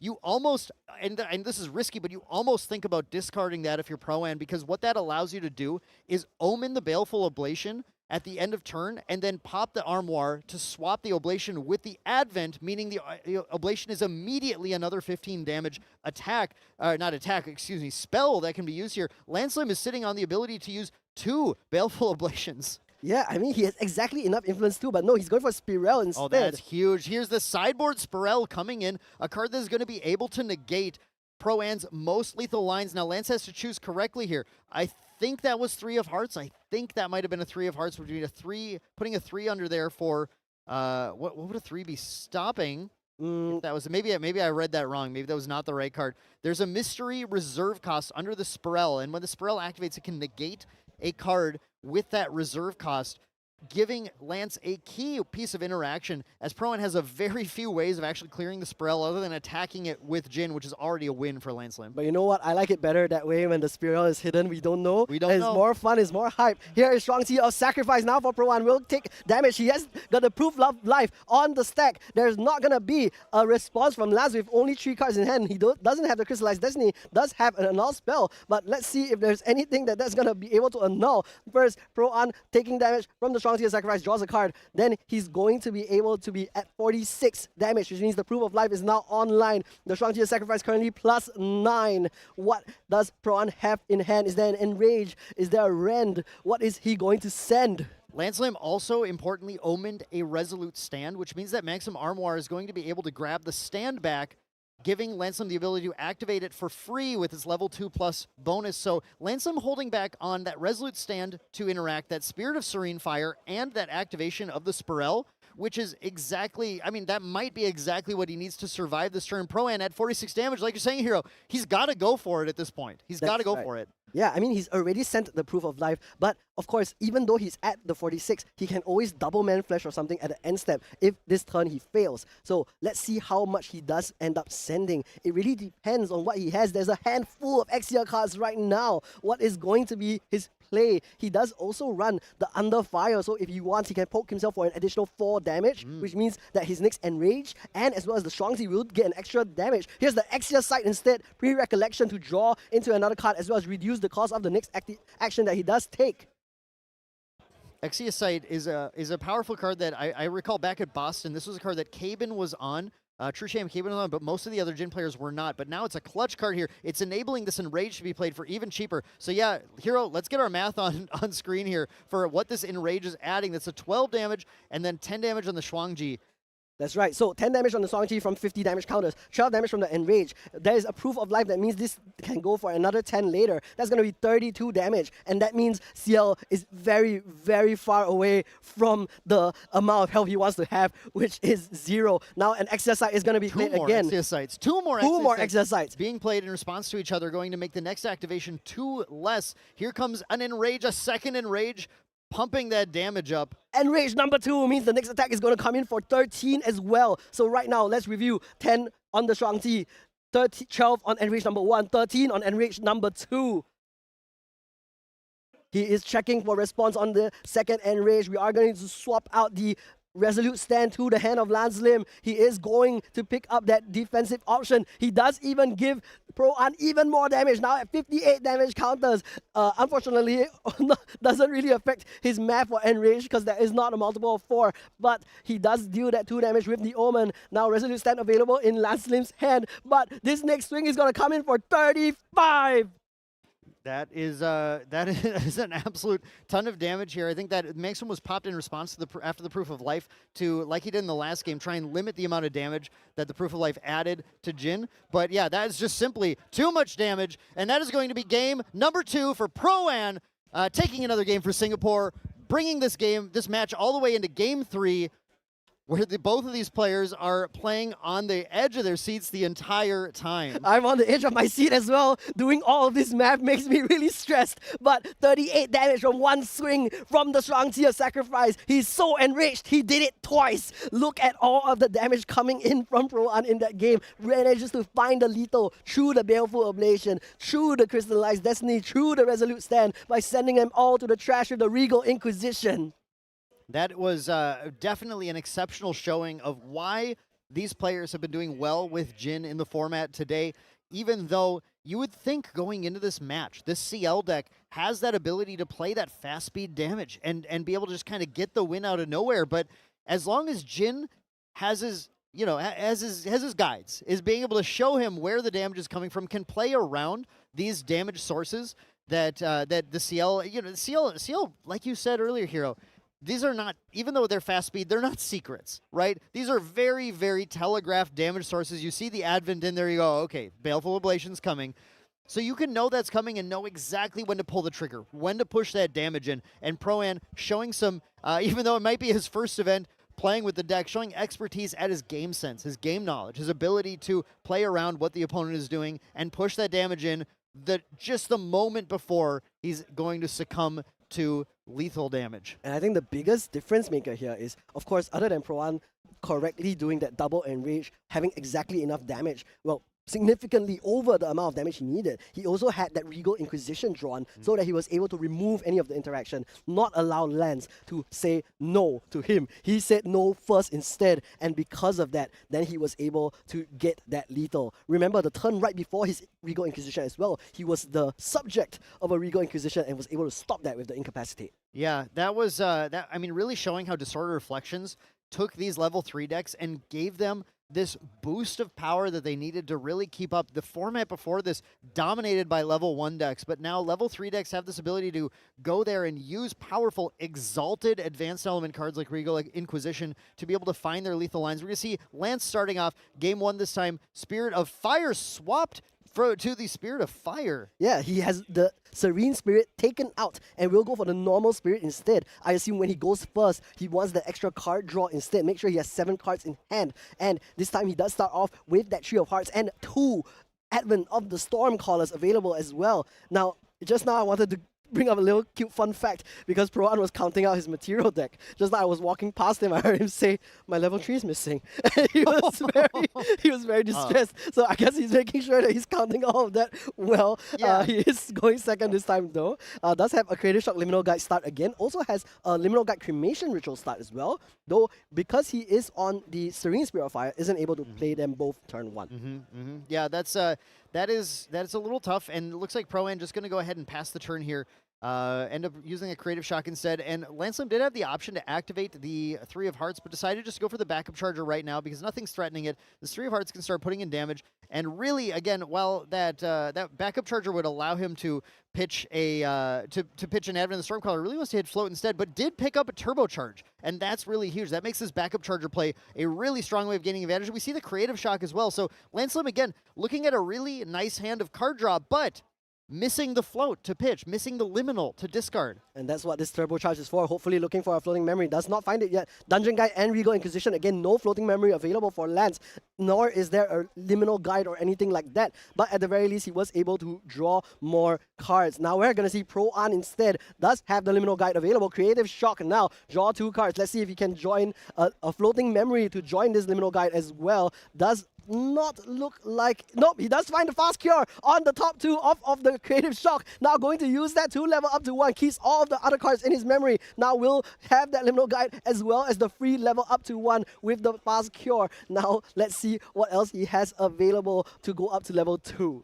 This guy is crazy. Pro-An loves playing Rile the Abyss without Rile the Abyss. Yeah, and I mean, it looks like he's about to go Liminal Guide into Cremation Ritual because he has another Liminal Guide in his hand. He is instead just going to cremate the one that's already on the board. Maybe he'll find a Creative Shock to discard the other Liminal Guide in his hand, but right now is not going to be the case. Let's see if he has also a Dungeon Guide available for the following turn. It looks like Lancelem, I didn't mention this as well, but chose not to attack with the 3 of Hearts, I should say. Just not wanting to put the extra damage on Jin right now, saying, okay, that didn't work out. I'm just going to try and one-shot you instead. I don't want to put any extra damage and put your damage that much closer to killing me. Yeah, or, I mean, he could also try to do damage at the end step and try to make it finish from there. Like you mentioned, double Baleful Oblation during the end step could be very lethal. 30 damage out of nowhere. There's very little way you heal out of that. Of course, it is an 8 hand card play with the 3-cost Baleful Oblation, but it's still going to be a very real possibility. Lance, though, does have to go to level 1, loses one of his several dungeon guides that he's managed to draw into, but no floating memory for this Tree of Hearts just yet. Hasty Messenger is going to be played down as well. I believe it's going to discard a second Advent of the Stormcaller. No floating memory still for the side of Lance. A little bit unfortunate. Will, though, add that Advent of the Stormcaller to his Omens now. Yeah, Lance did find the Baleful Oblation, does have the Advents, has the Spirel, has all of the setup, just not the efficient way to get there. Yeah, and Pro-An also going for the backup charger. I wonder if he also has that turbo charge. But if he doesn't, then, like we said, Cremation, the Liminal Guide, is also a very valid play. Pro-An just debating, I mean, what other way Pro-An wants to try and draw and discard. Pro-An just finding kind of everything that he needs to do to have right now in order to have that influence advantage in this matchup that we see these fire matchups coming down to all the time. And like you had called out earlier, Hero, there's the Liminal Guide just coming down from hand, attacking for 1, and very, very likely to see that Cremation Ritual following it up, cook that Liminal Guide, toss it into the graveyard, and now get set up to level and draw even more. That's right. I think it will be a great option for Pro-An to have more influence as well. The one thing that he probably isn't too happy about is that this means the level up is very uncontrolled. It's going to be very random, 2 out of 6 from his memory. But maybe he'll get lucky, find a Creative Shock off the top, can throw at least 1 floating memory in there, makes it a 1 out of 9 play instead. But we will see what the cards have in store. I might have seen a creative shock there. They kind of move fast, but I might have seen the creative shock, and it would be just right for Pro-An, based on how his draws have been this game so far, to find another creative shock there. No, it looks like not a creative shock. Yeah, but there is going to be the Grand Crusader's ring now materialized for Lance. He really just doesn't want to use the, immediately top decks and discards the Advent of the Stormcaller for the Tree of Hearts.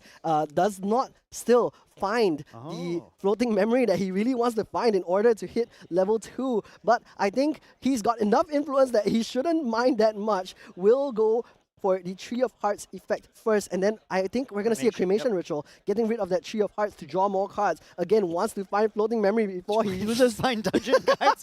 Just dungeon guides, only dungeon guides, all dungeon guides for Lance Lim here.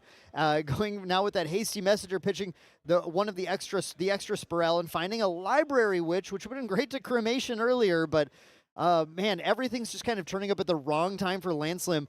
Even though he's going to be pretty set up. Like, look at the influence still. There's so much influence. Kind of free to just go and level and dungeon guide. Yeah, I mean, he's running like 10, I want to say 10 cards with floating memory on it, as well as the 4 liminal guides. Has not found any of them just yet in the first quarter of his deck. Maybe they're just a little bit further in the deck. Is not where you want them to be. Does end up just going for that library, which in order to match this hasty messenger will allow him to absorb 1 more point of damage. But Pro-An most likely now going up to level 2. Does go to Fast Cure to help to control that level up a little bit more. Makes it 1 out of 8 for the memory. He has put down that Regal Inquisition. I'm sure he doesn't want the Lance to pick that out of his 8-card memory. What is going to get sniped here? Let's see. Liminal Guide! Ooh, okay, it's a liminal guide.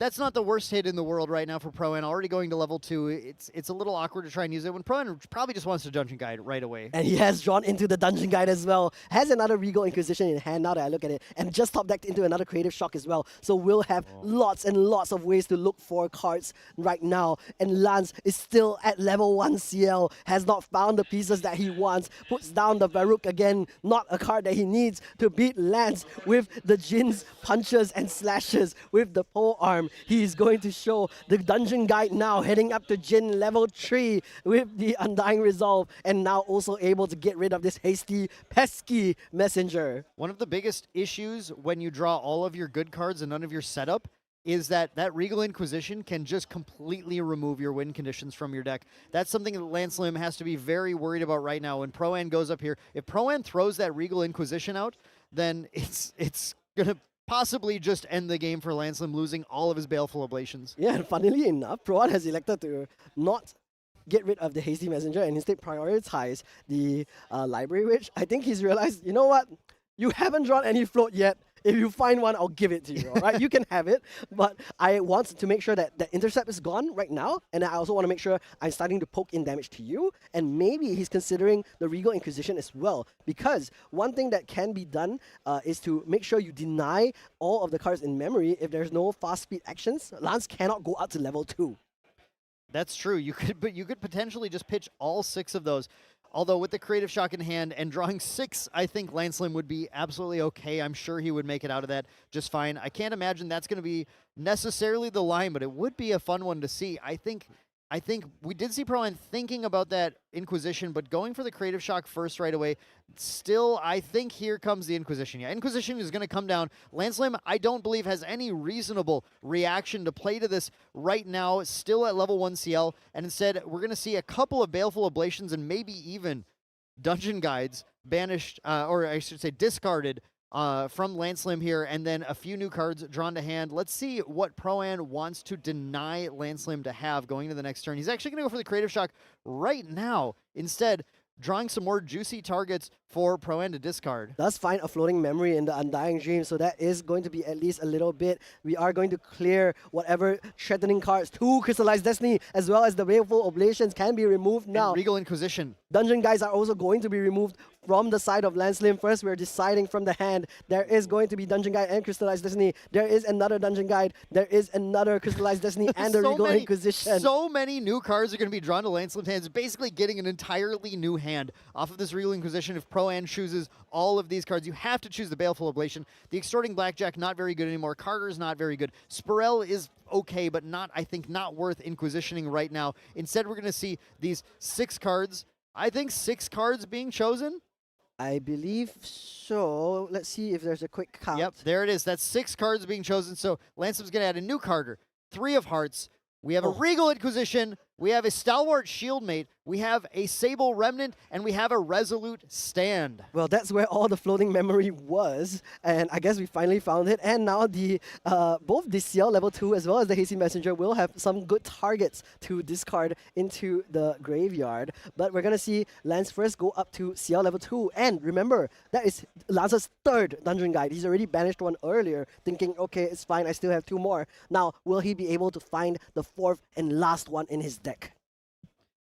That is definitely what Lanson was hoping to find here, but we do have on CL Omenbringer, we have this on enter that's going to get to dig 2 more cards deeper. We found a Sable Remnant, and we got rid of a Stalwart Shieldmate. We discarded another Sable Remnant and find another Stalwart Shieldmate. Yep, there it is. There's all of the float that Lancelem wanted to have earlier in this match. Unfortunately, showed up at exactly the wrong time and drew another Sable Remnant. That's another Carter. I another think. Carter, Carter. But Okay. at the very least, he was able to discard 3 floating memory. He finds the liminal guide. The as wrong well. guide. He really wants that dungeon guide right now, but he has a handful, but nothing to do. He's going to just have to sit there and wait 1 turn to go up to level 3 patiently. On the bright side for him, though, Pro-An is very far away from all of his lethal damage thresholds. First turn of the Berserker's Blade, only going to bring him up to 7 damage total. Does lose a Hemorrhaging Ren in order to get that Berserker's Blade, but he will happily take that trade. Now going up to another draw with the pre-recollection Berserker's Blade trigger. Gonna draw 1 more time now for turn and into another Creative Shock. 2 damage now into the face of CL Omenbringer, putting him at 5 damage counters. Just 20 to go because of CL2.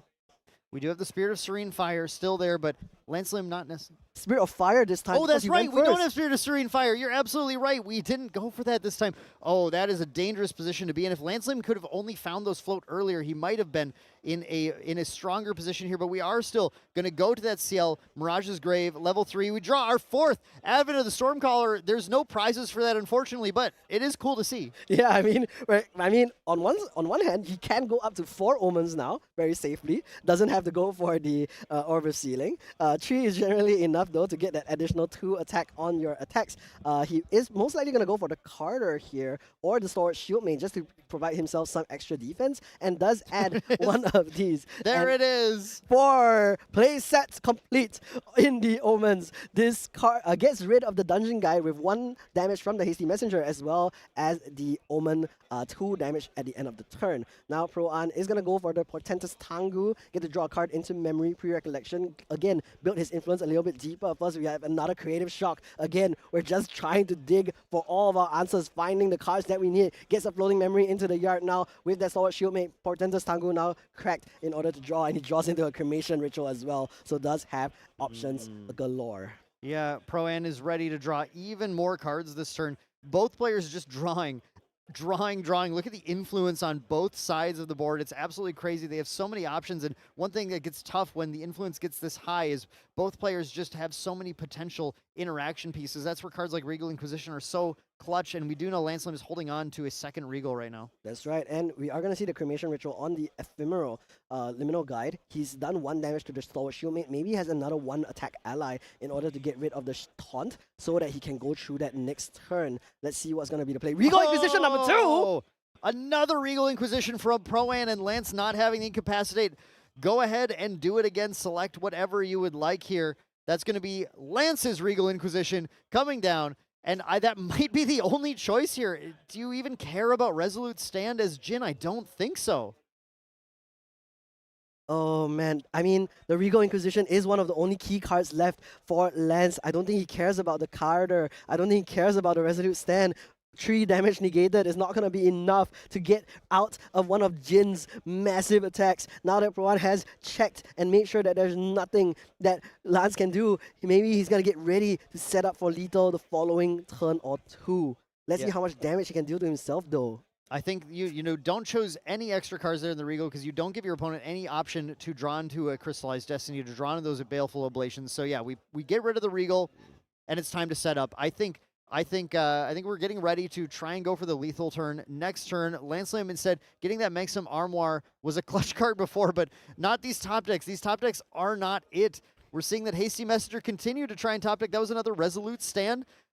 Lance is just not finding any of the cards that he's really looking for, but what he does get to do is put that Regal Inquisition that was just discarded into the Omens, which means that Maxim Armoire is going to be able to grab it on the next turn. So Pro-An has to kind of go for lethal or have an in-cap in hand right now, but so much influence on both sides, it's very, very easy to have all of the answers. Yeah, but Pro-An now just going for the Quicksilver Grail, puts a card underneath. So far, every time he's called, materialized the Quicksilver Grail, it's been that strong tier sacrifice, but I'm not sure what it's going to be this time. He could choose to go for something more defensive as well. Like, maybe he can try to put like a smoke bombs underneath as well, so that he can surprise get rid of the Stalwart Shieldmate, but I'm not sure what the play is going to be. He is still a little bit far from the thresholds that he wants to hit 16 damage counters only, and Lance still has 25 total effective life. Yeah, I mean, Quicksilver with Shuangji is the play we've seen the most. We do see Orb of Sealing.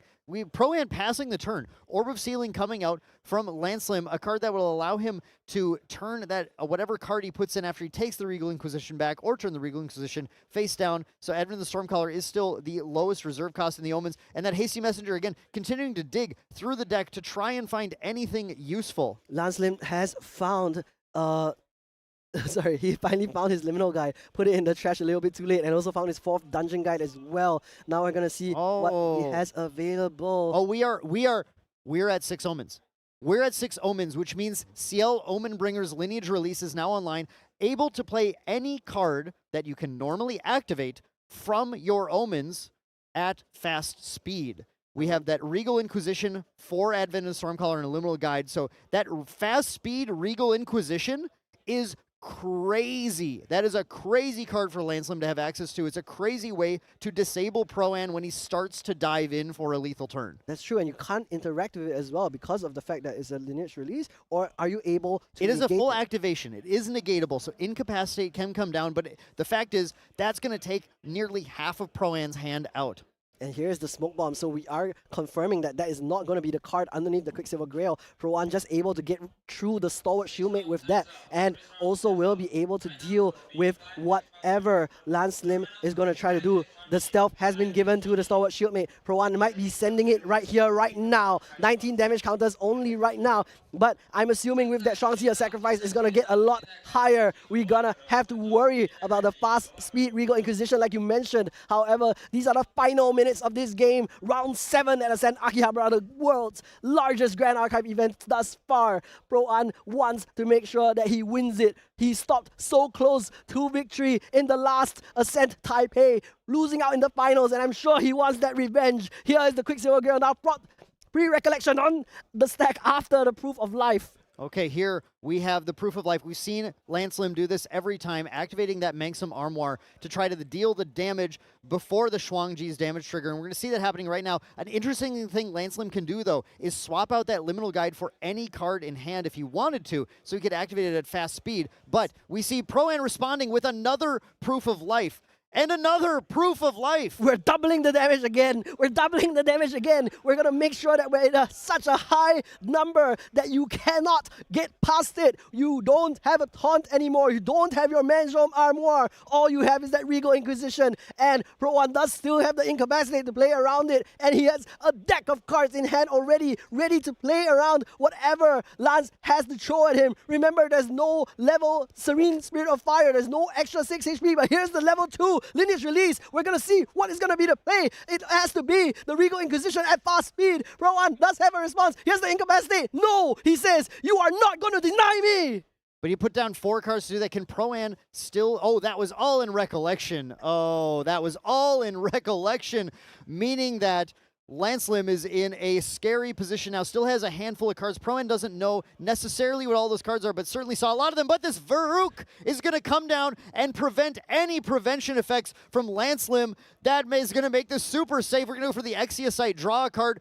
Pro-An is getting ready to absolutely go for this lethal, gigantic Shuangji attack powered up by the Enrage. It's not enough. He's angry. He's getting angrier. He's enraged. He's going to take even more damage, up to 50. Maybe he has another enrage, up to even higher. 50 damage counters means this is going in for an additional 12 damage. The Strong Seal Sacrifice also going in for 10. Right now at 22 already. He cannot be prevented. A 22 damage swing from Jin. It's enough. Pro-An does this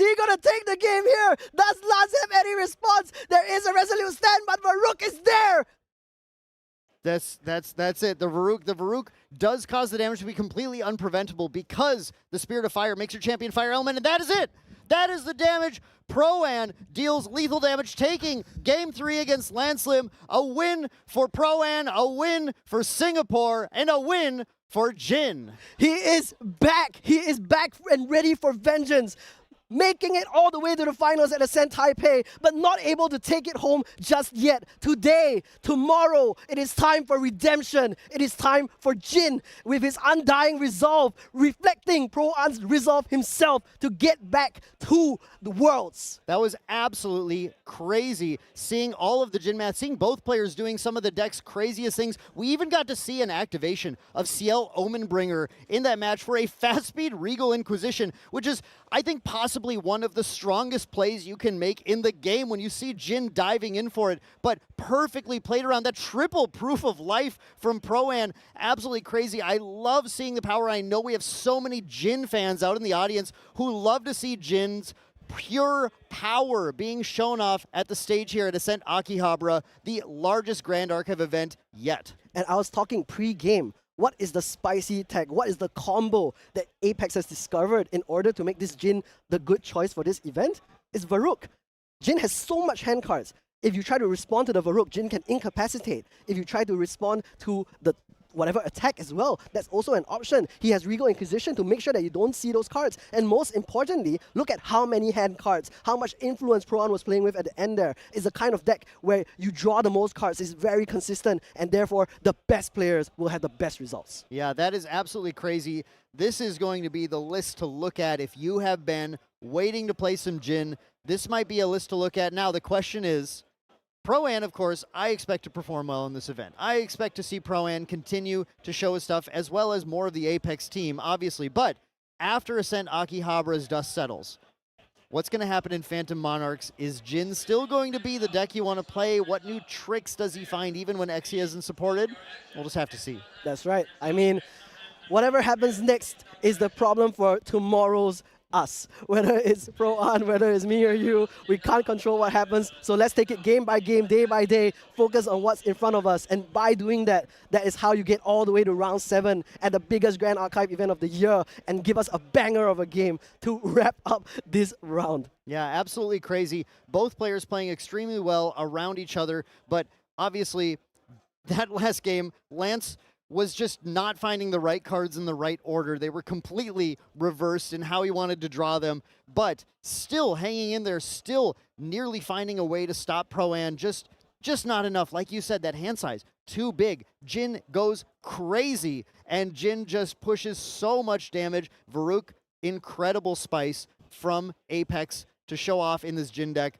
I love to see it. Yeah, I mean, actually, Quarax brought Varuk in his Crux Lorraine deck at the previous Ascent and used that to, we have a funny sticker of it, of GIF of Quarax going Varuk, then response, and that's his entire face. It was really fun, and I think they were able to decide, actually, what's another fire deck that does really well with unpreventable damage? Yeah, that's really fun to see. We love to hear that, but we are going to be heading very shortly here to a winner's interview where we're going to get to hear from Pro-An himself about how he felt about that crazy match. I'm really excited to hear because, of course, the Apex guys have been incredible players in this game for, well, forever, really. It's been awesome to see, and it's great to see, even though not all, kind of missing out on some of the Worlds action in the last year. These are still players you gotta worry about, though. Yeah, and I mean, it is going to be a very interesting thing, but let's look at the interview first, and we'll see you next round. Okay. We're heading to, before we get to that, an interview with everybody's favorite main deck Perfy. Let's hear from it. That's right. Hey, what's going on, guys? I'm here joined by one of the top 8 players of the World Championship 2025, my boy, main deck Lineage Break Perfy. How you doing today? I'm doing exceptional. Thank you for asking. Record? My record right now, as of right now, is 3-1. 3-1's not bad. 3-1's like pretty comfortable. Oh yeah. So 3-1 bracket. Are you on the main floor or are you upstairs? I'm currently on the main floor. Not banished upstairs. Okay. Yep. Not banished to the Shadow Realm. Is it? Have you been upstairs yet? Yes, I started upstairs round 1, and then I took it round 1L, and then I was upstairs for the last 2 rounds, but I finally got promoted to the downstairs. I warn you, it's really hot downstairs compared to up there. Because the room is just way bigger up there. We're It's right very next to nice. that amazing VIP room, so I can go in there, grab beverages, grab food. Love it. VIP pass is totally worth it. Totally worth it. Totally worth it. So a couple questions for you. I know you missed the PTM premiere last night. Yep. Have you had a chance to look at any of the spoilers yet? So I was basically doom scrolling spoilers at 3 a.m. this morning. I was like, oh my God, they're so good.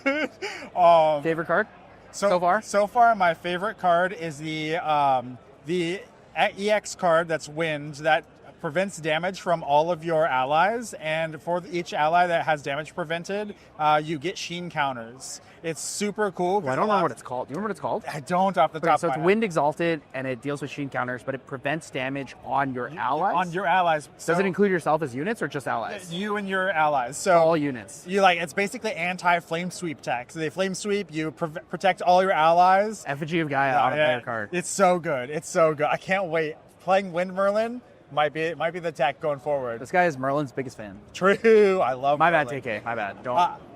I do have Glenny Boy saying he passed the mantle on to me, so just saying. Okay, whenever you play Fire, I'll bring you the Glenny Boy Flame Sweeps. The ones that were played in the World Championship. Let's go. Let's go. I'm definitely down. I would love that. Have you had a chance to check out any of the other things, or you've just been really busy playing so far? I've checked out a lot of things. I got the amazing playmats from Pyramid and Core TCG. Those Merlin playmats, mwah, chef's kiss. I've checked out all of the vendors. The vendors have some amazing bling. I've gone to the VIP room. I've checked out the city. So far, everything's been amazing. The Ascent store, I had. I went to GUB. I got like 1 million commissions and 1 million signatures. I even got one of those like blank silver plates, so like a custom signature commission on it. Ascent store, everything was. I was like, shove everything into the bag. I want everything.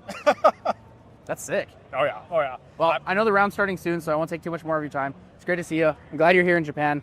Good luck, man. I believe in Pleasure's you. all mine. Hey, thanks GA for bringing me out to Japan. I don't think I would have come out here without GA. So, peace, guys. Deuces. It's hard not to love Perfy. He's such a cheery, likable person. So fun to hear his experience, and we're so happy to have him on the main deck team. Even though he's still wearing the Lineage Break jersey everywhere, his jerseys are on the way. They've been ordered. I promise you, they're on the way. He'll have them at London. He'll have him at London. Okay. Well, I mean, if he does win tomorrow, we can always arrange a trade, so no problem there. Well, no, I don't know if we're looking to trade Perfy right now, but thank you for offering. That's so nice. I think Apex would have trouble playing locals with him, unfortunately. That's true. Webcam is always an option. Pro One loves his webcam, his online gameplay as well. But speaking of Pro One, we're going to hear from his winner interview very, very soon. What a game tree that he has brought us. What a game in general. Yeah, let's head right to that here with Tyler. We're going to hear some great stuff from Pro-Am. Hello and welcome back. We are here at the end of round 7 here at Ascent Akihabara in the Bell Sol venue. I'm joined with Apex Players Guild Pro-An, one of the most decorated players in GA, actually. Just a little bit. I mean, I got your list here. Ascent 2024 Taipei 6th place, 2024 Christchurch 3rd place, Melbourne 1st place, Taipei 2nd place in 2025, and on 4 different decks. Yeah. And you played Worlds 2024 as well. Yeah, last year. Yeah, 2024 2024 Worlds. Worlds, yeah. So you've done a little bit of all of it. My question for you, before we get into this match, what is your favorite deck that you've played over all of the years you've played Grand Archive? Honestly, my favorite deck is probably Arisana. The decks feels really, really fun to play. When you glimpse, you see a lot of deck. There's a lot of micro decisions that needs to be made. But at the same time, it doesn't really feel like a Grand Archive deck because you're playing on the opponent turn. You're like playing a very low hand size.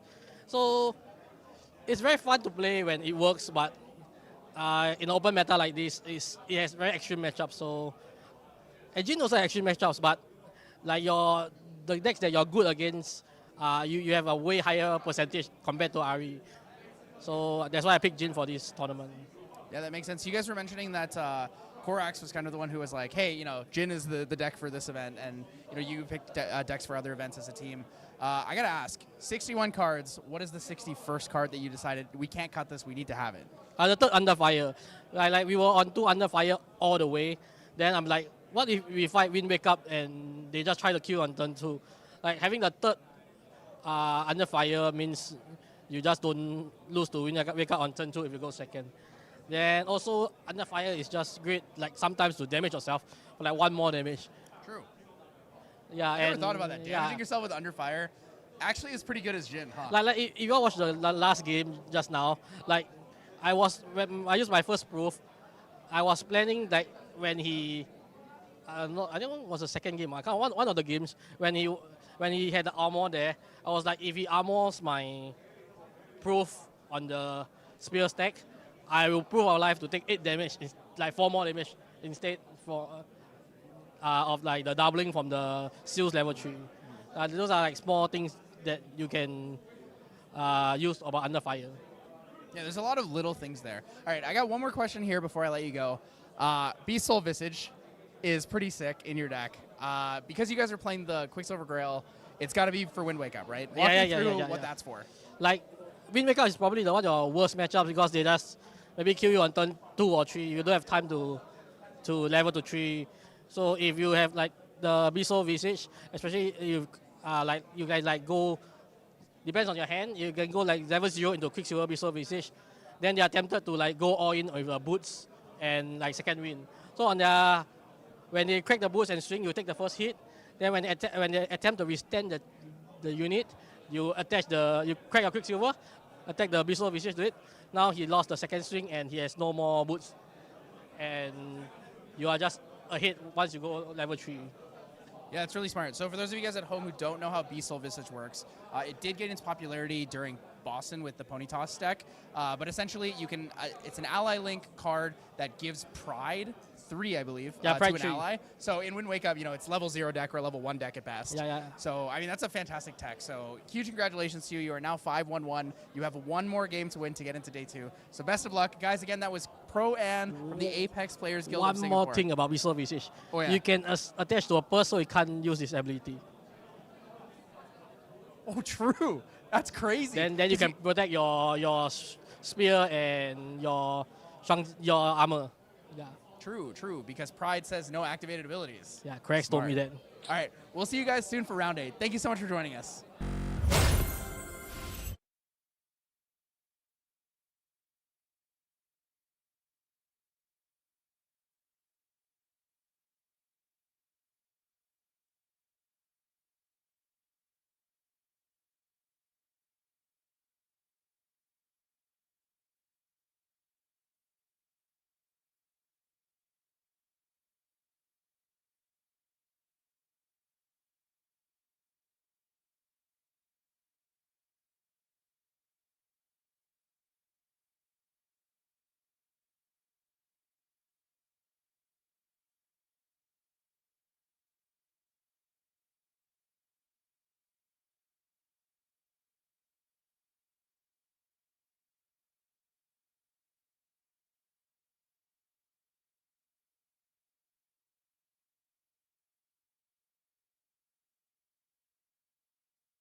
Welcome back to Ascent Akihabara. We are at round 8 after a banger of a match in that 7th round. There's still going to be a couple of games left to go. However, several players have already secured their day 2 with 18 points. Very good on. Congratulations to those players as well. Now we still have some more players who are kind of like technically on their winning ends. Not yet, obviously. So like we've still got 2 more rounds, so they've got a chance here. Some of them, we've got plenty of players who are still on their like 5-1-1 point bracket. So the records as well. So we're giving you, well, we're presenting you a very good matchup as well with a player that everyone knows, right? Really doesn't need introduction, right? So we've got Glenny Boy on stream. That's it. No further introduction. All right. Okay, for those who actually don't know who he is, right? He is the first Grand Archive World Champion. That's a very aura farming title. Yeah. And I mean, every world champion is a title that you can never, replicate. So we have Glenny Boy, of course, the previous world champion, the next world champion after Bobo. And I guess we'll find out who is next year's world champion in Singapore. And not only is it in Singapore, but today at Ascent Akihabara, you're able to qualify for the World's Gauntlet if you get first place. Yes. Now, Glenny Boy being a previous winner, and then not now, like new Ascent winners are given the chance to go qualified to go to the Gauntlet. We've decided to retroactively invite Glenn to the Gauntlet as well. So he is now going to the Gauntlet if he wishes to. He won the World Championships, the first one, with Merlin, and he is still on Merlin. He is basically OG Merlin. He is very committed to the event, the deck at Merlin. He's really, of course, made himself known for it. He has swapped off of it for a while, but does end up with going back to Merlin at the end of the day. He played for a while, well, after Merlin, he played Water Fractals Delchan as well. So and then now that Fire's great, Crux is great in this edition, meta, he's now pivoted back to Merlin. Now, introducing to his opponent is Sapphic Snake. Now this person's deck, I would really like you to tell me a little bit more about this deck. Yes. So Sapphic Snake is playing a deck that I very much enjoy, and I know people who do not like this. This is Water Terra Kong Ming. Oh my gosh. Yeah. Water Terra Kong Ming. So we've seen Razor Gale Wind Kong Ming already. Water Terra Kong Ming is a very different variation. It goes all the way up to level 3 Kong Ming, the Terra version, and the focus is going to be on Terra cards, advanced element cards that many people very rarely see. And Sapphic Snake has made it all the way to a 5-1-1 record with this deck. Now Water Kong Ming is a very interesting deck. I love this deck, right? So Kong Ming has had a really cool mechanic with the whole shifting currents, right? Now, because Kong Ming was only popular, is generally just popular with Wind Kong Ming, right? Razor Gale as well. But Water Kong Ming has access to, well, the Recollection deck was the starter deck is originally Water deck, so that builds that pivots around, so that's centered around the Hydro card Retainer, which if you go north to west, it triggers Retainer. You draw 1 card as well. Also have access to one of the mainstay allies of this deck. You're gonna see it once Sapphic has played it as well. Yeah, honestly, let's just leave it to surprise. Just like any of Sappic's opponents today have probably been in after seeing the champion and as well as what it does. Sapphic, although, has very kindly placed a Kong Ming sticker on this Spirit of Water. So I think maybe some people have an idea of what's coming. Now, the Spirit of Fire is materialized by Glenny Boy, normal spirit. Not going to have a fragmented spirit here. And we're going to go immediately to Sapphic Snake's turn. Now, a great opener for Kong Ming is normally something like a Thronekeeper Bullfrog. As I've just predicted, it just happens. Thronekeeper Bullfrog, which means that Glenny Boy has to clear this. However, that gives Sapphic a floating memory. But of course, like if Glenny Boy somehow goes to level 2, he could just eat it. But very early, he has to get rid of it. Yeah, I mean, it's a 0-4 taunt will basically be kind of like 4 extra effective HP because you do have to get rid of it. And then other than that, it is going to be a floating memory once it's removed that can turn on a lot of the different cards that you want to have. Of course, being able to level up is great, but other than that, you also have the Frostborn Paladins in water. Now we're going to see the Creative Shock into the Limno Guide for Glenny Boy. Really great start for him, going up to Lorraine level 1 immediately. Right, I mean that's a perfect start for Glenny Boy. Yeah, so level up into 1. Now Liminal Guide is going to be materialized. Will allow... Sorry, there is a response here. Actually, we're holding on the level 1. There might be something from Sapphire Snake. What is it going to be? Oh! Oh! There we go. Drudging Streams. So basically, Drudging Streams banishes a target card from graveyard. So that's perfect. Like discarding the Liminal Guide and then banishing and being forced to banish it. That's really good for Sapphic. And now the Drudging Streams does have the level 2 plus floating memory class condition, but it's used later. Yeah, I mean, normally water decks don't play cards like this because it is going to be pretty expensive, and a lot of them don't go up to level 2. The most notable ones are Fractal Tail-Chan, and I think Genbu has very little space in the deck to play tech cards, but I guess Sapphics deck is able to use this because at level 3 you still want to use some floating memory in order to materialize things. It can be very, very helpful. So was able to deny a card from Glenny Boy and also protects herself from some damage because that Liminal Guide could have been coming in for damage every turn. Yeah. So Water Terra Kongming has been tested and doesn't play nowadays. Doesn't play Dungeon Guide because most of the time you kind of hang around level 2 quite quite a long time. Now we've got Glenny Boy who's responded by typically going to Dungeon Merlin level 2 quickly with a Dungeon Guide. That is a great response because against water they have a lot of floating memory. So going to level 2 and then eating those floating memory is helpful. However, if this Merlin decides to eat that Drudging Streams, they will not get the level counter now. Yes, so you do have to wait until Sapphic hits level 2 in order to get level counter off of this, but Water in general has a lot of floating memory, so we'll be able to make some use of that later anyway. Plus, if there is just one more one attack ally, then we're probably able to eat this Thronekeeper Bullfrog later after Glenny Boy is able to take it down with the Dungeon Guide. However, it does mean that Glenny Boy has to swing with Merlin and then isn't going to be able to rest it for the effect. So let's see what happens next. Sapphic though. Now Sapphic here is materializing the Quicksilver Grail. Now typically I think in this deck, I'm going to guess it's going to be a fan of 7 depths.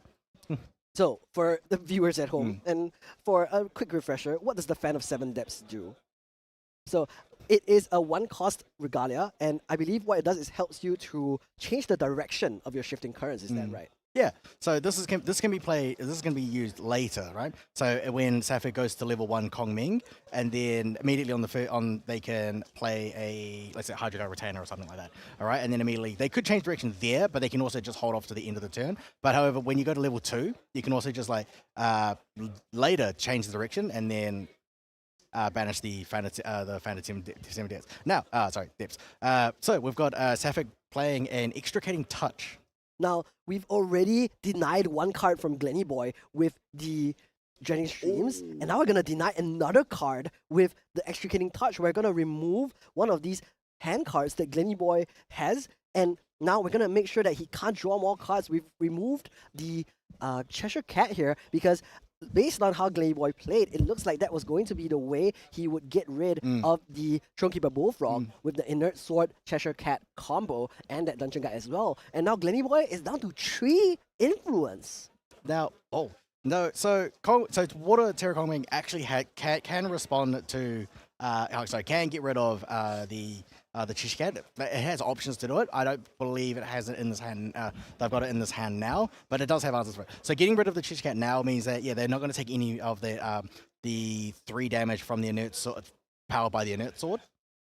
And that's going to be great in the long term because I think as a slower deck, it takes a while to get going. Sapphic already went Quicksilver Grail, hasn't gone to level 1 just yet. Might take a while for them to really find their game plan. And so being able to deny as much damage as possible is going to be great. Here's the Cremation Ritual now used on the Dungeon Guide. It's going to draw a couple more cards. But despite a Cremation Ritual, Glenny Boy is still at 5 influence. Draws a Fireball and another Cremation Ritual. Which could be good as well if there is going to be another maybe Dungeon Guide or even something like a Hasty Messenger could be useful as well.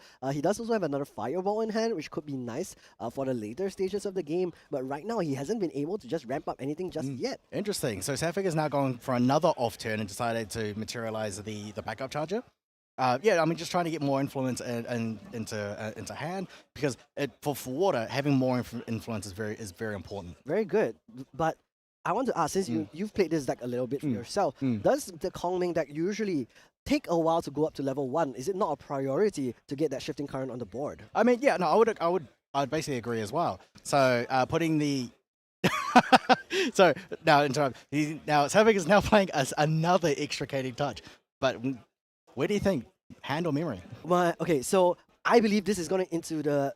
I was going to say it's going to be the memory because if Glenny Boy is forced to lose one memory, he won't be able to go to level 3. But I think Sapphic just prioritizes the quality of the card instead, because if Glenny Boy was going to level 3, he's going to choose which cards are going into the memory. That means he doesn't care about any of the cards in the memory anyway. So you can keep them. I'm going to take the important cards in your hand instead. Yeah. Now, Glenny Boy materializing the safeguard element because just because he's not sure what he's up against yet. I don't think he actually knows what this deck is. I mean, I think he may have played this deck before, but it's still a surprise deck for most people. But Water Terra Kongming can pivot towards two types of Terra spell cards. So there's the Leeching Bolt or the Bargoyle or Vital of Demise. Well, we will get to them eventually, but right now it's still at level 0, as we were talking about.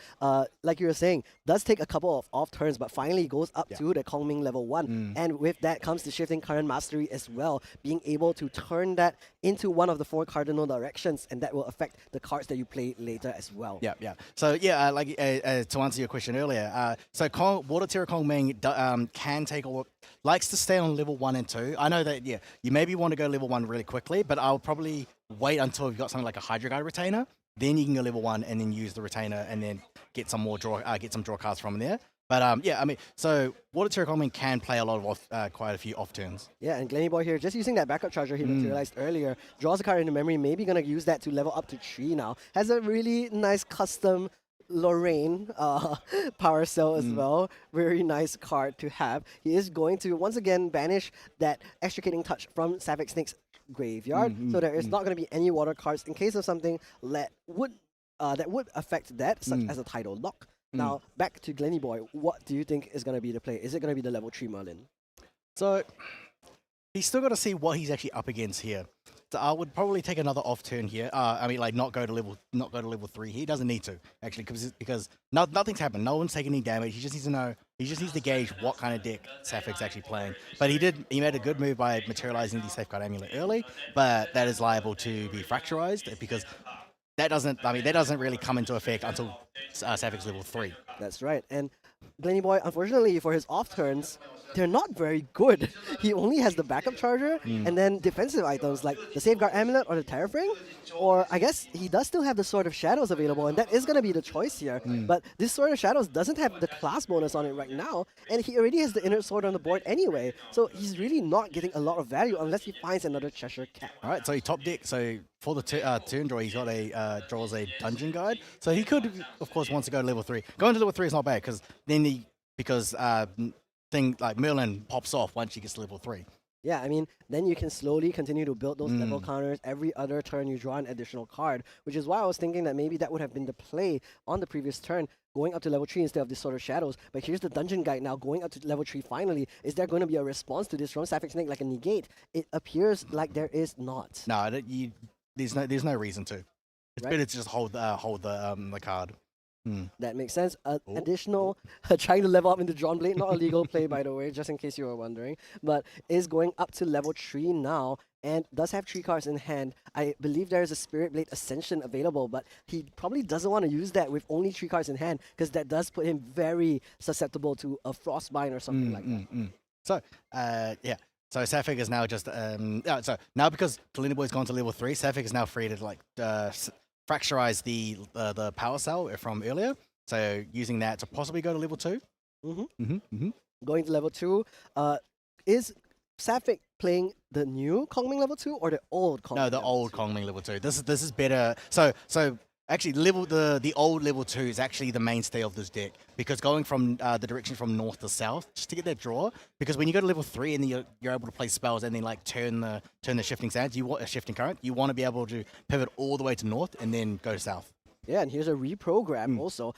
Probably just going to target the Dungeon Guide during the end step and go up to level 2. But we're going to see Glenny Boy going to respond. Since Sapphic Snake only has 2 cards in hand now, is going to get that Spirit Blade Ascension out. This will allow him to get a draw off most likely because there is going to be water cards in Sapphic Snake's memory. So let's see what the review is. So Nimue So here we go. So Nimue, the Thronekeeper Bullfrog, and Naya. Now, as you've seen, we revealed a Nimue. Okay, so Nimue is actually one of the staple, one of the main cards of this deck, because Nimue's effect, right, as class bonus. Whenever you activate an action card that targets an ally, it just destroys that ally from Nimue's trigger. So a lot of the deck is actually built around that, built around her basically. So all the cards in her deck, basically, for example, ameliorating mantra is it targets, remove 2 with the counters from each up to 2 target objects. So you're just selecting 2 allies.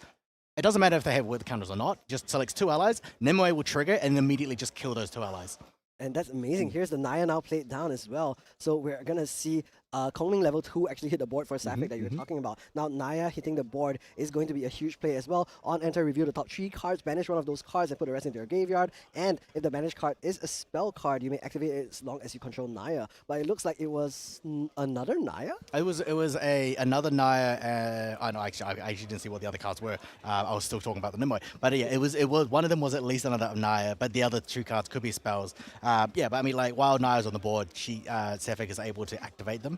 Yeah, and I guess that's also really good. The ameliorating mantra was placed into the graveyard from this Naya, which is nice. So there is another floating memory alongside the 2 cards in memory. So Sapphic Snake can go up to level 3. It looks like this deck doesn't play the dungeon guide as well. No. So as I said, yeah. There's a lot of floating memory. This deck does so stays on level 2 quite a long time, and then by the time when you are on level 2, you would have gotten a lot of floating memory to go to level 3. Because for example, the Drudging Streams helps you from going level 2 to 3 as well, but then that was consumed earlier.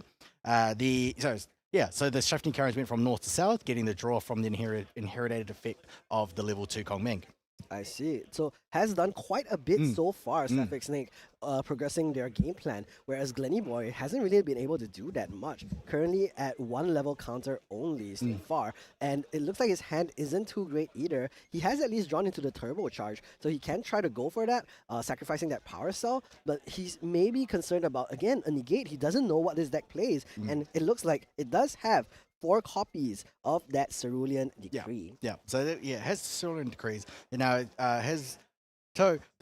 Kongming can actually play the kind of a bit of the ally game as well. So once you get the Nimue on the board, your opponent is not going to be able to play any allies without losing them, because you've got access to ameliorating mantra, you've got access to reprogram, you've got Coriolis wards, you've got those ones actually.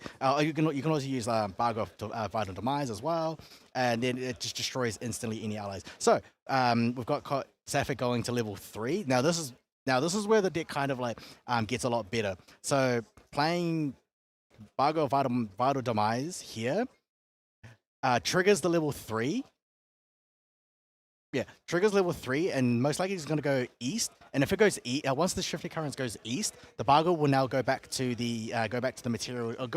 It becomes preserved into the material deck. I see. So this means that you can continue to use the Bargo of Vital Demise every turn on your materialization instead. So that's an additional 4 damage extra, which is really, really nice. And on that activation, of course, so first you activate it from your material deck. Yep. And then after that, can you still preserve it again after? Yes. So I mean, not on its own. No. So you need to play Bargo. If you're going from west, you activate Bargo, and then the level 3 trigger will go on the stack to change the currents, and then you would.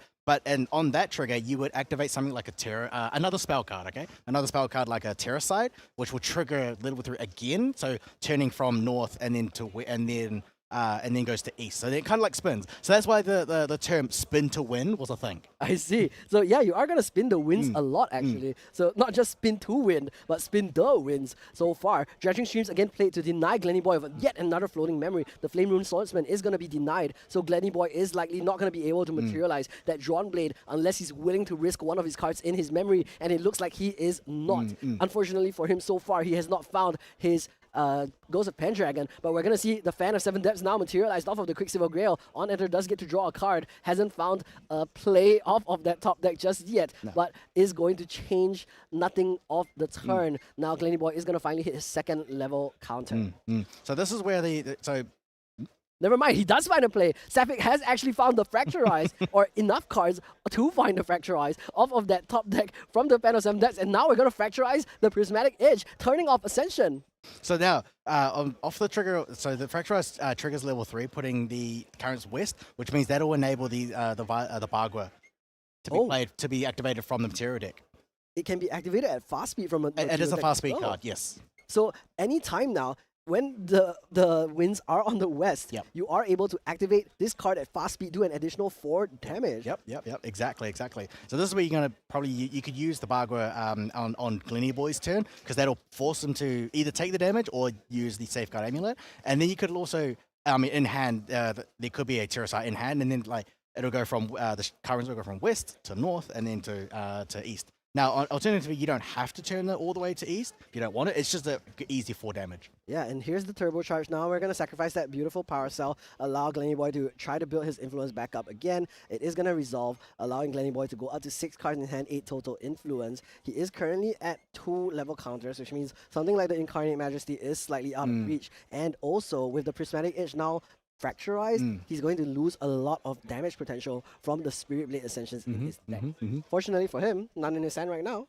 No, so he's got 1 fireball. He's got 2 fireballs. Right? So I think we know that he already had a fireball from earlier, and that was not taken out by the extricating touch. He did discard and get a second one discarded. No, now he's drawing his 3rd one. Yeah, and it looks like he's going for the Hasty Messenger here. Maybe he just wants to deal some additional poke. He does have an Undying Dreams in hand, so he can use this attack to get rid of it. Finally give him the floating memory that he wants to, so that he can materialize the Drawn Bait for free. Yeah. However, let's see if Sapphic Snake does have another Dredging Streams available, because that could be very painful. I mean, like, I think at this point in the game, if Sapphic does have another one, then that's perfect. At this point in the game, you just want to be able to get more cards into get more cards. So here we've got the Wand of Frost. Yeah, so Wand of Frost on enter gets to draw a card if you have the Cleric or Mage class. And other than that, you're also able to banish it to reduce the attacks by -3 attack for a target unit. Yeah. And like you said, target unit. Yeah, exactly. So here, Sapphic has activated a Terrasite, which triggers these currents to go north. Now, you don't even need to change the direction from here, because you can go at the end step, change it from north to south, triggering the level 2. Oh, here we go. So we've got Naya, who's now just banished 3 cards. We've got another Bagua of Idle Demise, Fracturize, and a Coriolis Ward. So this is where you want to keep the Bagua. Yeah, and the Bagua, I mean, it does go into banish, but we've just put it under the Naya for clarity purposes. For future references, right? So you can go from, for example, you could play the. So you could play. You could activate the Bagua from Naya, and then go from north to east, and then you can go, and then it'll preserve this Bagua, and you can go with the fans, go back to north and go south.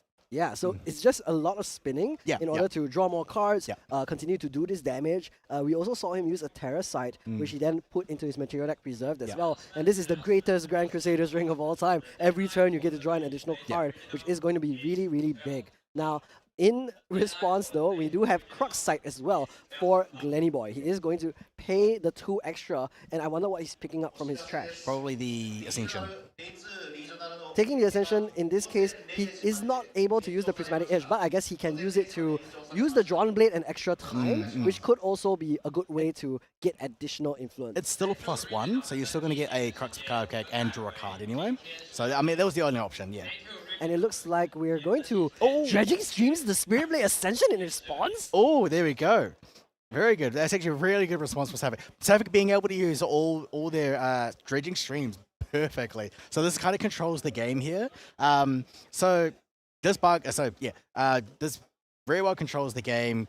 Dredging Streams triggering, triggering the currents to go south. Now, this deck is really fun to play, but the most difficult part of the deck is remembering the current triggers. Yeah, I mean, there's such a long effect stack when you have so many different cards available. Some from your material deck, some from the banish, some from your hand. And I think all of the time you also have to look at your shifting currents. What direction is it when this is resolving, so on and so forth. And that's going to be a lot of work. Drawn Blade, though, is materialized for Glenny Boy. He's still trying to look for something like a Ghost of Pendragon or some form of more influence, more advantage, so that he can do something this turn. Now, something that is actually kind of to the detriment of Sapphic deck is that Water Terracong Main does a lot of 4 damage pokes, right? But they don't do anything like a fireball, or that's where like Legion Bolt would have been, like with the empower of touch. But now the longer the game goes, Glenny Boy's Merlin gets stronger. That's right. Of course, with those level counters getting higher and higher, so will the fireball's damage go up as well. So right now, Glenny Boy at level 6 total, Fireball will come in for 7. Other than that, we're also going to see, with more level counters, the efficiency on the Incarnate Majesty will go up if Glenny Boy is able to draw into it. Now here we've got a Library Witch, which Sapphic doesn't care about. They don't hit they don't hit with combat damage, besides like Frostborn Paladins. But other than that, they do now. So there is another Terra ally in the deck called the Sempiternal Sage. Yep, so first we're going to look at the Bagua of Demise activated from Naya's effect. And then I think we're also on the stack activating the one that is currently in the material deck, because the shifting cards were moved to the east. And then we might see another card or just a fan used to shift the cards back to the west. So we've got, so she has materialized taken the Terrasite from earlier. So that was in the material deck that was preserved earlier, so she can use that as well to shift the currents, right? I see. So there is going to be a lot going on. We're going to have to take it a little bit slow to explain all of the different effects on the effect stack. Make sure you're able to see what the play is going to be, as well as what the cards are going to be doing, what they're going to be targeting. I think that's going to be really important for some clarity on both players' ends. Here's another Terrasite now. This is going to draw a card, of course, and then go in preserved into the material deck. I believe this was the materialization for the turn, allowing Sapphic State to just have this, I guess, infinite Grand Crusader's ring in the Terrasite, which is one of Terra's greatest, I guess, strengths, in that it has this ability to have additional Grand Crusader's rings every turn. But at the same time, that means that you're not materializing other important cards. Now, one thing that Sapphic can do is, so even though there's the Safeguard Amulet is on the board, Sapphic can play around with it by doing it on the end step. Because like the currents, the Baguas, this could all happen on any player's turn. Now this can also happen on the Recollection. This can also happen on the end step. Now we've got on the board Sempiternal Sage. This is a very interesting ally for Kong Ming, right? So it has preserve. So even if it dies, it's going to be preserved. Class bonus on attack, you may recover 3 if you don't empower 3. But this deck uses the recover. It's a 3-cost 3/3. It's a 3/3. Now, even if Glenny Boy kills it, the Sage, it becomes preserved and it just comes back. It's a really annoying ally to take down, because it's gonna constantly come back. It's gonna constantly recover 3. Yeah, and I think Sapphic been doing it really quietly, but every turn, North goes south, draw an extra card. If you look closely at her influence, it's already up to, I think, 7 or 8 cards, and it's getting bigger and bigger. So just like Merlin, actually no, better than Merlin. It's a really funny version of Merlin, right? Because there's a lot of steps to how Kongming plays. So that the level 2 Kongming's inherited effect has been very pivotal. This. So because when you go to 3 and you're able to play any spell and then turn the currents, if you're able to get to the north, you can then go to south, go from south with with the currents effects. That's right, and then because of that, you get to draw an extra card, and that's how this influence kind of builds up. So it's maybe not every other turn or every turn, but it is going to be something that you can control very well. Here's the Fireball now on the stack of the Recollection step after the level counter has been gained. So this is going to come in for 8 damage into Sapphic face, putting her now at 9 damage. The Kongming does only have 25 total, so only 16 more to go, and that means 2 fireballs will finish the game. But first, here is the Ghost of Pendragon now making its way onto the board. Is going to be a great ally to Glenny Boy, who can, I think, put the Drawn Blade back here so he can continue to use that materialization, since his material deck is currently empty. Here's the Sapphic Snake's response though. Oh, very good, very good. So in response to the on-enter, so the on-enter is going to happen. However, in order to not take any damage from the Pendragon, Sapphic is going to immediately barger it here. In response, because so the currents now turn east, which means the Bagua now goes preserved. Yep. So there's three Baguas in the material deck. So once it goes east, Sapphic is going to be able to activate all 3. That's 12 damage there. But you can piece by piece activate them. Yeah, and it's already east. So once it goes to the west, then we can activate all 3. Yep. Play another card on the stack, turn it back to east, all 3 go back into the material deck. Yes. And then we can rinse and repeat. Yep, exactly. So once it goes east, once it goes east, you play 1, and then it'll trigger to go north, and you play another one. Sorry. No, let me try it again. Once it goes east, play 1, and on the stack play the second one, and that's where it's going to go north and then east. And then they go back into the material deck. Ah, I see. Okay. Wait, but once this goes to the north, wouldn't you not be able to activate? So on the activation of the first one, because the currents haven't actually moved yet. And here's the fan. We're going to see it move to south again. And Sapphic, I believe this is all pre-recollection as well, isn't it? Yep. Oh no, this is all in response, to the sudden steal that Glenny Boy has played. So he is going for the big attack. Sudden steal here, it prevents the next 1+ level, so this is going to be preventing 4. Oh, but this sudden steal is coming in for a lot. Of course, Glenny Boy is already on even level counters, and he's also using this Sword of Shadows, which does have +1, so that's already 4 damage. Then the sudden steal is also 5, so that means it's a total of 9, now prevented by all of that. Now there is the Cheshire Cat going to swing in with that, and here's a fireball. Is that lethal? It is. Unfortunate. Yeah, so Sapphic had a lot of damage, had a lot of spells built up, and if she was able to had a good turn to use it, they would have done a lot of damage. But okay, so the safeguard was getting annoying. You just had to play around it at the right time. But yeah, so the Merlin kind of overpowers the deck because it's got access to better allies. With the combat from the Pendragon, and then you've just got fast speed. Fireballs. I see. It's a bit unfortunate that Sapphic Snake seemed to have all of the setup ready, but unfortunately Glenny Boy was able to find the second fireball, and that's just enough. It's 8 damage. Sapphic Snake was already able to take all the way up, and because there's no way to, I guess, buff the Coriolis Sword in this deck for now, then it only protects for not enough. Now, let's look at the sideboards to see what Sapphic can do differently in the next round to try and win this round 8 of Ascent Akihabara. Right, so let's go ahead with Glenny Boy's deck here. So Glenny Boy has 1 copy of Blunt. I'm pretty sure, yes. So he has 1 in main and he's got 1 inside. So that is an option there. So Terrakong Ming, a lot of her damage comes from the Bagua. So that's where Blanche can be fast activated because Merlin is a level 3 deck, level 2+ as well. You've got the Heavenly Guide does not work here because this does not use Dungeon Guide. Glenny Boy hasn't seen one.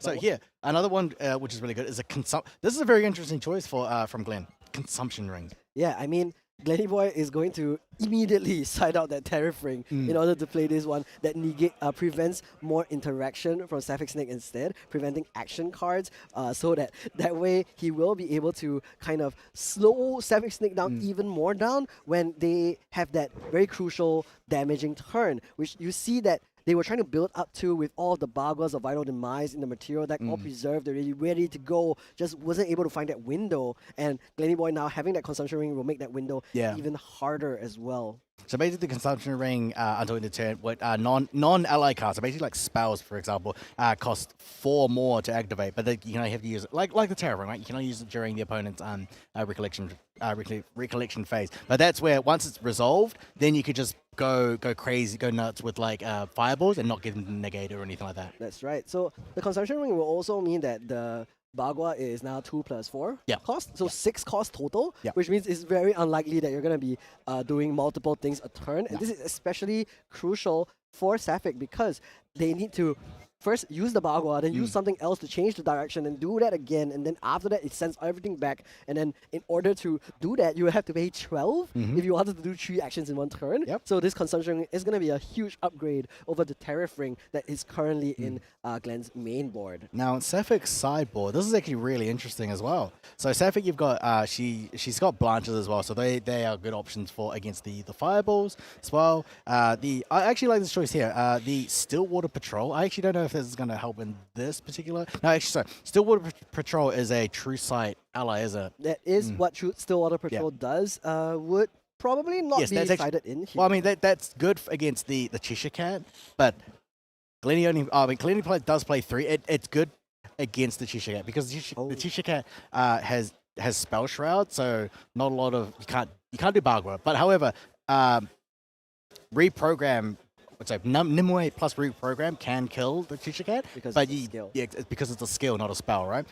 Stillwater Patrol is a lot easier because it's just 3 damage to a stealth. I see. And yeah, I think I forgot that Stillwater Patrol had that extra +1. I was thinking like 2-3 wouldn't be able to clear the Cheshire Cat, but with that additional 1 attack, it is going to be able to take down 3 life. So Sapphic now, with the Spirit of Water, does get to start first because of losing game 1, and hopefully we'll be able to bring it back. However, we're already 30 minutes into the round, and we do still have to win 2 games to bring it back for the series. Let's see what the starting play is though from Sapphic.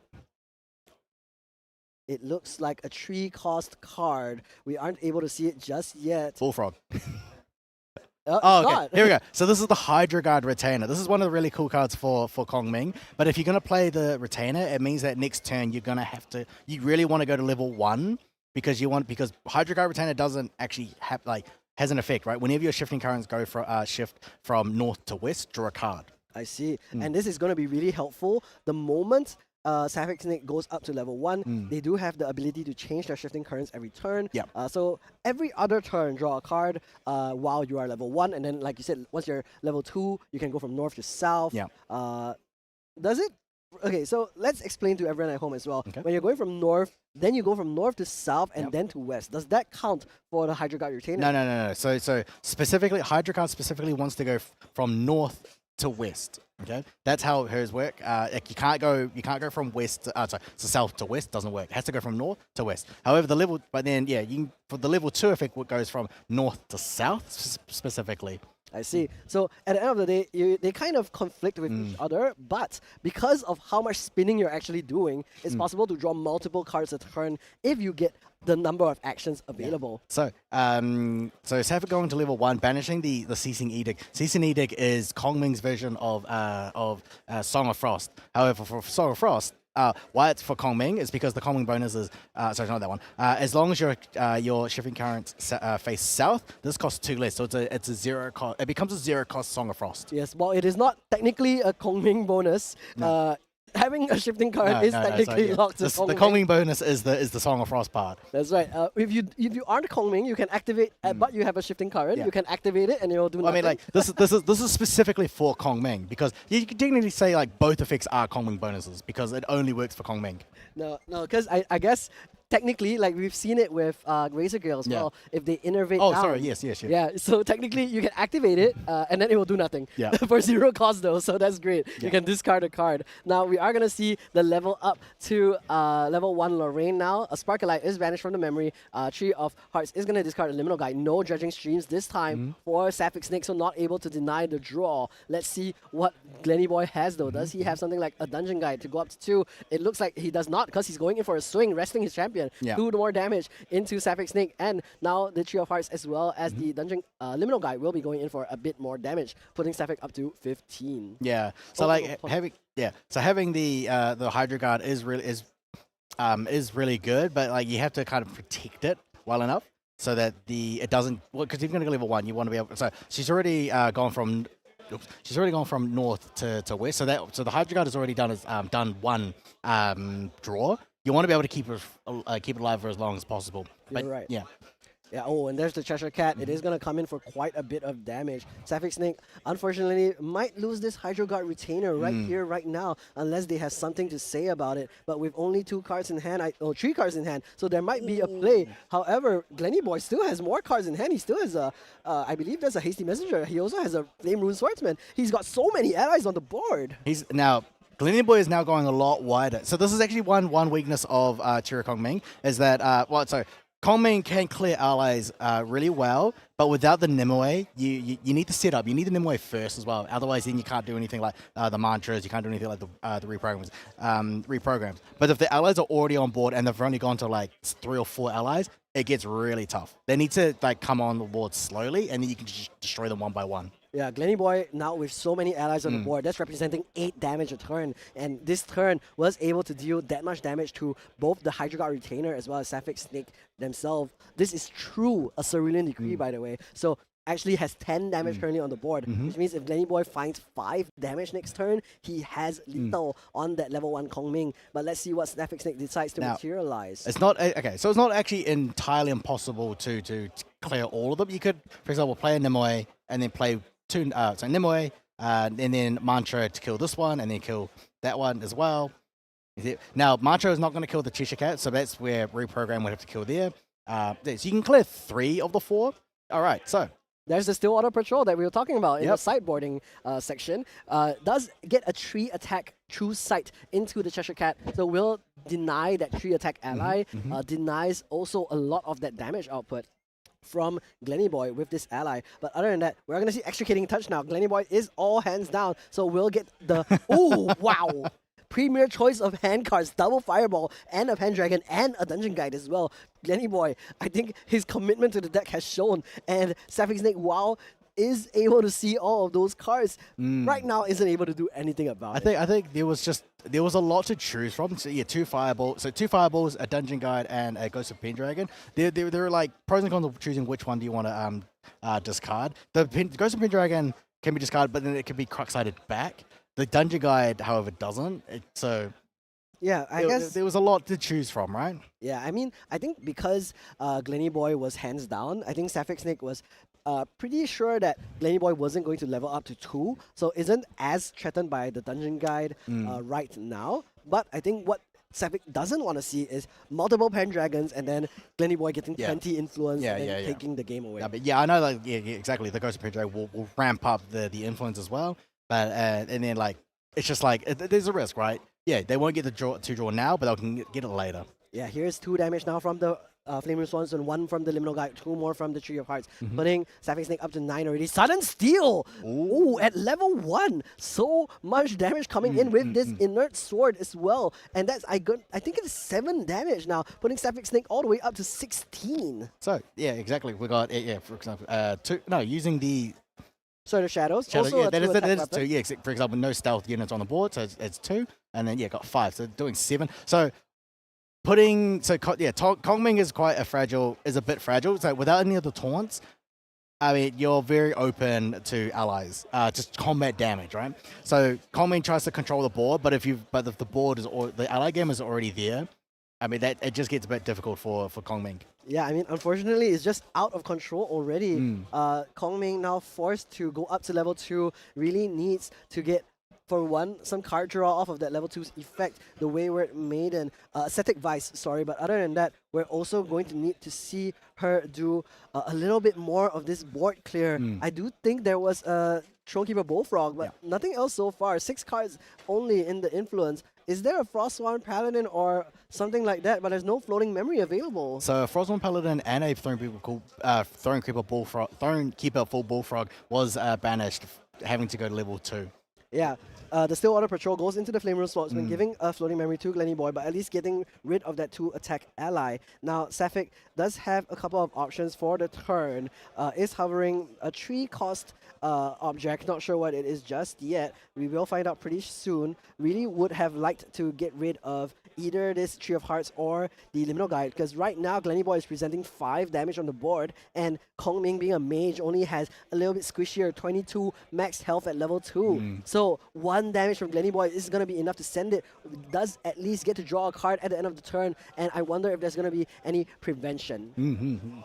So going from north to south, going from north to south, just gaining a card. So Sapphire Snake does have access to, for example, the Ceasing Edict. Now I've seen there's a Coriolis Ward as well, which will prevent the next 3 damage. So Sapphire Snake is not out of the game yet. But it's pretty close. Yeah, but it is close, because once you're at 16, you're just like really close to death. The Temperamental Sages could recover, but you're not level 3 yet. That doesn't happen. But so the swords are already on the board. You got the ally, so 2, you got 1, and you got 2 as well there. So it's just taking too much damage. It's going straight to face. And here is 17 now on the stack. of the attack from the Tree of Hearts, does Sapphic Snake have a response that Coriolis' ward can be done, but it is not. 19 damage counters now on Sapphic Snake. There is a Cheshire Cat available in the hand of Glenny Boy that may be enough. Coriolis' ward can prevent this, but won't be able to prevent anything else. However, so this, the Cheshire Cat's going to do 4 damage on this one. That's true because of the fact that there is 2 different distortion weapons. It will gain both of their base attack. Coriolis' ward only preventing that exact 4, and then Glenny Boy goes in for 2 with one of those distorted weapons. Here is something else though, Ceasing Edict. Oh, there we go. So Seasoning Edict is like now that the directions are going south, Seasoning Edict becomes a 0 cost. Basically, essentially becomes a 0 cost Song of Frost. So not taking 4 damage from the Cheshire Cat. She's telling you to cease, please stop hitting me. I've had enough. And here is 2 more damage from the Lorraine as well, which will put Sapphic all the way up to 21. Just 1 damage counter short of losing. So I think that's with the Sword of Shadows. I'm gonna guess. One of them, one of the purple weapons is going to be gone, and with the Cheshire Cat on board, the Sword of Shadows does make the most sense. We are going to see what Sapphic Snake has in response to this. Coriolis' ward would also allow them to level up to 3 the following turn, because it is quite a scary position to be at 1 damage counter available. Coriolis' ward, of course, only 1 cost right now, but hopefully Sapphic Snake has some other cards that they can cast in order to not hit have that 3 cards in memory. Let's see what the play is going to be. It looks like she's just going to take the 2 damage from the Sword of Shadows. Sword of Shadows, that's going to banish. But what is going to be the response now with 1 effective life left? But even if even if Gleam Boy isn't able, so Gleam Boy ends the turn here. Even if Gleam Boy is not able to kill now, I mean Sapphic already taken 21 damage. That's just too much to already to sit on. So next turn, these allies are all gonna go ham at the opponent. Yeah, just one of those allies is gonna be enough. But we're gonna see the Stillwater Patrol now take out the Cheshire Cat, still doing quite a bit of work. But as long as Sapphic Snake doesn't clear every single ally on the board and also have a way to get rid of Lorraine's attack from one of the weapons, Sapphic Snake is not going to make it out of this game alive. Glenny Boy is wanting to confirm his day 2, and here is the extricating touch, touching Glenny Boy's hand, but that's not going to be the Spark of Light. 2 unpreventable damage goes through the Safeguard Amulet, and that is going to be the game for Glenny Boy, making his stake again at Ascent Akihabara. He is going to be able to make his way up to the second day with that 19-point score he currently has, and hopefully he's going to be able to make it all the way up to the top 100 for that Retold Fortune promo. Now, what else are we going to see from Sapphic Snake? We only can find out after the end of round 9 whether or not they make it to day 2 with their Water Terra Kongming deck. But up till now, being at a 5-1-1 score at Ascent Akihabara is no small feat. 670 player tournament. It's again, the largest Grand Archive tournament ever thus far. And we keep saying this statistic, but that's because it's so surreal to have so many players here. Right, so now this is why Glenny Boy is probably one of the best Merlins in the world here. So showcasing how good Merlin is. So sticking with Merlin through and through, he knew how it plays, how Merlin plays out. Sapphic Snake did a really, really good job with piloting Kongming. Just could not find, I think, the right cards in game 2, right? Couldn't find the right cards. Had a lot of interaction as well, but then just could not stave off all the allies and all that combat damage. Yeah, as much as they in game 1 had a really good start with all the different dredging streams, denying Glenny Boy of a lot of the influence that he needs. Yeah. Game 2, Glenny Boy just turned from he just Fire Merlin to Fire Lorraine aggro. Basically, yes. So that's basically akin to when he played against Liftrasil in the world finals, right? He basically switched from a fire-based game to just go straight aggressive. I mean, like, playing more allies and then just hitting it because like mage champions are very fragile. They don't take a lot of. They don't like to take a lot of combat damage. That's where you just play more allies and just go ham. Because Kongming doesn't have a board clear, not like a board wipe, but just has ways to get around it. But yeah, once the allies are already established on the board, it just gets really difficult to clear. Yeah, like you mentioned, there is the Nimue into mantra kind of play, but it takes a lot of setup. It takes quite a bit of time, and it also needs you to draw those cards in the first place, Yeah. and just wasn't able to find that for Sapphic in that game too. But hopefully in their final game of the day, they are able to find the pieces that they Yeah. need, make it to day 2, get that Ghost of Pendragon CPR, and also kind of be a little upset looking at it, reminding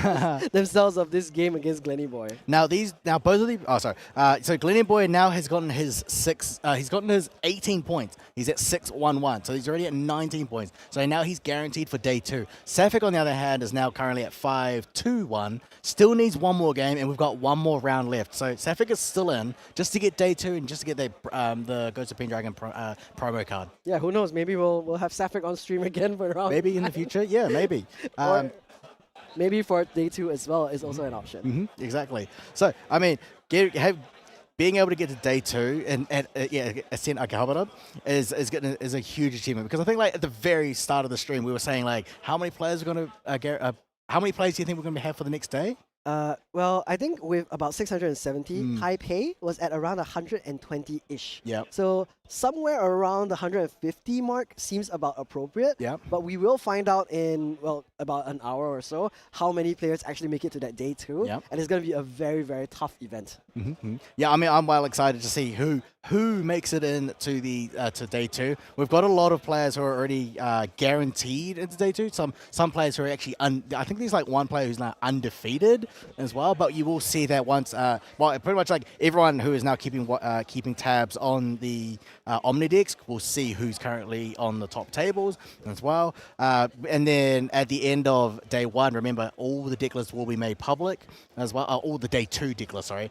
So all the day 2 players, their decks will be made public, and then everyone basically want to study them one. Now you're not gonna try and study all 150 or so, but you get a good idea. At the very least, you will want to look at people around the same score as you. That way you know what you're going to be playing into. If not, then once the pairings are released, you can just last minute kind of burn the last bit of midnight oil to look at what your opponent is playing, and then from there, at least you'll be able to play around it a little bit, know what kind of interaction they have available, what their usual win cons are.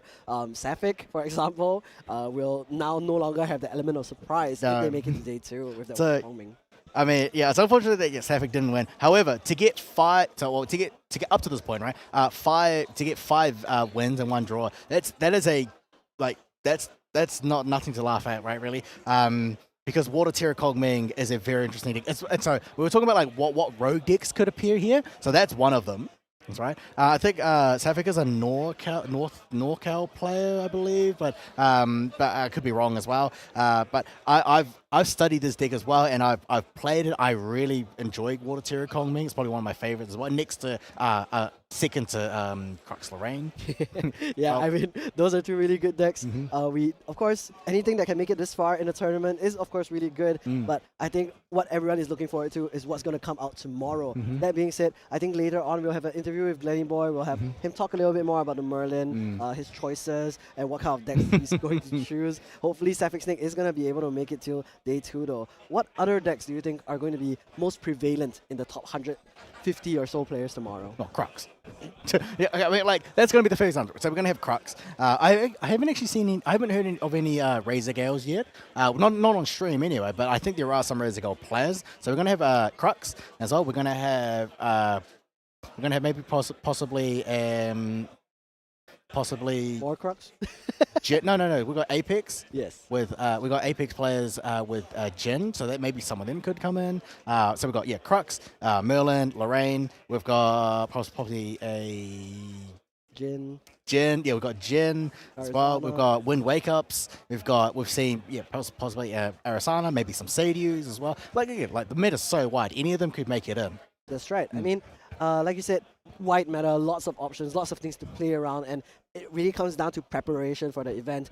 Other than the physical, like playing of the card game, there is also the mental fortitude to make it through 7-8 hours of playing the game. We've been here since, I believe, like 10 a.m. Yeah. It's already 9 p.m. and we still have one more game to go before the end of today. And then after that, they have to hit back to their hotels wherever they are in Japan, come back here same time tomorrow, and we're gonna play even more Grand Archive. Hopefully, all the players here will make it to the last train. Because like possibly we're gonna finish at around midnight, but yeah, hopefully they make the last train. They're not too far from Akihabara as well.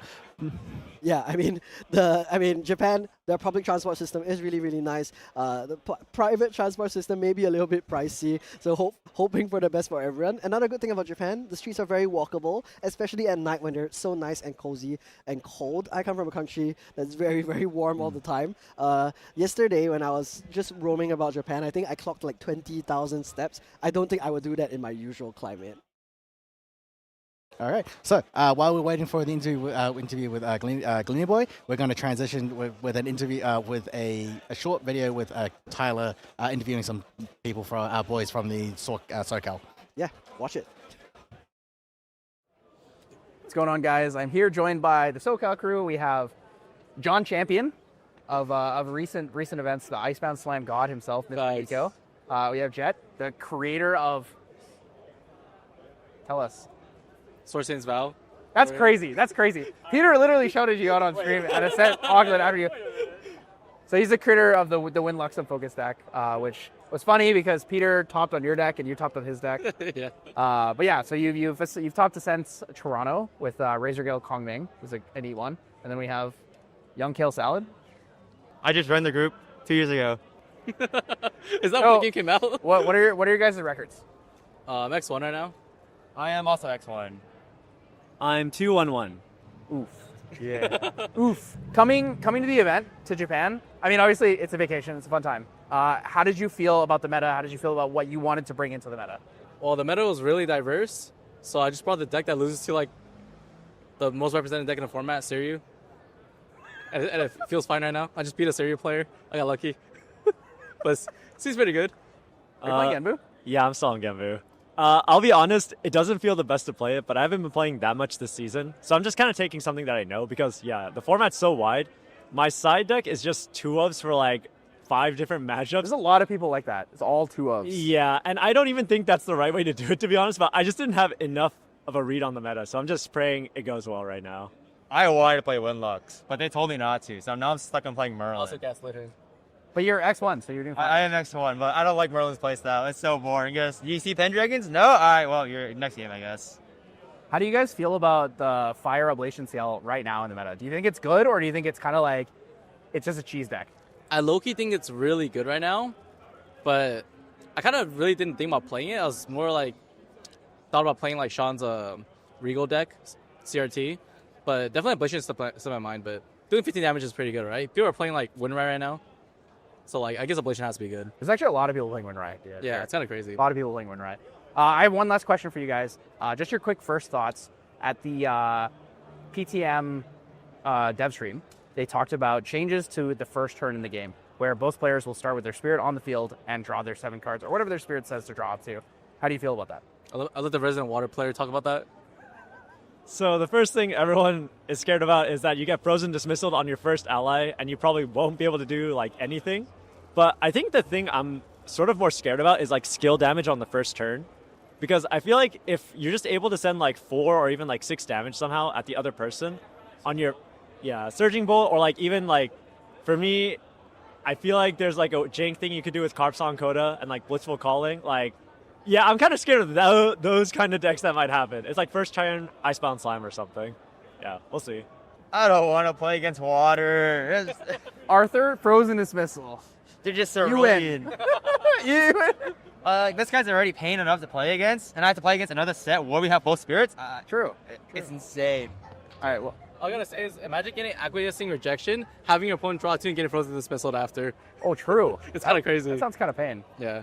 Kind of pain. But thank you guys for joining us. Just a quick interview here at the venue. We're at Belsal in Akihabara, and we will see you guys soon. Peace. Well, I hope you enjoyed that video there. So we had Tyler interviewing Joe Farcher, who was the US Nationals champion. We had Jet, who is a very consistent player from TM32, and a new player from the locals, I believe his name is Kyle as well. Talking about what they expect to see in this meta and what they expect to see what they expect to see in PTM, and then they also talk about the one rule change that's happening when PTM releases, right? So when the first turn, when both spirits are played simultaneously, and then they both draw cards. What do you think about that? Yeah, I mean, I think it's a really great change, because what they mentioned as the reason for it is to make it feel less bad. There's a lot of uninteractable turn ones that people don't like. I mean, Mm. we've seen it a lot of times today, Stalwart Cremation, and I think one of the things that the other guy mentioned is also Arthur, sometimes now you can get Frozen Dismissal, Yeah. which is going to be very, very scary for those fire aggro players. Definitely. So like a lot of water players are excited because there are a lot of water spells that, for example, extricating touch, frozen dismissal, off-raising rejection, especially extricating touch because that forces your opponent to put cards down. And remember, when the second turn player starts, they don't recollect, right? Yeah. Well, that being said, we're gonna watch. We're gonna go live to an interview with Glenny Boy now, the winner of the previous round. So make sure to stay tuned. Hello and welcome back to the end of a round 8. Damn, round 8 already. Oh my gosh. And I wanted you on round 3. Bro, it's been a day. It has been a day. And a day it's been. You have made it on to day 2. So you got one more round to try to, push the placement a little bit higher. How do you feel after that last match? That's a unique one. The Water Terra Kong Ming by Sapphic Snake. Well, I've seen the list before on like the regionals over in NorCal. It's very interesting, and like it's something that I've always wanted to see perform well. So being able to like play against it and just see how it goes. It was really, really fun. I really enjoyed the match. It was quite good. And also, just for those tuning in, my apologies for this. Guys, this is 2024 World Champion Glenn Williams, as denoted by the Grand Crusaders ring in the physical. Also, we have Utrecht, 4th place, Kuala Lumpur, 6th place, Ascent Worlds 2025, Team Standard 2025, and I believe this is the jacket from 2024, right? Yeah, it's the World's jacket from 2024. The World's jacket.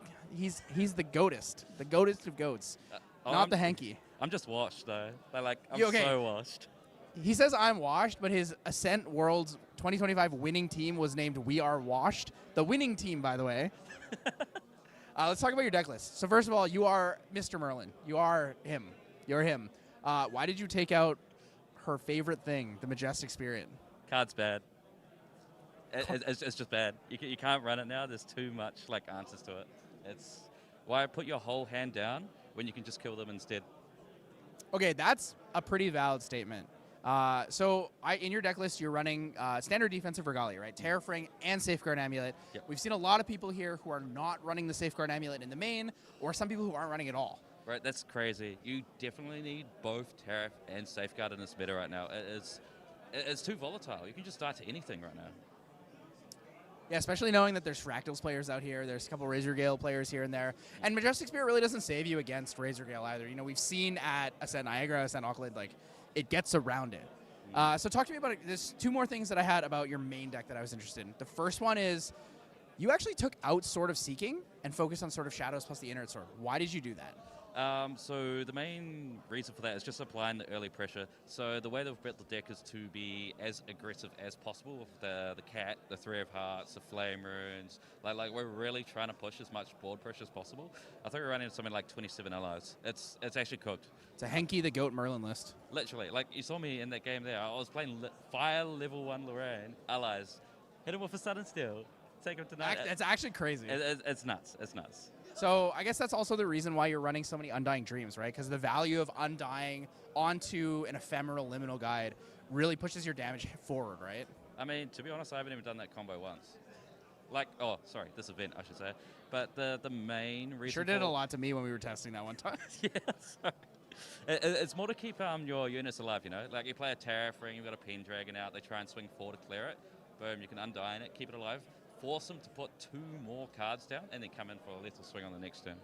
Yeah, with the Terrafring, especially since you're actually running the Terrafring, there are a lot of ways. As long as you have any form of fast interaction that gives you 1 life, it really changes the math for the opponent. And it makes them overcommit a lot of the time. Absolutely. It's just like favorable wins, but for fire. It's great. All right, talk to me about your sideboard here. So first of all, I believe you are the vibes-based deck builder. I see a lot of 2-ofs, a couple 1-ofs, Silver Bullets in the main and in the side. But the big thing I want to talk about is actually the material deck card in the sideboard, the Consumption Ring. Talk to me about the matchups Consumption Ring's used for. Okay, so Consumption Ring came in at a last minute, last night sort of thing. Yeah, it was interesting. It's won me a game so far. So against Fire Luxem, I brought out the Consumption Ring, had 3 Fireballs in hand, and I'm like, okay, I'm going to pop it on your turn. and just force you before the reveal to like, hey, now my negates costs 6 instead. You know, like that's the main reason why. Yeah, that makes a lot of sense. Consumption ring on their turn, activate in Recollection. Once it resolves, then you're like, kill triple fireball. Yeah, literally. Yep. Yeah. I kind of wish more people would be interested in running decks like that. There's a lot of different ways you can use these new Distortion Regalia. Given currently there's only 9, but a lot more hopefully to come with Phantom Monarchs. Talk to me a little bit about Phantom Monarchs. Did you have a chance to play around with the world premiere of Phantom Monarchs here yesterday, I guess, on Friday? So the line was like 2 hours long. We sort of just went for dinner instead. Yeah, we missed out, sadly. Did you look at all the spoilers yet? I saw there was that one sword, the one cost sword. Well, that's a 2/2. Turns off like graveyards, bro. It's nuts. That thing is gonna be like a cat magnet. Imagine a cat swinging for 6. That's what's gonna happen. So we know. I mean, you made your big debut on Fire Hybrid Merlin, Hybrid Lurian Merlin. But New Merlin is an assassin. How do you feel about that? Do you think you're going to be like really delving into it because you love Merlin, or are you like true to the warrior archetype? I mean, I've delved into some other other decks before. You know, like I played Fractals on what's it called, Jiao Chan. Performed really well at KO on that, and then I've also played a fair bit of Tristan and Windluxum as well. So it's like Windluxum. Yeah. Like I'm not scared to like try new things, but like this Merlin, it sounds crazy. If you can have Pendragon and Incap, and then Stifling Mercenary Trap, Blade, bro. There is some nuts things going on, eh? Assassin Crux. What were they thinking? I'm excited. Oh. I really hope. The one thing I want you to see the most is the new Spirit Blade Terminus CR inside of the Recollection. 3 people opened it here. It is gorgeous. Really? Yeah, you would love it. Oh, and the Mastery in foil. Oh man, there's some crazy stuff.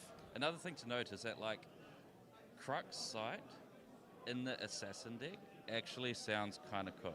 Like being able to bring back like your Terminus and stuff. Very cool. Very, very cool. Yeah. So just as one last note, I believe Jellyfish Girl actually pulled one. So you Really? could probably, I think she did, so you could ask her. Okay, But okay. we got to send it to break here. So thank you guys for joining us for the end of a round 8 here at Ascent Akihabara in the Bell Cell Value. Again, guys, welcome in Dragon Will. Good to see you. This was your 2024 World Champion, and Former. hopefully good to see him again at Worlds this year, Glenny Boy. So thank you guys. Thanks, guys.